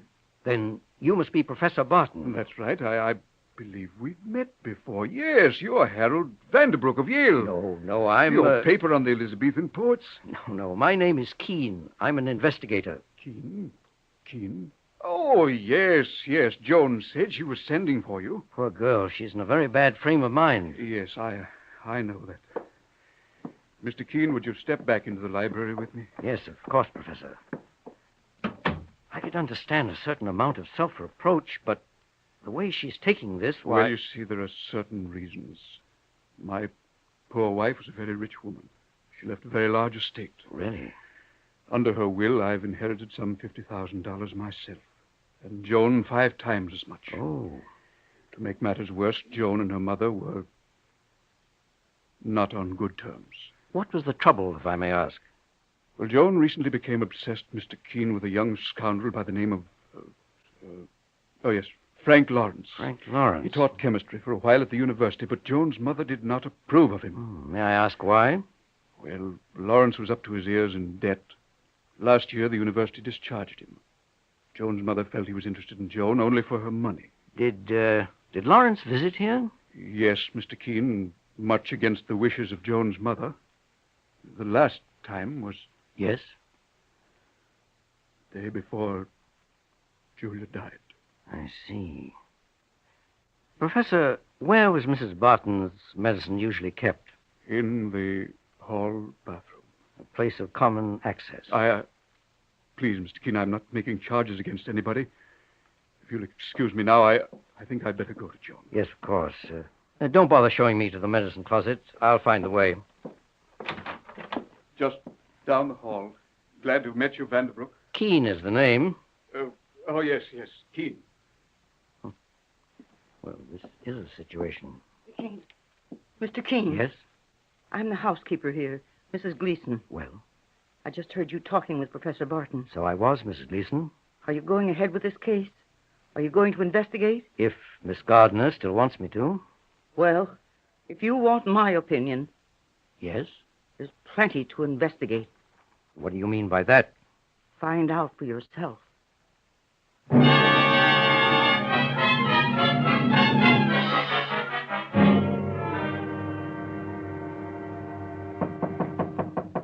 Come in. Oh, good morning, Mike. Good morning, boss. Well, sure as my name is Michael Clancy, I've been from one end of this town to the other in the tail of this Frank Lawrence. He gets around to plenty of bars and gambling joints. Any luck, Mike? Well, a fellow at the university gave me a tip on one of the reasons they fired Lawrence last year. Seems he was tied up with some dope ring. Oh, really? The FBI never did get the goods on him, but he was supposed to be using his knowledge as a chemist. Anything more? Well, yes, sir. One night in a bar, Mr. Keene, he got lit up and started talking about how rich he was going to be. His exact words were, Yes? he says, one of these days the old lady will cash in, and so will I. Quite a ruffian. Do you have his address, Mike? Yes, sir, right here. Well, thank you, Mike. I'm going right over there.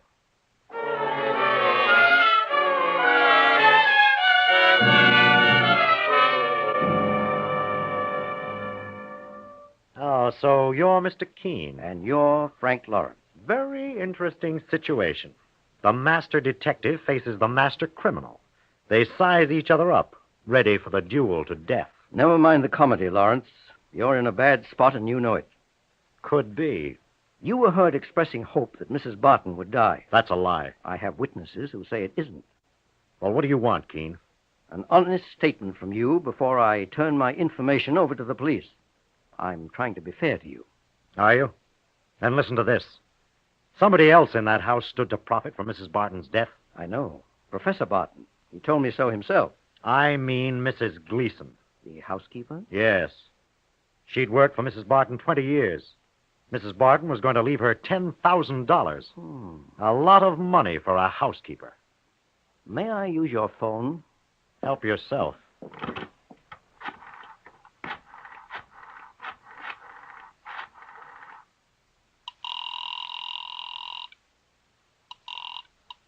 Hello? Is Miss Joan Gardner there? Speaking. Oh, this is Mr. Keene. Oh, I've been wondering about you, Mr. Keene. Has anything turned up? Have you been able Something quite important, my dear. I want to drop over and have a talk with your housekeeper. Mrs. Gleason, she isn't here. No? She was taken ill 3 days ago, very suddenly. Oh, she's ill? She decided to go off to the home of her sister. Oh, Joan, can you get me her sister's address? Well, it's around somewhere, Mr. Keene. Well, get it for me at once. This is vitally important.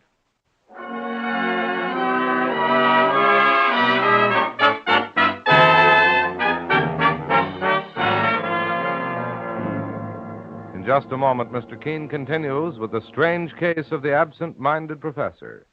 Meanwhile, one thing you'll notice about Colonos toothpaste the first time you try it is the way it multiplies itself 25 times in foam. And it's this rich, active Colonos foam that freshens your breath while you're brushing your teeth. So use high-polishing, high-foaming Colonos, a double-result toothpaste with the mouthwash effect built right in.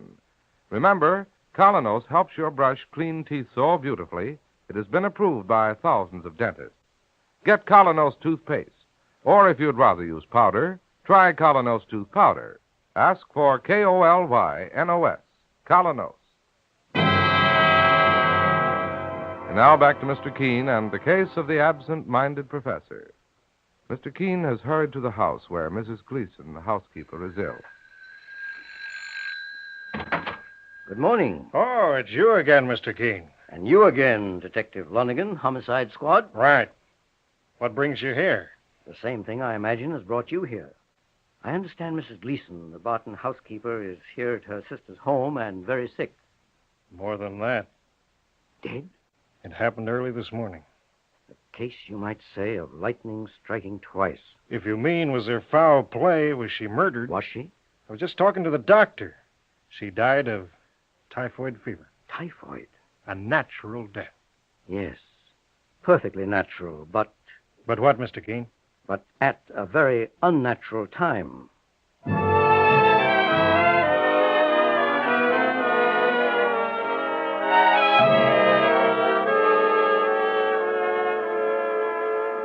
Good morning, Professor Barton. Oh, well, I say, it's Professor Greenwood of Princeton. No. My name... I was reading your book on Chaucer only last week, and I must say... My name is Keene, K-E-E-N. Oh, yes, the detective chap. Well, is there anything we can do for you? I'm rather worried about your stepdaughter. About Joan. Well, so am I. And I thought, just as a precaution... Professor Barton, Begging your pardon. Yes, Mary. A telephone call for you from Dr. Holmes at the university. Yes. Will you excuse me, Mr. Keene? Of course. If you want to see Joan, meanwhile, she's in her study, that first door to the right. Good. I do want to see her. This door to the right. Oh, Joan. Joan. Joan. I don't like this. Oh, it's you, Mr. Keene. Didn't you hear me knock? I was writing a letter. A letter? Or something else? Don't understand what you mean. Really, the way people stare at me these days, the things they talk about behind my back. Joan, my dear. Yes? I want you to make me a promise. What? That you will give up this idea of committing suicide. Suicide? Why, Mr. Keene, all I was doing was writing a letter to a friend. May I look at that letter? No. No, it's very personal. Joan, I know how badly you feel about your mother's death. Everybody's turned on me. Even Frank Lawrence, he hasn't come near me once. I know. But let me say just this. I, for one, don't feel you had any responsibility for your mother's death. I gave her that drug. You were the unwitting instrument of some other person. Well, of whom? Of whom? I'll find out sooner or later. I was hoping to get a little help from Mrs. Gleason, but unfortunately... Yes? She died early today of typhoid fever. Oh, dear Lord. I was so very fond of her. Are you fond of Professor Barton, too? Naturally, Mr. Keene. He's always been such a dear. How long were he and your mother married, Joan? 2 years. Would you happen to know where he taught before he came here to New York? Yes. Marlowe State College out west. Why do you ask? Simply a routine check, Joan. Was he ever married before? Yes. His first wife died, too. But, Mr. Keene, if you've got any idea Professor Barton is a sinister old murderer, why, he's the gentlest thing alive. Yes, that's what everyone says. That's what everyone says.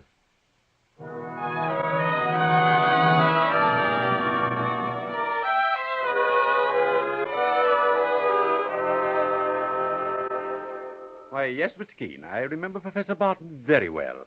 We both joined the English department here at Marlowe State College the same year. What was your impression of him, Professor Murray? Charming fellow. I liked him very much.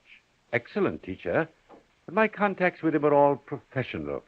His closest friend here was actually Dr. Montgomery. Montgomery? Yes, the well-known bacteriologist. Oh, yes, I've heard of him. Is Dr. Montgomery still here at Marlowe? Oh, yes. Heading a graduate section now. Something else. Do you happen to remember Professor Barton's wife? Alice Barton? Oh, yes. Poor thing. Always ailing. What was her trouble? Asthma, I believe. Asthma. Is that what she died of? No, Mr. Keene. What then? Pneumonia, as I remember. Virus pneumonia. Oh. Yes, it carried her away in 2 days. In other words, she died a natural death. Of course. Now, there's one thing more. Where did Professor Barton teach before he came here? Would you remember that? Now, let me see. Oh, yes. At Grant University. Made quite a reputation there for his research on the Cavalier poets during the reign of... Oh, thank you, Professor. Grant University. I shall go there next.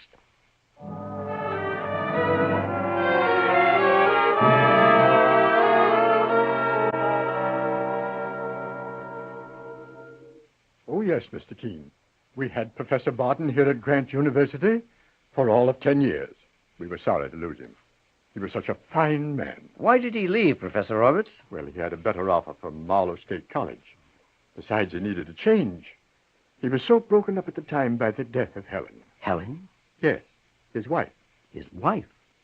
I've known of a Mrs. Julia Barton and a Mrs. Alice Barton, but... No, this was Helen. And she died here? Of what?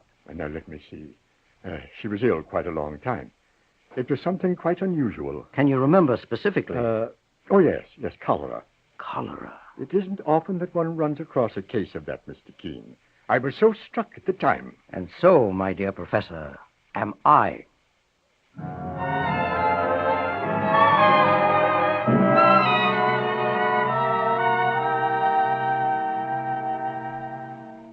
Well, boss, I'm glad to see you back at the office. The work has certainly piled up while you were gone. I'm sorry, Mike. I didn't think it was going to take so long. Did you discover anything on your trip west? Not as far as the eye could see. And what does that mean, sir? Just what it says, Mike. Riddles, nothing but riddles. Any word from Joan Gardner while I was gone? Well, she phoned 3 times this morning. Nothing special, just asked for you, Mr. Keene. Mike, I'm going to the Barton home at once. Well, what for, sir? In this case, there's been one natural death after another. I'm going to interfere for once with the course of nature.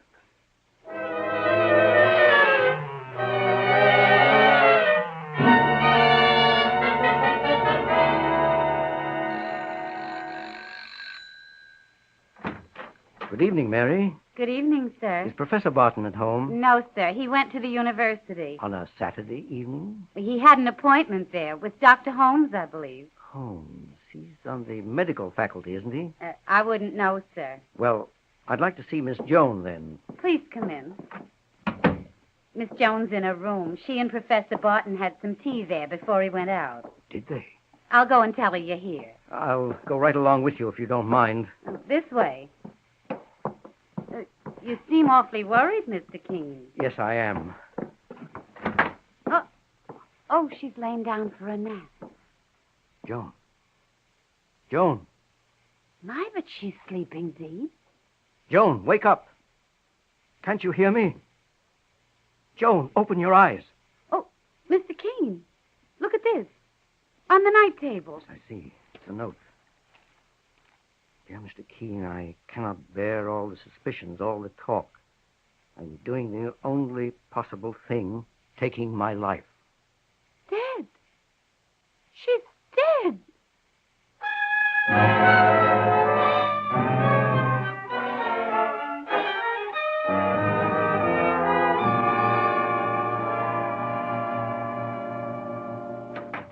Good evening, Professor Barton. Oh, it's you, Keene. What are you doing here in my library? Waiting for you. I have very bad news. Oh, what do you mean? Look at this note. I cannot bear. Good heavens, how utterly horrible. How did she do it? With the same drug that killed her mother. But a girl of her age, so pretty and charming, everything to live for. Why? Why? The note explains itself. Self-reproach for her mother's death. Oh, this ill-starred house, one death and then a second so soon after. There's a curse on me. More than 2 deaths. You're forgetting Mrs. Gleason. Yes, poor creature. And if we go back into ancient history... I don't follow. You seem to have been cursed twice before, my dear Professor. You're referring to the fact that I was married twice before. And that both ladies, in their turn, also died. Well, you see, I'm a very unfortunate man, Mr. Keene. A veritable angel of death. Alice died of pneumonia. A perfectly natural death. As far as the eye can see. Helen died of cholera. And Mrs. Gleason, the housekeeper, of typhoid. All natural deaths. Professor Barton, may I offer a theory? Yes, of course. In a modern city like New York, typhoid is not very usual. Natural, but not usual. How did Mrs. Gleason get typhoid? By catching it, I suppose. I don't know. Or could it be that somebody deliberately dropped a culture of typhoid germs into the pot of coffee she left for herself on the gas range? Fantastic. Your second wife, Alice Barton, died of pneumonia. But she had long suffered from asthma. Yes, a very pernicious form. One that required hypodermic injections daily. Injections that she trusted her husband to give. You are insinuating, Mr. Keene, that I substituted the pneumonia germs. And what of the first, Mrs. Barton? Couldn't she have caught cholera, also unusual, from a cup of tea into which cholera germs had been poured? Mr. Keene, I'm a professor of English literature. What would I know about germ cultures? Where would I get them? Professor Barton, I've been struck by a curious fact. What is that? Wherever you have taught, your closest friend has not been a man in your own field, literature, but in another, bacteriology. At Marlow College, it was Professor Montgomery. Here, it has been Dr. Holmes. Well? You were constantly visiting them in their laboratories, always dropping in for a chat. That proves nothing. But here's another fact. In every case where one of these women died a natural death, so-called, a culture of germs disappeared a few days before from the laboratory of the university where you were teaching. How did you ever find that out? Simple. Laboratory assistants are required to keep a constant inventory of all germ cultures. If any are missing, it must be recorded in the books. Well, Keene, you make me sound like a Bluebeard. Exactly what you are. You killed each of your 3 wives for money. Mrs. Gleason, the housekeeper, went because she began to suspect you. Joan, for the same reason. But, my dear fellow, Joan left a suicide note. Yes. And that rather knocks your whole theory sky high, Mr. Keene. That suicide note was written a week ago. I talked to Joan and made her change her mind. But she was careless enough to leave that note around for you to pick up. Most interesting. And then, just a few hours ago, you went in to have tea with her. Overpowered her, forced her to drink that drug. Am I right? Now, you let me ask a question. What are you going to do about it? There's a policeman outside, waiting to arrest you. Keene, you put me in mind of a lovely little poem by Richard Lovelace. Stone walls do not a prison make, nor iron bars a cage. Go ahead, arrest me, put me on trial. Your theories won't stand up in a court for a moment.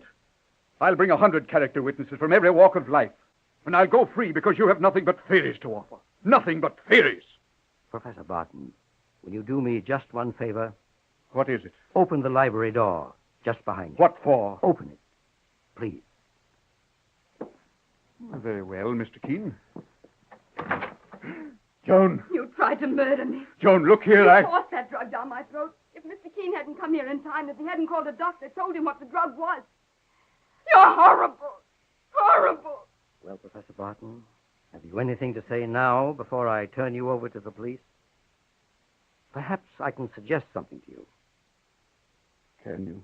There's an old saying that fate finally catches up with a scoundrel. And now, Detective Lonigan, we're ready for you.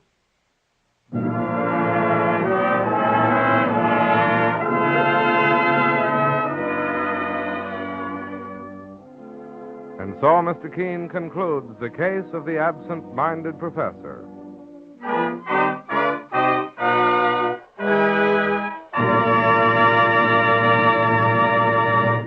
The hour is late. Before a quiet house stand a boy and girl. Listen. Thanks, Tom, for a very nice evening. How about a good night kiss, Jenny? Oh, I'm afraid not, Tom. It's late. I must run. But this is what she was thinking. Kiss you? No, sir. If you only knew the truth. Friends, the truth is that in love, as in business and social life, unwelcome breath and dingy teeth are barriers to success. But when they're due to improper cleansing, Colonos can help.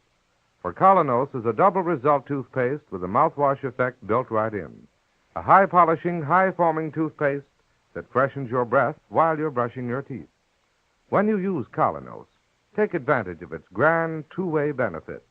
After brushing your teeth with Colonos, swish its rich, bubbly foam through your mouth like a mouthwash.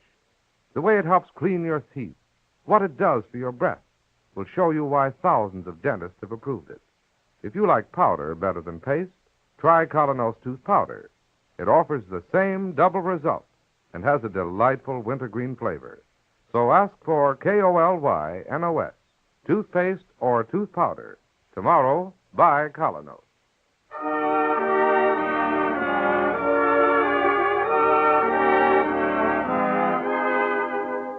You have been listening to Mr. Keene, Tracer of Lost Persons, on the air every Thursday at this time. Don't miss Mr. Keene next Thursday when the kindly old tracer turns to the case of the blood-stained piece of tin. This is Larry Elliott saying goodbye for Mr. Keene and the Whitehall Pharmaceutical Company, makers of Colonos toothpaste and tooth powder.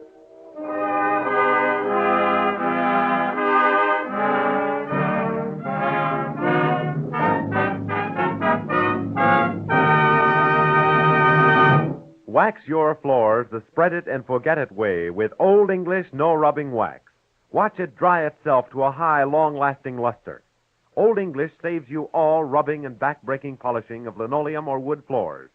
Old English no rubbing wax, the spread it and forget it way, costs only 39 cents a pint.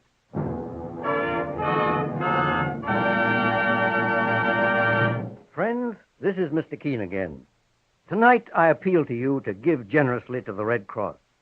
Last year, the Red Cross saved thousands in 259 disasters in America and millions overseas through gifts of food, medicine, and clothing. It collected millions of pints of blood, aided sick and wounded servicemen and their families, and served in countless other ways. This year, our Red Cross needs $200 million. So please, Do your best, won't you? This is CBS, the Columbia Broadcasting. I am the action. Only Hills offers double your money back if you don't get half-hour relief. Hills Cold Tablets.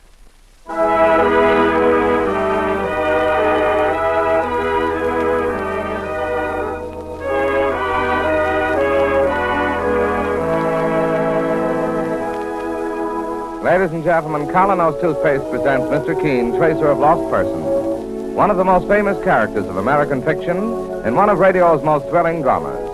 Tonight and every Thursday at the same time, the famous old investigator takes from his file and brings to us one of his most celebrated missing persons cases.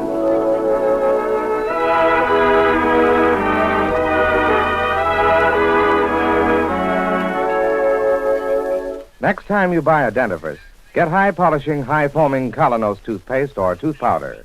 Colonos is a double result dentifrice with a mouthwash effect built right in. Freshens your breath while you're brushing your teeth. Tomorrow, buy Colonos.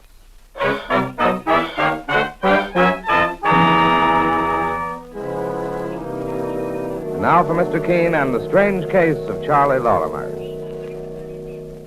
Our scene opens on a quiet country road which runs parallel to a wood. Two youngsters are on their way home after a brisk hike, and the late afternoon sun is slowly setting in the west. Boy, I'm getting tired of walking, Tom. Me too, Buzzy. Now let's take the shortcut through the woods. Okay. My old man says this strip of woods is a nice piece of property. Says the guy who owns it ought to clear all this brush away and build a house on it. Well, I wouldn't want to live here. Why not? You know what they say. You mean all that baloney about guys disappearing in here? Oh, that's a lot of hooey. Well, all I gotta say is I wouldn't come here at night for $1 million. Well, I ain't scared. Anytime you give me a dare to come through here at midnight... Buzzy! What's the matter? Look, there's a man over there asleep in the brush. Yeah. You better not go near him. He might be some crazy tramp. He ain't no tramp. Look at the way he's dressed. And what are you gonna do? Maybe he's sick, Tom. Maybe... Tommy. What? He's dead.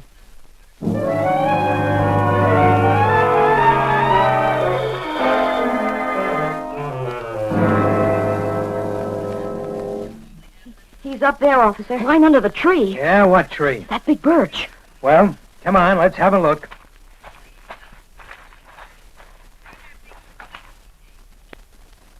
Now, listen, you kids.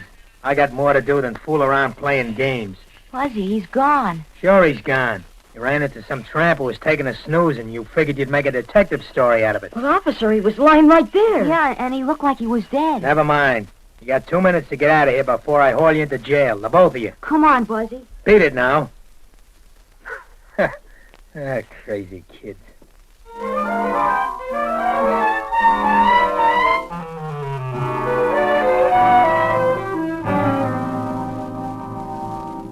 Please sit down, Miss Lorimer. Thank you, Mr. Keene. Mr. Keene, this is Mrs. Bender. How do you do? I'm pleased to meet you, Mr. Keene. Emmy and my father were going to be married. Charlie disappeared the day before the wedding. You're a widow, Mrs. Bender? Yes. When did you last see Mr. Lorimer? He came out to dinner to my house the night before last. I got a house near Trout River. That's about 50 miles from New York. I see. The night Charlie came out, he was feeling awful good. I cooked a wonderful dinner for him, the kind Charlie likes. I know when he likes my cooking because he always says the same thing to me. Emmy, you're the best cook in this state. Oh, well, did you like the peas and yams, Charlie? I never tasted peas the way you cook 'em. Say, are they delicious? Well, I preserved these myself this summer. I made up the idea myself of adding pepper and onions, something tasty. Emmy, I'm a lucky man to get you for a wife. You know the value of $1. Well, a man works hard for his money, and I feel I ain't got no right to spend it easy. If my first wife had felt that way, I might have been a rich man by now. But I'm doing all right. I know. Well, more preserves, Charlie? Oh, no, thanks. I ate so much I can hardly move. I think I'll take a little walk, Emmy. Oh, walk now? Why not? Just through the woods and back. Oh, it's so dark out there, Charlie. Oh, well, I'm not afraid of the dark. Well, you go ahead, but don't stay too long. All right. Well, Tomorrow's the big day, Emmy. You'll be Mrs. Charles Lorimer this time tomorrow night. Oh, I know. I'll be back inside half an hour. I'll see you later, Emmy. Well, just be careful, Charlie, please. And you never saw him again, Mrs. Bender? No, Mr. King. Miss Lorimer, were the police notified about your father's disappearance? Not yet, Mr. King. We thought we'd wait to see you first. Well, I'll contact the state troopers in that vicinity. And then I'll get to work on the case myself. Mr. King, do you think that something's happened to Father? I wouldn't become too alarmed without sufficient reason. If Mr. Lorimer had no enemies... Enemies? Do you know of anyone who might have wanted to do him harm? Why, Mrs. Bender, it's absolutely essential for me to get the facts. Please don't keep anything from me. I just thought of Seth. Seth? Who is Seth? A farmer. He lives 2 miles from me. He sold his farm a few weeks ago and moved away. Well, did he know Charles Lorimer? No, Mr. Keene, but he knew of him. What do you mean? Oh, I was supposed to marry Seth before I met Charlie. And what happened, Mrs. Bender? I broke off with him on account of his drinking. Oh. Was he jealous of Mr. Lorimer? Well, a few days after Seth sold his farm and moved away, he came back. It was late in the evening, and Seth was in a nasty mood. Who's there? Who is it? It's me, Emmy. Seth. Thought I'd come by and wish the bride luck. You get out of here, Seth, before I call the troopers. Where's the groom, Emmy? Nobody's here but me. Where's the groom?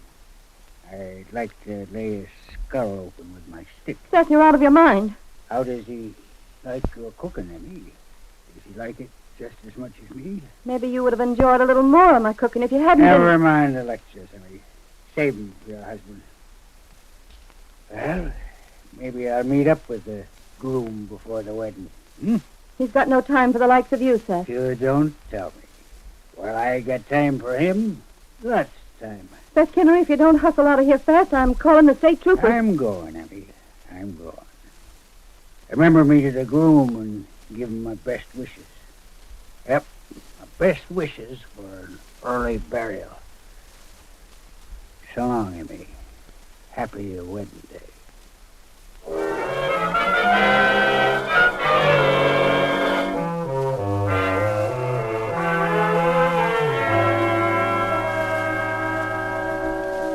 Mrs. Bender, why didn't you tell me this before? Because Seth ain't a bad man when he don't drink, Mr. Keene, and I figured his threats really didn't mean a thing. Do you know where Seth has moved to? No, sir. Well, did you ever see him again after that night? No, Mr. Keene, he never came back. This case seems a little more complicated than it appeared at first. Could Seth have had anything to do with Father's disappearance, Mr. Keene? It sounds likely enough, Miss Lorimer, but let's not jump to conclusions. Give me a little time, a few days, to make a preliminary investigation. I'll try to get results. I only hope those results aren't tragic ones.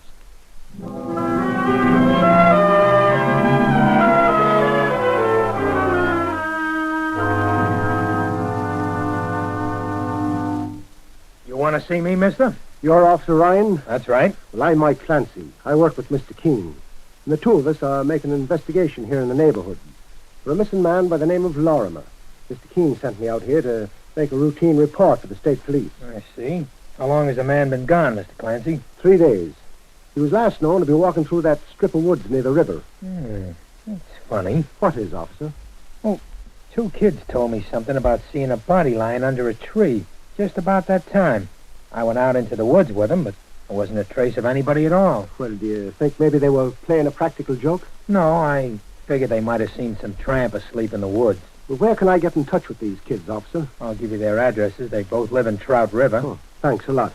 Meanwhile, you can give me this man Lorimer's description, and we can send out an alarm. We certainly appreciate your cooperation, Officer Ryan. We may be small-towners out here, Mr. Clancy, but we've heard of Mr. Keene, the famous investigator, and we're glad to work with him anytime.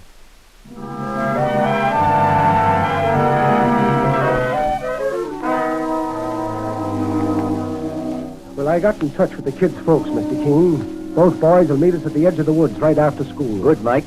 I guess you're planning on returning to that spot in the woods where they saw this fella under a tree? I'm planning on going over those woods, Mike, if necessary, inch by inch.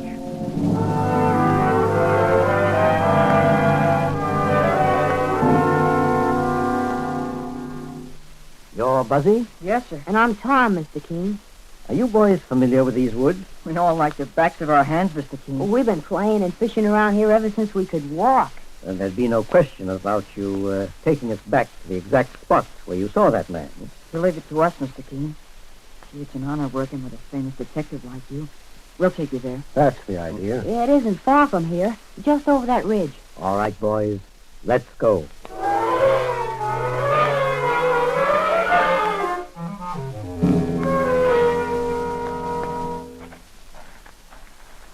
It's just over there, Mr. Keene. You got a gun, Mr. Clancy? Why? I'd feel a lot better if you had. Oh, Tommy's always talking about ghosts. Don't pay no attention to them. Ghosts? They say funny things happen at night in these woods, Mr. Keene. Well, son, ghosts, banshees, and zombies are right in my line of work. Mr. Keene. Yes, Buzzy? Here's the spot. That's funny. It looks different. How do you mean, Tommy? Yeah, the ground wasn't all cut up this way. Well, there seems to be a reason for that, too. Looks to me, Mike, as if something's been buried under here, and recently. Want me to run back for a shovel, Mr. Keene? No, never mind, son.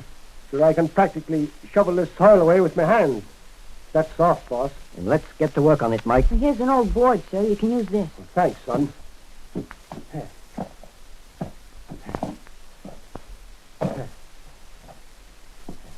Easy, Mike. Whatever is there is buried very near the surface. I've hit something already, Mr. Keene. What is it, Mike? Buzzy, look. It's a man. He's dead, Mr. Keene. Buzzy, was this the body you saw under the tree? It doesn't look like the same one. The man we saw had on a different coat. He was... Mr. Keene, I know who he is. Who, Buzzy? He used to own a farm around here. Sure. That's Seth Kinnery.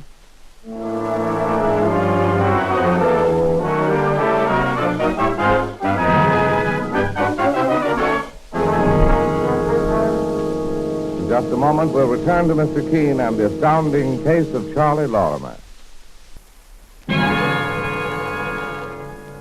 And now back to Mr. Keene and the strange case of Charlie Lorimer. A few hours ago, Mr. Keene and his partner, Mike Clancy, discovered Seth Kinnery's body buried in the woods.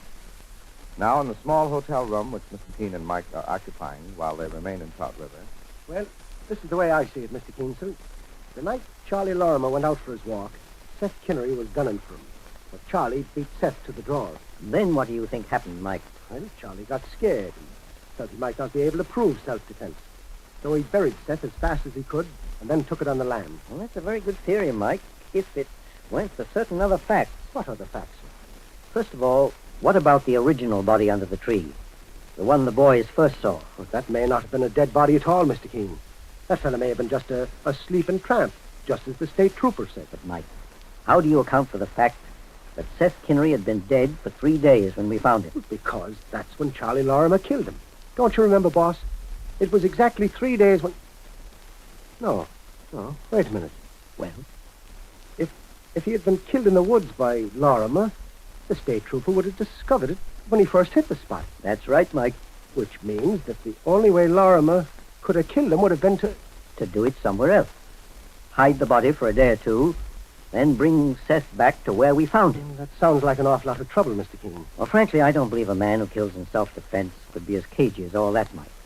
No, the man who killed Seth was an experienced murderer who knew his business. Which brings us to where we were before, Mr. Keene. It seems to me, though, that Charles Lorimer holds the key to the mystery. Ah, if we could only find him. I'll take it, Mike.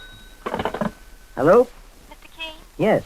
This is Emmy Bender. Can you come over to my house right away? Of course, Mrs. Bender. What's happened? I'll explain when you get here. Please, come quickly. I'll be over there in 15 minutes, Mrs. Bender.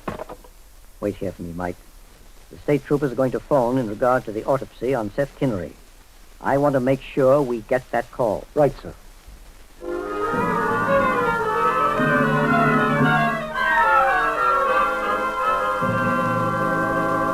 I came as quickly as I could, Mrs. Bender. Oh, Mr. Keene, I received this in the mail today. Just read it.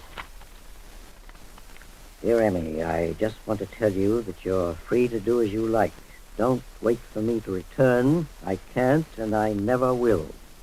All my love, Charlie. He's alive, Mr. Keene, but I'm so worried. I heard about poor Seth Kinnery, and Well, now I feel that my Charlie may be in terrible trouble. Mrs. Bender, we can't be certain this is from Mr. Lorimer. Why not?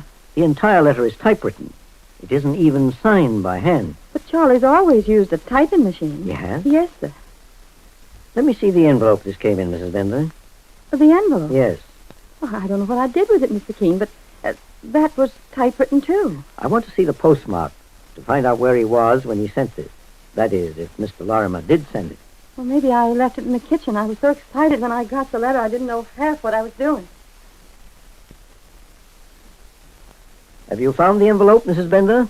No, Mr. Keene, I was almost certain, though, that I left it in here. Search the place thoroughly, please. Go through the cupboards. Oh, it wouldn't be in the cupboard. That cupboard's broken anyway. I never use it. When did you get this letter, Mrs. Bender? Just a few minutes before I called you, Mr. Keene. I found it in my mailbox, and... Here it is, Mr. Keene. Here's the envelope on the sideboard. There's no postmark on it at all. Well, there isn't. Which means it was probably placed in your mailbox by the man who wrote it.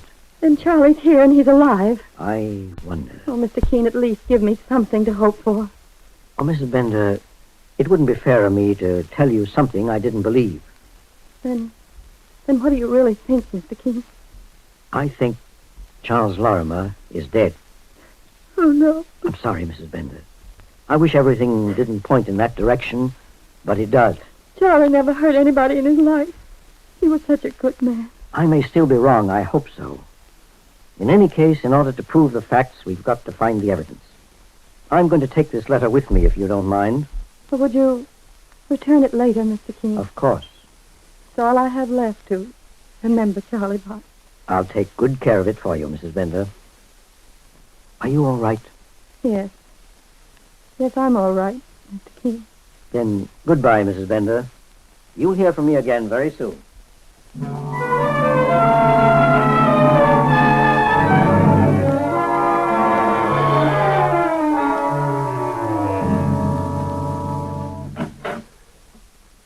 Mike. Yes, Mr. Keene. Have the police called? Not yet, boss. What was up at Mrs. Bender's, sir? Mike, I've got an idea. Hello? Mr. Keene? Yes? This is Officer Ryan of the State Police. Oh, yes, officer. I'm calling from headquarters. They've just finished a post-mortem on Seth Kinnery's body. Yeah? That bullet in his head wasn't the cause of death. Kinnery was already dead when he was shot. He'd been poisoned. What? Yes, sir, poisoned, but it was accidental. What do you mean by accidental? The man died of food poisoning. The doc said he ate something that was spoiled and it killed him.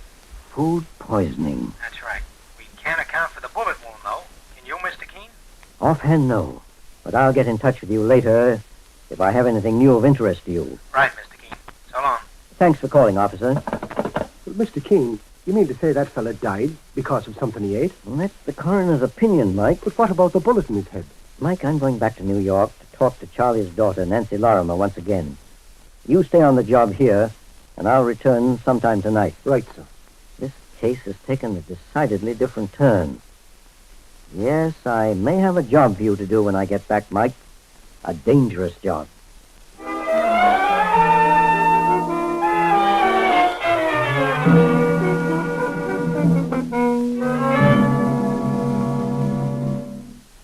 you have news of Father, Mr. Keene? Not yet, Nancy. I came back to New York to ask you a few questions and to go through all your father's effects. You're welcome to search his room, Mr. Keene. Oh, thank you. First, I want to ask you one or two things, and please try to remember every single detail. It may mean the difference between solving this case or having it remain a mystery forever. Yes, sir. Now, this is what I want to know, Nancy.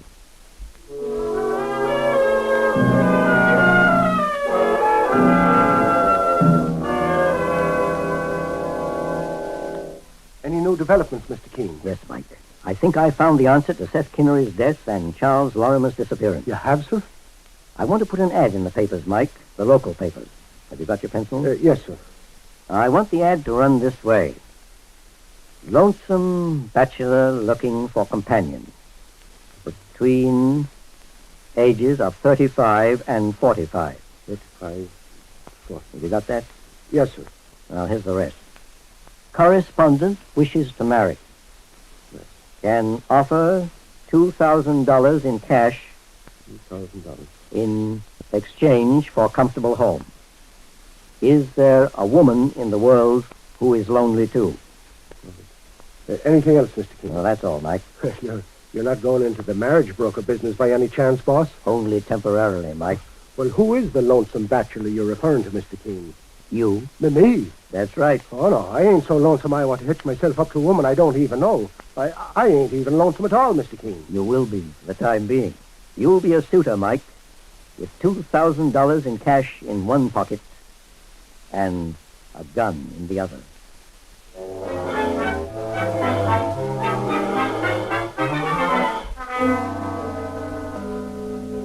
Here's the letter, Mr. Keene. You threw in the bait and it worked. The rest is up to you, Mike. Let's get started.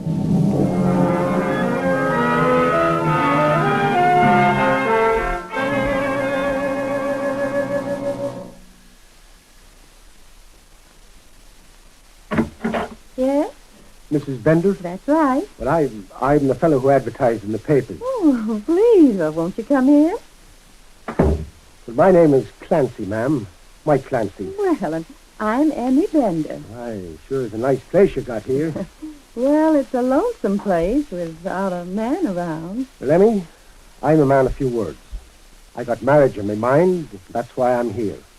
Well, you remind me so much of my first husband. He was straightforward like you. Well, we'll need some time to get acquainted, but just to prove to you, I ain't a fellow who brags about what he can't prove. Look at this. My goodness. There's $2,000 cash in this roll, and I brought it to show you that I was on the level, that I wouldn't take advantage of a nice widow like you by lying to her. Now, that's what I call straight talk, Mike. And now I've got to show you that I'll make a good wife. And the way to a man's heart, I found, is through his stomach. Well, now, if that's an invitation to stay to dinner, it's fine with me. Oh, I'll give you a real home-cooked meal. Everything's my own cupboard. I can my own vegetables, you know, and they're delicious. I'll bet. Oh, you'll be surprised, Mike. And please. Well, Emmy, I just can't wait. Well,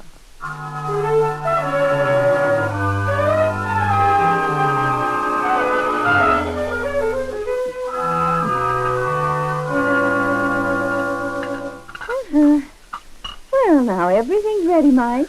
Certainly looks like a wonderful dinner. Well, why don't you get started? You must eat the peas before they get cold. And the roast. Oh, I put lots of good fresh pepper and onions with the peas. My own special recipe. Everybody raves about them.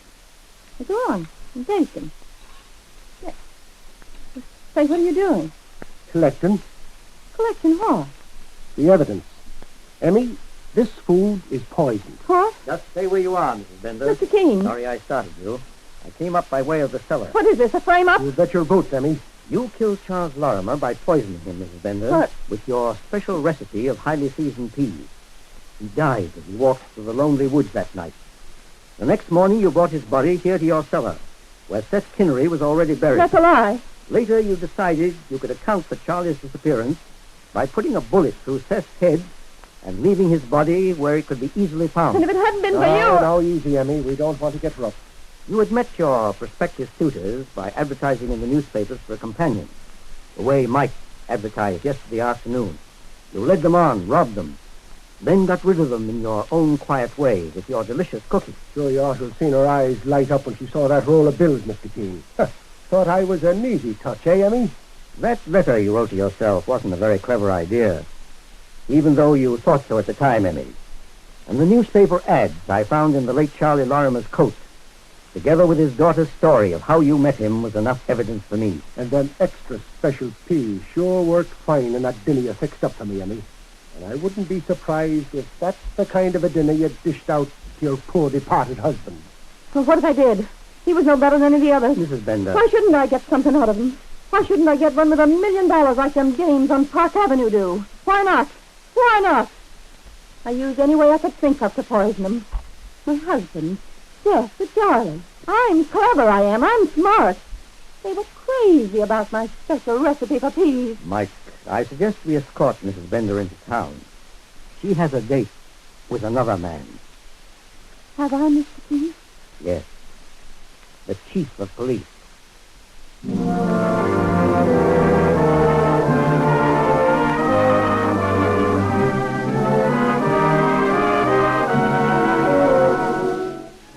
So Mr. Keene solves the strange case of Charlie Lorimer, or as he sometimes called it, the case of Emmy and her delicious dish of peas.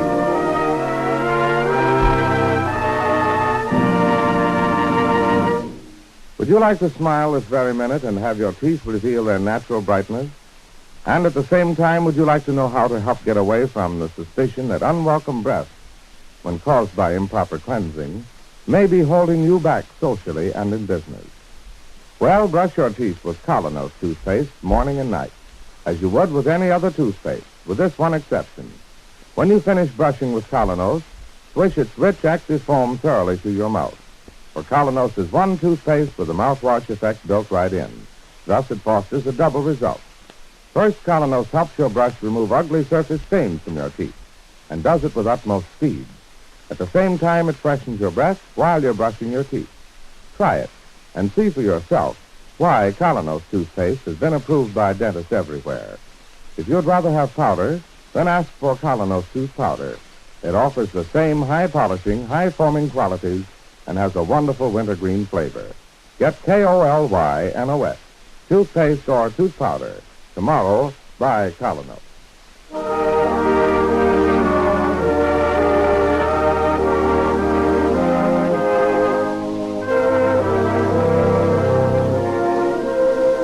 You've been listening to Mr. Keene, Tracer of Lost Persons, on the air every Thursday at this time. Don't miss Mr. Keene next Thursday when the kindly old Tracer turns to the ballet murder case.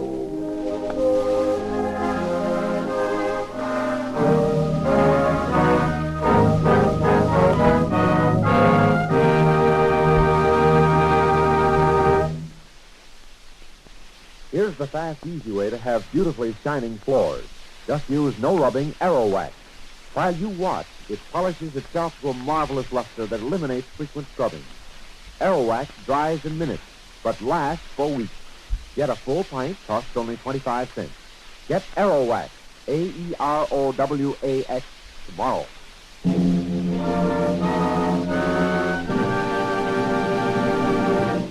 Mr. Keene, Tracer of Lost Persons, will be on the air next Thursday at the same time. This is Larry Elliott saying goodbye for Mr. Keene and the Whitehall Pharmaceutical Company, makers of Colonos toothpaste and tooth powder, and many other dependable high-quality drug products. This is CBS, the Columbia Broadcasting System. It's time now for Mr. Keene, Tracer of Lost Persons.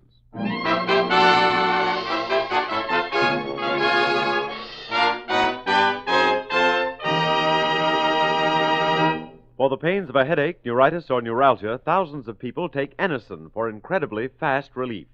For Anacin is like a doctor's prescription, a combination of several medically proven ingredients, not just one. The relief Anacin brings is astounding. Take only as directed. If pain persists or is unusually severe, see your doctor. Anacin, A-N-A-C-I-N.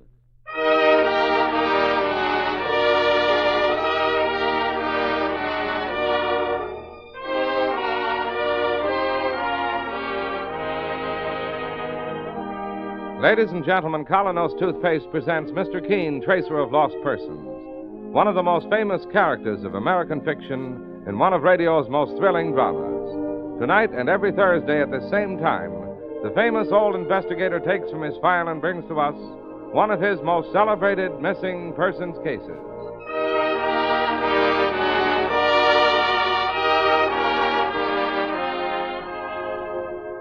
To freshen your breath and brighten your teeth by removing ordinary unsightly surface stains, get Colonos toothpaste or tooth powder. Colonos is a double result dentifrice with a mouthwash effect built right in. Actually freshens your breath while it brightens your teeth.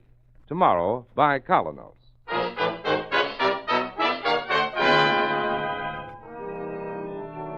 Now for Mr. Keene and the case of the glamorous widow.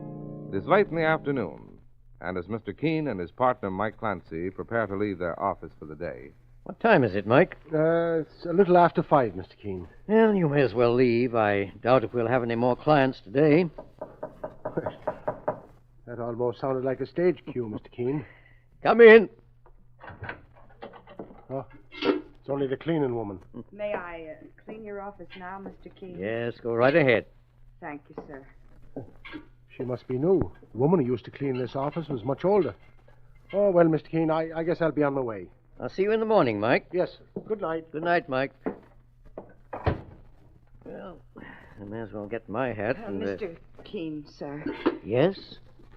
Are you leaving the office now? Yes, I am. I was hoping I could talk to you, sir. About what? It's very important.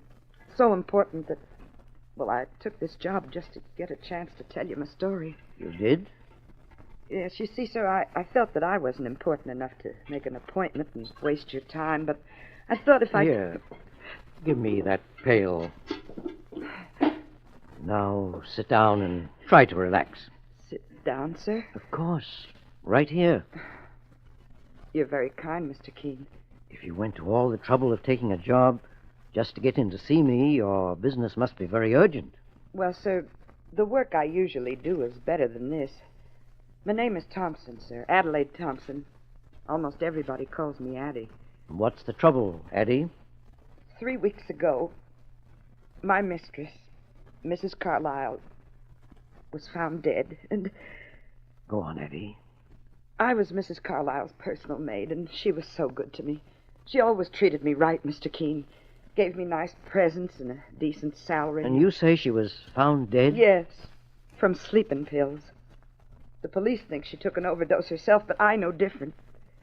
Mrs. Carlyle never even used sleeping pills, Mr. Keene. She was murdered. How old a woman was she? Just 30. And the most beautiful woman you ever saw. She used to be an artist's model. And she married a very rich man, and, well, when he died about 4 years ago, he left her $1 million. I see. She had looks and money, Mr. Keene, and plenty of suitors, too. First there was Craig Pendleton. Oh, he was a slick one. Handsome as could be. What was his occupation? Nobody knew. But he dressed like a man with money, and he always seemed to have enough to take Mrs. Carlyle to fancy places. She liked Mr. Pendleton. I guess all women liked him. He had a slick way of talking.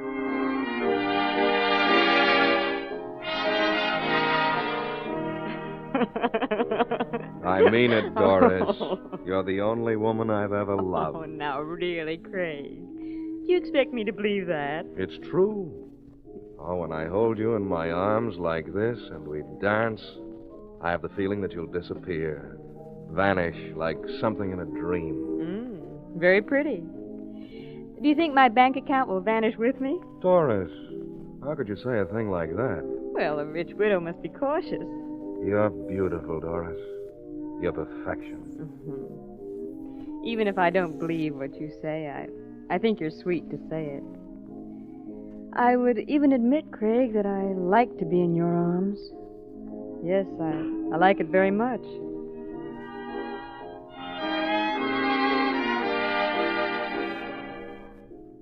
Addie, was Mrs. Carlyle in love with Craig? I couldn't say, Mr. Keene. There were so many others. For instance? Well, there was Buddy Hilliard. I guess he was my favorite. He was the youngest suitor, but he was awful cute, Mr. Keene. And what did Buddy do for a living, Addie? He sold insurance. He didn't make much money at it. In fact, I heard him say once that he was always in debt. He used to come over to Mrs. Carlyle's apartment a lot. I guess he was crazy about her.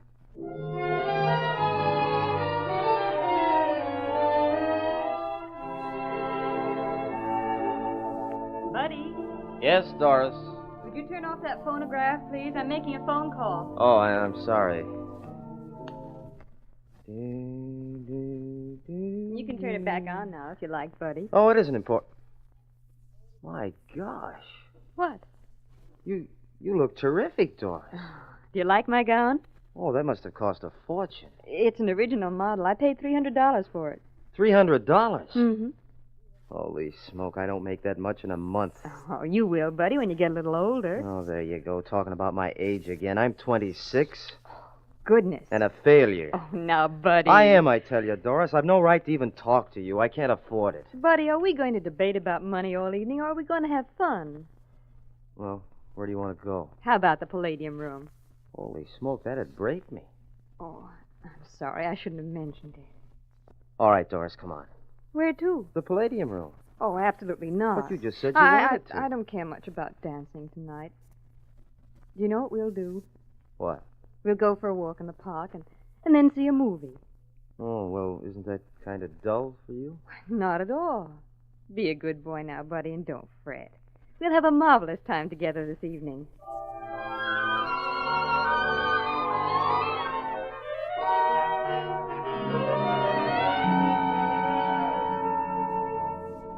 Buddy was an awful nice kid.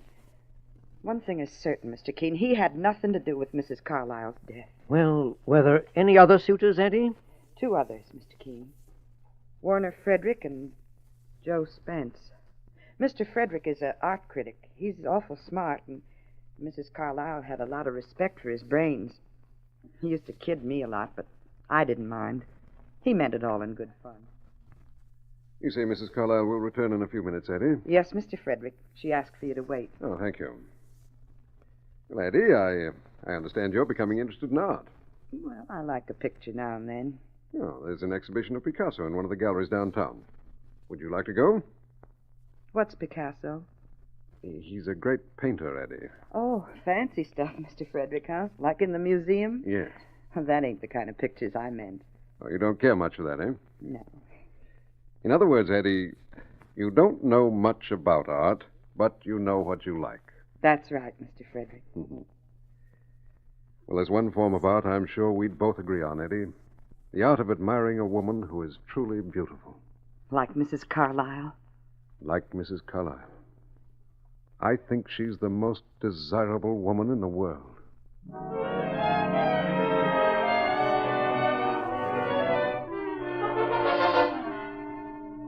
Joe Spence was just the opposite, Mr. Keene. And what was he like, Eddie? Just thinking about him scares me. I got a feeling he used to be a gangster. I'll never forget one day when he said to Mrs. Carlyle... Now listen to me, Doris, and listen hard. I know all about that lineup of jerks who keeps following you around. I don't like it here. I'm liable to do something about it, you hear? So get rid of them. Get rid of them fast. Or I'll get rid of them. Even faster.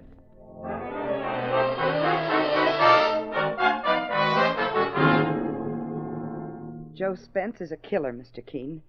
You can see it in his eyes and hear it in his voice. So Doris Carlyle had 4 suitors, and any of them or none of them are suspects.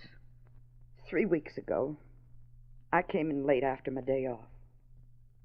Usually I go right to my room and go to bed. But that night, I don't know, Mr. Keene, maybe I had a feeling of trouble. Mrs. Carlyle, it's Addie. I'm back. Guess she ain't home. What's that light doing on in her room? My goodness, how many times have I told that cook to check through the house and see if the lights are off? You'd think it... Mrs. Carlyle. Mrs. Carlyle! She's dead.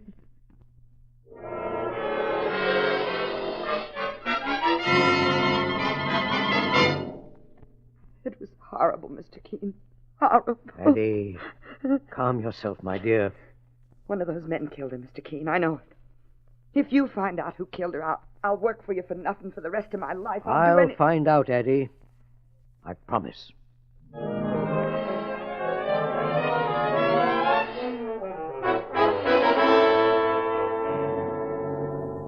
This is Joe Spence's apartment, Mike. We better be careful, Mr. Keene.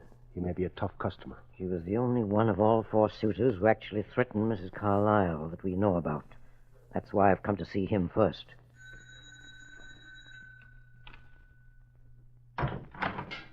Well? Are you Joe Spence? Who wants to know? My name is Keene. This is my partner, Mike Clancy. Well? What's up, Slim? Couple of guys here looking for you. Come in. I'm a private investigator, Mr. Spence. A cop? Now, take it easy, Slim. So you're a private investigator, Mr. Keene. So what? I'm investigating the death of Doris Carlyle. So am I. Are you? When I find the rat who's done it, I'll blow him out from between his ears. What are you coming to me for, anyway? I wanted to find out just what you knew about the case. Evidently, you too have a reason to suspect murder. It sounds like he's trying to pin the rap on you, Joe. Now, just keep this a two-man affair, son, between Mr. Keene and your boss. And if you're for making a foursome, why, you and I can talk it over. It's all right, Mike. I don't think there'll be any difficulty. Now, look, Keene, I told you I'm looking for the rat who killed Doris myself. Now, what else do you want to know? I want to know if you killed her. Me? You. No. No is an easy word to say. What else do you want? Proof. I'll give you proof. Will you? What reason would I have to bump her off? I was nuts about her. You were jealous, too. Sure, Mr. Keene. But only in the beginning. And if you figure that's a motive, include me out. Do I? Why? Because 2 days before she died, she and I got engaged to be married.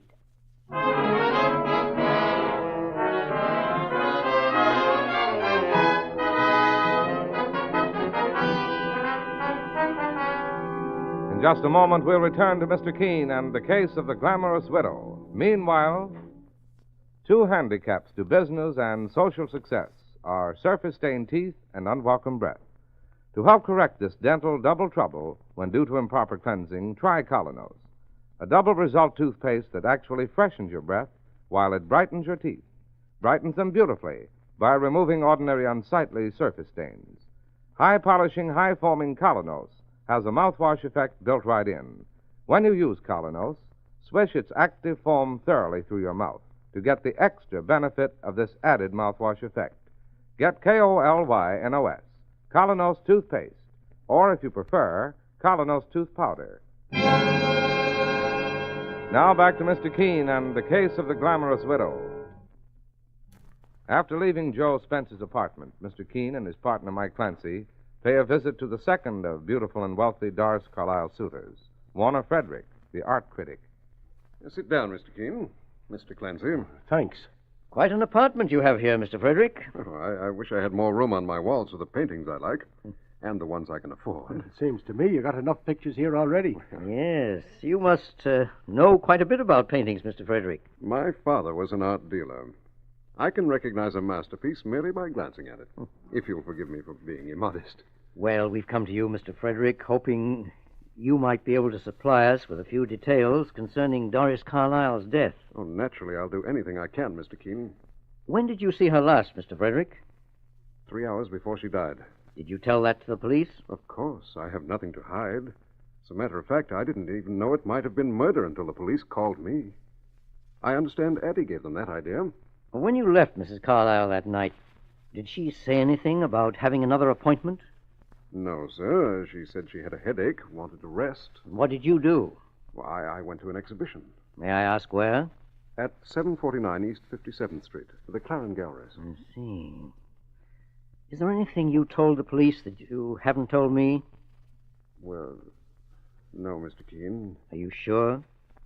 I suggest you give me all the facts, Mr. Frederick. Well, there was one thing I failed to mention. I was so broken up at the time. What was that fact, Mr. Frederick? I suppose it would have helped me. It would have placed me under less suspicion if Doris was actually murdered. You see, Mr. Keene, Doris and I were engaged to be married.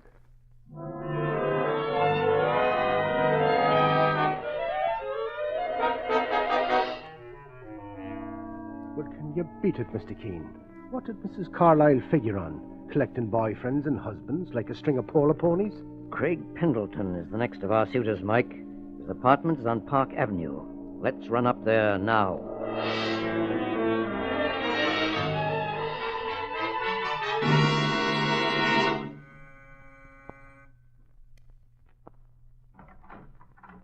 Well? Is Mr. Pendleton at home? He's gone out for a few minutes.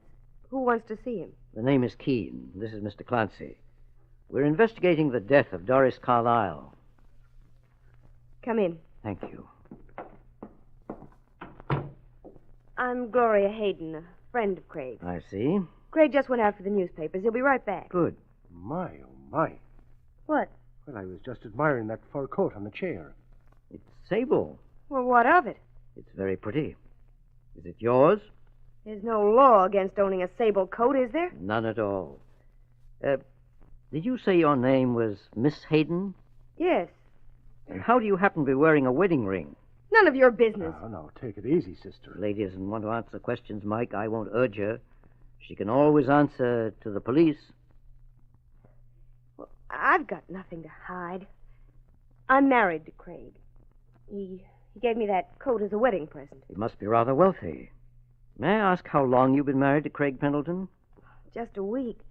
I left my job in a Broadway show. He's taking me on a honeymoon soon. Oh, that's very interesting. Where to? South America. Rio de Janeiro. Craig says it's very romantic in Rio. Yes. It's also quite far from here, Mrs. Pendleton. What do you mean? Mr. Keene. Good evening. Well, we seem to have guests. Yes, Craig. This man's name is Keene, and this is his partner. They're asking questions. Oh? What kind of questions? Questions about you and your wife and Doris Carlyle. There's every reason to believe that Doris Carlyle was murdered. Craig, I'm scared. Take it easy, Gloria. Tell me, Mr. Pendleton, what business are you in? I make investments, Mr. Keene. The kind of investments that enable you to buy your wife a sable coat? My investments pay off very well. Are you a gambler, Mr. Pendleton? Why should I answer that? Because I'd like to know how you got the money to pay for this apartment and that coat. And if I don't tell you, Mr. Keene? I'll have the police get my information for me. Yes, I am a gambler. What of it? Can you prove you won the money you seem to have? How else could I get it? By theft or blackmail? Well, that's not so. Craig wouldn't Gloria, please. Let me handle this. Are you inferring, Mr. Keene, that I might have blackmailed Doris Carlyle? Perhaps, Mr. Pendleton. That would have been a waste of time. Would it?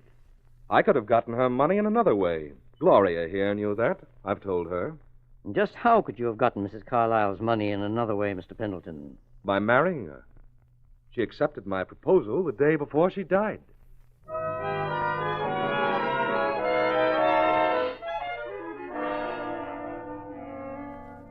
Well, that's three of them, Mr. Keene, and all of them claim they were engaged to marry Doris Carlyle just before she died. So two of them must be lying. Perhaps all three are lying, Mike, to cover themselves. But what do we do now, boss? We're going up to see the last of Doris Carlyle's suitors, Buddy Hilliard.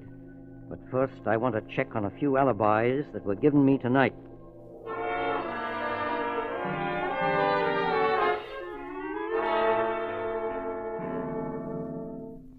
I'll show you to young Hilliard's room myself, Mr. Keene and Mr. Clancy. Thank you, Mrs. Finnegan.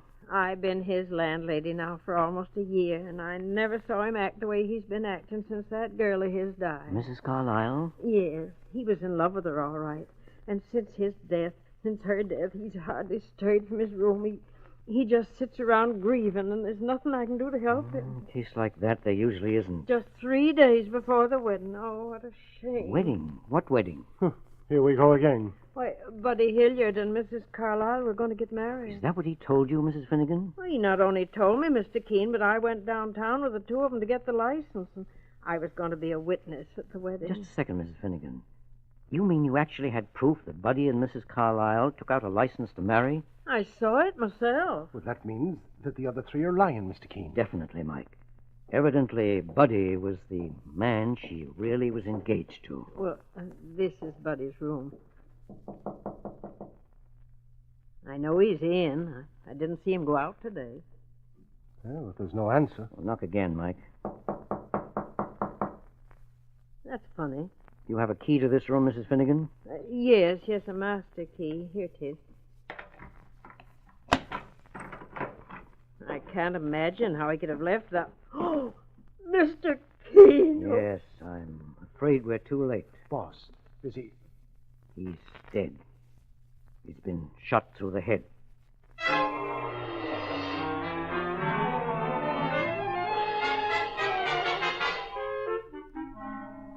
The police will be here in a few minutes, Mike, but we can't wait for them. Why not, Mr. Keene? Because we've got a date with the murderer. Come on, Mike. We're going to Doris Carlyle's apartment to reconstruct the crime. When we put our hands on the man who killed her, we'll have poor Buddy's killer in the bargain.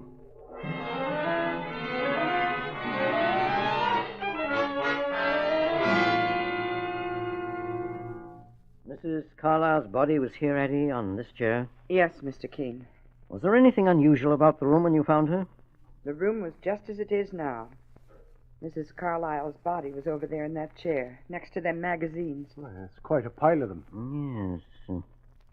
Practically all of them are Hollywood movie magazines. Well, you see, Mrs. Carlyle used to love to read about the movie stars. Odd. What is, Mr. Keene? But a magazine like this one should be in with the others. Mr. Keene, you said you wanted to see her bank statements. She always kept them in that drawer. Oh, you go through those bank statements, Mike. You know what I'm looking for. Yes, sir. Meanwhile, I'm making a complete inspection of this apartment from top to bottom.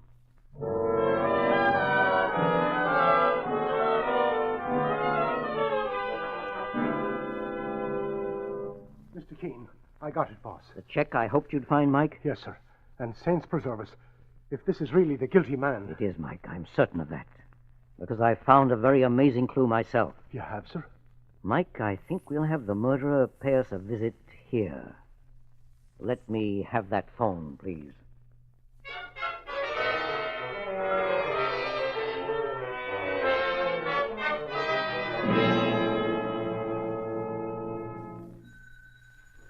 Well, that's our man, Mike. Eddie, would you please answer it? Yes, Mr. Keene. And don't be afraid. I'm not, sir. Not with you and Mr. Clancy around. Well, this is it, boss. Keep your gun handy, Mike. Come inside, sir. Here he comes.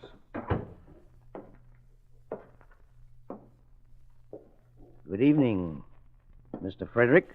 Well, good evening, Mr. Keene. I was rather surprised by your call. It's rather late for a visit, isn't it? Not too late, Mr. Frederick, to apprehend a murderer. Sir? You killed Doris Carlyle. Are you joking, sir? You caused her death by giving her sleeping pills in this apartment. You probably put them in a drink. Did I?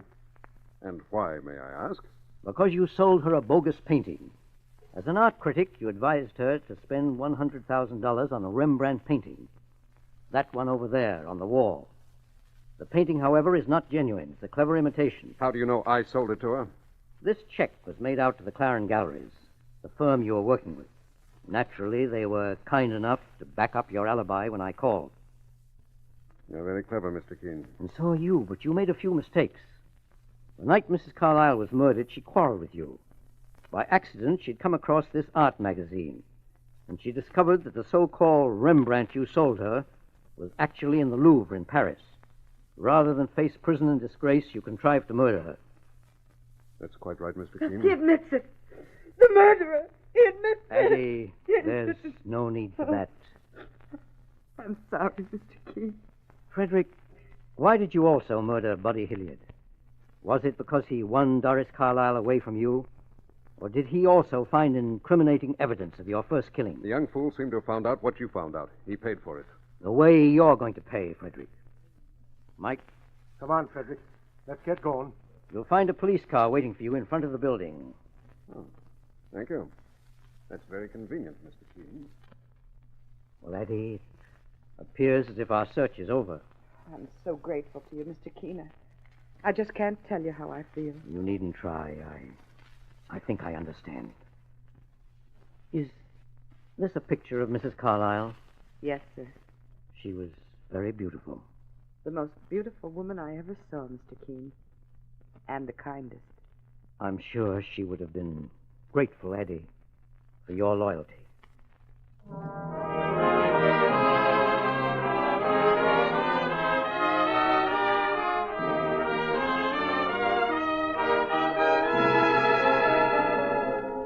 And so Mr. Keene solves another perplexing crime and brings the glamorous widow's murderer to justice.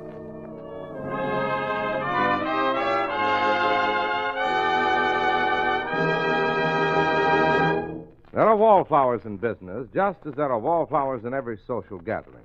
And frequently, they are the people with dull, dingy teeth or unwelcome breath. Now, to help correct this dental double trouble when due to improper cleansing, use Colonos toothpaste. It's a high-polishing, high-foaming toothpaste with a mouthwash effect built right in. A double result toothpaste that actually freshens your breath while it brightens your teeth. You see, the special high-polishing action of Colonos quickly removes ordinary unsightly surface stains from your teeth. and thus really brightens them. And the wonderful high-foaming action of Colonos makes your breath fragrantly sweeter, actually freshens it. To get the full benefit of the extra mouthwash effect Colonos offers, use Colonos as you would any other toothpaste. But after you finish brushing, swish its active, bubbly foam thoroughly through your mouth like a mouthwash. Remember, for fresher breath, for brighter teeth, for a more sparkling smile, use Colonos toothpaste. It has been approved by dentists everywhere. If you prefer powder, try Colonos tooth powder. It offers the same double result and has a refreshing wintergreen flavor as well. Get KolYnos, Colonos, toothpaste or tooth powder. Tomorrow, buy Colonos.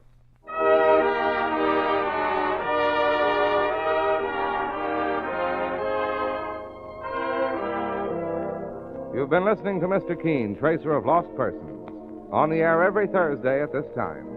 Don't miss Mr. Keene next Thursday when the kindly old tracer turns to the case of the Golden Scorpion.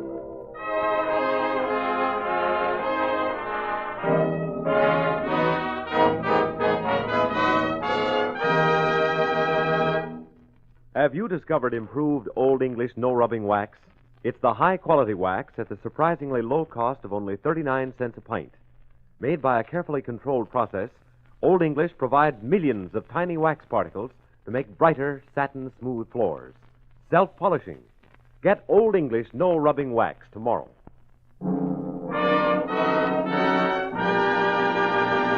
Mr. Keene, Tracer of Lost Persons, will be on the air next Thursday at this same time. This is Larry Elliott saying goodbye for Mr. Keene and the Whitehall Pharmaceutical Company, makers of Colonos toothpaste and tooth powder, and many other dependable high-quality drug products. This is CBS, the Columbia Broadcasting System.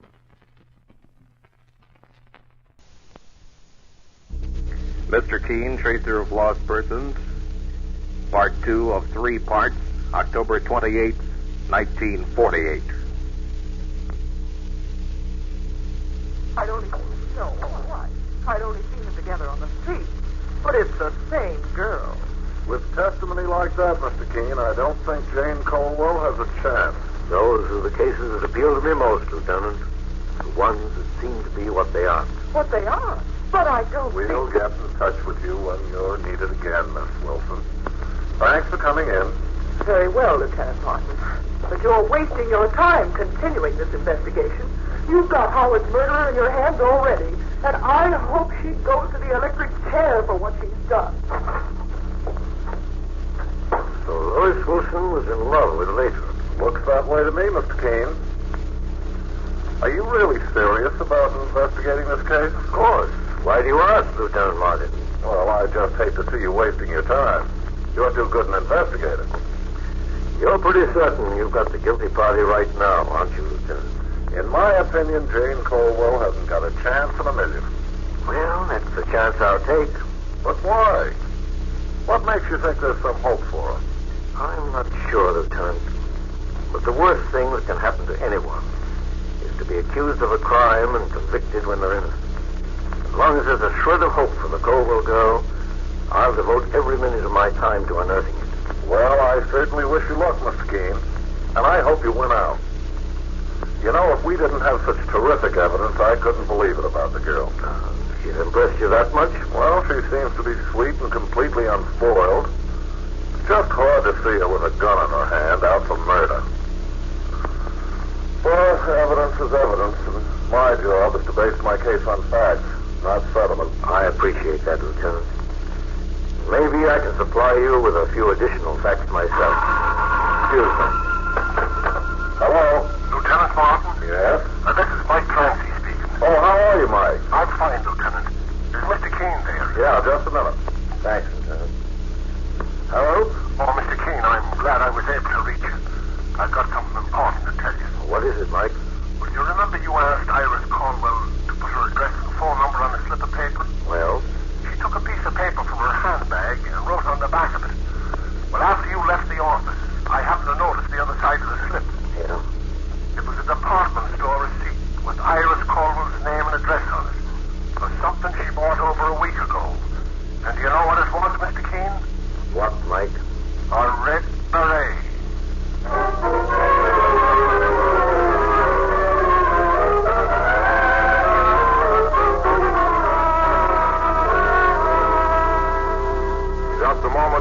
again to Mr. Keene and the identical twins murder case. Meanwhile, if you want to be certain your breath is sweeter and your teeth are brighter after brushing, listen. Colinos toothpaste contains a mouthwash action that instantly and unfailingly sweetens every case of unpleasing breath due to improper cleansing.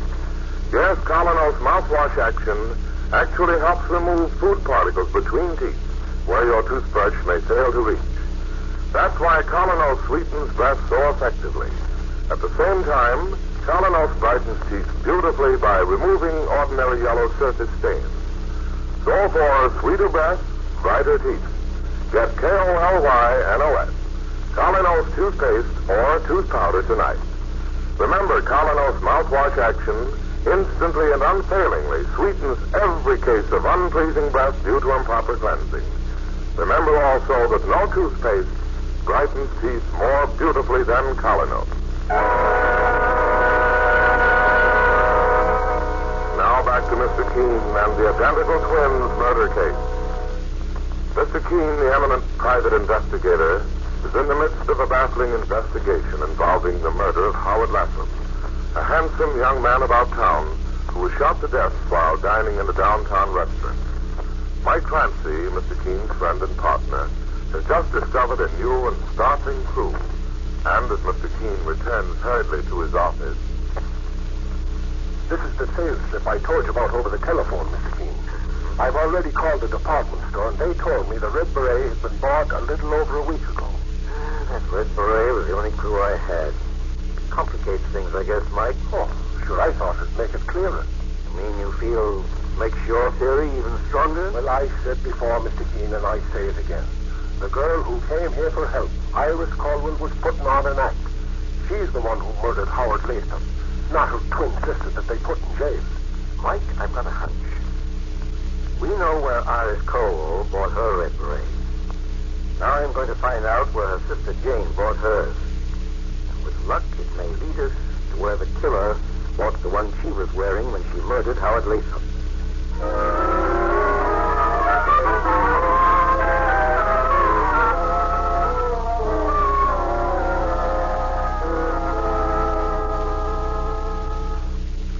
Jane Caldwell was in the fourth cell down the corridor, Mr. Keene. Oh, thanks, Lieutenant Martin.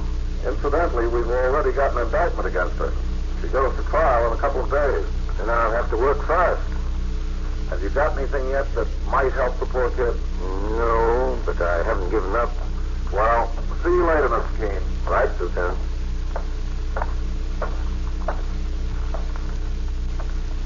Are you Jane Caldwell? Yes. My name is Keene. Keene, investigator. Has your sister Iris told you about me? She said you were going to help me. I didn't think there was a soul left in the world who believed in my innocence outside of Iris. You're sure you never saw Howard Latham in your life? Oh, positive, Mr. Keene. Oh, I knew something about him, of course, because Iris had met him. She told me he was a charming man, but that she could never be serious about him. And that's all I knew about Howard Latham. Until they arrested me for his murder. The police discovered you owned a red beret, similar to the one the killer was wearing. Yes, Mr. Keene, I have one. Where did you buy it? In a little shop on Madison Avenue in the 70s. It's called the Hat Mart. They specialize in inexpensive hats for women, like hundreds of other shops in the city. Yes, that's the trouble, Jane. The city is full of hat shops for women.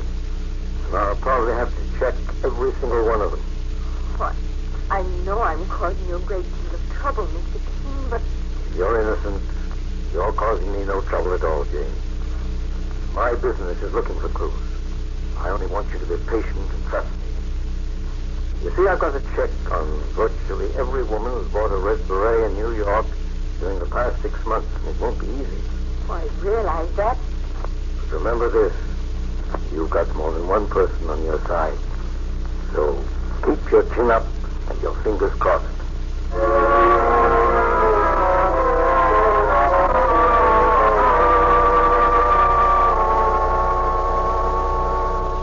You take this list of hat shops, Mike, and I'll take this one. Check them all, and Get those names on paper. Okay, Mr. Keene, sir. I know you think Iris Colville is guilty, and the police believe it's her sister Jane who is the murderess. But neither of them has been convicted yet. Until that happens, we've got to do everything in our power to discover the truth. Well, I'm on my way, boss. And so am I.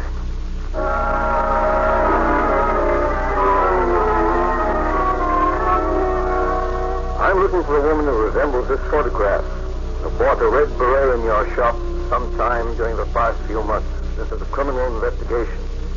And there's $500 in it if you find her. Sorry, I don't recognize the face. But I'll check my files and see what I can find. She was young and pretty, and she might have bought the beret sometime this summer. Can you help us in any way? We don't even sell red berets, Mr. Clancy.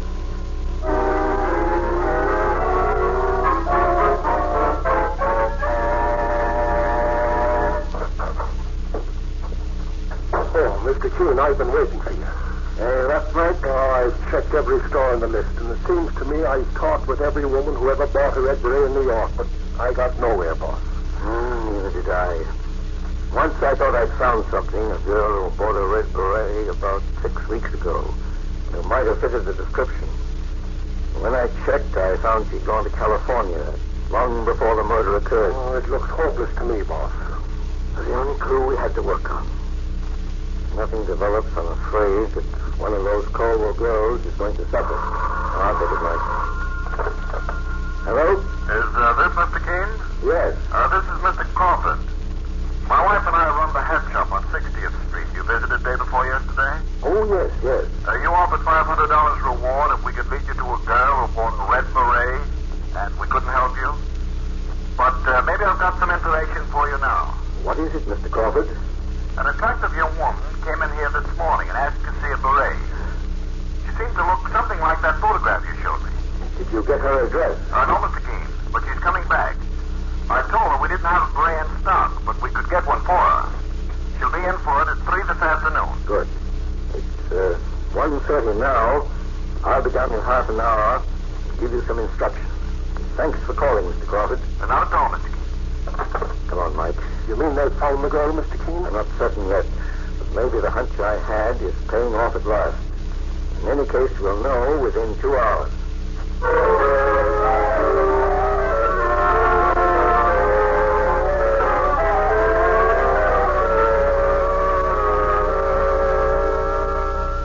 Yes. Now that I see the picture again, Mr. Keene, I'm almost sure. The girl who came in looked exactly like that. Then it was Iris Colville, Mr. Keene. It had to be either Iris or her sister Jane, and Jane is in jail right now for murder. Oh, we'll see, Mike. Mr. Crawford, is there any place we can hide when this girl returns to the store? I want to see and hear her, but I don't want her to see us. You can stand behind that curtain, Mr. Keene. It leads to the workroom. You won't be notified. Now, one other thing. Tell her you haven't been able to get hold of the beret yet, but it's being shipped to you in the morning. Then say you'll deliver it to her home and get her address. That's important. You don't want to put her under arrest right now, boss? No, Mike. Once we have her address, we'll move fast. I want a chance to search her apartment first for conclusive proof. I'll do exactly as you asked, Mr. Keene. Now, there's one more point, Mr. Crawford. Ask her to specify the color of the beret and suggest red. Red. I can. Then let her leave the store. From that point on, I'll take over myself.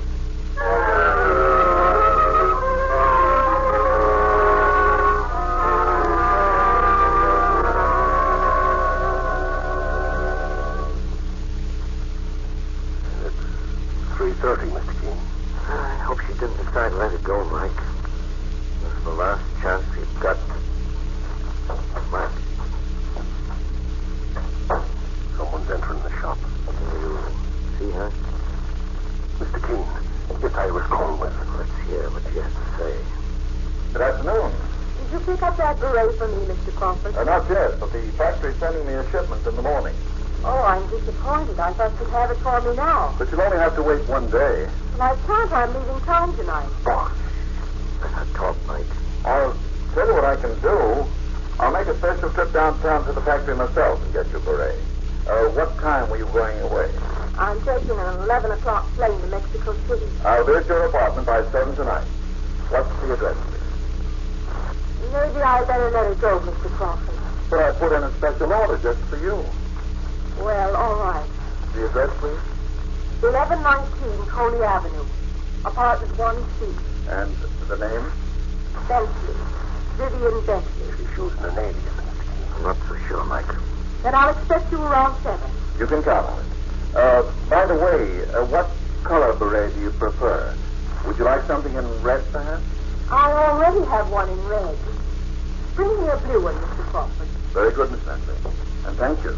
Don't be late. I don't intend to wait.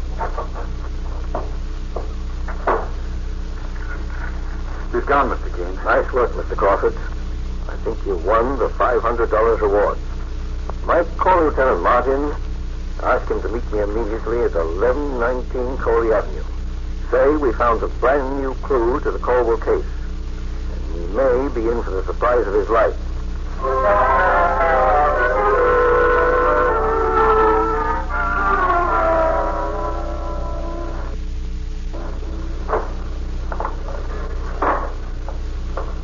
Hello, Lieutenant Martin. I came as soon as I got your message, Mr. Keene. What's up? I think I found the girl who murdered Lathrop. Come on. She lives on the ground floor in this house. That was Jane Colwell's twin sister, Iris? Who told you that? Mike Clancy, when he telephoned. He said the girl was using an alias. Jane Colwell's sister Iris is in the hospital right now. She's been there for the past few days. She suffered a nervous breakdown worrying about Jane. But then, Mr. Keene, who was the girl who came into the hat shop? We'll find out very shortly. The apartment number is 1C. It's over here. Got your gun handy, Lieutenant Martin? Sure. Let's go. Who is it? Telegram. Hello? One side, Miss Police Department. What do you want? Looks as if she's just finished packing this suitcase, Lieutenant Martin. Let's have a look inside. Don't touch that picture. Let's have no nonsense, Miss Bentley. Stand aside now. There's nothing in there. Nothing? Take a look at this, Lieutenant Martin. Mr. Keene, it's a .45 caliber revolver. Yes. It was a bullet from a .45 that killed Lathrop. And here's the red beret we were looking for. We have all the evidence we need, Mr. Keene. And I can see how those witnesses made a mistake. Why, this girl looks enough like Jane Colwell to be her twin sister. She is Jane Colwell's sister. And Iris is too. Perhaps I should say half-sister. How do you know that? When children are born, Miss Bentley, there are birth records. It's time now for Mr. Keene, Tracer of Lost Persons.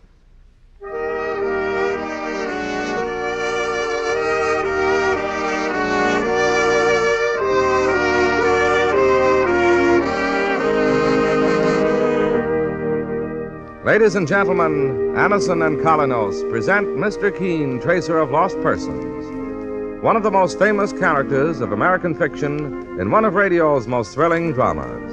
Tonight and every Thursday at the same time, the famous old investigator takes from his file and brings to us one of his most celebrated missing persons cases. Tonight's case is entitled The Case of Murder and the Star of Death.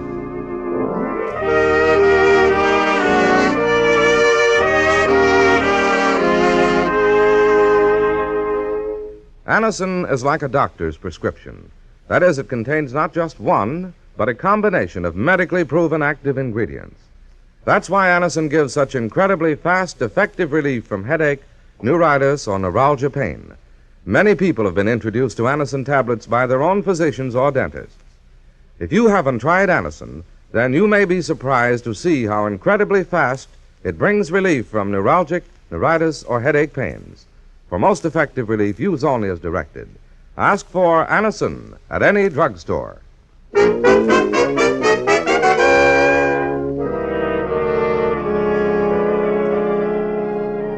Now for Mr. Keene and the Case of Murder and the Star of Death. Our scene opens in a large and fashionable home in a New York suburb. A dinner party has been in progress. But now the three guests have gathered in the library, where the host, Mark Adams, observes with some amusement that they're all looking forward to a surprise he's been hinting about. A surprise he is soon to reveal, to his regret. Yes, indeed. Mark! Yes, Loretta. What is this remarkable surprise you have for us? Yes, what's the big secret? You've got something up your sleeve, old man. Oh, no doubt about it, I have, Paul. As a matter of fact, that's why I invited you all to dinner this evening. Then please don't keep us in suspense. I shan't, Edith, my dear, but first, a prelude to my little exhibit. Loretta, you're a connoisseur of precious stones. Tell me, what's your favorite stone? Well, Mark, I suppose most women would prefer a diamond, but I'm partial to sapphires. Big ones? What are you getting at, Mark? Paul, you're as well known a collector of precious stones as I am. What would you say was the greatest sapphire in existence? The Star of Death, of course. Star of Death? What a dreadful name. Would you like to see it? You mean you have the Star of Death here? In this box, on this table. What? I sold over 3/4 of my own collection of jewels to buy this sapphire from the Hancock estate, but it was worth it. See for yourself. There. Oh, look. Oh, really, it's magnificent. Oh, it's beautiful, Mark. When I said I had a treat in store for you, I meant it. What happened to the lights? I don't know, they just went What out. could it have been? They Put the lights on, somebody. Well, wait, I'll find the switch. Here it is. There, Oh. that's better. Someone must have accidentally brushed against the wall switch and turned the lights off. Mark, the sapphire. It's gone. The Star of Death is gone. Very well, I can go along with the joke. Will the one who took the stone please replace it in the box on the table? Look here, a practical joke is one thing, but that sapphire's worth a fortune. Mark, Just a moment, Edith. Someone in this room is evidently a fool. Or a thief. But I'll give him or her a chance to save face. I'm going to put the lights out once again, and when I turn them back on, I'll expect to see that sapphire replaced inside this box, with no questions asked. Otherwise, I'm calling the police. You'll have just 5 seconds while I turn out the lights. Here goes. Remember, 5 seconds. Out! Ah! Mark! Let me at that light switch. Mark! He's on the floor. Don't touch him, Edith. He's dead.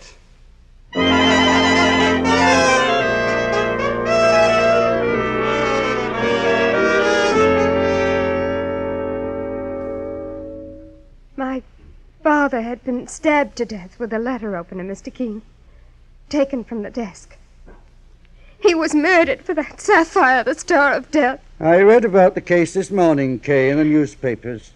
My partner, Mike Clancy, brought it to my attention. Sure, it was one of the strangest cases in years. All 3 suspects were arrested, boss. But the police don't know which one murdered Mr. Adams and stole that sapphire. Where were you at the time of the tragedy, Kay? Away for the weekend at a friend's house. Oh, Dad had only taken my advice. I begged him not to buy that sapphire. Why were you against his buying it, Kay? You've heard about the stone, I'm sure, Mr. Keene. Its history is horrible. That's how it got its name, the Star of Death. 3 people died while it was in their possession, all violently. Father was the 4th victim. Tell me something about your father's guests. Who was present that night? There was Edith Sims. Father was very fond of her. I even think there was a possibility he might have married her.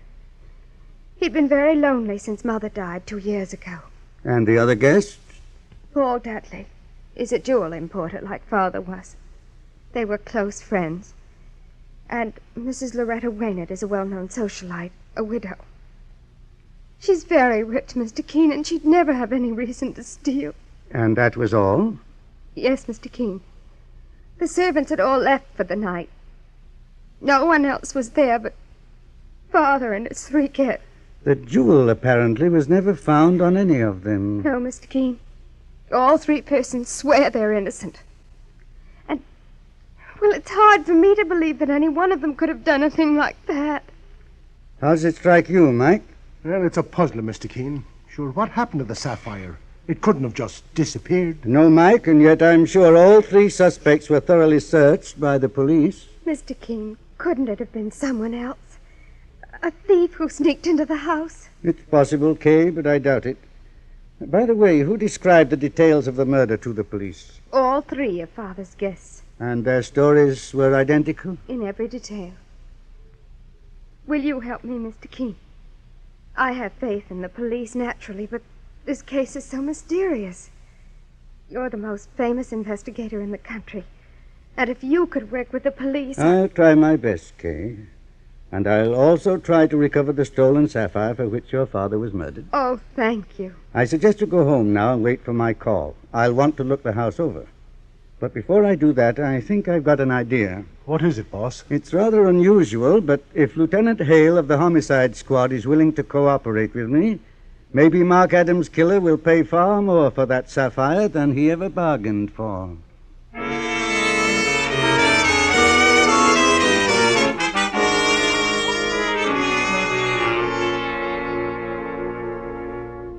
But what you're suggesting, Mr. Keene, is dangerous. I know that, Lieutenant Hale.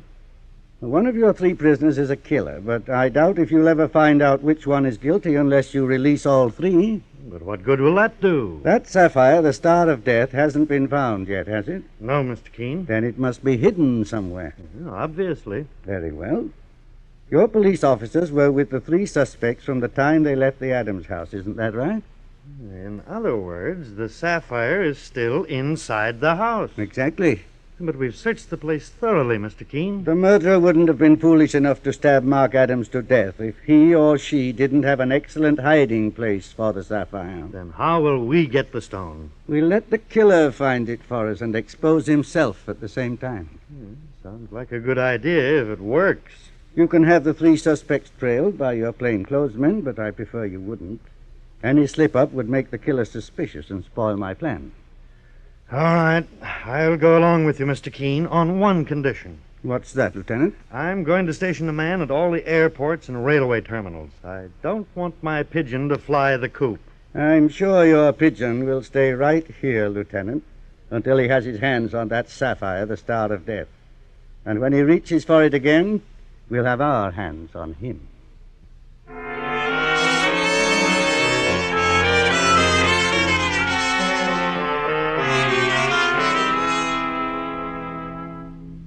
This is the library, Mr. Keene. It's the room her father was murdered. All right, Kay. We'll examine it thoroughly for any trace of the missing sapphire. Well, I'll go over it with a fine-tooth comb, Mr. Keene. Good, Mike. I suppose that heavy desk has been gone through, Kay? At least 1,000 times. The police looked under the carpets and opened up the upholstery and the chairs. There isn't a spot in this room that hasn't been searched. Isn't that the doorbell? Yes. Excuse me, Mr. Keene. Mike. Yes, boss. Never mind the search. After what Kay has just told me, I'm sure we'll have to wait for some kind of a break. And we may be getting one right now. How, sir? I've been expecting the murderer to make some excuse to return to this house for the stone. Let's see who's at the door. Mr. Keene, this is Paul Dudley. How do you do, Mr. Dudley? Mr. Keene, this is a great pleasure, sir. I'm very glad to know you. My partner, Mike Clancy. How do you do? Pleased to meet you. Mr. Keene, Lieutenant Hale at police headquarters told me you were responsible for my release. I thought you'd be here with Kay Adams, and I wanted to thank you from the bottom of my heart for your confidence in me. That's quite all right. The murder was a shocking thing, and Mark Adams was my friend. But I trust the police now realize who the guilty woman is. Oh, you believe they have the killer? Naturally. That's the only reason they let me go, isn't it? And who do you think she is, Mr. Dudley? Why, Edith Sims, of course. Oh, no. Edith Sims. It's a horrible thing to say, I know, Kay, but I know more about Edith and your father than you do. And just what do you know, Mr. Dudley? I know Edith was poor, Mr. Keene, and she wanted to marry Mark. I also know he'd made up his mind not to marry again because of his daughter, Kay. I see. Sounds like more company, boss. Yes, you stay here with Mr. Dudley, Mike. I'll go to the door with Kay. This way, Mr. Keene. Is it true, Mr. Keene, that Edith Sims is being held by the police for Father's murder? No, Kay. No one's being held at the moment. Kay, darling. Oh, Edith. Are you all right? I know how you must feel, dear. When your father died, everything I lived for went out of the world. This is Mr. Keene, Edith. Mr. Keene? He's investigating Father's death. May I ask what brought you here, Miss Sims? I came to comfort Kay, Mr. Keene. And I want to stay a few days, darling, here with you. We can console each other, perhaps just a little. Of course, Edith. That woman isn't here, is she? What woman, Miss Sims? Loretta Waynard. Oh, no. No, she isn't. Oh, thank goodness. Why are you so relieved, Miss Sims? Oh, did I sound relieved? I didn't mean... Please, Edith, tell Mr. Keene everything you know. He's here to help me. Well, I have no right to say this, Mr. Keene. But then I have no right to hold it back. I overheard Loretta Waynard quarrel with Mark Adams. On the night he was murdered? Yes. They were in the study just before dinner. Loretta told him she'd learned that he wanted to marry me, and she said he was out of his mind. They must have been closer friends than I thought. Loretta despised me, I know it, but I didn't care. It was what she said to Mark that hurt. And what was that? She said a man would be better off dead than married to a fortune hunter like me. Mark became angry, and she apologized, Mr. Keene. Miss Sims, would you wait inside for me, please? Here's my partner, Mike Clancy. I want to have a word with him in private. Come with me, Edith, dear. Very well. Oh, boss, Saints preserve us, another customer. Yes, Mike, and I believe this one will be the last. The third and last guest at the dinner party where Mark Adams was murdered and a fabulous sapphire stolen. I'll open the door. You're Mrs. Loretta Waynard? Yes. Is Kay Adams here? I came to pay my respects in her bereavement. Please come in. My name is Keene, Mrs. Waynard. Mr. Keene? The famous investigator? Well, this is a lucky coincidence. I'd heard you were investigating Mark Adams' murder, and I was coming to see you. Why? Because I know who murdered Mark. I realized it after I left police headquarters. I remembered a remark at dinner the night Mark was murdered. Paul Dudley said it, Mr. Keene, and I remember his exact words. What were they, Mrs. Waynard? He said he'd give anything for possession of that sapphire, the Star of Death, and that it was a jewel any man would murder for. Did Paul Dudley know Mr. Adams had it in his possession at the time? Well, I couldn't say, Mr. Keene, but I'm telling you the truth, and Edith Sims is my witness. Very well. We'll give you a chance to prove it now. Miss Sims is inside, along with Mr. Dudley. Will you join them, Mrs. Waynard? Certainly. I'm quite willing to make that statement to Paul's face. Well, Mike? Yeah, soon we've got a fine jigsaw puzzle on our hands, boss. Each one accuses another, and their stories are all equally strong. The thing to do now is to find out who's lying, Mike, and put our hands on that fabulous sapphire. And when we do, the Star of Death can claim another victim when the killer gets the electric chair for murder.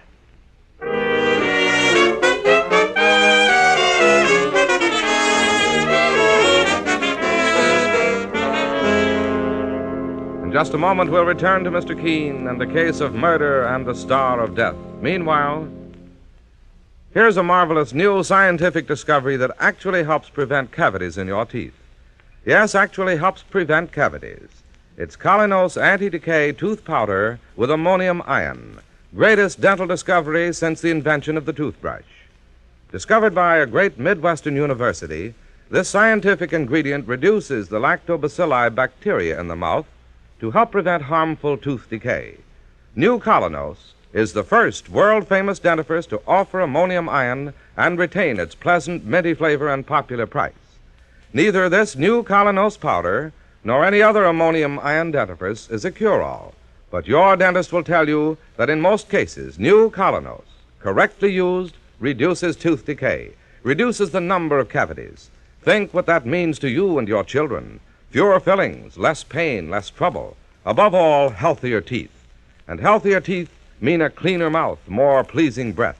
Wonderful new Colinos is dentist recommended, dentist approved. So do as your dentist tells you. For brighter teeth, sweeter breath. Yes, and for fewer cavities, get new Colinos Anti-Decay Tooth Powder. Now back to Mr. Keene and the case of murder and the Star of Death. The murder of Mark Adams, the prominent jewel merchant, brings Mr. Keene, the great investigator, and his partner Mike Clancy, on the trail of one of the cleverest jewel thieves in the country. For Mark Adams was murdered for the Star of Death, a fabulous sapphire that Mr. Keene believes has been hidden inside the Adams home by the killer. Now, the three people who were with the victim at the time of his death are in the house, along with Kay Adams, the victim's daughter. And as Mr. Keene and Mike gather them together in the room where Adams was murdered... We seem to have reached an impasse in the mystery of Mark Adams' death, ladies and gentlemen. All three of you are under suspicion of murder. Just a moment, please. Mr. Dudley. Well, Mr. Keene? You told me a few moments ago that, in your opinion, Edith Sims committed the crime. Paul, how could you say such a thing of me? You loved him, Edith, and he refused to marry you. That isn't true. Mr. Dudley is also among the accused. You mean someone says that I'm the murderer? Loretta Waynard. Why, I'll... Take it easy, Mr. Dudley. The boss wants me to keep this conversation on a friendly level, so to speak. And lastly, Mrs. Waynard joins the lists of suspects. What? Who could have blamed me for it, Mr. Keene? I did, Mrs. Waynard. Edith, you! I overheard what you said to Mark. You told him he'd be better off dead than married to me. You loved him, too, and you were furious because he loved me. How dare you say that? How dare... Mrs. Waynard! She tripped over the rug, Mr. Keene. She struck her head against the floor. Well, she's unconscious. Would you carry her inside, Mr. Dudley? I'll call a doctor. No. I'll be all right. I don't need a doctor. She's coming around. Better see that she rests for a few minutes anyway. Here, let me help you, Mrs. Waynard. In spite of what you said about me, I'm not angry with you. Help her in here, Paul. All right, Kay. There's a studio couch in this room. Mike, I just noticed something. What was it, boss? Just before Mrs. Waynard tripped, I saw Paul Dudley bending over the desk looking at something. Well, there's nothing on that desk but a blotter and a pen, Mr. Keene. Wait. Don't examine it now. I think someone's coming. Kay Adams said there was some water out here, and I thought Mrs. Waynard... Oh, here's the pitcher on the table. How's she feeling, Mr. Dudley? A little better. Oh, by the way, Mr. Keene, I'm remaining here in the Adams home for the night. I live upstate, and the next train is very late. Kay Adams has offered me a room. I see. Excuse me. Well, that's two of them, boss. Miss Sims made an excuse to stay here, and so is Paul Dudley. I'm also quite sure that Loretta Waynard will be too ill to go home this evening. That makes three suspects, all trying to stay here in the house where that sapphire is hidden. Come over to this desk again, Mike. I want to see what interested Mr. Dudley a moment ago. Well, it's a very fancy desk, sir. Look at the leather covering. It's kept in place by nail studs, and one of those studs seems to be loose. Yes, this is the one Paul Dudley was... Mr. Keene, when you touch that nail head, a secret panel opened in the side of the desk. Look. Yes. And look what it contains, Mike. Saints preserve us. It's the sapphire, the star of death. The most magnificent jewel I've ever seen. We'll take possession of it for the time being, Mike, and close this secret panel again. Don't say a word about this to any of them. As far as they're concerned, the sapphire is still missing. Sure, and one of them's going to get a surprise, boss. That's what I'm counting on. That secret panel in the desk is an ingenious contraption. It must have been specially made for someone. Well, do you think Mark Adams had it made, Mr. Keene? No. If he'd known about that secret panel, he'd have looked there the moment the jewel was missing. Well, then who could have known? The desk's original owner. Mr. Adams probably bought it from someone else. Well, his daughter Kay'd know, sir. Possibly, but I don't want to ask her in front of the others. I'll wait for an opportune time. Are we staying here for the night? Everyone else seems to be. We may as well join them. Well, what's the next move, Mr. Keene? We found the Star of Death, Mike, but we still have to find our killer. Frankly, I think I can almost do that now, but let's wait for overwhelming proof. And I wouldn't be surprised if we obtained that proof tonight.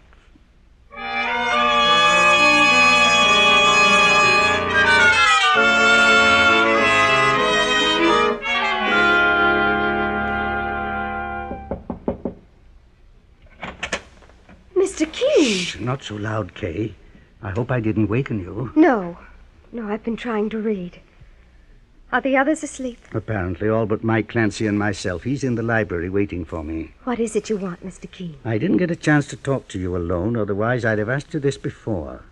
Where did the furniture in this house come from? Did your father buy it himself? No, it came with the house when we bought it. How long ago was that? 2 years, Mr. Keene. And who sold it to you? Father never told me.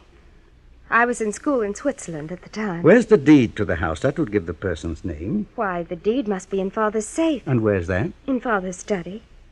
Do you want the combination, Mr. Keene? If you know it, Kay. I do.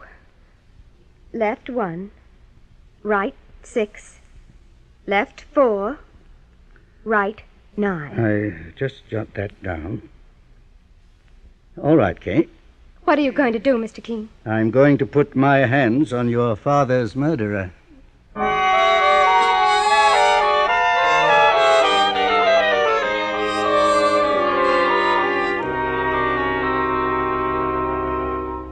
Mr. Keene, Yes, Mike. Put the lights on here in the study. did you get what you were after, boss? I have it right here, the deed to the house with the seller's name on it.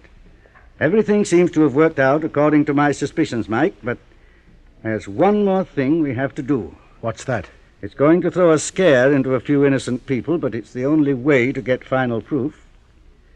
You go upstairs, Mike, knock on every bedroom door, and spread an alarm that the house is on fire. Boss, are you joking? No, Mike, I'm serious.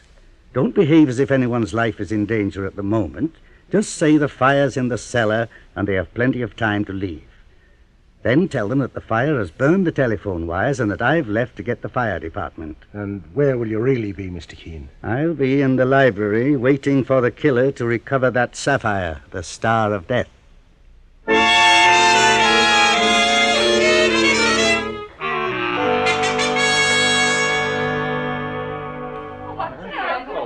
Now, take it easy, folks. There's nothing to get alarmed about. Mr. Keene's calling out the fire department.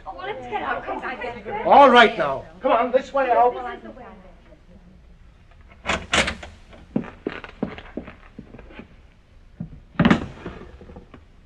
I'll put the lights on, Mrs. Waynard, so you can see that secret panel a little better. Mr. Keene! I was expecting you to drop by for the sapphire. Don't move, Mr. Keene. I see you've got a gun. You planned this. There isn't any fire. You tricked me, Keene. I began to suspect you this afternoon, Mrs. Waynard, when you tripped and fell at the psychological moment. While you were shouting at Edith Sims, you saw that Paul Dudley was interested in the desk. He noticed that loose nail head by accident, the one which opened the secret panel, and you distracted his attention and mine by falling suddenly and pretending to be hurt. So I did, Mr. Keene. Secondly, I found this deed. You were the one who sold this house and all the furniture in it to Mark Adams. So naturally, you must be the one who knew about the secret panel in that desk. When you murdered Adams, you knew you would be searched for the sapphire you stole, so you hid it there. I sold Mark Adams this house because I lost my money, Mr. Keene.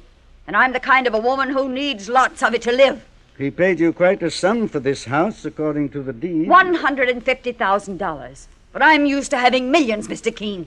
You must be quite a gambler to get rid of it so fast. Yes, I love to gamble on anything. A roulette wheel, a race horse, or the turn of a card. I also like to live the way a woman of breeding is accustomed to live. That's why I wanted that sapphire. No woman of breeding I ever knew was a cold-blooded murderer, Mrs. Waynard. The Star of Death isn't inside that secret panel, Mr. Keene. I know it isn't. Which means you have it. Perhaps. Turn it over to me. I'm not playing games now, Keene. You'll either turn that sapphire over to me or you'll get a bullet in your head. How would you get rid of the sapphire? A stone that size... Stop stalling for time. I want that sapphire now. Do you? I'll count to 3. If you don't place it on top of that desk, I'll kill you. 1, 2... Drop the gun. Drop it fast before I... Oh, you put a bullet in my wrist. Lucky you didn't get one in your heart. For a moment, Mike, I thought you wouldn't return in time. I wouldn't have missed you if I'd had the chance. I know that. Mike? Yes, boss. Put in a call to Lieutenant Hale at police headquarters. Okay, Mr. Keene. Tell him we've managed to repay his patience and cooperation by solving this case. Say we found the Star of Death and the woman who murdered for it, and he can have them both at his convenience.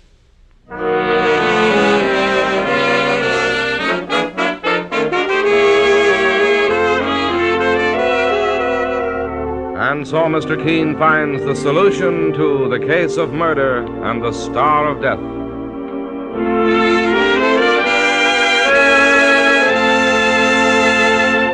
The next time you are suffering from the pains of headache, neuritis, or neuralgia, try Anacin.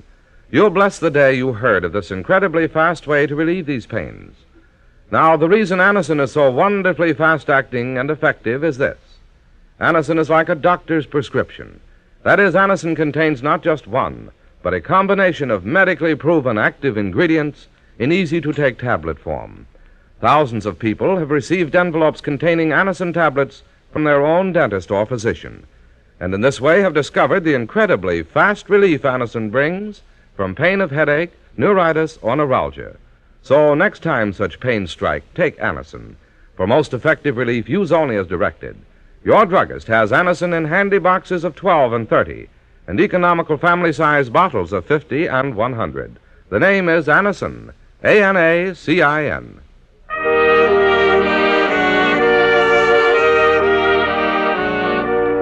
Mr. Keene, Tracer of Lost Persons, is based on the novel Mr. Keene. The radio sequel is originated and produced by Frank and Ann Hummert. Dialogue by Lawrence Klee. It is on the air every Thursday at this time. We thank William Podmore, who appeared tonight as Mr. Keene for Bennett Kilpack, who's taking a short vacation on doctor's orders. Don't miss Mr. Keene next Thursday when the kindly old tracer turns to the African blowgun murder case.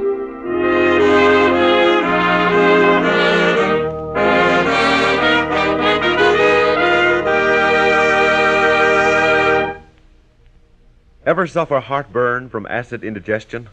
New Bicidol mints, medically proven, quickly rid stomach of that blown-up feeling anywhere, anytime. Bicidol mints give longer-lasting relief than baking soda, help prevent immediate return of the trouble, soothe irritated stomach lining, let you sleep when indigestion strikes at night. Carry new Bicidol mints for fast relief. And always have Bicidol powder in your home.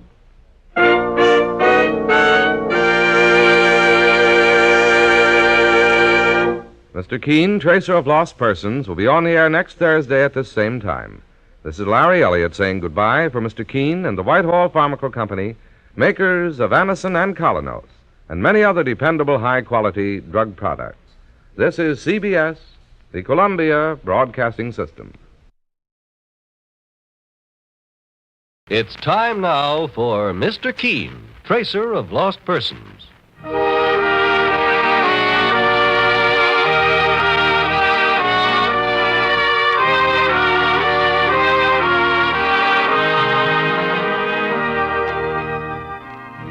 Ladies and gentlemen, Anacin and Colinos present Mr. Keene, Tracer of Lost Persons, one of the most famous characters of American fiction in one of radio's most thrilling dramas.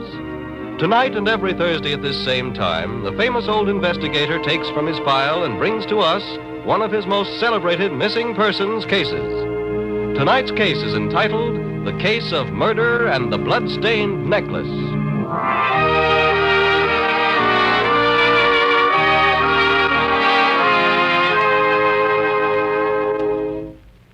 Believe anything you like about what this or that way to relieve pain of headache, neuritis, or neuralgia will do for you. But there's one important fact you can't get away from. That is, thousands of users of Anacin tablets have been introduced to this remarkable product through their own physicians or dentists. Anacin is like a doctor's prescription. That is, it contains not just one, but a combination of medically proven active ingredients. Next time you suffer from headache, neuritis, or neuralgia pain, try Anacin. For most effective relief, use only as directed. I'll repeat the name, Anacin, A-N-A-C-I-N.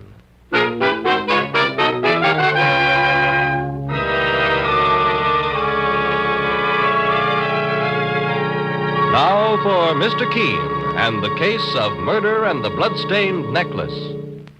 Our scene opens in a corridor of a metropolitan hotel.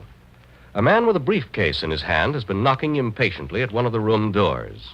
As a bellboy approaches with a pitcher of ice water and some glasses...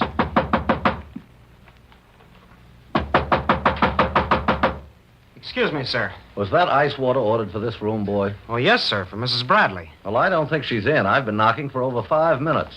Well, it's funny, mister. She gave me the order herself over the telephone, told me to bring the ice water right up. My name's Austin. I have an appointment with Mrs. Bradley. Have you got a key to this room? Yes, sir. Well, open the door, then. You don't think there's anything wrong, mister? Now, don't ask questions. Just open the door, please, and let's have a look inside.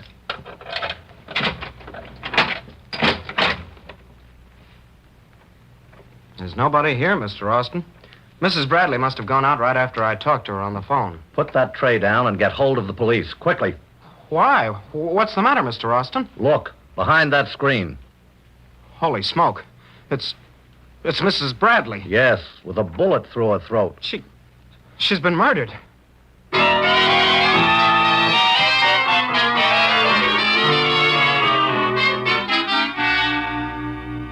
And now, later, we find a friend of the murdered woman, a Mrs. Thornton, at the office of the great investigator, Mr. Keene, asking for his help. And she's saying... And that's how they found her, Mr. Keene, lying on the floor of her hotel room. My friend Grace Bradley had been murdered in cold blood. I read the details in the newspapers this morning, Mrs. Thornton. My partner, Mike Clancy here, thought the case most unusual. It's a puzzler, all right, boss. That string of pearls they found in the victim's hand, for instance. That hasn't been explained yet. Yes, I was just going to ask Mrs. Thornton about that myself, Mike. Tell me, what theory did the police have for the string of pearls your friend Mrs. Bradley was clutching in her fingers? They had no explanation for it, Mr. Keene. And they were even more puzzled when they heard Mr. Austin's story. John Austin is a well-known jewel expert and appraiser. I remember reading about him in the newspaper account of the murder. He had an appointment with Grace Bradley to make an appraisal of some jewelry. But he said the string of pearls Grace had in her hand when he found her body were only cultured pearls and worth no more than $100. Mrs. Bradley would have hardly called him in for an appraisal of something that cheap. That's what the police thought. Well, maybe the pearls were switched and the killer took the real ones. I'm sure the police must have thought of that immediately, Mike. They did, Mr. Keene. But when I appeared to identify the body and they questioned me, they decided that perhaps it wasn't the right answer. Why, Mrs. Thornton? Because I told them that, to my knowledge, Grace Bradley never owned any valuable jewelry. It's true her husband was wealthy. He died only a week ago. But Grace was a simple woman who hated ostentation. She often said she had no use for jewelry, and she never wore any. Well, Mrs. Thornton, you say Mrs. Bradley's husband died a week ago? Yes, of a heart attack. The Bradleys lived in Louisville. He was a paper pulp manufacturer and very successful. After his death, Grace decided to come to New York to live. And she left right after the funeral. They had no children. When did you find out she was in New York, Mrs. Thornton? The morning before she was murdered. She phoned me and told me she'd been in town for several days and was living at a hotel. Did you see her after she phoned you? No, Mr. Keene. When I arrived at her hotel room that afternoon, I found the police there and discovered that she'd been murdered. I see. Mr. Keene, I knew Grace Bradley for many years in Louisville before I married and moved to New York. A finer and more generous woman never lived. When times were hard for me, before my marriage, Grace came to my aid. She did everything she could for me. And if I could pay her back in some way, even in death, I'll do everything I can. I can see you were very attached to her, Mrs. Thornton. I thought of her almost as though she were a younger sister. Mr. Keene, I could offer you money for your services, but I know your reputation. I know that no amount of money could make you accept the case unless you felt you were helping someone in need or working on the side of justice. In this instance, I feel that Mike and I would be doing both, Mrs. Thornton. Then you'll do what you can to help solve the case, Mr. Keene? You can depend on it. Mike? Yes, boss. Get hold of the car and meet me downstairs in 5 minutes.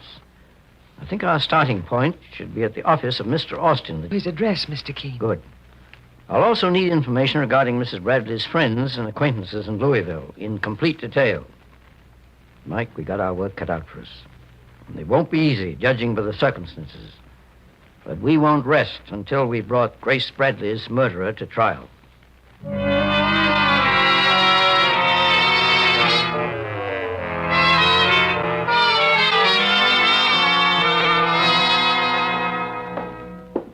Well, here's the office, Mr. Keene.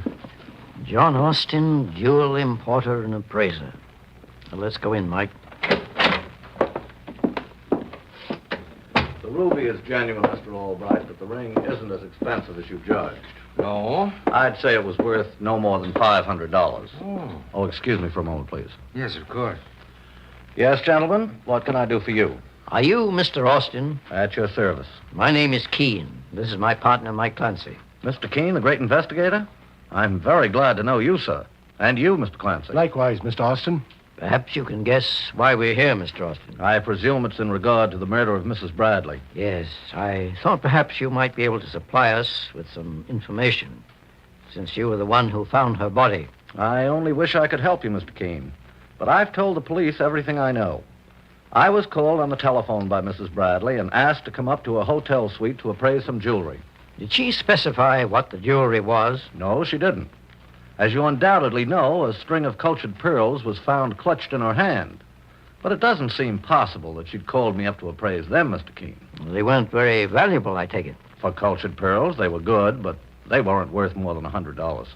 Would you say it was possible that Mrs. Bradley thought her pearls were real pearls? I wouldn't know, Mr. Keene. Isn't it true that cultured pearls do look like real ones? That is, to people who don't make a profession of handling them? Yes, that's true, Mr. Keene.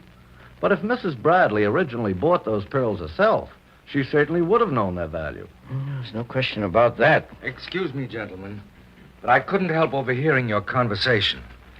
My name is Albright, Harlow Albright, and I knew the late Mrs. Bradley. You did? Oh, we weren't close friends, but I was stunned by the news of her death. Have you been questioned by the police, Mr. Albright? Yes, Mr. Keene, but I had very little to tell them. I only met Mrs. Bradley about a week ago, when she sold me this man's ring I just had appraised by Mr. Austin. Unfortunately, I was overcharged, but I'm certain Mrs. Bradley didn't do it deliberately. Did she try to sell you anything else, Mr. Albright? No, just the ring. She said it was her late husband's. Apparently, she needed some money very badly, or she would never have parted with it. The police have all those details, however. It was all perfectly above board, I assure you, and Mrs. Bradley's brother-in-law, Ralph Bradley, was a witness to the transaction. Brother-in-law? I never read anything about him being in the case, Mr. Keene. Well, neither did I, Mike. You mean he hasn't even spoken to the police yet? Not as far as we know. Well, that's very odd. Do you know where this man can be located, Mr. Albright? Oh, I believe he was living in the same hotel with his sister-in-law, Mrs. Bradley. But that guest list has been checked 4 times by the boys downtown, boss. Sure, if they'd have found another Bradley, they'd have talked to him, sure. There's no question about it, Mike. It's a mystery to me why he didn't appear of his own free will after the murder, Mr. Keene. If I'd had any idea that he was deliberately keeping himself out of this, I certainly would have mentioned his name to the police. Well, Mr. Albright, you say that as if you're quite certain Mrs. Bradley's brother-in-law had a hand in her murder. Oh, perhaps you'll feel the same way when I tell you why, Mr. Keene. I don't know whether or not he was registered in the hotel under an assumed name, or whether the room was someone else's. But when I first met Grace Bradley's brother-in-law, Ralph, he was apparently occupying the hotel room next to the one in which she was murdered.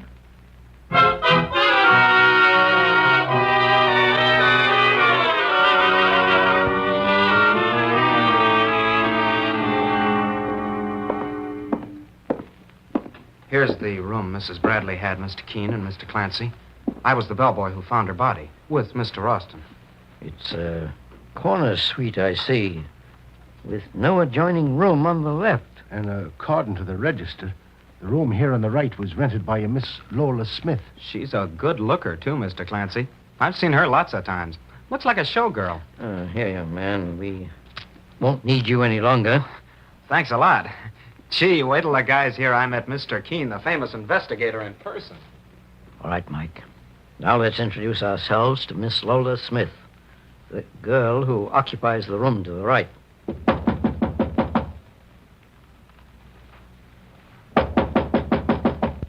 Who's there? Miss Smith certainly got a deep voice, boss.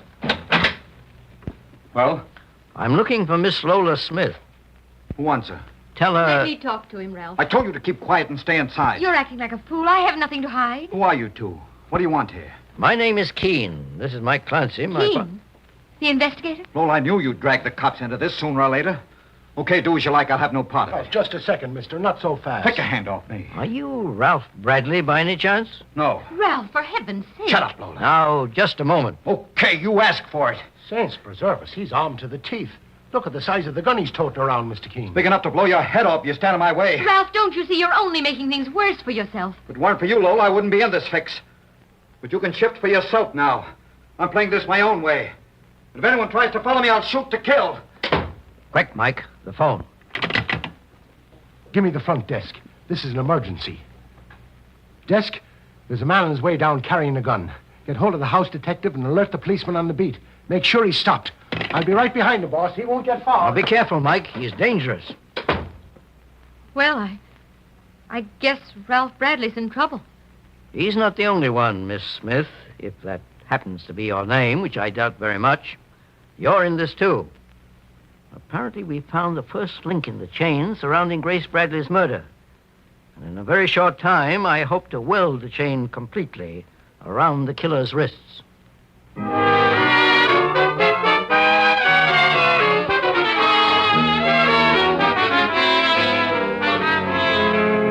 In just a moment, we'll return to Mr. Keene and the case of murder and the bloodstained necklace. Meanwhile, beware of unpleasing breath that breathes between teeth. Get Colonos toothpaste with amazing dental floss action for a clean mouth and a pleasing breath. Most unpleasing breath breathes between the teeth, in the deep recesses where food particles can collect and decay. These are the places that must be reached to have a really clean mouth, a pleasant breath. Your dentist knows this to be true. Now, Colonos toothpaste gives you dental floss action. That is, sends thousands of active cleansing bubbles to penetrate hard-to-reach dental areas. Helps dislodge bits of food that can cause unpleasing breath and tooth decay. What's more, Colonos has high polishing action, brightens dingy teeth by removing ordinary yellow surface stains. Colonos is gentle, safe for even children's teeth and tender gums. Enjoy its cool, clean, minty flavor, most refreshing toothpaste ever. Test Colonos in your own way. Keeps your teeth bright, your breath right. Colonos toothpaste is dentist approved, dentist recommended. Get the Colonos with dental floss action today. Save 31 cents on the giant economy sides. Now back to Mr. Keene and the case of murder and the bloodstained necklace. Mr. Keene, the famous investigator, and his partner, Mike Clancy, are investigating the strange circumstances surrounding the murder of Grace Bradley, an attractive widow whose wealthy husband had recently died. In the hotel where Mrs. Bradley's body was found, with a string of inexpensive cultured pearls clutched in her lifeless hand, Mr. Keene has been questioning Ralph Bradley, the murdered woman's brother-in-law, who has just attempted to make his escape from the hotel room occupied by a girl named Lola Smith. Now, a few minutes later... Inside, Bradley, and behave yourself. Well, he never even got as far as the hotel lobby, Mr. Keene. I cornered him on the third floor as he was trying to open a fire escape window in the back. I see you put a pair of handcuffs on him, Mike. Well, he asked for him, boss, when he tried to get away. I'm not a criminal. I haven't done anything. Why don't you leave me alone? Bradley, your actions certainly place you in a suspicious light. Why did you try to get away, Ralph? Don't you see? Never mind the lectures, Lola. You're in this as deeply as I am, and don't forget it. I suggest you both tell the entire truth. Well, there's nothing to say, Mr. Keene. I met Ralph Bradley a week ago when he came to New York. And what about his sister-in-law, Grace Bradley? Did you meet her, too? Only casually. She was murdered in the room next to this, Miss Smith. And you checked in this one the same day Mrs. Bradley occupied hers. That was just a coincidence, that's all. And is this a coincidence, too? How dare you open my purse? What have you found, Mike? Well, you were right about her name, boss. According to these cards in her pocketbook, her name isn't Smith any more than mine is. It's Cook. That's not the first time she changed it either. I wouldn't talk too much if I were you, Ralph. That's what I said to you, Lola. But since you've decided to leave me holding the bag, I'm going in for a little self-protection of my own. And what have you got to say, Bradley? I advise you to be honest. If I detect any trickery in your story, I'll have my partner, Mike Clancy, escort you to headquarters at once. All right. I followed my sister-in-law, Grace Bradley, to New York after my brother died. Why? Because I thought she cheated me out of my rightful share in his estate. Had his will been read yet? No. For all I know, she destroyed my brother's will and claimed his money and property as his closest survivor. What did you expect to gain by following her here? Information, maybe. I met Lola here and introduced her to Grace. I thought Lola might be able to get her to talk. But there was nothing criminal in what I did. We'll decide that later, Lola Smith. Bradley, were you present when your sister-in-law, Grace Bradley, sold a small ruby ring to a man named Harlow Albright? Yes. I was there, Mr. Keene. The ring was my brother's. And you still believed your sister-in-law came into a fortune when she had to sell something like that to get a little money? It was a trick. She only did it to put me off the track. She wanted to make me think my brother died broke. I doubt if it was a trick. but we'll settle the question of your brother's estate in a very few minutes. Do you happen to know the name of his attorney? Barton and Nesbitt in Louisville. Mike, put through a phone call to that law firm and inquire about the will of Grace Bradley's husband. Okay, boss. In any case, Mr. Keene, you've got nothing on me. Ralph's story proves that. On the contrary, it might make you an accessory to a murder, Lola. What? If Grace Bradley's husband did leave a large estate, her brother-in-law would probably inherit it after her death. And you were working with him in one way or another. But that's ridiculous. You think I'd do anything as obvious as outright murder, Mr. Keene? It's been done before, Bradley. Let go of me. What are you up to, young man? Nothing. Let go, I tell you. Why, it's Harlow Albright. Inside, young fellow. Mr. Keene may be interested in talking to you. Mr. Keene, I found this bellboy with his eye to the keyhole as I came up to the door. I just wanted to see what was going on, that's all. The little spy. I caught him doing that once before. Don't you talk, girlie. You're in enough hot water yourself. Well, slap your face. Stay where you are, Lola. He's just trying to get back at me. He's been flirting with me for a week, and I haven't even looked at him. Mr. Keene, I see you put a pair of handcuffs on Ralph Bradley. Tell him I had nothing to do with Grace's murder, Mr. Albright. You know I'm innocent. On the contrary, Bradley. Grace told me once that she was afraid of you. It's something I forgot to mention to Mr. Keene. That's why I'm here. Did she say why she feared her brother-in-law, Mr. Albright? He followed her here from Louisville. As I understand it, they never got along. Incidentally, just how did you come to know Grace Bradley? Why, we met here in the hotel. I have a suite of rooms upstairs. I recognized her as a woman of breeding almost immediately. A woman who was used to the finer things of life. I see. Well, when did you see her last, Mr. Albright? 3 days before she was murdered. That was when I bought her ring. According to her husband's will, he died almost penniless. I offered to lend her money, but she refused. Instead, she asked me to buy a few trinkets from her. You're sure that was all the jewelry she had? As far as I know, Mr. Keene. She'd gotten a few pieces of costume jewelry from her brother-in-law, Ralph Bradley, here. But they had little value. I suppose he's told you that he sells costume jewelry. I know. He didn't tell me, Mr. Albright. Bradley, were there any cultured pearls in your stock of costume jewelry? You're trying to trap me, all of you. But I'm through answering questions, understand? I'm through. Boss. Just a second, Mike. I'll be right with you. Mr. Albright, will you see these people remain where they are? It'll be a pleasure, Mr. Keene. Mike, keep your voice down. Did you phone the law firm in Louisville? Yes, Mr. Keene. And the will of Grace Bradley's husband was read the day she was murdered, according to the lawyers. They wired her that her husband had died in debt. He even lost his money because of bad investments. It's beginning to add up now, Mike. Come in here with me. Bradley, I'm placing you under arrest. You can't hold me, Keene. The whole thing's a frame-up. We'll let the police decide that. What about me, Mr. Keene? Honest, I didn't do anything. Maybe I was snooping a little, but I'll lose my job as a bellhop. Young man, I think you've learned a lesson on eavesdropping you won't forget too soon. You can leave and tell the house detective to get hold of a squad car for Bradley and his accomplice, Lola Smith. Anything you say, Mr. Keene. Well, then, I'm under arrest, too? I'm afraid you'll have to be detained, Miss Smith, along with Ralph Bradley. Oh, Mr. Albright, would you accompany us to police headquarters, please? Not as a suspect, of course, but merely to give the police additional information. I'm glad to be of help in any way, Mr. Keene. Then I suggest we get started. Okay, Bradley. You and the lady walk out ahead of us. And don't try to make another run for it, unless you think you can travel faster than a bullet. Mike, 1 second. I just want to make sure they're all out of earshot. I've got some instructions for you. What is it, Mr. Keene? The case isn't finished yet, but will be shortly. I think we'll all be due for a little surprise. Now, when the police have taken over, meet me downstairs in the lobby. We're going to find the final link in that murder chain.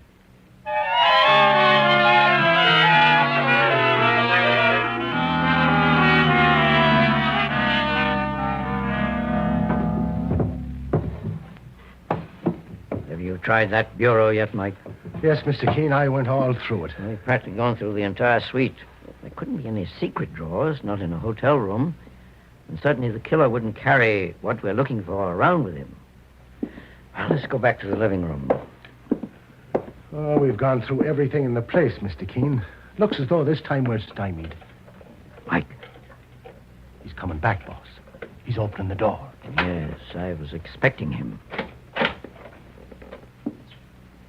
Come in, Mr. Albright. have told me you planned to visit my hotel suite, Mr. Keene, I would have supplied you with a key. The desk clerk obliges us, Mr. Albright. I've spoken to the police. They're holding Ralph Bradley and his lady friend on suspicion of murder. They won't be held for long. Oh, no? You see, I believe that both innocent. Well, then, why did you have them sent to police headquarters? I wanted to search your suite undisturbed. And it was a convenient way to get you out of here. Did you find what you were after? Yes. That's very interesting. Mike, cut the covers off that sofa in the corner and go through the ticking. The sofa, boss? Yes, and thank you for your help, Mr. Albright. What do you mean? When I said I'd found your loot, you couldn't help glancing at your hiding place. I don't think we have to search any further. Search the inside of the sofa carefully, Mike. Leave it to me, boss. I must say you put up a very good front, Albright. Was this suite furnished by some of your past victims? Mr. Keene, look at this. Bring it over, Mike. It's a string of pearls, boss. And look at the size of them. And they're genuine, too. Worth a king's ransom. They belong to Mrs. Bradley, and Albright murdered her to get them. Are you quite certain of that, Keene? You first aroused my suspicions, Albright, at the jewel appraisers. I imagine you went there to find just how much Mr. Austin knew about these missing pearls. This conversation's beginning to bore me. But you made a mistake when you mentioned knowing Mrs. Bradley was penniless. She didn't learn the contents of her husband's will until the day she was murdered. And you couldn't have known about it unless you saw her at that time and not several days before, as you contended. She knew she was a pauper even before the will was read. She sold me that ring to get some money, didn't she? Yes. And you bought it as part of your plan. You learned she owned a string of fabulous pearls.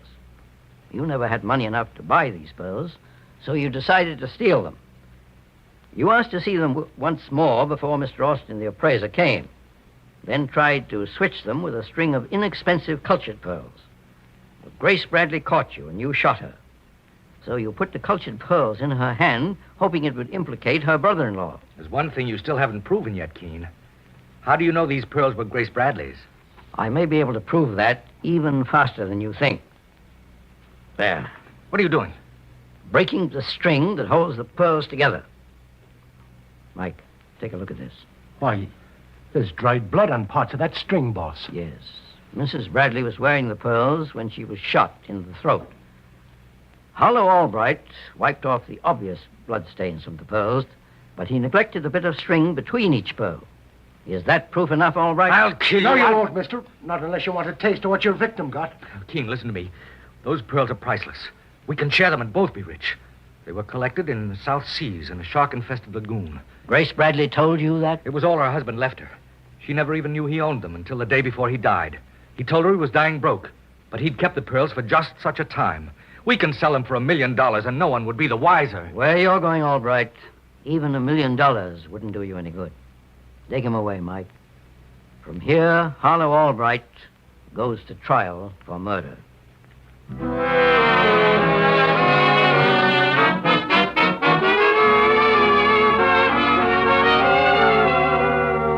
And so Mr. Keene finds the solution to the case of murder and the blood-stained necklace.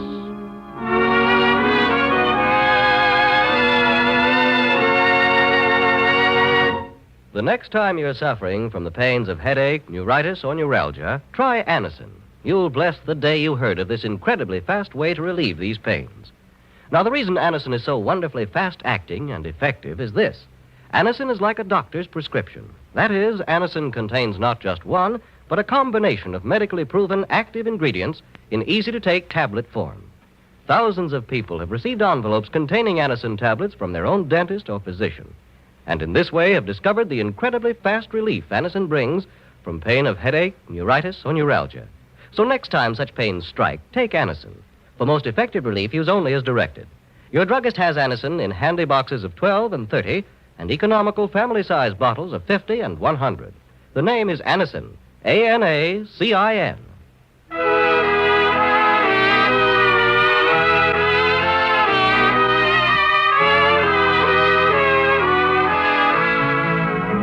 Mr. Keene, Tracer of Lost Persons, is based on the novel Mr. Keene. The radio sequel is originated and produced by Frank and Ann Hummert. Dialogue by Lawrence Clee.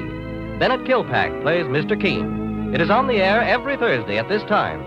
Don't miss Mr. Keene next Thursday when the kindly old tracer turns to the Yellow Talon murder case.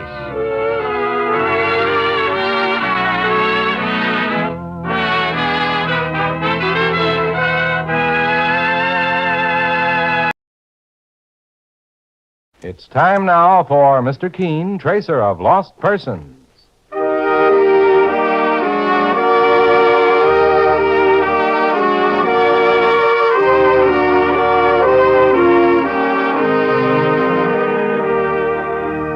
Ladies and gentlemen, Anison and Colinos present Mr. Keene, tracer of lost persons, one of the most famous characters of American fiction in one of radio's most thrilling dramas. Tonight and every Thursday at the same time, the famous old investigator takes from his file and brings to us one of his most celebrated missing persons cases. Tonight's case is entitled The Yellow Talon Murder Case.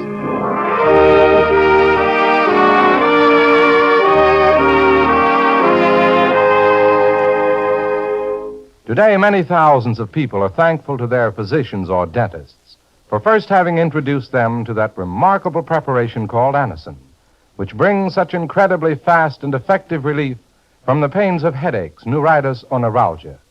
Anison is like a doctor's prescription.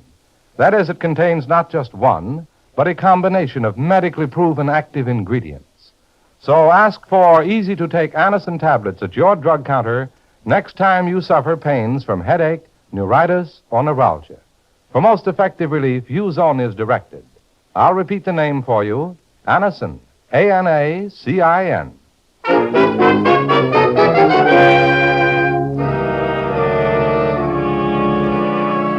Now for Mr. Keene and the Yellow Talon murder case. Our scene opens in the study of a country home on the Hudson River, some 50 miles from New York. An attractive, auburn-haired young woman has just entered the room. And as she shakily picks up the telephone and dials the number, it is obvious that she is under some frightful strain.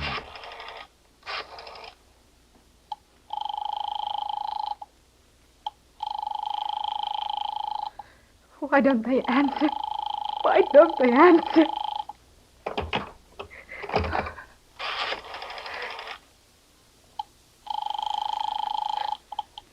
Operator? Oh, operator, I've been trying to get the police. It's a matter of life and death.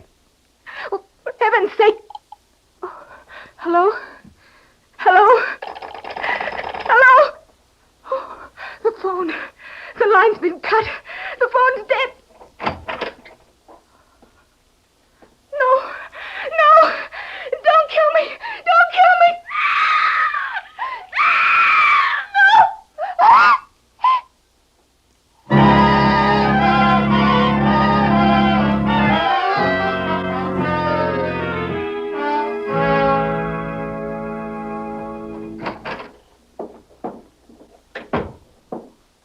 Can I help you, young fella? Are you Mr. Keene? Oh, I'm Mike Clancy, his partner. Mr. Keene's in his private office. Did you and this young lady have an appointment with him? No, I just hoped I'd get a chance to see him right away. It's rather important. Please, tell him Philip Carter's here. It's terribly urgent. Oh, here's the boss now. Mike, do you have the Roberts folder? Are you Mr. Keene, sir? Yes. My name is Philip Carter, and this is my fiancée, Eloise Gray. Could you possibly give us a few minutes of your time, sir? I'd be very grateful. Just what is it you want to see me about, Philip? A murder, Mr. Keene. It's Philip's sister, Helen. She was killed last night in Philip's home. Saints preserve us, but we didn't read anything about it in the papers, young fella. The family estate is 50 miles from here, on the Hudson. It will probably be reported in the newspapers later today. Well, sit down, Philip. And you, Miss Gray. Mike, we can let the Roberts matter drop for a while. Doesn't seem to be as urgent as this. Okay, Mr. Keene. Now, suppose you give me the details, Philip. My sister, Helen, was found in the study about midnight by our Uncle Jonathan. He's been living with us ever since the death of our parents years ago. I'll never forget last night as long as I live, Mr. Keene. I saw Helen's body, too. You were in the house at the time of the crime, Heloise? I was asleep. Philip's uncle woke me up and sent me into town for the police. The phone wires had been cut. How was Helen Carter killed? That was the most horrible thing of all, Mr. Keene. My sister had been strangled, and her throat was terribly lacerated. It was as if some gigantic bird with sharp talons or claws had attacked her. A bird? Saints preserve us. What made you think of a bird, Philip? Because of this. It was found near my sister's body. The police permitted me to bring it here when I told them I was going to ask you to enter the case, Mr. Keene. Well, let me see that, Philip. Mike, what do you make of this? Well, it looks like a talon, Mr. Keene. A yellow claw. Yes, the type of claw an eagle or a hawk might have. And yet this particular talon is too big for an ordinary hawk. If it actually came from a bird, the bird must have been gigantic. Sure, and it makes your spine crawl just to look at it, boss. Hey, it's as sharp as a razor. Yes. What other facts are there to the case, Philip? Well, according to Uncle Jonathan, he was awakened around midnight by some kind of horrible scream. At first he thought it was one of his pets, but later he changed his mind. What kind of pets does your uncle keep? Falcons. In medieval times, as you probably know, Mr. Keene, hunters would train falcons to help them bag their game. Well, I've never even seen one of them things. Well, a falcon is a hawk, Mike, and a very clever and ferocious bird. Hundreds of years ago, they were trained to go after small game. They can be quite wild and dangerous. Uncle Jonathan Briggs is an eccentric, I guess. He's been a little peculiar ever since he lost his fortune years ago and came to live with us. We've been supporting him. But it hasn't been difficult. Dad left a very considerable estate when he died. And your Uncle Jonathan and your fiancée, Miss Eloise, were the only people in the house at the time of your sister's murder? Yes, Mr. Keene.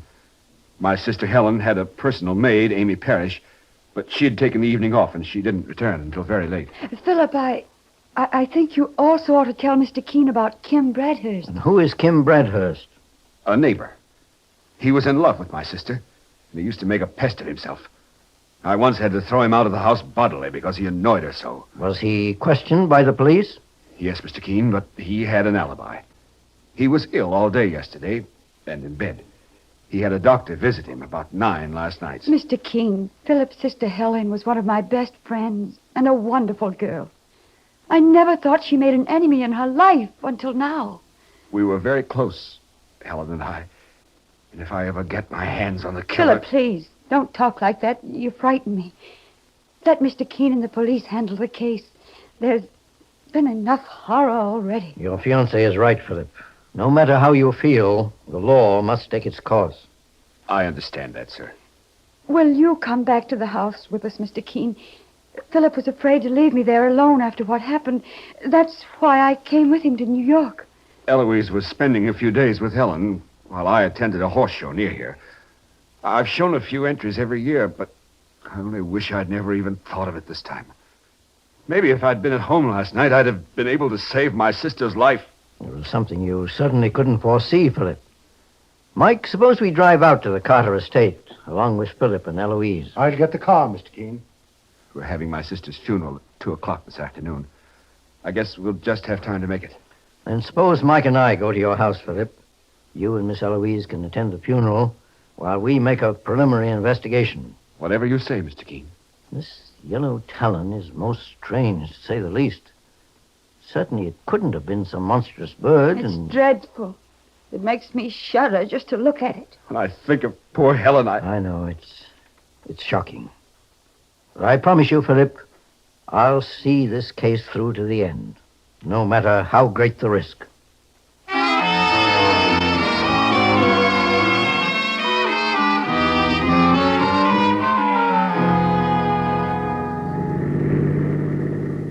That must be the Carter house, Mr. Keene, right in front of us. Yes, and apparently that's where the road ends, Mike. Oh, saints preserve us. What's the trouble? Did you see that, boss? What? Well, something flew by the car on the left just a second ago.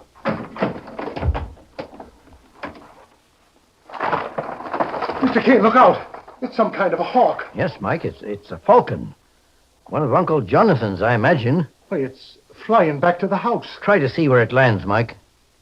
There. There she goes.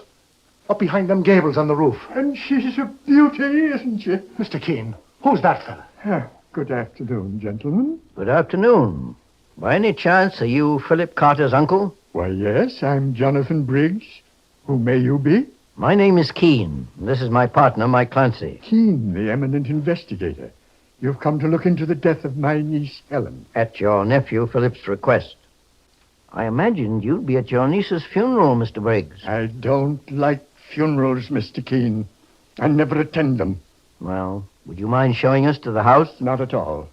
But let me tell you that you're just wasting your time here. Am I? As well as risking your life.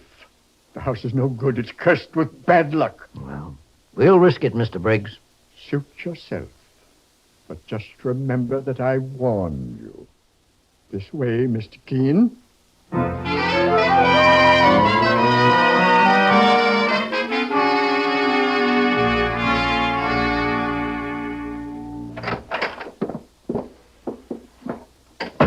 Amy!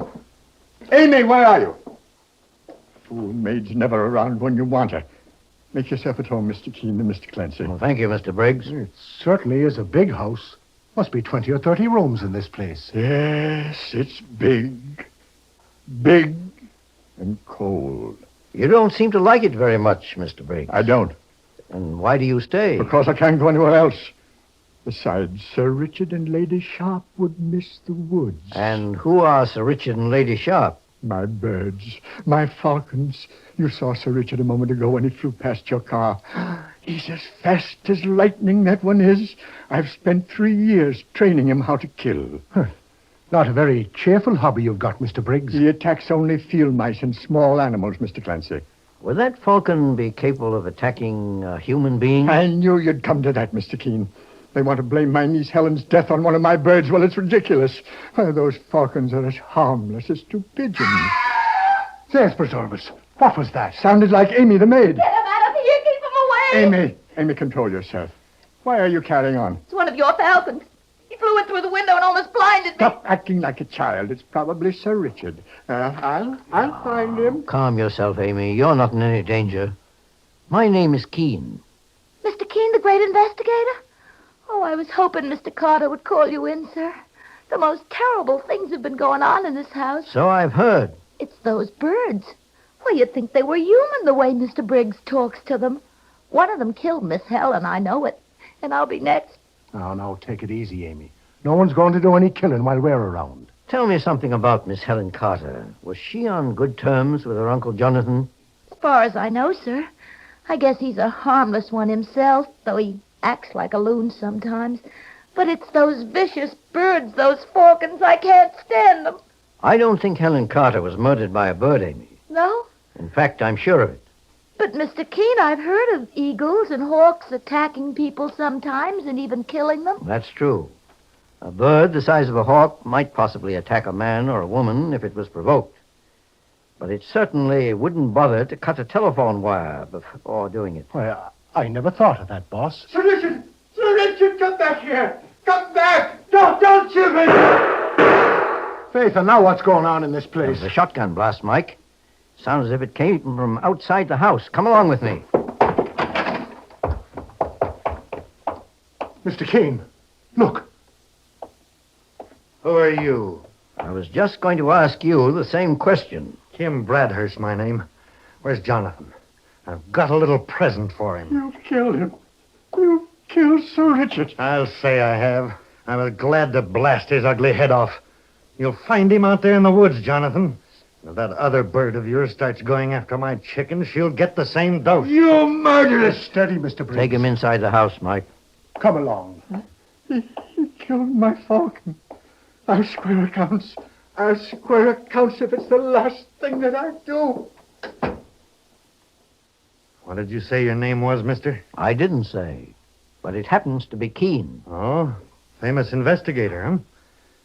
I suppose you've come to find out how Helen Carter died. Well, I loved her as much as anyone.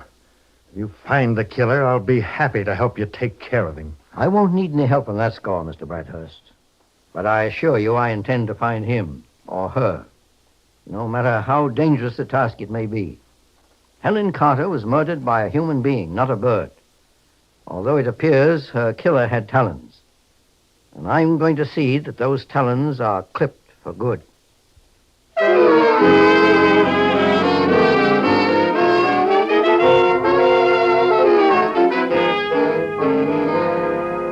In just a moment, we'll return to Mr. Keene and the Yellow Talon murder case. Meanwhile, beware of unpleasing breath. It breeds between teeth.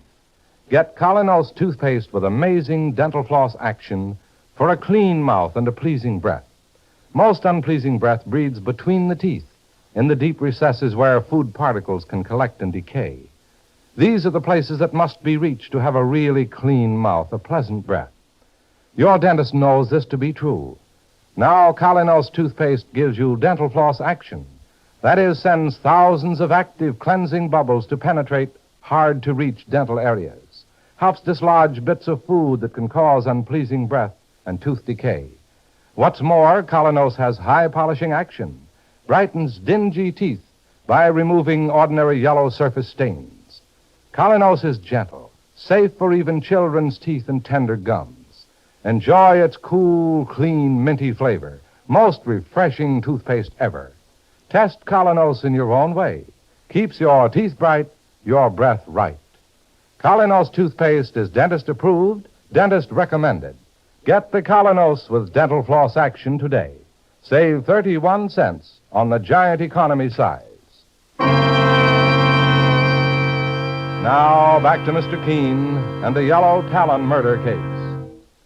The strange and terrifying murder of pretty Helen Carter brings Mr. Keene, the famous investigator, and his partner, Mike Clancy, to the Carter home 50 miles from New York, the scene of the crime.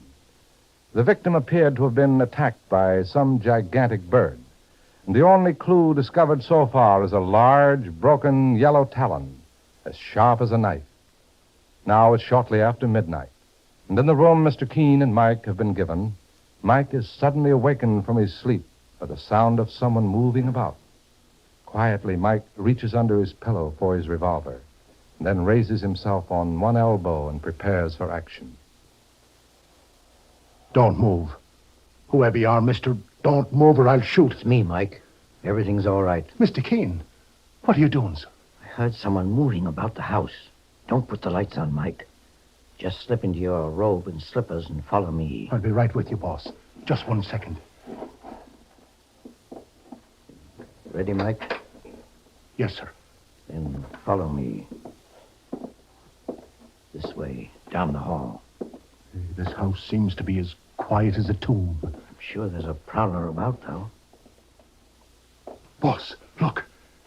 There's a light moving towards us at the end of the hall. Someone with a candle in his hand.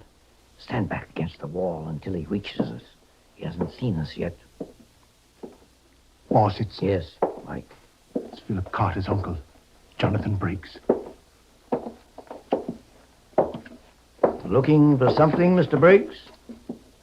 What are you doing, Mr. Keene? Spying on me? I was just wondering what you were up to at this hour. You and your partner here think I'm crazy, don't you? You think there's something wrong with my mind. On the contrary, I believe you're a lot more aware of what's going on than you appear. You're looking for a murderer, aren't you? You're looking for the man who killed my niece, Helen. Well, maybe you'll have 2 murderers on your hands. What do you mean by that? Kim Bradhurst killed my pet falcon. He killed one of my birds for no reason at all, because he wanted to see how miserable he could make me. Well, when I get my hands on Bradhurst, he'll wish he'd never been born.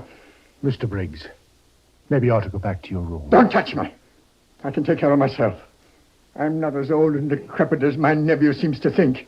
He may be supporting me, but... Let go! Help! Help me, someone! Mr. Keene. It's coming from that room, Mike. That's the maid's room, Amy's. The door's locked, boss. Break it down, Mike. Wait! I'll let you in.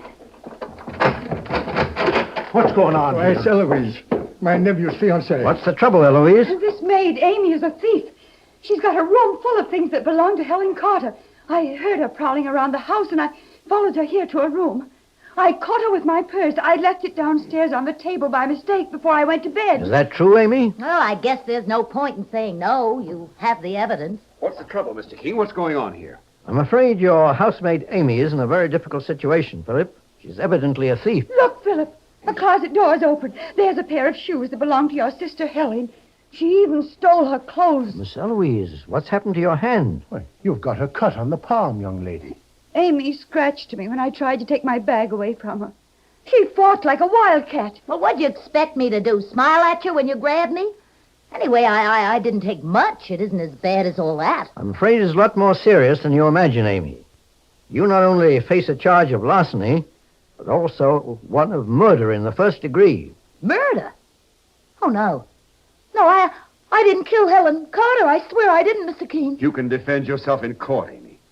I'm asking Mr. Keene to see to it that you're placed under arrest. Well, at least give me a chance to call someone. An attorney? No, not a lawyer. Mr. Bradhurst. Kim Bradhurst, our neighbor. What's he got to do with this? Well, never mind. He owes me a little something, at least protection. Let me call him. That's all I ask. All right, Amy. Go ahead. I'll keep her company, boss, just to see that she behaves herself. Right, Mike. So it was Amy Parrish who murdered my niece, eh? Perhaps. But this case isn't quite finished, Mr. Briggs. We may be due for another surprise. In any event, we'll hear what Mr. Bradhurst has to say.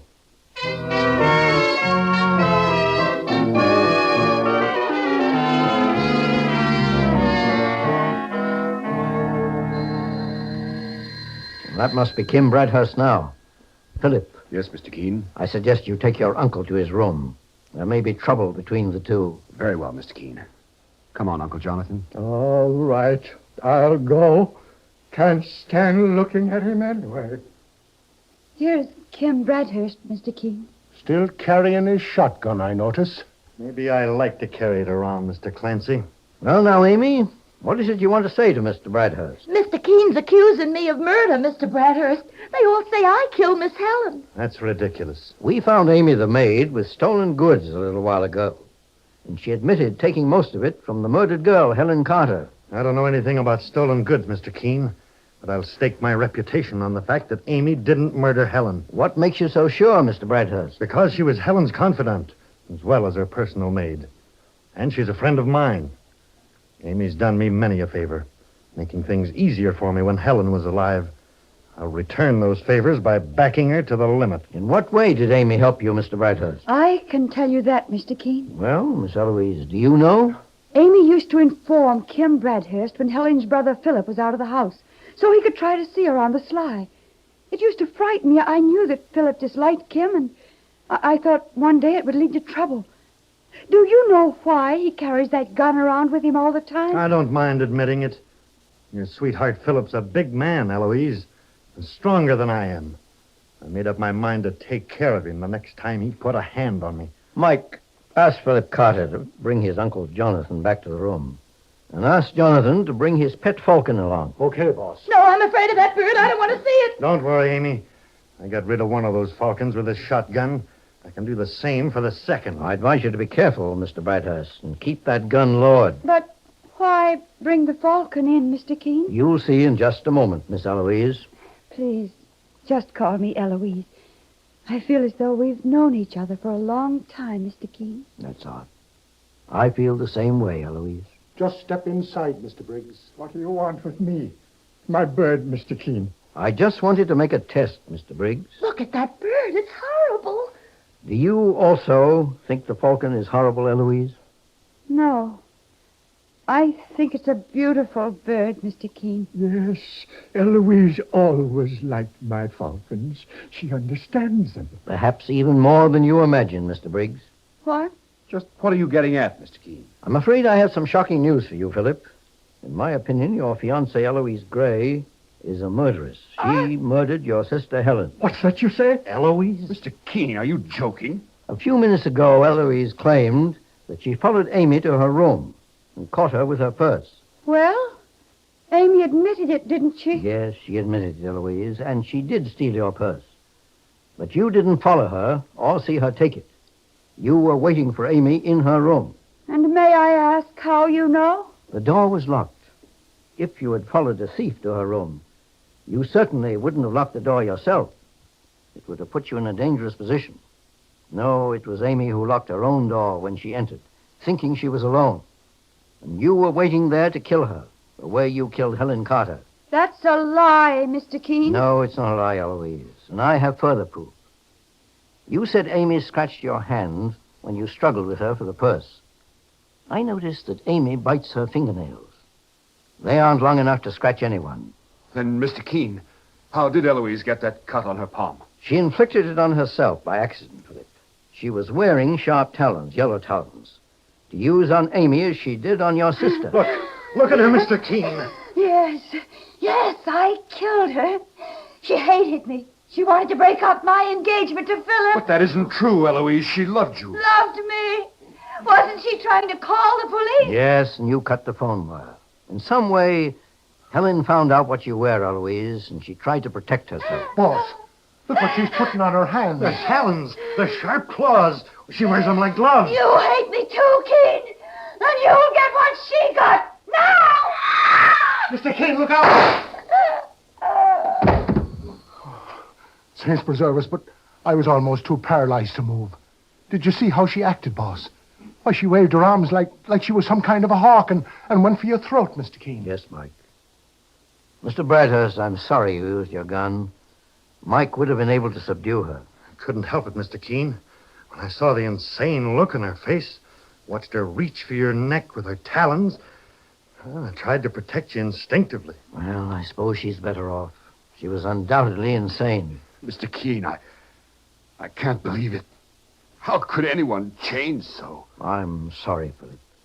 But in my opinion, your fiancée had a split personality. She changed from a human being to what you've just seen, a homicidal maniac. How long had you known her? Only a few months. And your sister, Helen, actually was very fond of her, Philip? Yes, Mr. Keene. Well, Eloise had to have some excuse for murder in her poor, distorted mind, so she imagined Helen was trying to ruin her life. Amy would have been her second victim. It went for a stroke of luck. However, we can consider the case to be closed. We've solved the mystery of the Yellow Talon murder.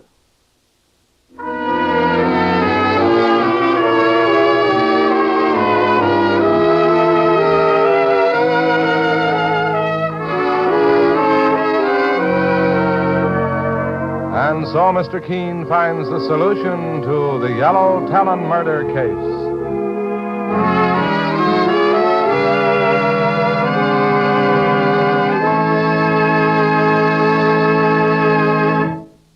The next time you're suffering from the pains of headache, neuritis, or neuralgia, try Anacin. You'll bless the day you heard of this incredibly fast way to relieve these pains. Now, the reason Anacin is so wonderfully fast-acting and effective is this. Anacin is like a doctor's prescription. That is, Anacin contains not just one, but a combination of medically proven active ingredients in easy-to-take tablet form.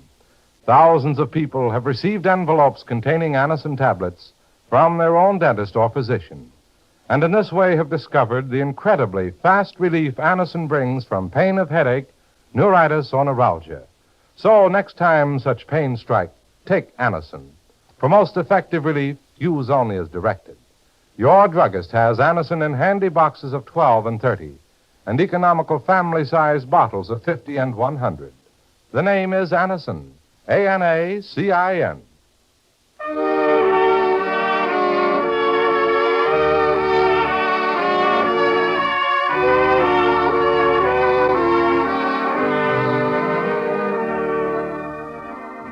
Mr. Keene, Tracer of Lost Persons, is based on the novel Mr. Keene. The radio sequel is originated and produced by Frank and Ann Hummert. Dialogue by Lawrence Cleave. Bennett Kilpack plays Mr. Keene. It is on the air every Thursday at this time. Don't miss Mr. Keene next Thursday when the kindly old Tracer turns to the case of murder with 1,000 witnesses.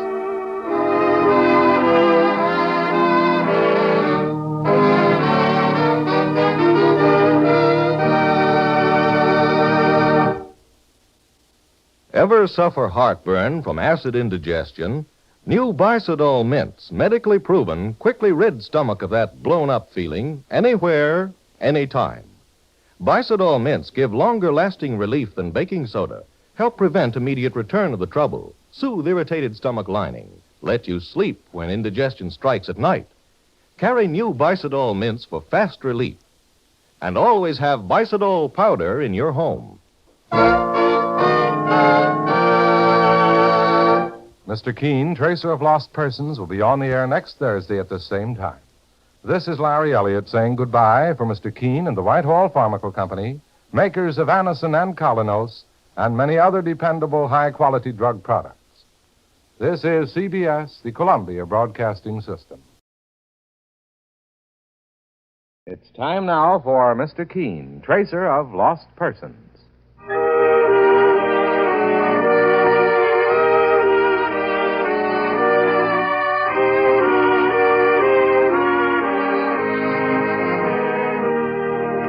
Ladies and gentlemen, Anison and Kalinos present Mr. Keene, Tracer of Lost Persons, one of the most famous characters of American fiction in one of radio's most thrilling dramas.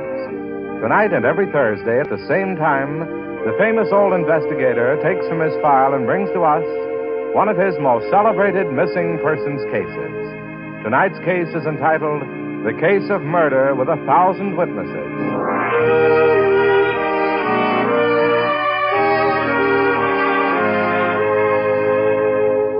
If you suffer from the pains of headache, we urge you to try the remarkable product this program features, Anison.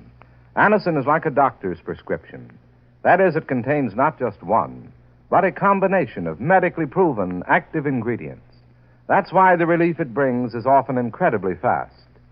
Many of you I know first discovered Anison tablets through your own dentist or physician. But if you've not yet used Anison, we urge you to try it. You can get Anison at any drug counter. Use only as directed. And if pain persists or is unusually severe, see your doctor. Anison is spelled Anacin.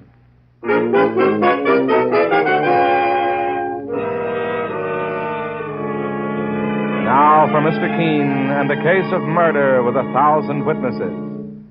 Our scene is set at a county fair which is opened in a community just outside New York. It is a bright, sunny afternoon, and as the visitors to the fair wander from exhibit to exhibit, they create a gay holiday mood. A well-dressed, handsome gentleman of 45 has paused near an exhibit of cakes and pastries. After a moment, he is approached by his wife, a lovely woman in her early 30s, whose worried, tense expression sets her apart from the cheerful faces around her. William? Anne, darling, so you decided to come to the county fair after all. My headache's gone, William. Good. You're just in time, too. The baking contest's about to begin. Oh? You know, I love these county fairs and the people who run them. They're wholesome, these folks. And by asking me to be an honorary judge, well, they flatter me more than I can tell you. I know that, William. In spite of your success, you've always been modest and simple, just like our neighbors. That's one reason I fell in love with you and married you. That's another thing I can't get over. How a lovely young actress like you ever gave up the stage just to marry me. Oh, excuse me, Mr. Brooks, but they're waiting for you to judge the baking exhibit over there. Oh, thanks, Miss Wilkins. I imagine you've got your usual delectable entries on the table again this year? Well, I baked a large cake, but maybe it isn't exactly right that the judge's housekeeper should be a contestant. Or the judge's wife, for that matter. My wife? Anne, did you... I've made a few small cakes, William. Just little decorative things. Well, this is a surprise. I didn't know you were a cook, Anne. Up to now, I imagined that actresses couldn't even boil an egg. And you still may be right. This way, Mr. Brooks. We're waiting. Here I come. And now, folks, Mr. Brooks, our favorite country squire, will taste these cakes and tell us who's the best pastry cook in Bellows County. Mr. Brooks. Well, let's see now. Here's a delectable-looking morsel, if I ever saw one. Well, this cake is guaranteed to expand a man's waistline. I'll score that at 80 points. And now... Oh, these little cakes look out of this world. Just a mouthful of... Mr. Brooks, what's the trouble? Get a doctor, somebody, quickly. Mr. Brooks! Mr. Brooks, what happened? Don't touch him, Miss Wilkins. He's dead. Dead? He was poisoned. The poison must have been in the cakes. And those cakes were baked by Mrs. Brooks, his wife.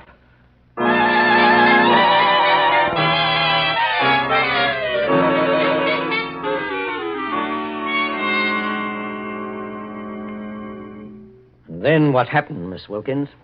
When I shouted that the poisoned cakes had been baked by Mrs. Brooks, everyone, all those people turned to look for her, Mr. Keene. but she was gone. Saints preserve us. Murder with 1,000 people looking on. You say Mrs. Brooks disappeared? Yes, Mr. Keene. And she hasn't turned up since. Holy mackerel. That makes her look even more suspicious. My partner, Mike Clancy, is right, Miss Wilkins. Mrs. Brooks has certainly made things more difficult for herself by leaving the scene of her husband's murder. There's no question about the fact that Mrs. Brooks murdered her husband, Mr. Keene. The police have an alarm out for her right now. Then why did you come to me, Miss Wilkins? Because I know your reputation, sir. You're not only one of the most famous criminal investigators in the country, but you have just as big a name for finding people, particularly criminals in hiding. If anyone can ferret that woman out, you can, Mr. Keene. You're very bitter about Anne Brooks, aren't you? Why shouldn't I be? Her husband was one of the finest men I ever knew. She only married him for his money. She and her theatrical airs. Why, he was over 12 years older than she was. And besides, what did she know about running a country home and pleasing a man like Mr. Brooks? Miss Wilkins, how long had you worked for Mr. Brooks as his housekeeper? For 15 years. I've taken care of him as if he were my brother. And when he married that woman 6 months ago, I still remained in spite of everything. How do you mean, in spite of everything? Well, Anne Brooks and I never got along, Mr. Keene. But that's beside the point. I'm asking you, pleading with you to accept this case, sir.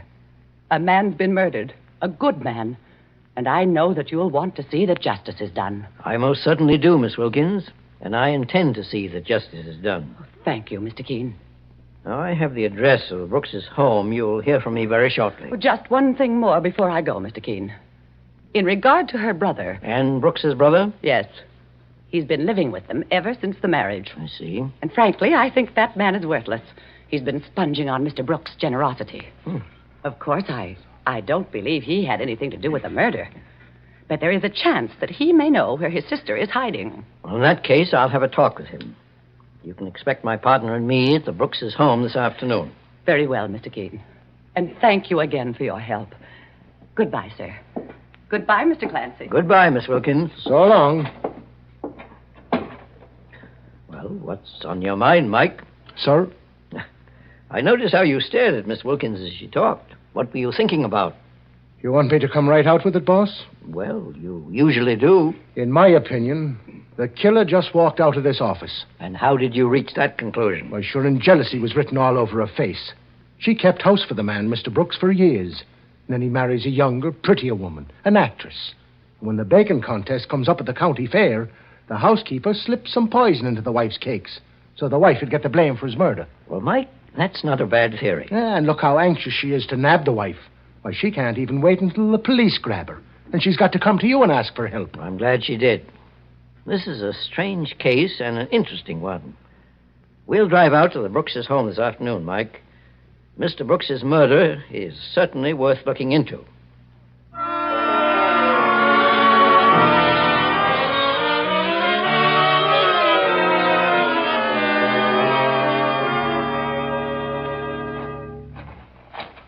Say, this is a nice-looking house, boss.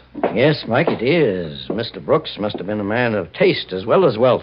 That roadster parked in front of the door has a New York license plate. There was evidently a visitor in the house. Let's go inside.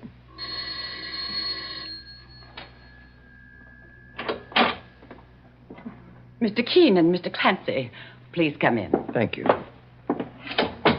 Is Anne Brooks's brother here, Miss Wilkins? No, and I don't know where he's gone. He wasn't here when I came back.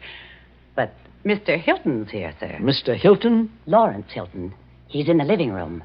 And he's a man you might be interested in talking to, if I may say so. You see? Why? Well, he's young and he's good looking. And he knew Mrs. Brooks before she married. I'll bet he's an actor, sir. And frankly, I don't care much for actors. What is he doing here? Well, he said he just stopped off to say hello to Mrs. Brooks and her husband. I told him about Mr. Brooks' murder, and he couldn't get over it. But he may be putting on an act. He might even know where she is. And he came here to check up for her. Miss Wilkins. Mr. Keen's the investigator. What? I'll speak to Mr. Hilton alone, if I may, Miss Wilkins. Oh, well, step right in there, Mr. Keene. I told him you were coming here, and he said he wanted to wait for you. Now, as soon as Mrs. Brooks' brother arrives, please tell him I'd like to speak to him. Yes, sir. I will. The more she talks, the surer I am that she had something to do with the murder, boss. We'll see soon enough, Mike. Now, let's have a chat with Lawrence Hilton. Mr. Keene? Yes. I'm Lawrence Hilton. Miss Wilkins, the housekeeper, told me you were expected. Oh, yes. This is my partner, Mike Clancy. Oh, how do you do? Pleased to meet you, Mr. Hilton. Needless to say, I'm still stunned by the news. I can't believe that Ann Brooks had anything to do with the murder of her husband, even though she did disappear right afterward. She's under strong suspicion, however. Yes, I can see that, Mr. Keene. I understand you're a good friend of hers, Mr. Hilton? Yes, I toured with her for months in a Broadway production. She was the leading lady. I must admit, for a while, I almost thought I was in love with Anne. But I was wrong. And I was very happy about our marriage. You don't happen to know where she is right now, do you, Mr. Hilton? Why, no. I thought she'd be here. Oh, great Scott, Mr. Keene, you don't believe I'm the one who's hiding her, I hope. Why, not at all. I just thought you might be able to give me some kind of a clue. No, I'm afraid I can't. Mr. Keene. Yes, Miss Wilkins. Here is her brother, John Ainsley. Oh, how do you do, Mr. Ainsley? How do you do? I don't believe I know you, sir. My name is Hilton. Keene, you're wasting your time here. I don't know where my sister Anne is. And what's more, she's innocent. She didn't murder her husband. That remains to be seen, Mr. Ainsley. However, I hope you're telling the truth about not knowing where your sister is. If you aren't, you're only placing her in further jeopardy. What do you mean? Every hour she's in hiding makes her look more guilty. Now, if she gives herself up willingly, she'll at least show faith in her own innocence. But if she's caught while hiding, I wouldn't give much for her chances of escaping a verdict of first-degree murder. Mr. Keene, you're just trying to scare me into telling you what... In other words, you know where your sister is. Mr. Ainsley, I took this case to help your sister if she's innocent, not to convict her. But I see I'm getting no cooperation from you. Perhaps I'd better drop the whole thing and let Ann Brooks face the situation alone. Mr. Keene, you really mean you want to help her? If she's innocent, yes. She won't be the first innocent person Mr. Keene's helped to freedom, mister. And don't forget it. Yes, I know his reputation. I'd put my trust in Mr. Keene if I were you, Ainsley. And I assure you, I'm just as anxious to see Anne in the clear as you are. Mr. Keene, call the Hotel Newton. The number is Central 4, 1174. Ask for Miss Brown in room 103. She's hiding there under an assumed name? Yes, Mr. Keene. Anne may never forgive me for giving her away, but I'm putting my trust in you. Hotel Newton. Miss Brown, please. Room 103. One moment, please.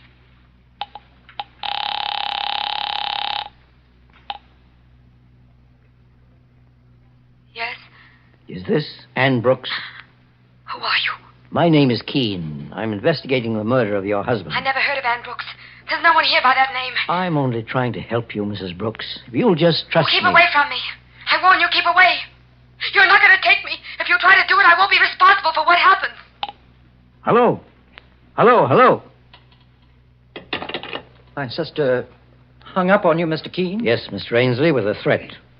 She may try to get away again. Or she may remain there at the hotel and do something foolish when we arrive. But in any case, we're going after her. Come along, Mike. We're heading for the Hotel Newton and a long talk with Mrs. Ann Brooks.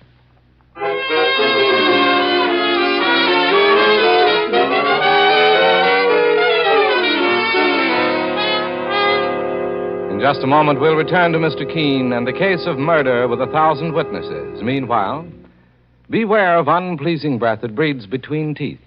Get Colinos toothpaste with amazing dental floss action for a clean mouth and a pleasing breath.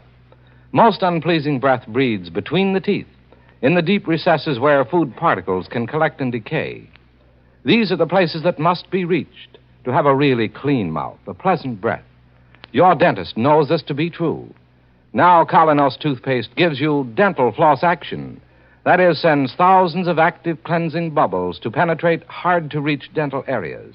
Helps dislodge bits of food that can cause unpleasing breath and tooth decay. What's more, Colinos has high polishing action. Brightens dingy teeth by removing ordinary yellow surface stains. Colinos is gentle, safe for even children's teeth and tender gums. Enjoy its cool, clean, minty flavor most refreshing toothpaste ever. Test Colonos in your own way. Keeps your teeth bright, your breath right. Colonos toothpaste is dentist approved, dentist recommended. Get the Colonos with dental floss action today. Save 31 cents on the giant economy size. Now back to Mr. Keene and the case of murder with 1,000 witnesses. Mr. Keene, the great investigator, and his partner, Mike Clancy, are investigating the murder of William Brooks, a wealthy country squire who was poisoned to death while judging a baking contest at a county fair near his home. Mr. Keene has just discovered that beautiful Anne Brooks, the victim's wife, who is suspected of murder, is hiding in a nearby hotel under an assumed name. And as he and Mike reach the room she's occupying... Well, this is it, Mr. Keene. Room 103. We better handle this carefully, Mike. Anne Brooks knows she's under strong suspicion of murder. She may prove to be difficult to reason with. Knock on the door. Well, there's no answer. The hotel clerk said he didn't see her leave. Use the key he gave us.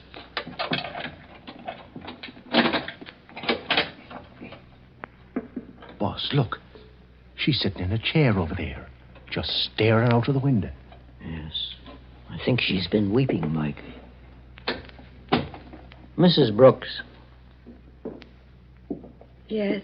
I'm Mr. Keene. This is my partner, Mike Clancy. You come to turn me over to the police? We've come to talk to you. I'm glad you didn't try to get away after we phoned. There's no point in running away. I'm tired and beaten. They believe I killed William, my husband. There doesn't seem to be any way to prove my innocence. Perhaps everyone doesn't hold to that theory, Mrs. Brooks. What do you mean? It doesn't seem logical to me, for instance, that you murdered your husband. You mean you really want to help me? I wouldn't be here if I didn't. I would have notified the police at once. I love my husband, Mr. Keene. I didn't kill him. I didn't. Do you feel you can answer my questions calmly now and tell me everything I want to know? Yes. Yes, of course, Mr. Keene. Now, the poison that killed your husband was in the cakes you baked. Tell me, when did you prepare them? The night before we went to the county fair. Why did you enter the baking contest at the fair? I understand you were an actress before you were married, and your domestic experience is limited. I decided to enter the baking contest because of Miss Wilkins. Your husband's housekeeper? Yes, Mr. Keene. She worked for the Brooks family for many years. She resented my marriage to William. Perhaps she hoped he'd have married her someday. At any rate, I had to prove something to Miss Wilkins and to William, my husband. What was it you wanted to prove, Mrs. Brooks? That I wasn't useless in the house. That I could cook and clean and do anything I had to do to make him comfortable. So you learned how to bake and tried to win a contest at the county fair to impress your husband? Yes, Mr. Keene. Who was in your home the night you prepared those cakes, Mrs. Brooks? William, Miss Wilkins, and my brother John Ainsley. I remember I quarreled with Miss Wilkins that night. I was in the kitchen, and the cakes were in the stove. She came in while I was mixing the icing. You say Miss Wilkins, the housekeeper, quarreled with you? Yes, Mr. Keene. She accused me of messing up the kitchen. She said I'd left a box of rat poison on the pantry floor and that it was dangerous. Rat poison? Well, I remember looking for something in the pantry, and maybe I took the box of poison out by accident. Well, never mind the quarrel at the moment, Mrs. Brooks. Just tell me, what happened to that box of rat poison? Miss Wilkins said she replaced it where it belonged. Now, while you were mixing the icing for the cakes, did you leave the kitchen for any length of time? Why, yes, I did, for 5 minutes. I wanted to talk to my husband. About what? I thought Miss Wilkins was going too far. I decided to have it out with my husband about her. But I changed my mind when I found him in the study. He was upset. Yes, Mrs. Brooks. Why was your husband upset? He asked me a very odd question. He wanted to know if I'd ever been involved in a scandal before he married me. Oh. What did you tell him? I was amazed. I denied it, of course. He seemed to take my word for it, Mr. Keene, because he looked relieved. And then you returned to the kitchen and the cake icing, eh? Yes. Now tell me, Mrs. Brooks, What ingredients did you use for the icing? A prepared chocolate mixture and sugar mostly. Sugar from a bowl? Yes, Mr. Keene. And did you leave the bowl in plain view when you were out of the kitchen? Well, it was on a table next to the stove. Mike. Yes, boss. I think I have an important clue to the murder of Mr. Brooks. I'm going to take you back to your home, Mrs. Brooks, and give you a chance to clear yourself. Your brother is there with Lawrence Hilton. Lawrence? Is he a good friend of yours?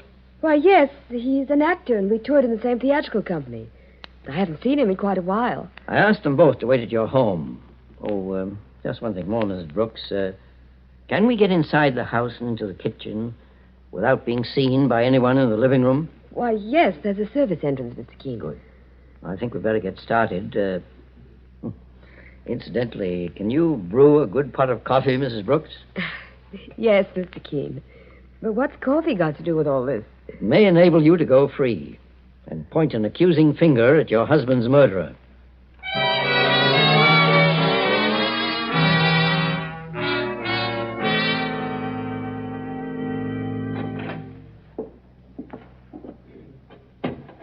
Here we are, Mr. Keene. Mr. Clancy. This is the kitchen. Be very quiet, Mrs. Brooks. Where is that sugar bowl you used the night before your husband's murder? Usually kept in this cabinet. Yes, here it is, Mr. Keene. It's empty, boss. Well, that doesn't matter, Mike. We'll fill it up again with sugar. Very well, Mr. Keene. You start to brew that pot of coffee, Mrs. Brooks, and serve it when it's ready, exactly as I instructed you to. All right. Meanwhile, Mike and I will join John Ainsley, Miss Wilkins, and Mr. Hilton in the living room. Well, I still don't see what you're getting at, boss.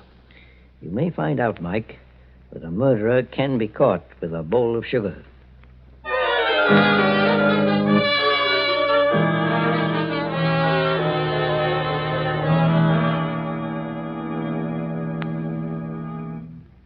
Good evening. Oh, it's Mr. Keene and his partner, Mr. Clancy. We didn't hear you come in the front door, Mr. Keene. We came in through the service entrance, Miss Wilkins. Did you see my sister? Yes, I did, Mr. Ainsley. How is she?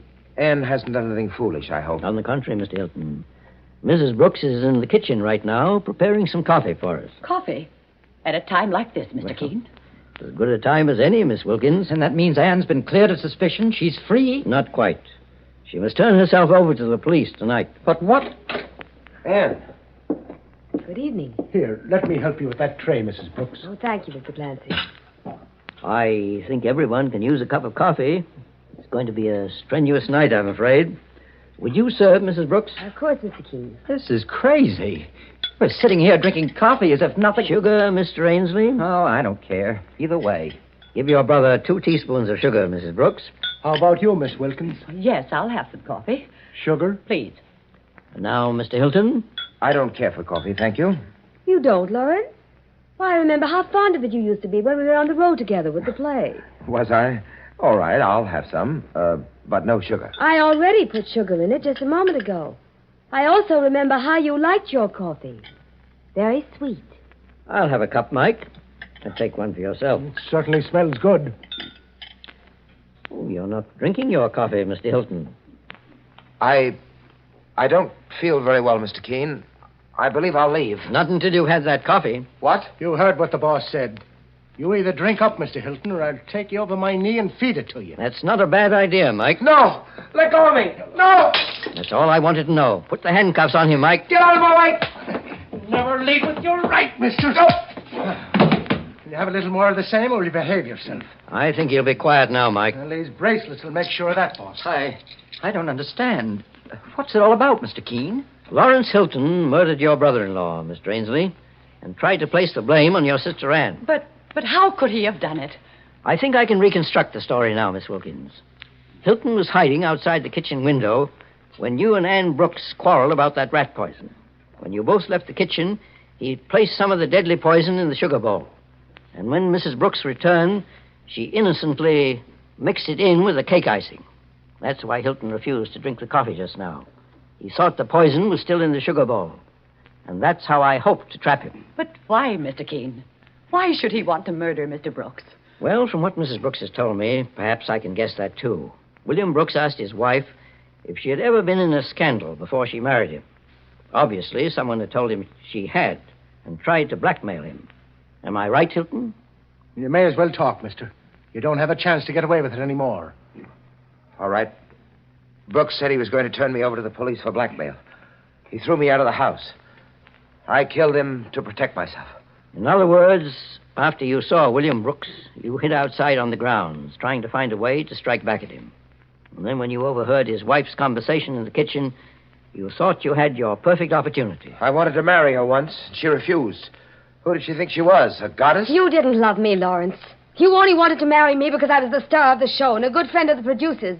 And you thought I could further your career. So you saw through Hilton even then, Mrs. Brooks. Yes, Mr. Keene. But I never dreamed he'd resort to murder. When he heard of your advantageous marriage, he thought he'd cash in on it. So he tried to blackmail your husband by creating a sordid lie about your past. And he hoped he'd be able to strike back at you for turning him down. Hilton, you thought your plan for murder was clever. But it really wasn't at all. And I think you'll agree with that when you're convicted of murder.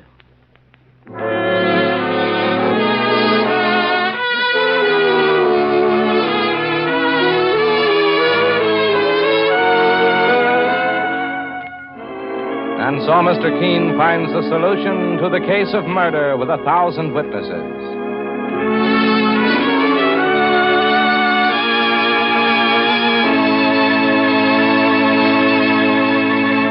The next time you're suffering from the pains of headache, neuritis, or neuralgia, try Anacin.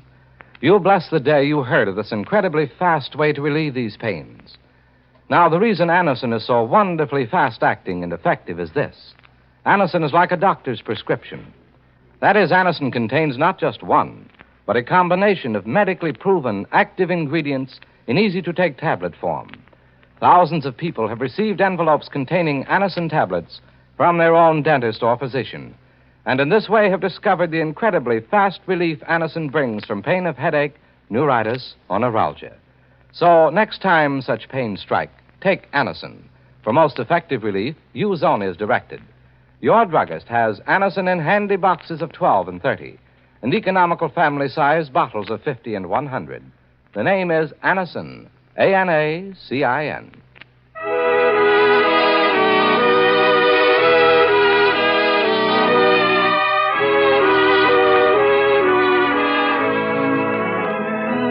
Mr. Keene, Tracer of Lost Persons, is based on the novel Mr. Keene.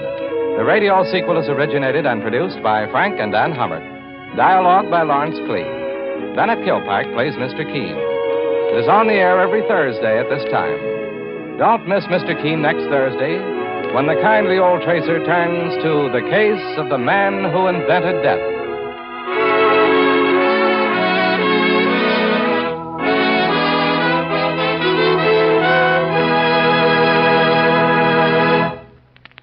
Ever suffer heartburn from acid indigestion? New Bicidol mints, medically proven, quickly rid stomach of that blown-up feeling. Anywhere, anytime.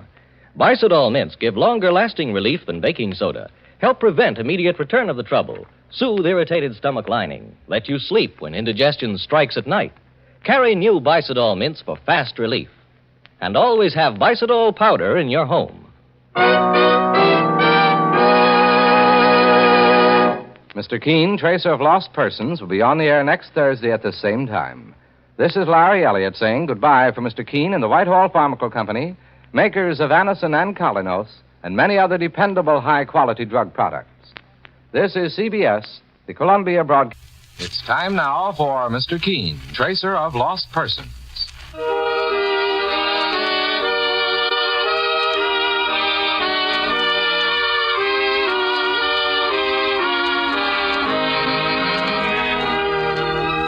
Ladies and gentlemen, Anacin and Colinos present Mr. Keene, Tracer of Lost Persons, one of the most famous characters of American fiction and one of radio's most thrilling dramas. Tonight and every Thursday at the same time, the famous old investigator takes from his file and brings to us one of his most celebrated missing persons cases. Tonight's case is entitled The Case of the Man Who Invented Death.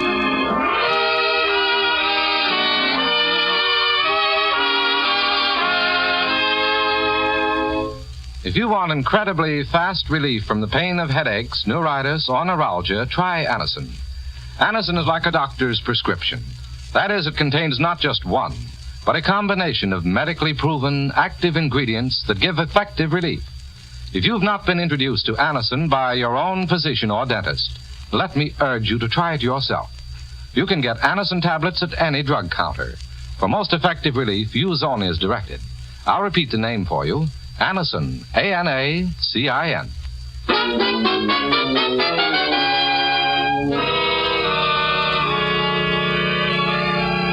Now for Mr. Keene and the case of the man who invented death. Our scene opens in a rather shabby rooming house in metropolitan New York. A well-dressed, middle-aged man is just descending the stairs to the second floor as a heavy-set woman in an apron calls up to him irritably. Who's there? Who's climbing up them steps? It's I, Mrs. Marley, George Rockwell. But if you come to see that crazy Amos Piper, he's not in. But he must be. I tell you, he's not in. What's more, I got half a mind to lock him out. He hasn't paid his rent in over 3 weeks. And I'm not running a charity home. I'm just a poor landlady who's trying to get along. All right, Mrs. Marley. I understand. I'll pay Amos rent for him.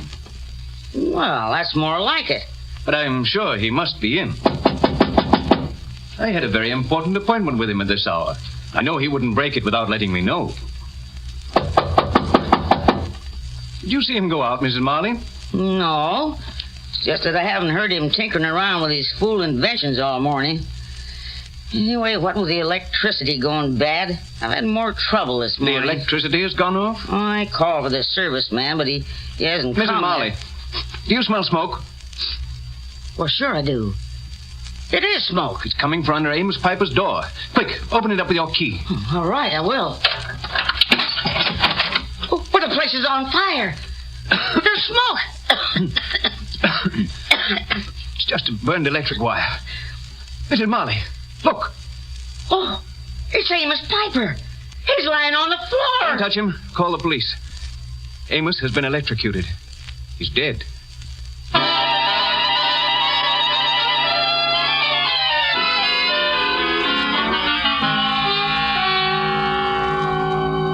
Are you sure that Amos Piper's death wasn't an accident, Mr. Rockwell? Positive, Mr. Keene. But if Mr. Piper was fooling around with high-voltage electricity, as you say he was, seems to me he was just letting himself in for trouble. And I agree with my partner, Mike Clancy. Tell me, Mr. Rockwell, why are you so sure it was murder? Because someone had tampered with Amos' electric equipment, Mr. Keene. The police agreed with me when I pointed it out. Certain wires had been deliberately changed, and an electric booster had been added, raising the amperage and the voltage. That's why the lights in the rooming house blew out. Amos had used that equipment many times before. It would have happened much sooner if the invention had been dangerous as it was when we found the body. Just what was he trying to invent, Mr. Rockwell? A machine for turning base metals like lead and brass into gold. Saints preserve us. What do you think he was, a magician? Well, many years ago, Mike, certain men who were called alchemists believed it was possible to turn cheap metal into precious gold. Yes, that's true, Mr. Keene. But in modern times, we recognize how impossible that is. Amos Piper must have been an eccentric. I suppose he was, but he was also a dreamer. One of the kindest men I've ever known. And I'm going to miss him. How long had you known each other, Mr. Rockwell? At least 20 years. When we were younger, we both dreamed of being important scientists and startling the world with our inventions. But I was more realistic than Amos. I knew after a while that dreams alone won't make one successful. So I entered business and forgot about inventions. I see. I now own a manufacturing plant, but Amos kept right on trying to invent things. Well, did he ever hit the jackpot, Mr. Rockwell? No, Mr. Clancy. His big ambition was the gold machine. Once or twice he turned out a few trifling inventions which he sold. He managed to eke out a small livelihood on his royalties from those. But more often than not, I had to come to his rescue financially. Although most of the time he never knew. I can see that you felt very close to Amos Piper, Mr. Rockwell. Tell me, did he have any enemies that you knew of? No, Mr. Keene. He was a man who never harmed a living soul. Some fiend devised a way to get rid of him for some reason. And I want to do everything in my power to see that the murderer doesn't go unpunished. I understand. That's why I came to you, Mr. Keene. You have a reputation for being one of the greatest investigators in the country. Not only that, but you have a genuine sympathy for the underdog, for people who are wronged. Well, Amos was wronged. No matter how eccentric his ideas were, He was a good man. And no one has the right to take anyone's life, Mr. Rockwell. Then you'll enter this case and investigate it along with the police? I'll do everything I can. Thank you, Mr. Keene. I knew I could count on you, sir. Now tell me one thing more before Mike and I have a look at the scene of the crime. You say the day you found Amos Piper's body, you had an important appointment to see him? Yes. He phoned me the night before and begged me to come over on the following morning. Did he tell you why? No, Mr. Keene. He just appeared very excited and said he was on the verge of some great discovery. Up to now, neither the police nor I have been able to find out just what that discovery was. Well, perhaps this mysterious discovery might provide us with an important clue to Amos Piper's murder. At any rate, we'll keep it in mind, Mark, as we try to put our hands on one of the cleverest killers we've ever come up against. There's no doubt of his cleverness, Mr. Keene. When you think of the way he set up that contraption to electrocute poor Amos. If we can bring him to justice, Mr. Rockwell, we'll show him a more reliable electric machine invented by the state. The electric chair for murderers.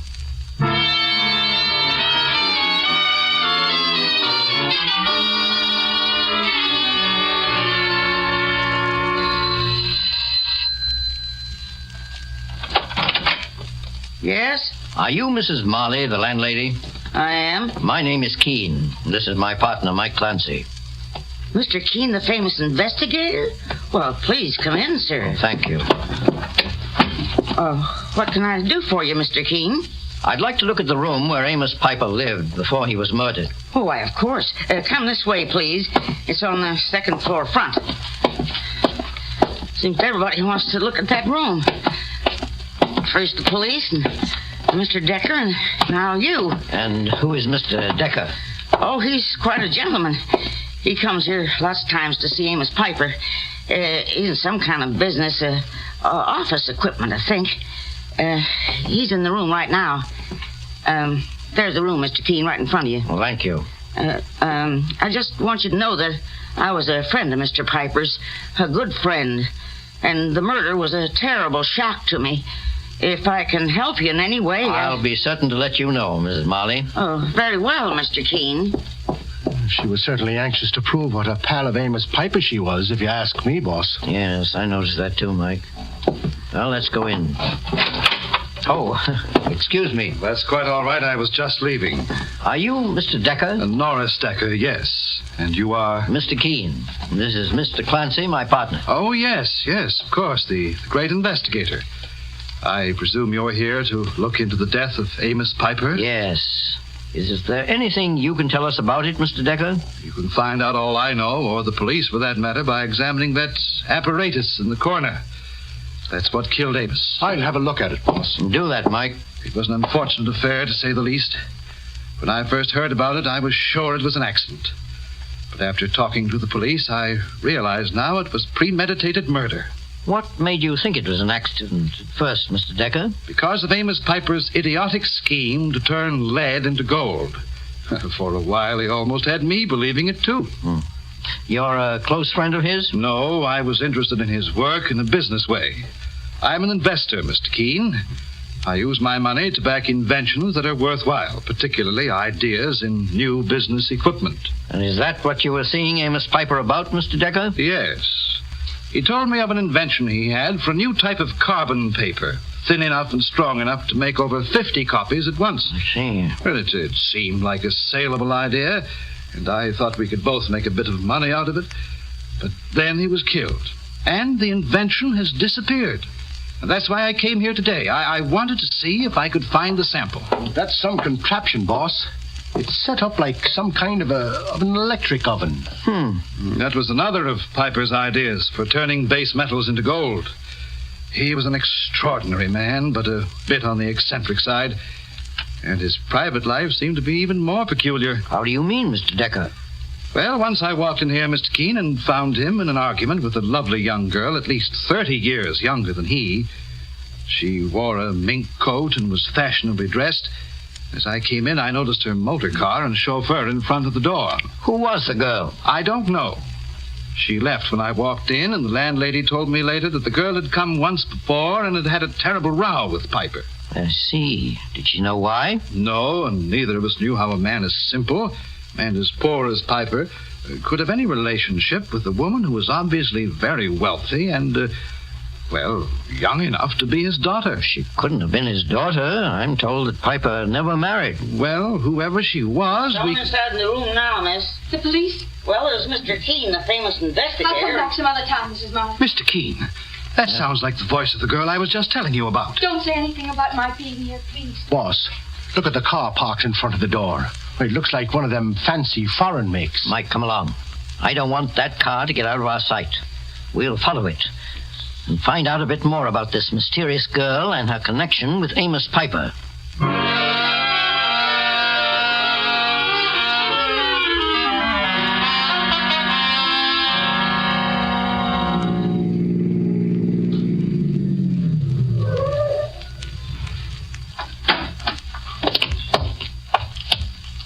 She just went into that house, boss. Aye, it's certainly an elegant one. Let's drop in for a chat, Mike.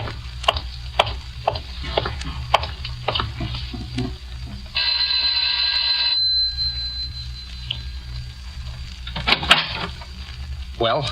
I'm looking for a young woman who just entered here. My name is Keene. What young woman? Sure, and the pretty one with the fur coat. The chauffeur just left her at the door and then drove away. You must have the wrong house. I'm sure we haven't. And I say you have. Oh, this young fella must think we're a couple of kids, boss. Maybe he'd like us to... He may have been mistaken, Mike. What, Mr. Keene? We were halfway up the block when she disappeared. She could have gone around the corner. But Mr. Keene, with me own two eyes... I'm sorry to have troubled you, Mr. Webb.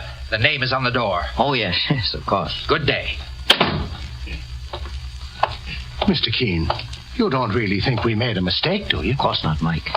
If Mr. Webb was lying so obviously, I preferred to find out in our own way what he was up to.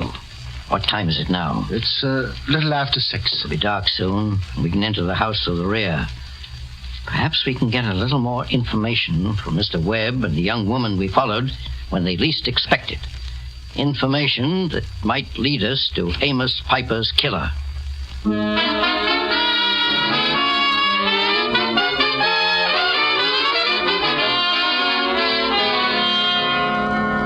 In just a moment, we'll return to Mr. Keene and the case of the man who invented death. Meanwhile, beware of unpleasing breath that breathes between the teeth. Use Colonos toothpaste with dental floss action. Those cracks and crevices where food particles can decay must be reached to have a really clean mouth, a welcome breath. Your dentist knows this to be true. Use Colonos toothpaste with dental floss action. Colonos gives amazing dental floss action. That is, sends thousands of active cleansing bubbles to penetrate hard-to-reach dental areas. Helps dislodge bits of food that can cause unpleasing breath and tooth decay. Use Colonos toothpaste with dental floss action. Colonos has high polishing action, too. Brightens dingy teeth by removing ordinary yellow surface stains. Colonos is gentle, safe even for children's teeth and tender gums. Enjoy its cool, clean, minty flavor. Colonos is dentist recommended. Cleans your teeth bright, keeps your breath right. Use Colonos toothpaste with dental floss action. Get Colonos with dental floss action today.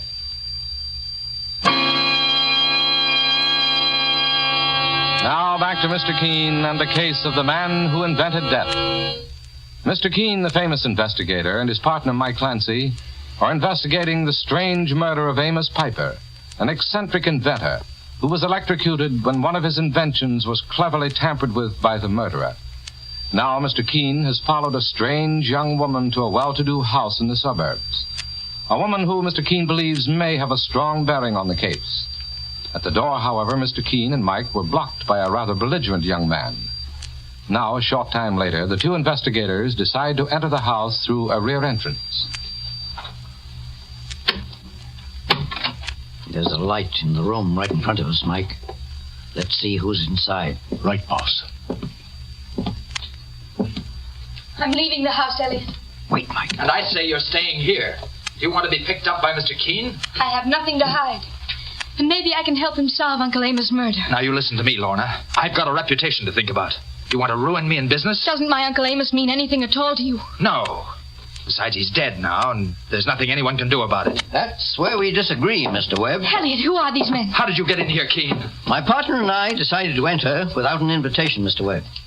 Inasmuch as you were so anxious to keep us out. Why, I'll throw the two of you. Elliot! It won't do any good, and you know it. Not only won't it do any good, but I'm not so sure he can manage it. I overheard you say that Amos Piper was your uncle. Yes, Mr. Keene. I'm Lorna Webb, and Elliot here is my husband. May I ask why you made those secret visits to your uncle before he was murdered? I'll answer that for you, Keene. She was trying to keep me from finding out. Is that right, Mrs. Webb? Yes. But after your uncle was murdered, didn't you realize how serious the situation was? Didn't you think of contacting the police and identifying yourself even then? No, Mr. Keene. Why not? I don't know. Go on, Lorna. Tell him. Tell him you think I'm a murderer. Turn your own husband into the police for a crime he never committed. Elliot, why do you talk that way to me? We used to be so happy.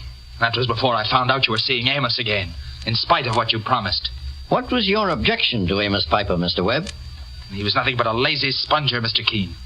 He knew Lorna married a man with money, and he was just biding his time to take advantage of it. That's not true, Elliot. I begged Uncle Amos to come and live with us, but he refused. I know I handled this the wrong way. And I know you were jealous of Uncle Amos. Jealous? I don't quite understand the situation, Mrs. Webb. Perhaps you can explain. Mr. Keene, I'd been fond of Uncle Amos ever since I was a child. I worshipped him then. But Elliot, my husband, didn't want me to worship anyone, even a poor old man. He wanted all my affection for himself. I'm afraid now I've made a mess of things, and I'm going to regret it.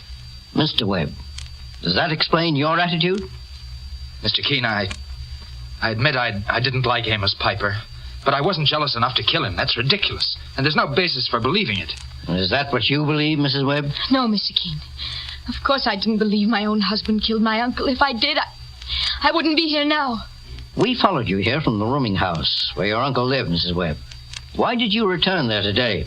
To get Uncle Amos things, to look for his invention. He has a sister, my Aunt Martha, who is old and very poor.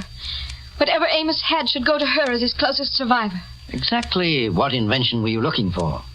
The carbon paper or the machine he hoped would turn metal into gold? No, I was looking for the dye. The dye? Does that have anything to do with the new type of carbon paper he invented? I don't think so. I remember Uncle Amos telling me something about that carbon paper. He said the idea had been stolen from him. Did he know who stole it, Mrs. Webb? No, but he really didn't care. He didn't think it amounted to much. But the dye seemed to be worth something. Even Elliot thought so. I don't know anything about it, Lorna. When I described it to you, you said it might make a fortune. Well, maybe it was another one of your uncle's crackpot ideas, like the gold machine. Just what do you know about the dye, Mr. Webb? Well, Mr. Keene, according to Amos, it was a brighter, faster, and cheaper dye than any other now on the market. And he could make it in all colors. But he might have been dreaming again. I wonder if Mrs. Marley, the rooming housekeeper, would know anything about that dye.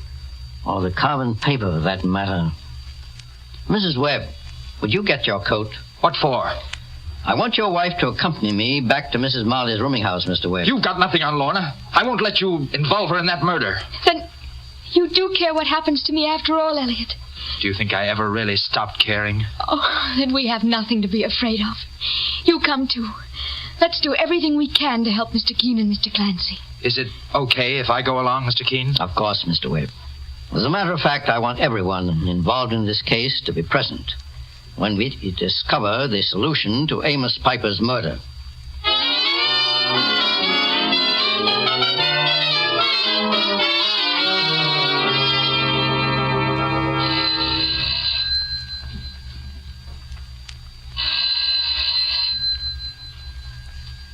Mrs. Marley, the rooming housekeeper, doesn't seem to be in, Mr. Keene. The door may be open, Mike. Try it. It is, Mr. Keene. Good. Come inside, Mr. and Mrs. Webb. All right, Mr. Keene. Come along, Lorna. The house is pitch dark, sir. There's no one here. Saints preserve us. What's that? What is it, Mike? I stumbled into something here on the floor. Wait till I get my flashlight out. Mr. Keene! It's the body of a man. Boss, it's Mr. Rockwell. Yes. And his neck's been broken. Oh, no! Steady, Lorna. Keep your flashlight on his body, Mike. I just noticed something on his wrists. It looks like some kind of paint. It's a dye. A green dye. Oh, you let me alone! What was that? Sounded like Mrs. Marley. She's upstairs, boss. Yes, she's probably in the room where Amos Piper was murdered. Mr. Webb, you and your wife stay down here and don't touch the body. Come on upstairs, Mike. Take your hands off me! Billy, don't you hear? Certainly. After I turn you over to the police. Mrs. Marley and Mr. Decker, boss. Oh, Mr. Keene. Oh, you've come at precisely the right time. Well, what's going on here? If you're looking for Amos Piper's murderer, there she is. That's a lie. I didn't kill him. Are you also going to deny you stole one of his inventions and sold it in your own name before it was patented? How do you know about this, Mr. Decker? Because I caught her one day coming out of the patent office, Mr. Keene, and I investigated. She stole Amos Piper's invention, then killed him so he wouldn't turn her in. Do you deny that, Mrs. Marley? Mr. Keene, I'll admit I stole it and sold it to someone, but I only made a couple of $1,000 on it, and I certainly didn't kill the old man for that. What about George Rockwell? What? The dead man downstairs. Dead man? You mean another man's been murdered, Mr. Keene? Yes, Mr. Decker. Didn't either you or Mrs. Marley see the body down there in the front hall? Oh, I didn't, Mr. Keene. Who entered this room first? She did. I found her here when I came up. I was still searching for that new invention of Amos Piper's. I found her here fooling around with that devilish contraption in the corner that killed Amos. Well, what have you to say for yourself, Mrs. Marley? I didn't mean any harm, Mr. Keene. I just wondered if there was anything in what Amos Piper believed, that he could turn metal into gold. I thought maybe I'd find something, and this was the first chance I got to look for myself. Up to now, this room's been filled with policemen and investigators. But I never touched that machine. Why, I'd be afraid to. We've caught you red-handed, and you know it. Take her away, Mr. Keene. I'll be happy to testify against her. I imagine you would be, to save your own skin, Decker. What? Decker, did you say you caught Mrs. Marley red-handed? Well, I've caught you green-handed. You mean here on my hand? Why, this is just paint. Really? And when did you get it on your finger? Well, 2 or 3 days ago. Odd that it took so long to dry. You left some of it on George Rockwell's wrists. What? Only a man with strength could have killed Rockwell. He was a pretty big man himself. But someone with a knowledge of, well, let's say, judo or jiu-jitsu could have accomplished it. You must know a little something about judo yourself, Keene. Enough to tell when it was used to break someone's neck. Search him, Mike. Don't make a move, I warn you. Oh, he's even got himself a gun, boss. Now, you're pretty clever, Keene. I've got to hand it to you. I imagine you even know where this green dye came from. Amos Piper's invention. Right. And tonight I found a sample of it at last, along with a formula. The old fool never even realized he had something that would bring a fortune on the world market. But you did, Decker. I most certainly did. I also knew I had to take care of Rockwell. You see, he was a little too close to Amos Piper. And sooner or later he might have surmised why Piper was killed. And then he'd have thought of me. I'm afraid you won't get away with it, Decker. You posed as an old man's friend and benefactor to defraud him of his valuable invention, then killed him to cover your fraud. You're not going to get away with either the theft or the murder. And who's going to stop me? Maybe I will, mister. Come on and try it if you want a bullet through your head. Don't move, Mike. He means what he says. I'll say I do. And what's more, I'm... Ah! He tripped on the machine! Help me! Help! Mr. Keene! Cut your electricity off outside. Quickly, Mrs. Marley. I will, Mr. Keene. Boss, he's getting a terrific electrical shock. Don't touch him until the current's been cut, Mike. He'll pass the shocks on to you. Saints preserve us. He's dead, Mr. Keene. Yes. He shorted some wires in that machine when he fell over it. You mean he died the same way his victim died, boss? In Amos Piper's case, the electrocution was deliberately planned.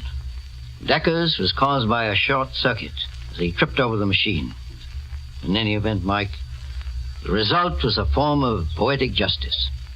Amos Piper may have thought he was inventing a machine that turned things into gold, but it appears as though he actually invented death.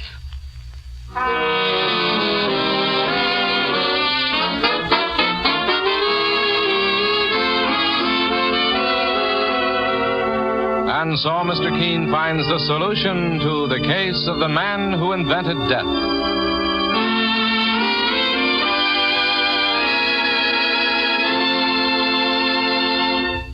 The next time you're suffering from the pains of headache, neuritis, or neuralgia, try Anacin. You'll bless the day you heard of this incredibly fast way to relieve these pains. Now, the reason Anacin is so wonderfully fast-acting and effective is this. Anacin is like a doctor's prescription. That is, Anacin contains not just one, but a combination of medically proven active ingredients in easy-to-take tablet form. Thousands of people have received envelopes containing Anacin tablets from their own dentist or physician, and in this way have discovered the incredibly fast relief Anacin brings from pain of headache, neuritis, or neuralgia. So next time such pains strike, take Anacin. For most effective relief, use only as directed. Your druggist has Anacin in handy boxes of 12 and 30, and economical family-size bottles of 50 and 100. The name is Anacin, A-N-A-C-I-N. The community chest asks you only once a year to contribute or to pledge your share in their wonderful red feather services, which benefit your community the year round. The list of services supported by the community chest is almost endless. Whether day nurseries, guidance clinics, scouts visiting nurses' help, YMCA, or neighborhood centers, the value of all their services to you and to your community is very great. Everybody benefits, so everybody give.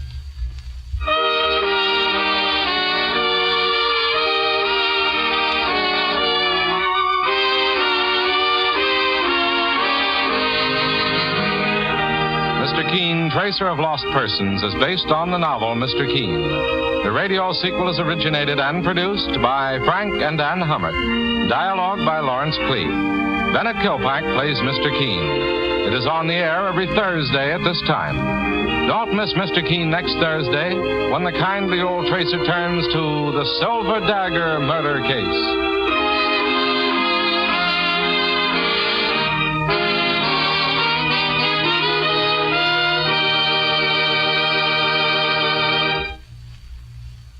When muscles are stiff and sore from unusual exercise or strain, many people now use heat liniment, the liniment that's strong yet does not burn the skin.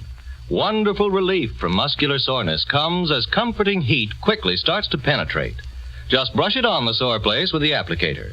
For a liniment that starts at once to ease muscular pain and keeps on working for hours, ask your druggist for heat liniment. H-E-E-T. Heat.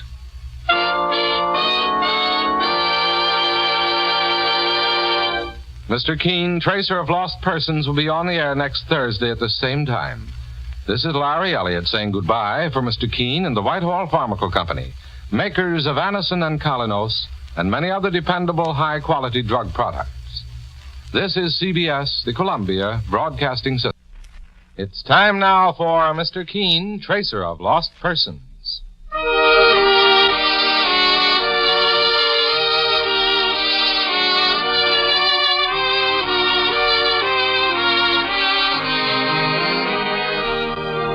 Ladies and gentlemen, Anacin and Colinos present Mr. Keene, Tracer of Lost Persons, one of the most famous characters of American fiction and one of radio's most thrilling dramas. Tonight and every Thursday at this same time, the famous old investigator takes from his file and brings to us one of his most celebrated missing persons cases. Tonight's case is entitled The Silver Dagger Murder Case.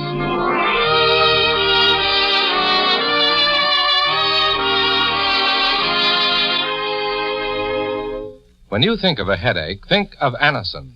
When you have a headache, get Anacin. Anacin is like a doctor's prescription. That is, it contains not just one, but a combination of medically proven active ingredients. It gives incredibly fast, effective relief from the pain of headaches, neuritis, or neuralgia. Millions have turned to Anacin tablets for this reason. If you're one of those who have not already been given Anacin by your own physician or dentist, let me urge you to try it. Results will surprise you. For most effective relief, use only as directed. I'll repeat the name, Anacin, A-N-A-C-I-N. All drug counters have it.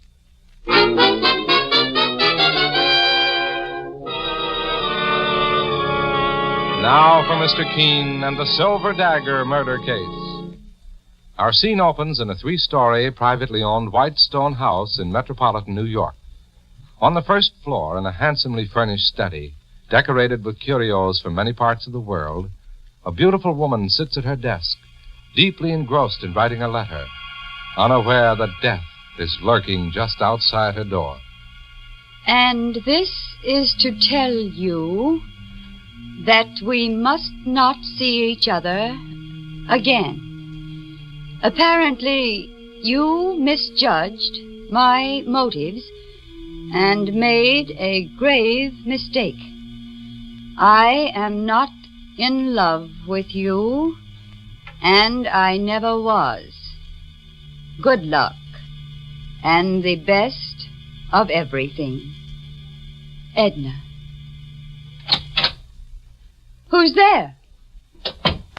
Who? What are you doing here in my apartment? I thought I made it plain that you were not to see me again. How dare you touch my things? Leave that dagger on the wall. Did you hear what I said? What are you doing with that dagger? No! No, don't! You...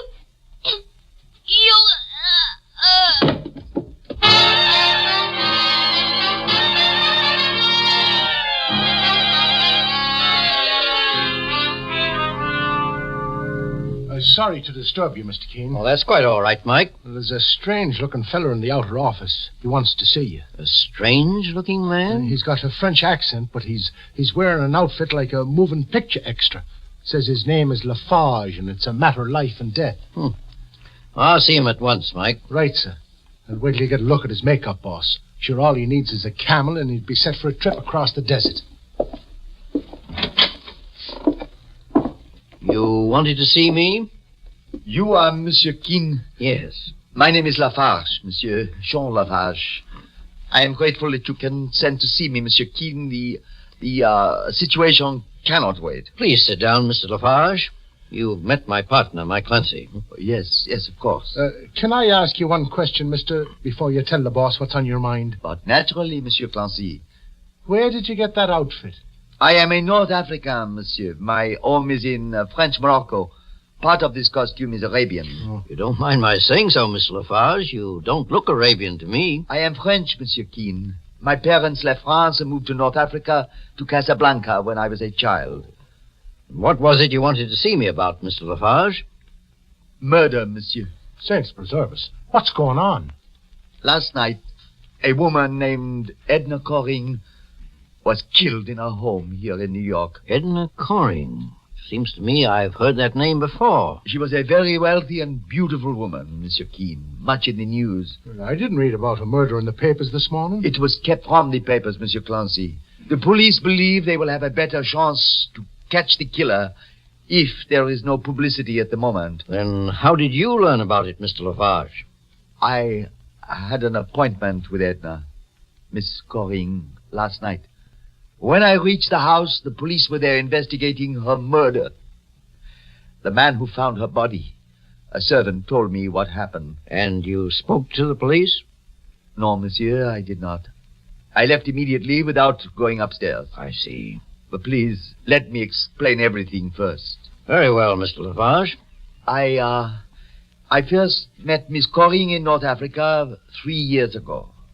She was on a tour, and she came to my place of business.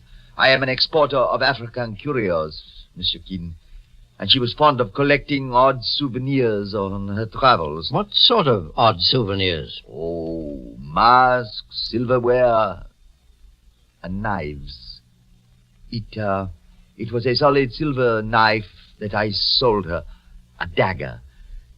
It was used by her murderer. And is that why you were so reluctant to speak to the police? Because you had sold her the murder weapon? That and my relationship with Edna Coring. We were very good friends, and nothing more. But the police may think... Mr. Keene, it is not for myself alone that I beg for your assistance. Edna Coring was a wonderful woman. It is only fitting that I should ask you, one of the greatest investigators in the country, to see that her murderer is caught. It seems to me, Mr. Lafarge, that your story isn't complete. Monsieur? Are you holding anything back from me? You are a very discerning man, Monsieur Keene. Yes, there is something else. I only hesitate because I don't want to involve a young man who may be innocent. Who is this young man? His name is Alan Cody. He is a young, ambitious playwright who is still unknown. I have every reason to believe that Edna Corring was in love with him. She told me about young Cody. You also have reason to believe Alan Cody may have murdered her? She told me several days before her death that she was breaking off with him. She said that she intended to send him a letter, but I could see it was making her nervous. She wasn't quite sure how he would react. Why was Edna Corring breaking off with this young man? She said there was too much of a difference in their ages, at least 14 years. Perhaps there was another reason, I do not know. However, if I may suggest it, young Cody would be the man to question first about her murder. Yes, obviously. Here is my card, Monsieur Keene. I will write young Cody's address on the back for you. Very well. You have no idea how grateful I am for your help. This horrible thing has become a nightmare. But now I feel safe. You're safe, Mr. Lafarge, as long as you remain on the list of innocent people. I beg your pardon? If I accept this case, I intend to make a thorough investigation of everyone connected with it, Mr. Lafarge, including you. I understand that, Monsieur Keene. Very well. Mike Clancy and I will have a talk with Alan Cody. Perhaps he'll prove to be a starting point in our search for Edna Corring's murderer.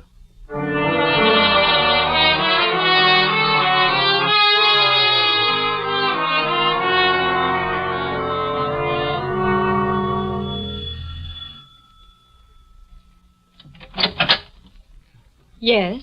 We're looking for Alan Cody. Does he live here? Why do you want to see him? I'll explain when I meet Mr. Cody. Who is it, Juliet? Someone to see Alan. Someone else? May I ask who you gentlemen are? My name is Juliet Forsyth, and this is Mrs. Cody, Alan's mother. My name is Keene. My partner, Mike Clancy, and Keene. I knew it. Something awful has happened to Alan, Mrs. Cody. Mr. Keene's a private investigator. Calm yourself, Juliet. I trust my boy implicitly. I knew those other men who came here this morning were policemen, even though they weren't in uniform. And now, Mr. Keene... Mrs. Cody, has someone questioned you about your son, Alan? Yes, Mr. Keene. They were looking for him. They didn't tell me why, but they acted like plainclothes police. They probably were. You see, your son is involved in a murder case. No! Juliet, please leave me alone with these gentlemen. I'll phone you at your flat later on. Very well, Mrs. Cody. I'll expect to hear from you. Miss Forsyth and your son are friends, Mrs. Cody? Yes, Mr. Keene. Juliet and Alan have been friends since childhood. She's a wonderful girl, and my son is a good boy, no matter what they think he may be involved in. Where is he now, ma'am? I don't know, Mr. Clancy. And if I did, I wouldn't tell you until you've explained what Alan has to do with all this. A woman named Edna Corring was stabbed to death in her apartment last night.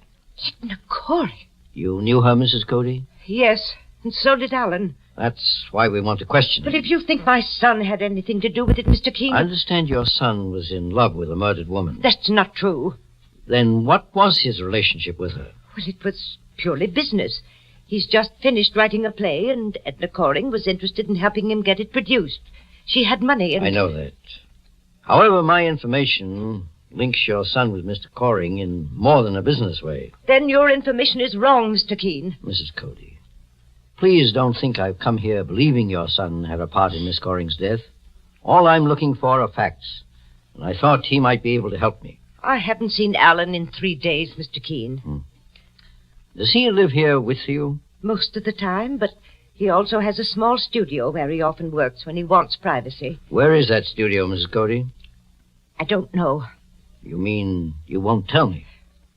Mr. Keene, Alan is my boy. He's all I had left in the world after his father died. I'd sooner die myself than do anything to hurt him. I respect your feelings as a mother, Mrs. Cody. I don't blame you. But if I could only convince you that we're here to help him if he's innocent, perhaps you'll cooperate.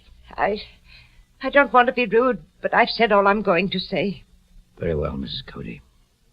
Let's go, Mike. Mr. Keene. Yes? I swear to you my son is innocent. For your sake, Mrs. Cody, I hope I can prove it. But my mission is to find Edna Corring's killer. And when I do, I don't intend to spare him the penalty that all murderers must pay for their crimes.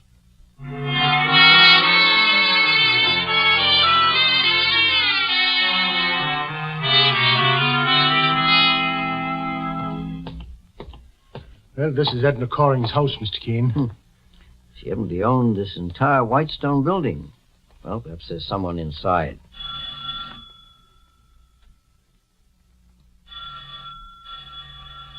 Well, no one seems to be in, boss. I beg your pardon. Are you looking for someone? Oh, do you happen to know if anyone is home in Miss Coring's residence? Are you friends of hers? My name is Keene. My partner and I are private investigators. Oh, yes. I'm Anson Howe, Edna's husband. Her husband? I didn't know she was married. Edna and I were secretly married 1 week ago in Chicago. I've just come from police headquarters, Mr. Keene. I was told that you two were investigating Edna's murder. Please come inside. I have a key to the house.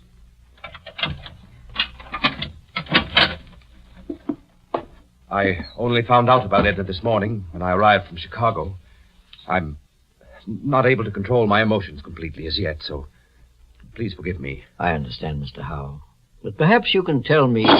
Boss, what was that? Something hit the floor in that room. There must be a prowler in the house. Keep your gun handy, Mike, and let's investigate. Right, boss. I'll open the door. Fast. Stand where you are, young fella. Don't make a move. Who are you? I just came to see Edna Coring. Is your name Alan Cody? Yes. I thought so. How did you get in here? The door was open. It happened to be locked when we came in. Sure, and he climbed through that open window, boss. Well, all right. But I haven't taken anything. Except my own property. You mean that manuscript under your arm? If you'll let me pass, please. Just a moment, Alan. Let me see that manuscript. It's mine. I gave it to Edna to read, and I've taken it back. The boss asked for the script, young fella, so just be polite and hand it over. Give that back to me. Now, take it easy. Here it is, Mr. Keene. Alan, your play has an interesting title. Has it? The Dagger. It's a mystery melodrama. So I gathered. Sit down, Alan. What are you going to do, Mr. Keene? I'm going to read your play from cover to cover. It might prove to be as interesting as its title. The Dagger. Edna Coring, you remember, was stabbed to death with a silver dagger.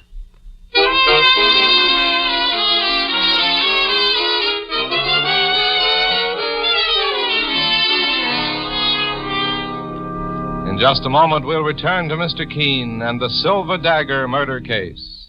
Meanwhile, beware of unpleasing breath that breathes between the teeth. Use Colonos toothpaste with dental floss action. Those cracks and crevices where food particles can decay must be reached to have a really clean mouth, a welcome breath. Your dentist knows this to be true. Use Colonos toothpaste with dental floss action. Colonos gives amazing dental floss action. That is, sends thousands of active cleansing bubbles to penetrate hard-to-reach dental areas. Helps dislodge bits of food that can cause unpleasing breath and tooth decay. Use Colonos toothpaste with dental floss action. Colonos has high polishing action, too. Brightens dingy teeth by removing ordinary yellow surface stains.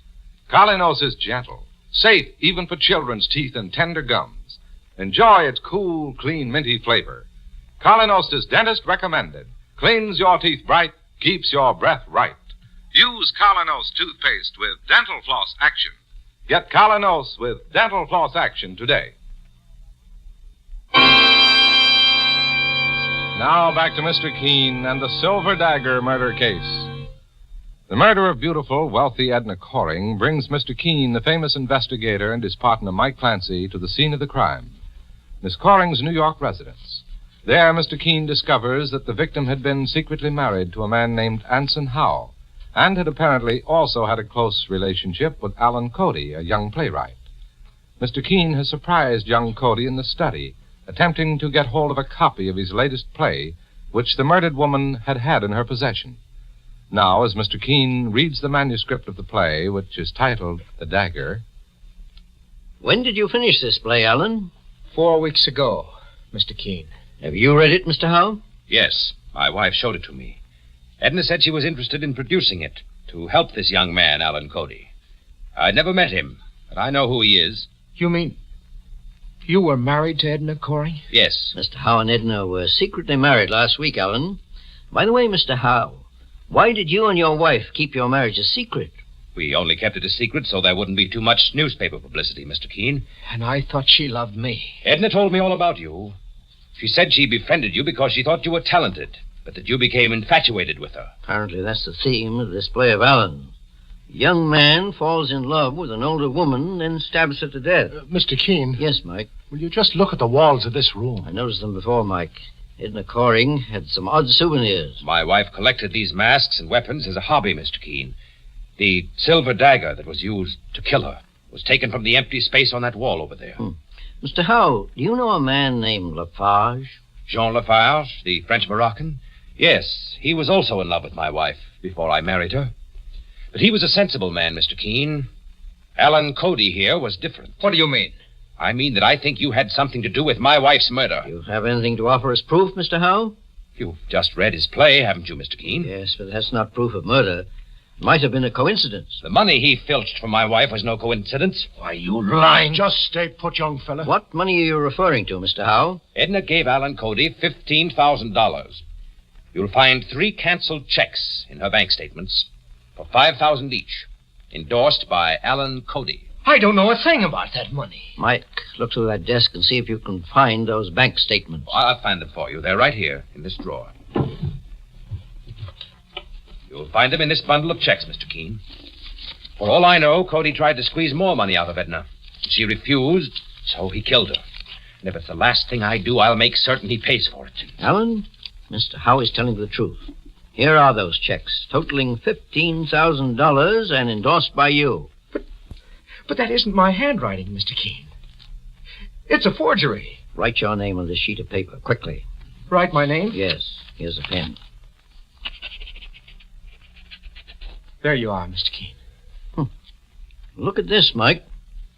Sure, and his handwriting isn't the same as on those checks, boss, but maybe he's disguising his signature on purpose. Well, isn't anyone on my side? Do you all think I'm guilty? Even your mother knew how you felt about Edna. She came here once and quarreled with Edna, threatened her if Edna didn't break off with you. Leave my mother out of this. I'm sorry, Alan, we can't.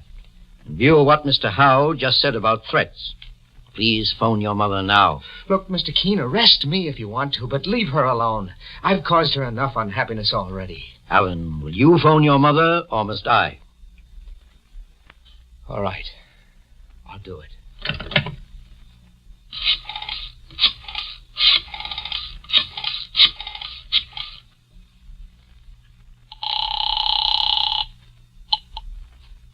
Hello?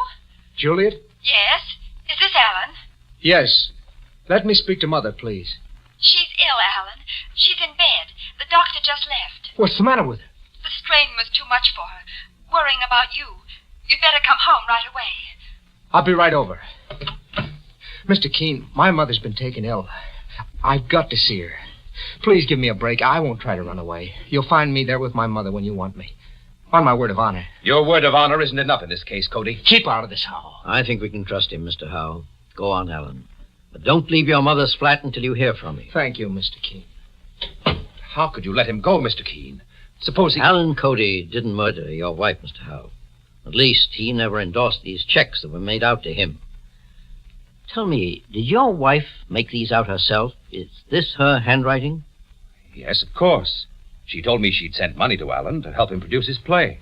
And did she tell you that she sent these checks to him directly? Why, no, I just took that for granted. When we're dealing with murder, Mr. Howe, we take nothing for granted. Suppose we all follow young Cody to his mother's house. I have an idea that the solution to your wife's murder is there.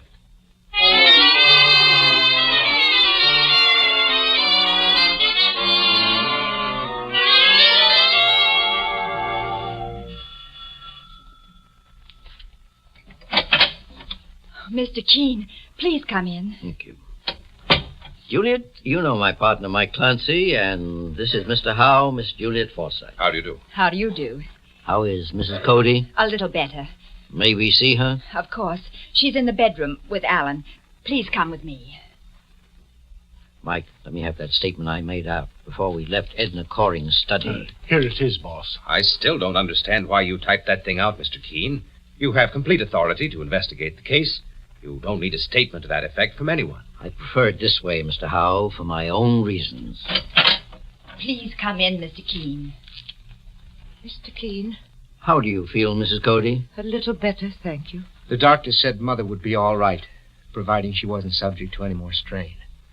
It's her heart. Mrs. Cody, I'm convinced now that your son is innocent of Edna Coring's murder, and I'm going to prove it. Oh, Mr. Keene, do you really mean that? The boss never meant anything more in his life, ma'am. Incidentally, this is Mr. Howe. He's married to Edna Coring. Married? Then I was right about her after all. She was shameless. Take it easy, Mother. I'm all right, son. I just want you to know that when I interfered in your behalf, I knew what I was doing. Then you saw Edna Coring, Mrs. Cody. Mr. Keene, I knew she was only amusing herself with Alan. I saw her and warned her never to speak to him again, or I wouldn't be responsible. Mother, be careful of what you say. I'm not afraid. I have nothing to hide. Perhaps not. But you made one mistake, Mrs. Cody. Edna Coring was only trying to be fair to Alan. She never led him on.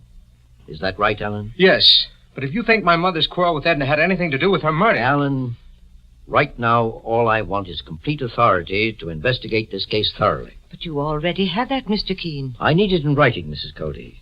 I've prepared a statement to that effect, and Mr. Howe has already signed it. I want the rest of you to add your names. Mike, your pen, please. Okay, boss. Here you are. Miss Cody, sign here, please. There you are. Alan? There. Well, I guess that's all we... Oh, wait. Suppose you sign it too, Juliet. After all, you're involved in this too, as Alan's best friend. I'd be glad to sign, Mr. Keene. There you are, sir. Well, thank you, Juliet. Now I don't want to cause Mrs. Cody any more distress, so I'll leave you for the time being. May I stay here with Mother, Mr. Keene? Yes, Alan, it's quite all right. Oh, Mr. Howe, may I speak to you in the living room before I leave, please? Very well. And you too, Juliet? Excuse me, Mrs. Cody. I'll be right back. What is it, Mr. Keene? Mr. Howe, I wanted to tell you that I found your wife's murderer. What? But I prefer to finish this case out here so as not to excite Mrs. Cody. Mr. Keene, you mean you know who killed Edna Coring? Yes. Who? You did, Juliet. What? Don't try to deny it. A moment ago, when you signed this statement I pretended to need, I saw that your signature matched the endorsements on these checks of Edna Coring's. You write with your left hand, Juliet, which gives your handwriting a peculiar slant. But, Mr. Keene, how did this girl get hold of those checks for my wife? Your wife believed Juliet Forsythe could be trusted as Alan's best friend. She wanted to help him produce his play, but thought perhaps he wouldn't accept her money after she broke off with him, and that Juliet could persuade him. But Juliet promptly forged Alan's signature and cashed the checks herself. No, that's a lie. Now listen, young lady. You raise a rumpus and scare that old lady inside, and I'll carry you out on my back. Edna Coring took Alan away from me. All my life I hoped he'd marry me. But he never knew. And Edna Coring stole him away. Are you trying to say that you killed Edna Coring because of your love for Alan? Don't you see, Mr. Keene? I wanted to protect him from her. I admit I was terribly jealous, but I thought of him as well. In other words, Juliet, you're looking for sympathy. Well, I'm going to disappoint you. There is no excuse for murder and no sympathy for it. Even less in your case. How can you say that? Look at me. Am I pretty? Am I rich and beautiful like Edna was? No. All I had was Alan and she... You claim you loved Alan. Yet you stole money that was rightfully his. Love such as yours is false, Juliet. You stabbed Edna Coring to death to cover your theft and forgery. No! Maybe jealousy had a part in it, too. Maybe your mind did become twisted over the years. But the fact remains that you murdered primarily for profit. That's how you'll be tried. Take her away, Mike. I'll put in a call to Lieutenant Hale at police headquarters and tell him that the Silver Dagger murder case is finally solved.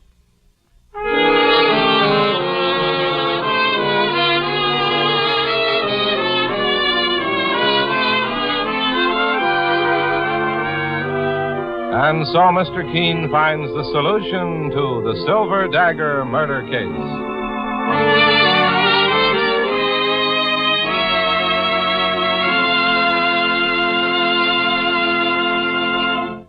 The next time you're suffering from the pains of headache, neuritis, or neuralgia, try Anacin. You'll bless the day you heard of this incredibly fast way to relieve these pains. Now, the reason Anacin is so wonderfully fast-acting and effective is this. Anacin is like a doctor's prescription. That is, Anacin contains not just one, but a combination of medically proven active ingredients in easy-to-take tablet form. Thousands of people have received envelopes containing Anacin tablets from their own dentist or physician, and in this way have discovered the incredibly fast relief Anacin brings from pain of headache, neuritis, or neuralgia. So, next time such pains strike, take Anacin. For most effective relief, use only as directed. Your druggist has Anacin in handy boxes of 12 and 30, and economical family-size bottles of 50 and 100. The name is Anacin, A-N-A-C-I-N.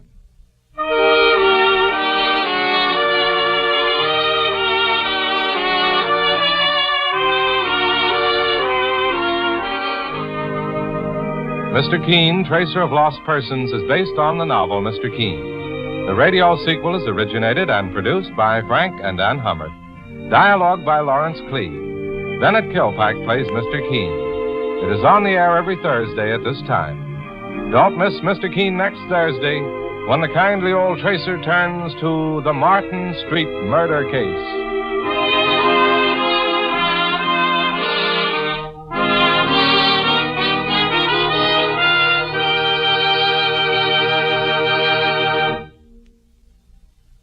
Ever suffer heartburn from acid indigestion? New Bicidol mints, medically proven, quickly rid stomach of that blown-up feeling anywhere, anytime. Bicidol mints give longer-lasting relief than baking soda, help prevent immediate return of the trouble, soothe irritated stomach lining, let you sleep when indigestion strikes at night. Carry new Bicidol mints for fast relief. And always have Bicidol powder in your home.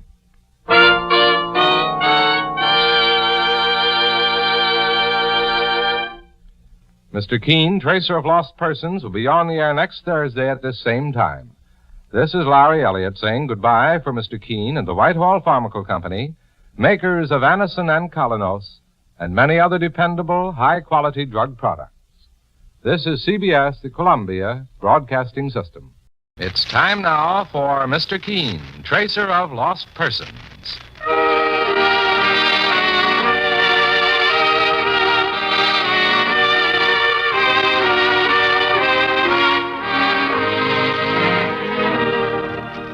Ladies and gentlemen, Anacin and Colonos present Mr. Keene, Tracer of Lost Persons, one of the most famous characters of American fiction and one of radio's most thrilling dramas. Tonight and every Thursday at the same time, the famous old investigator takes from his file and brings to us one of his most celebrated missing persons cases. Tonight's case is entitled The Case of the Ruthless Murderers.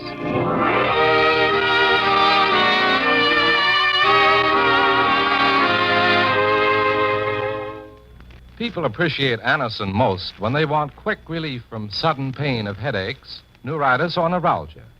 At times like that, you don't want to wait. You want fast relief. So get Anacin and keep it handy. Anacin is like a doctor's prescription. That is, it contains not just one, but a combination of medically proven active ingredients in easy-to-take tablet form.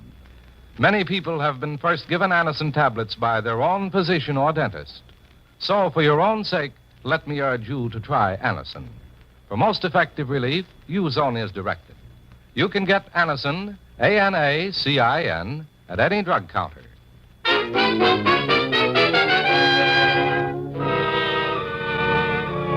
Now for Mr. Keene and the case of the ruthless murderers. Our scene opens in the office which Mr. Keene, the famous investigator, shares with his friend and partner, Mike Clancy. At the moment, Mr. Keene is in his private office, while Mike is at the outer office file case, unaware that trouble is about to make a sudden and unexpected appearance. Let's see now. Well, this would go in file C. Yes, mister. Can I? Stay where you are. Don't make a move or I'll shoot. You're still pretty fast on the draw, Clancy. Fast enough to be one step ahead of you, Rod Marble. Turn around. I'm not carrying a gun. You think I want to spend another 5 years stretching the pen? What's the trouble, Mike? Take a look at who just come into the office, boss. Rod Marvel, isn't it? That's right, Mr. Keene. I'm the man you helped send to jail for bank robbery 5 years ago. I got out this morning. Boss, do you remember the last thing this fella said at the trial when the judge asked him if he had anything to say? Yes, Mike. I remember very well. I said I'd kill you in cold blood, Mr. Keene, when I got out. But you can tell your partner here to put his gun away. I didn't come here to your office to start anything. Well, he's not carrying a gun, Mr. Keene, but I wouldn't trust him anyway. All right, Mike. Let's hear what Rod Marble has to say. Mr. Keene, I'm sorry I made that threat against your life. Huh. Apologizing, is he? Now I'm sure he's got something up his sleeve. 5 years in prison gives a man plenty of time to think and change his mind. I forgot my ideas about getting revenge and hitting back at you long ago. All right, Marble. If you didn't come here to get revenge, why did you come? I wanted to ask you one question, Mr. Keene. What question? Someone gave you the evidence that helped send me up. Someone squealed, one of my old gang. Who was it? I'm sorry. That's something I can't tell you. Look, Mr. Keene, give me his name and you'll never hear from me again. What's more, I'll give you every dollar I own if you'll tell me. Do you want to go back to prison, Marble? This time it might be the electric chair. I don't care. If I could just get my hands on the rat who squealed on me and sent me to the You pen, won't get that information from me, Marble. Okay. But I'm going to find out who he is if it's the last thing I do. And there's a man who's looking for trouble, Mr. Keene. And if I ever saw a fellow who was out for blood, he's it. If it's trouble he wants, Mike, I'm afraid he'll get it. And it may be more than Rod Marble bargained for.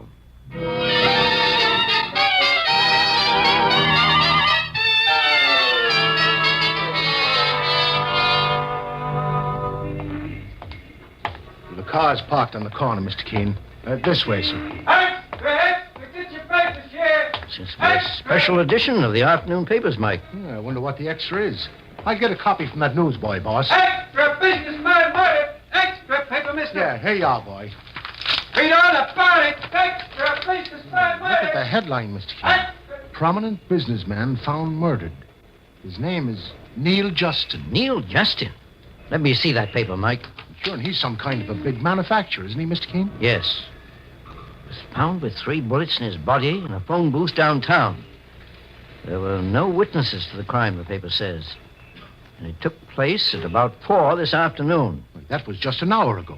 Rod Marble was in our office at 3. He could have had time to leave, track down Justin, and murder him. Yeah, but, Mr. Keene, what would Marble have to do with a man like Neil Justin? Mike, Mr. Justin was the man who gave me the information 5 years ago that helped send Marble to jail. Saints preserve us. Then Marble must have murdered him. He must have come to our office to establish an alibi by saying that he was with us at the time of the murder. It's entirely possible. Mike, perhaps you'd better drop me off at police headquarters. I think I'll have a talk with Lieutenant Hale.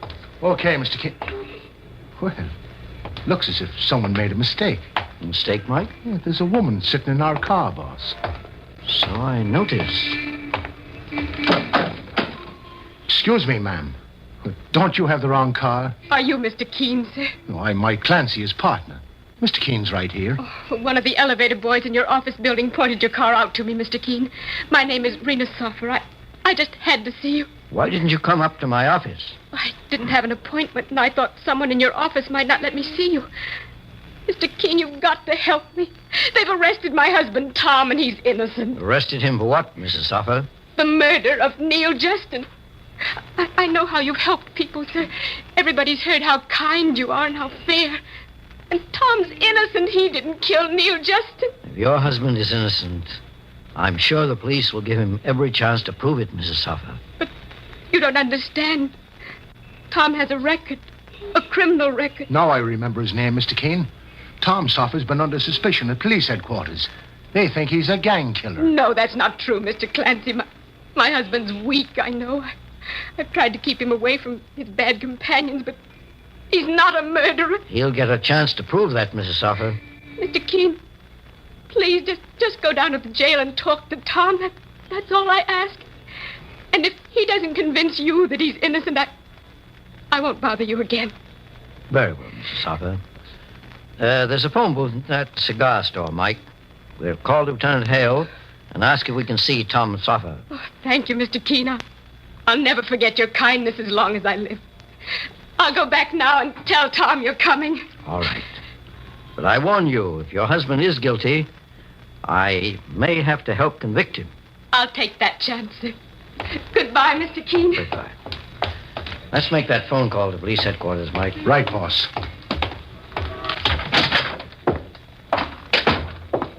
Well, here's an empty phone booth, Mr. Keene. I'll make the call, sir.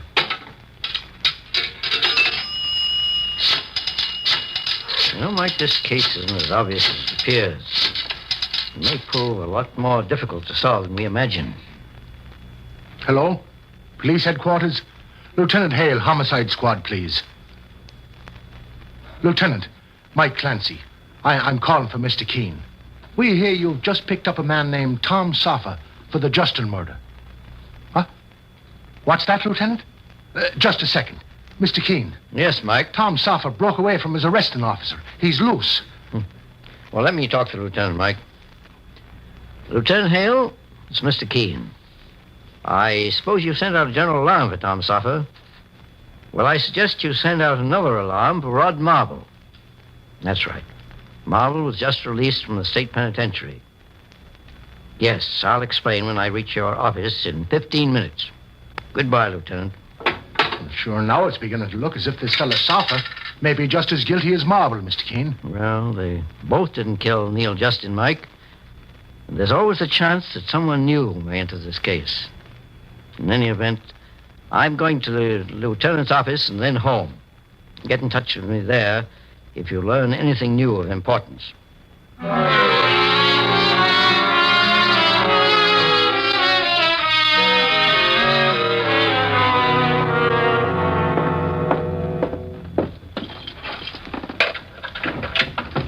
beg your pardon, but are you Mr. Keene, sir? Yes. I've been waiting for you here in front of your apartment for the past 2 hours. I'm Arthur Justin, Neil Justin's son. Come in, Arthur. Please sit down. Thank you.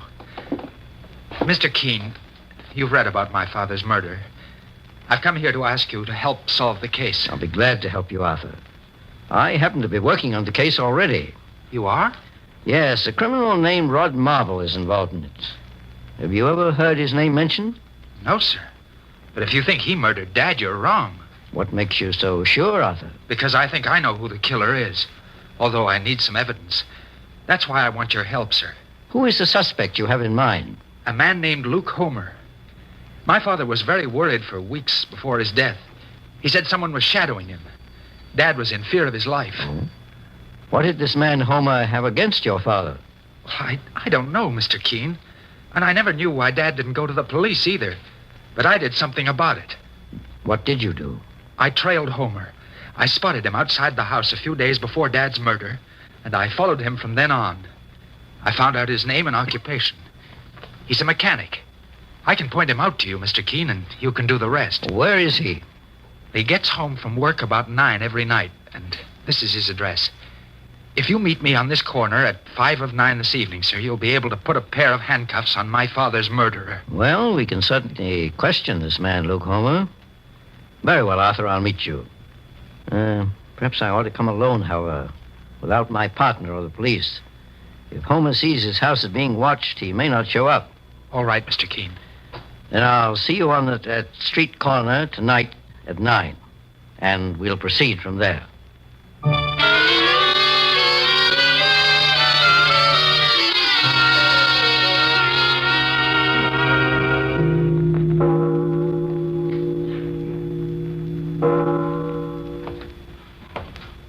Arthur, is that you? It's Mr. Keene, over here. Is that you up? Mr. Keene! Mr. Keene, where are you? Over here, Arthur. I heard 2 shots. Are you hurt, sir? Let me help you.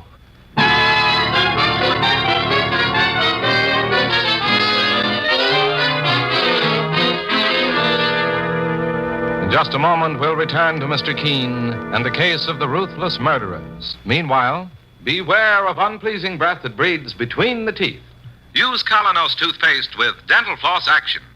Those cracks and crevices where food particles can decay must be reached to have a really clean mouth, a welcome breath. Your dentist knows this to be true. Use Colonos toothpaste with dental floss action. Colonos gives amazing dental floss action. That is, sends thousands of active cleansing bubbles to penetrate hard-to-reach dental areas. Helps dislodge bits of food that can cause unpleasing breath and tooth decay. Use Colonos toothpaste with dental floss action. Colonos has high polishing action, too. Brightens dingy teeth by removing ordinary yellow surface stains. Colonos is gentle, safe even for children's teeth and tender gums. Enjoy its cool, clean, minty flavor. Colonos is dentist recommended. Cleans your teeth bright, keeps your breath right. Use Colonos toothpaste with dental floss action. Get Colonos with dental floss action today.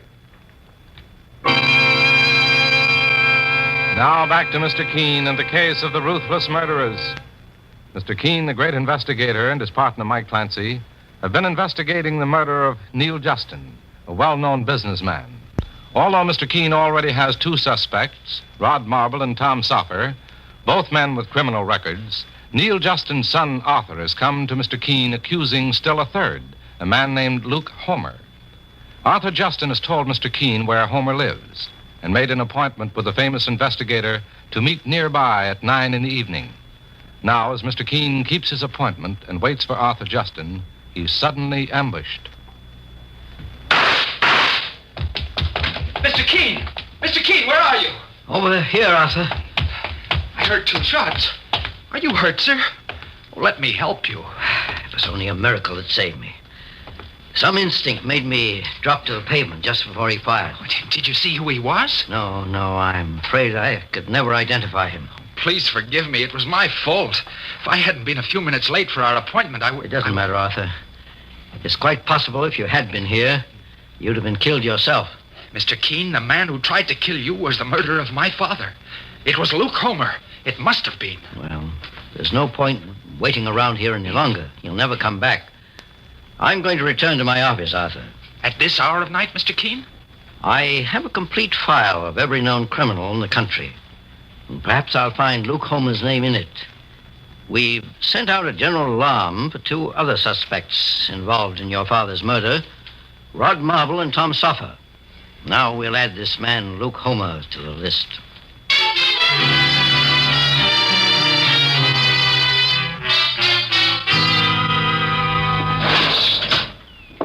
Well, there's nothing in the file here about a man named Luke Homer, Mr. Keene. Just about gone through the list. What time is it, Mike? It's almost midnight, sir. You know, I just had an idea. Seems to me... It's Rod Marble, boss. Don't move, Mike. He's armed. I've got 6 bullets in this gun, Keene, for you and your partner. I know he was lying, boss. That story about having a change of heart was phony. I wasn't lying. I meant every word I said. Keene's the one who changed my mind. And how did I do that, Marble? By telling the police to send out an alarm for me for Justin's murder. You're trying to frame me, Keene, and I'm going to put you away just as I promised I would 5 years ago. Watch out, boss. Are you... And he's out cold, sir. And I'll relieve him of that gun. That's nice work, Mike. If you hadn't timed that blow so well, we'd both have a few bullets in our heads. Well, I'll bring him around and lug him down to police headquarters. The boys will be glad to see this bucko, Mr. Keene. Undoubtedly.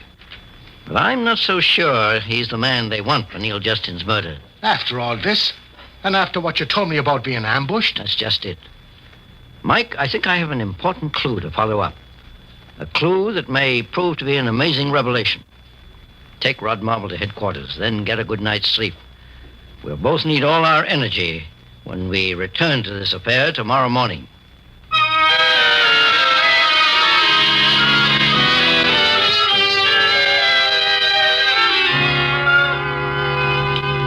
Yes, you can reach me here in my office, Lieutenant Hale.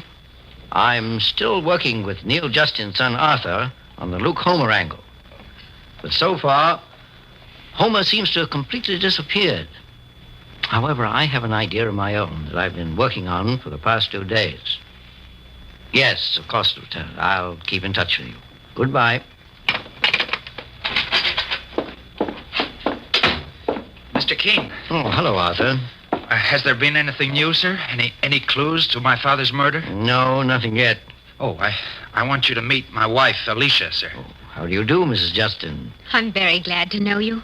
I've heard so much about Mr. Keene, the famous investigator. And I'd like to help you in any way I can, sir. Arthur's father meant almost as much to me as he did to my husband. I think I understand, Mrs. Justin. Alicia's worried, Mr. Keene. She thinks they'll try to get at me in some way. Oh, no, that's not why. What were you about to say, Mrs. Justin? Oh, Mr. Keene, I want to speak to you alone. Alicia? What's the trouble? Are you hiding something from me? Oh, Arthur, I beg you to trust me and do as I say. I can't keep this to myself any longer. I want to see Mr. Keene in private. You know, I've always trusted you, Alicia. I'll do as you ask. I'll be waiting in the car downstairs. Well, Mrs. Justin, what is it you want to tell me? Mr. Keene, I just couldn't bring myself to say this in front of Arthur. It'd tear down all his ideals. But I believe I know who murdered his father. Do you? Neil Justin was involved with a woman named Sarah Blows. He'd known her ever since his wife died, and before as well. I see. I believe he tried to break off with Sarah, and she took revenge. She's a violent type, Mr. Keene, I know, because I've met her. Do you know where the Sarah Blows can be located? Yes. What do you intend to do, Mr. Keene? See her, of course, immediately. If what you say is true, I'll break this case wide open, Mrs. Justin, inside of an hour.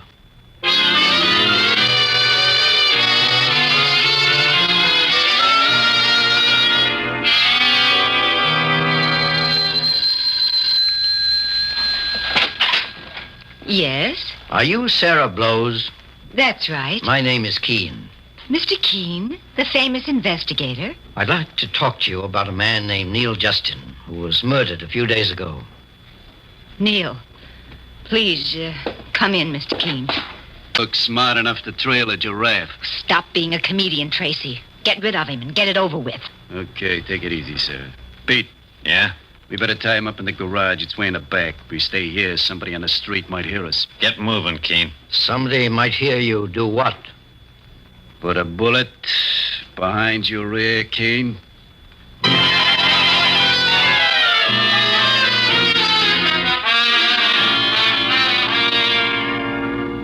Well, the great Mr. Keene is tied up good and tight, Tracy. Want me to plug him now? Take it easy, Pete. I'm enjoying this. It ain't often we get a fish as big as Keene to fry. I suppose you two know what the penalty for murder is. The electric chair. Listen to him talk, Tracy. You're the one who's getting the death sentence, Keene. Only we're doing the job with a gun. I warn you. You won't get away with this. He's talking too much to suit me, Tracy. Let's get started. Let him talk. His mouth ain't gonna be much good for talking in a couple of minutes. Pull that box out and put Keene in it. No, wait. You know what this box is for, Keene? You and a load of quicklime. We're gonna freeze you in solid, then drop you in the river. No, please, have mercy. I'm an old man, but I don't want to die. Listen to him crawl. Just like they all crawl when their number's up. I'm not asking you to spare my life, but at least give me my choice. What's he talking about? What choice, Keene? I always feared this day. The day when I'd be cornered and helpless. Because of that fear, I carried a tiny bottle around with me, filled with deadly poison. So what? I've carried it to make it easy. When I knew there was no other way out to spare myself torture. At least let me take the poison. Holy smoke, he wants to make it easier for us. It'll make it easier for both of us. I'll have no pain. You can get away with this crime. I don't get it. All you have to do is leave my body here with the empty bottle of poison in my hand. The police will obviously think I was a suicide. It's a lot safer, Tracy, than having my body discovered full of bullet holes. Because the police would never rest until they'd caught you. What do you think, Tracy? I'm not sure, Pete. Yeah, what do we got to lose? If the old guy's nuts enough to want to do the job on himself, let him. Okay, we'll give Keene a break. Thank you.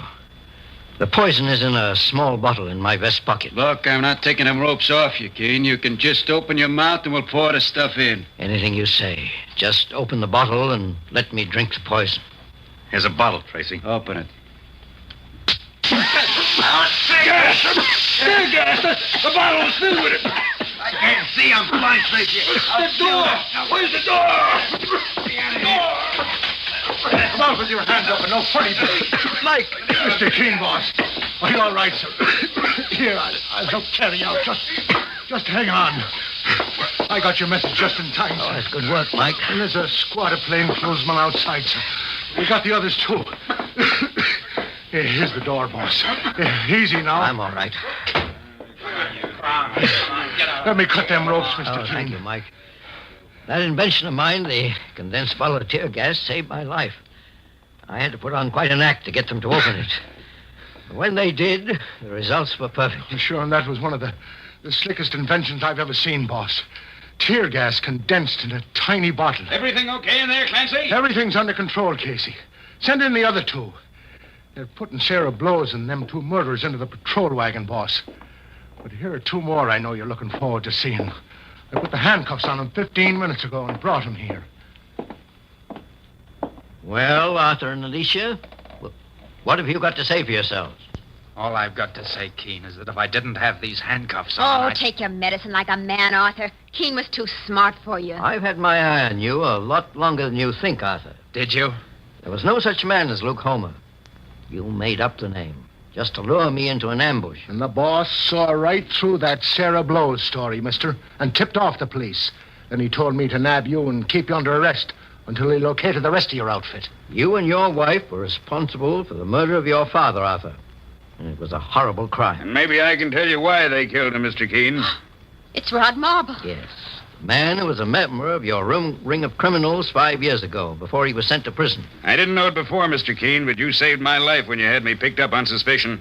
Arthur Justin here was planning to put me out of the way along with you. You squealer! Keep your trap shut, Marble. Why shouldn't I squeal? Didn't your father squeal on me to save his own skin, so I had to take a 5-year rap? That's right, Marble. And at the time Neil Justin's ruse worked. We believed he was a respectable businessman instead of a gang leader. I'm willing to talk too, Mr. Keene, if I get a break. You'll get justice, Alicia. No more, no less. Keep quiet, Alicia, do you hear? I won't keep quiet. Mr. Keene, do you know why he killed his father? He wanted to take over the racket. His father wanted him out of it, but Arthur got big ideas. And who gave me those big ideas? You did, Alicia. What else have you two got to say? Mr. Keene, Arthur's father had warned him that Marble might talk and convict the gang. So Arthur decided the only way was to get rid of you and Marble after he shot his father. Well, that just about cleans things up, boss. I think I'll be taking these two lovebirds outside to the police. Mr. Keene, you certainly put one over on Tracy and Pete with that tear gas invention of yours. Tracy said he thought you were going to take poison and kill yourself. No man ever has the right to take his own life, Marble. That's for God or the law. And as long as you're feeling so grateful to the boss, Marble, maybe there's one request I think you'd like to make.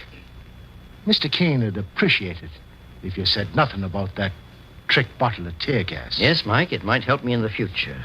When I get into a spot like that again, if the invention would remain a secret. Mr. Keene, you can depend on me to keep it under my hat. All right. Mike will accompany Arthur and Alicia Justin and the others to police headquarters, where we can write the finish to the murder of Neil Justin. A finish that will end in the death house for all concerned.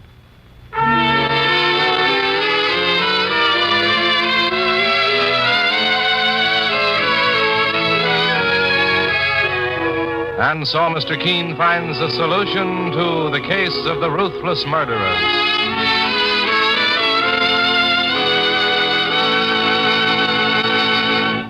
The next time you're suffering from the pains of headache, neuritis, or neuralgia, try Anacin.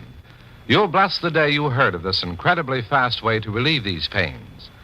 Now, the reason Anacin is so wonderfully fast-acting and effective is this. Anacin is like a doctor's prescription. That is, Anacin contains not just one, but a combination of medically proven active ingredients in easy-to-take tablet form. Thousands of people have received envelopes containing Anacin tablets from their own dentist or physician, and in this way have discovered the incredibly fast relief Anacin brings from pain of headache, neuritis, or neuralgia. So next time such pains strike, take Anacin. For most effective relief, use only as directed. Your druggist has Anacin in handy boxes of 12 and 30, and economical family-size bottles of 50 and 100. The name is Anacin, Anacin.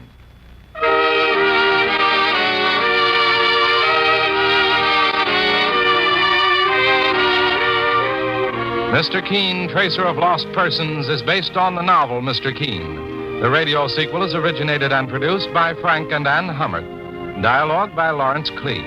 Bennett Kilpack plays Mr. Keene. It is on the air every Thursday at this time. Don't miss Mr. Keene next Thursday when the kindly old tracer turns to the Forgotten Cave murder case.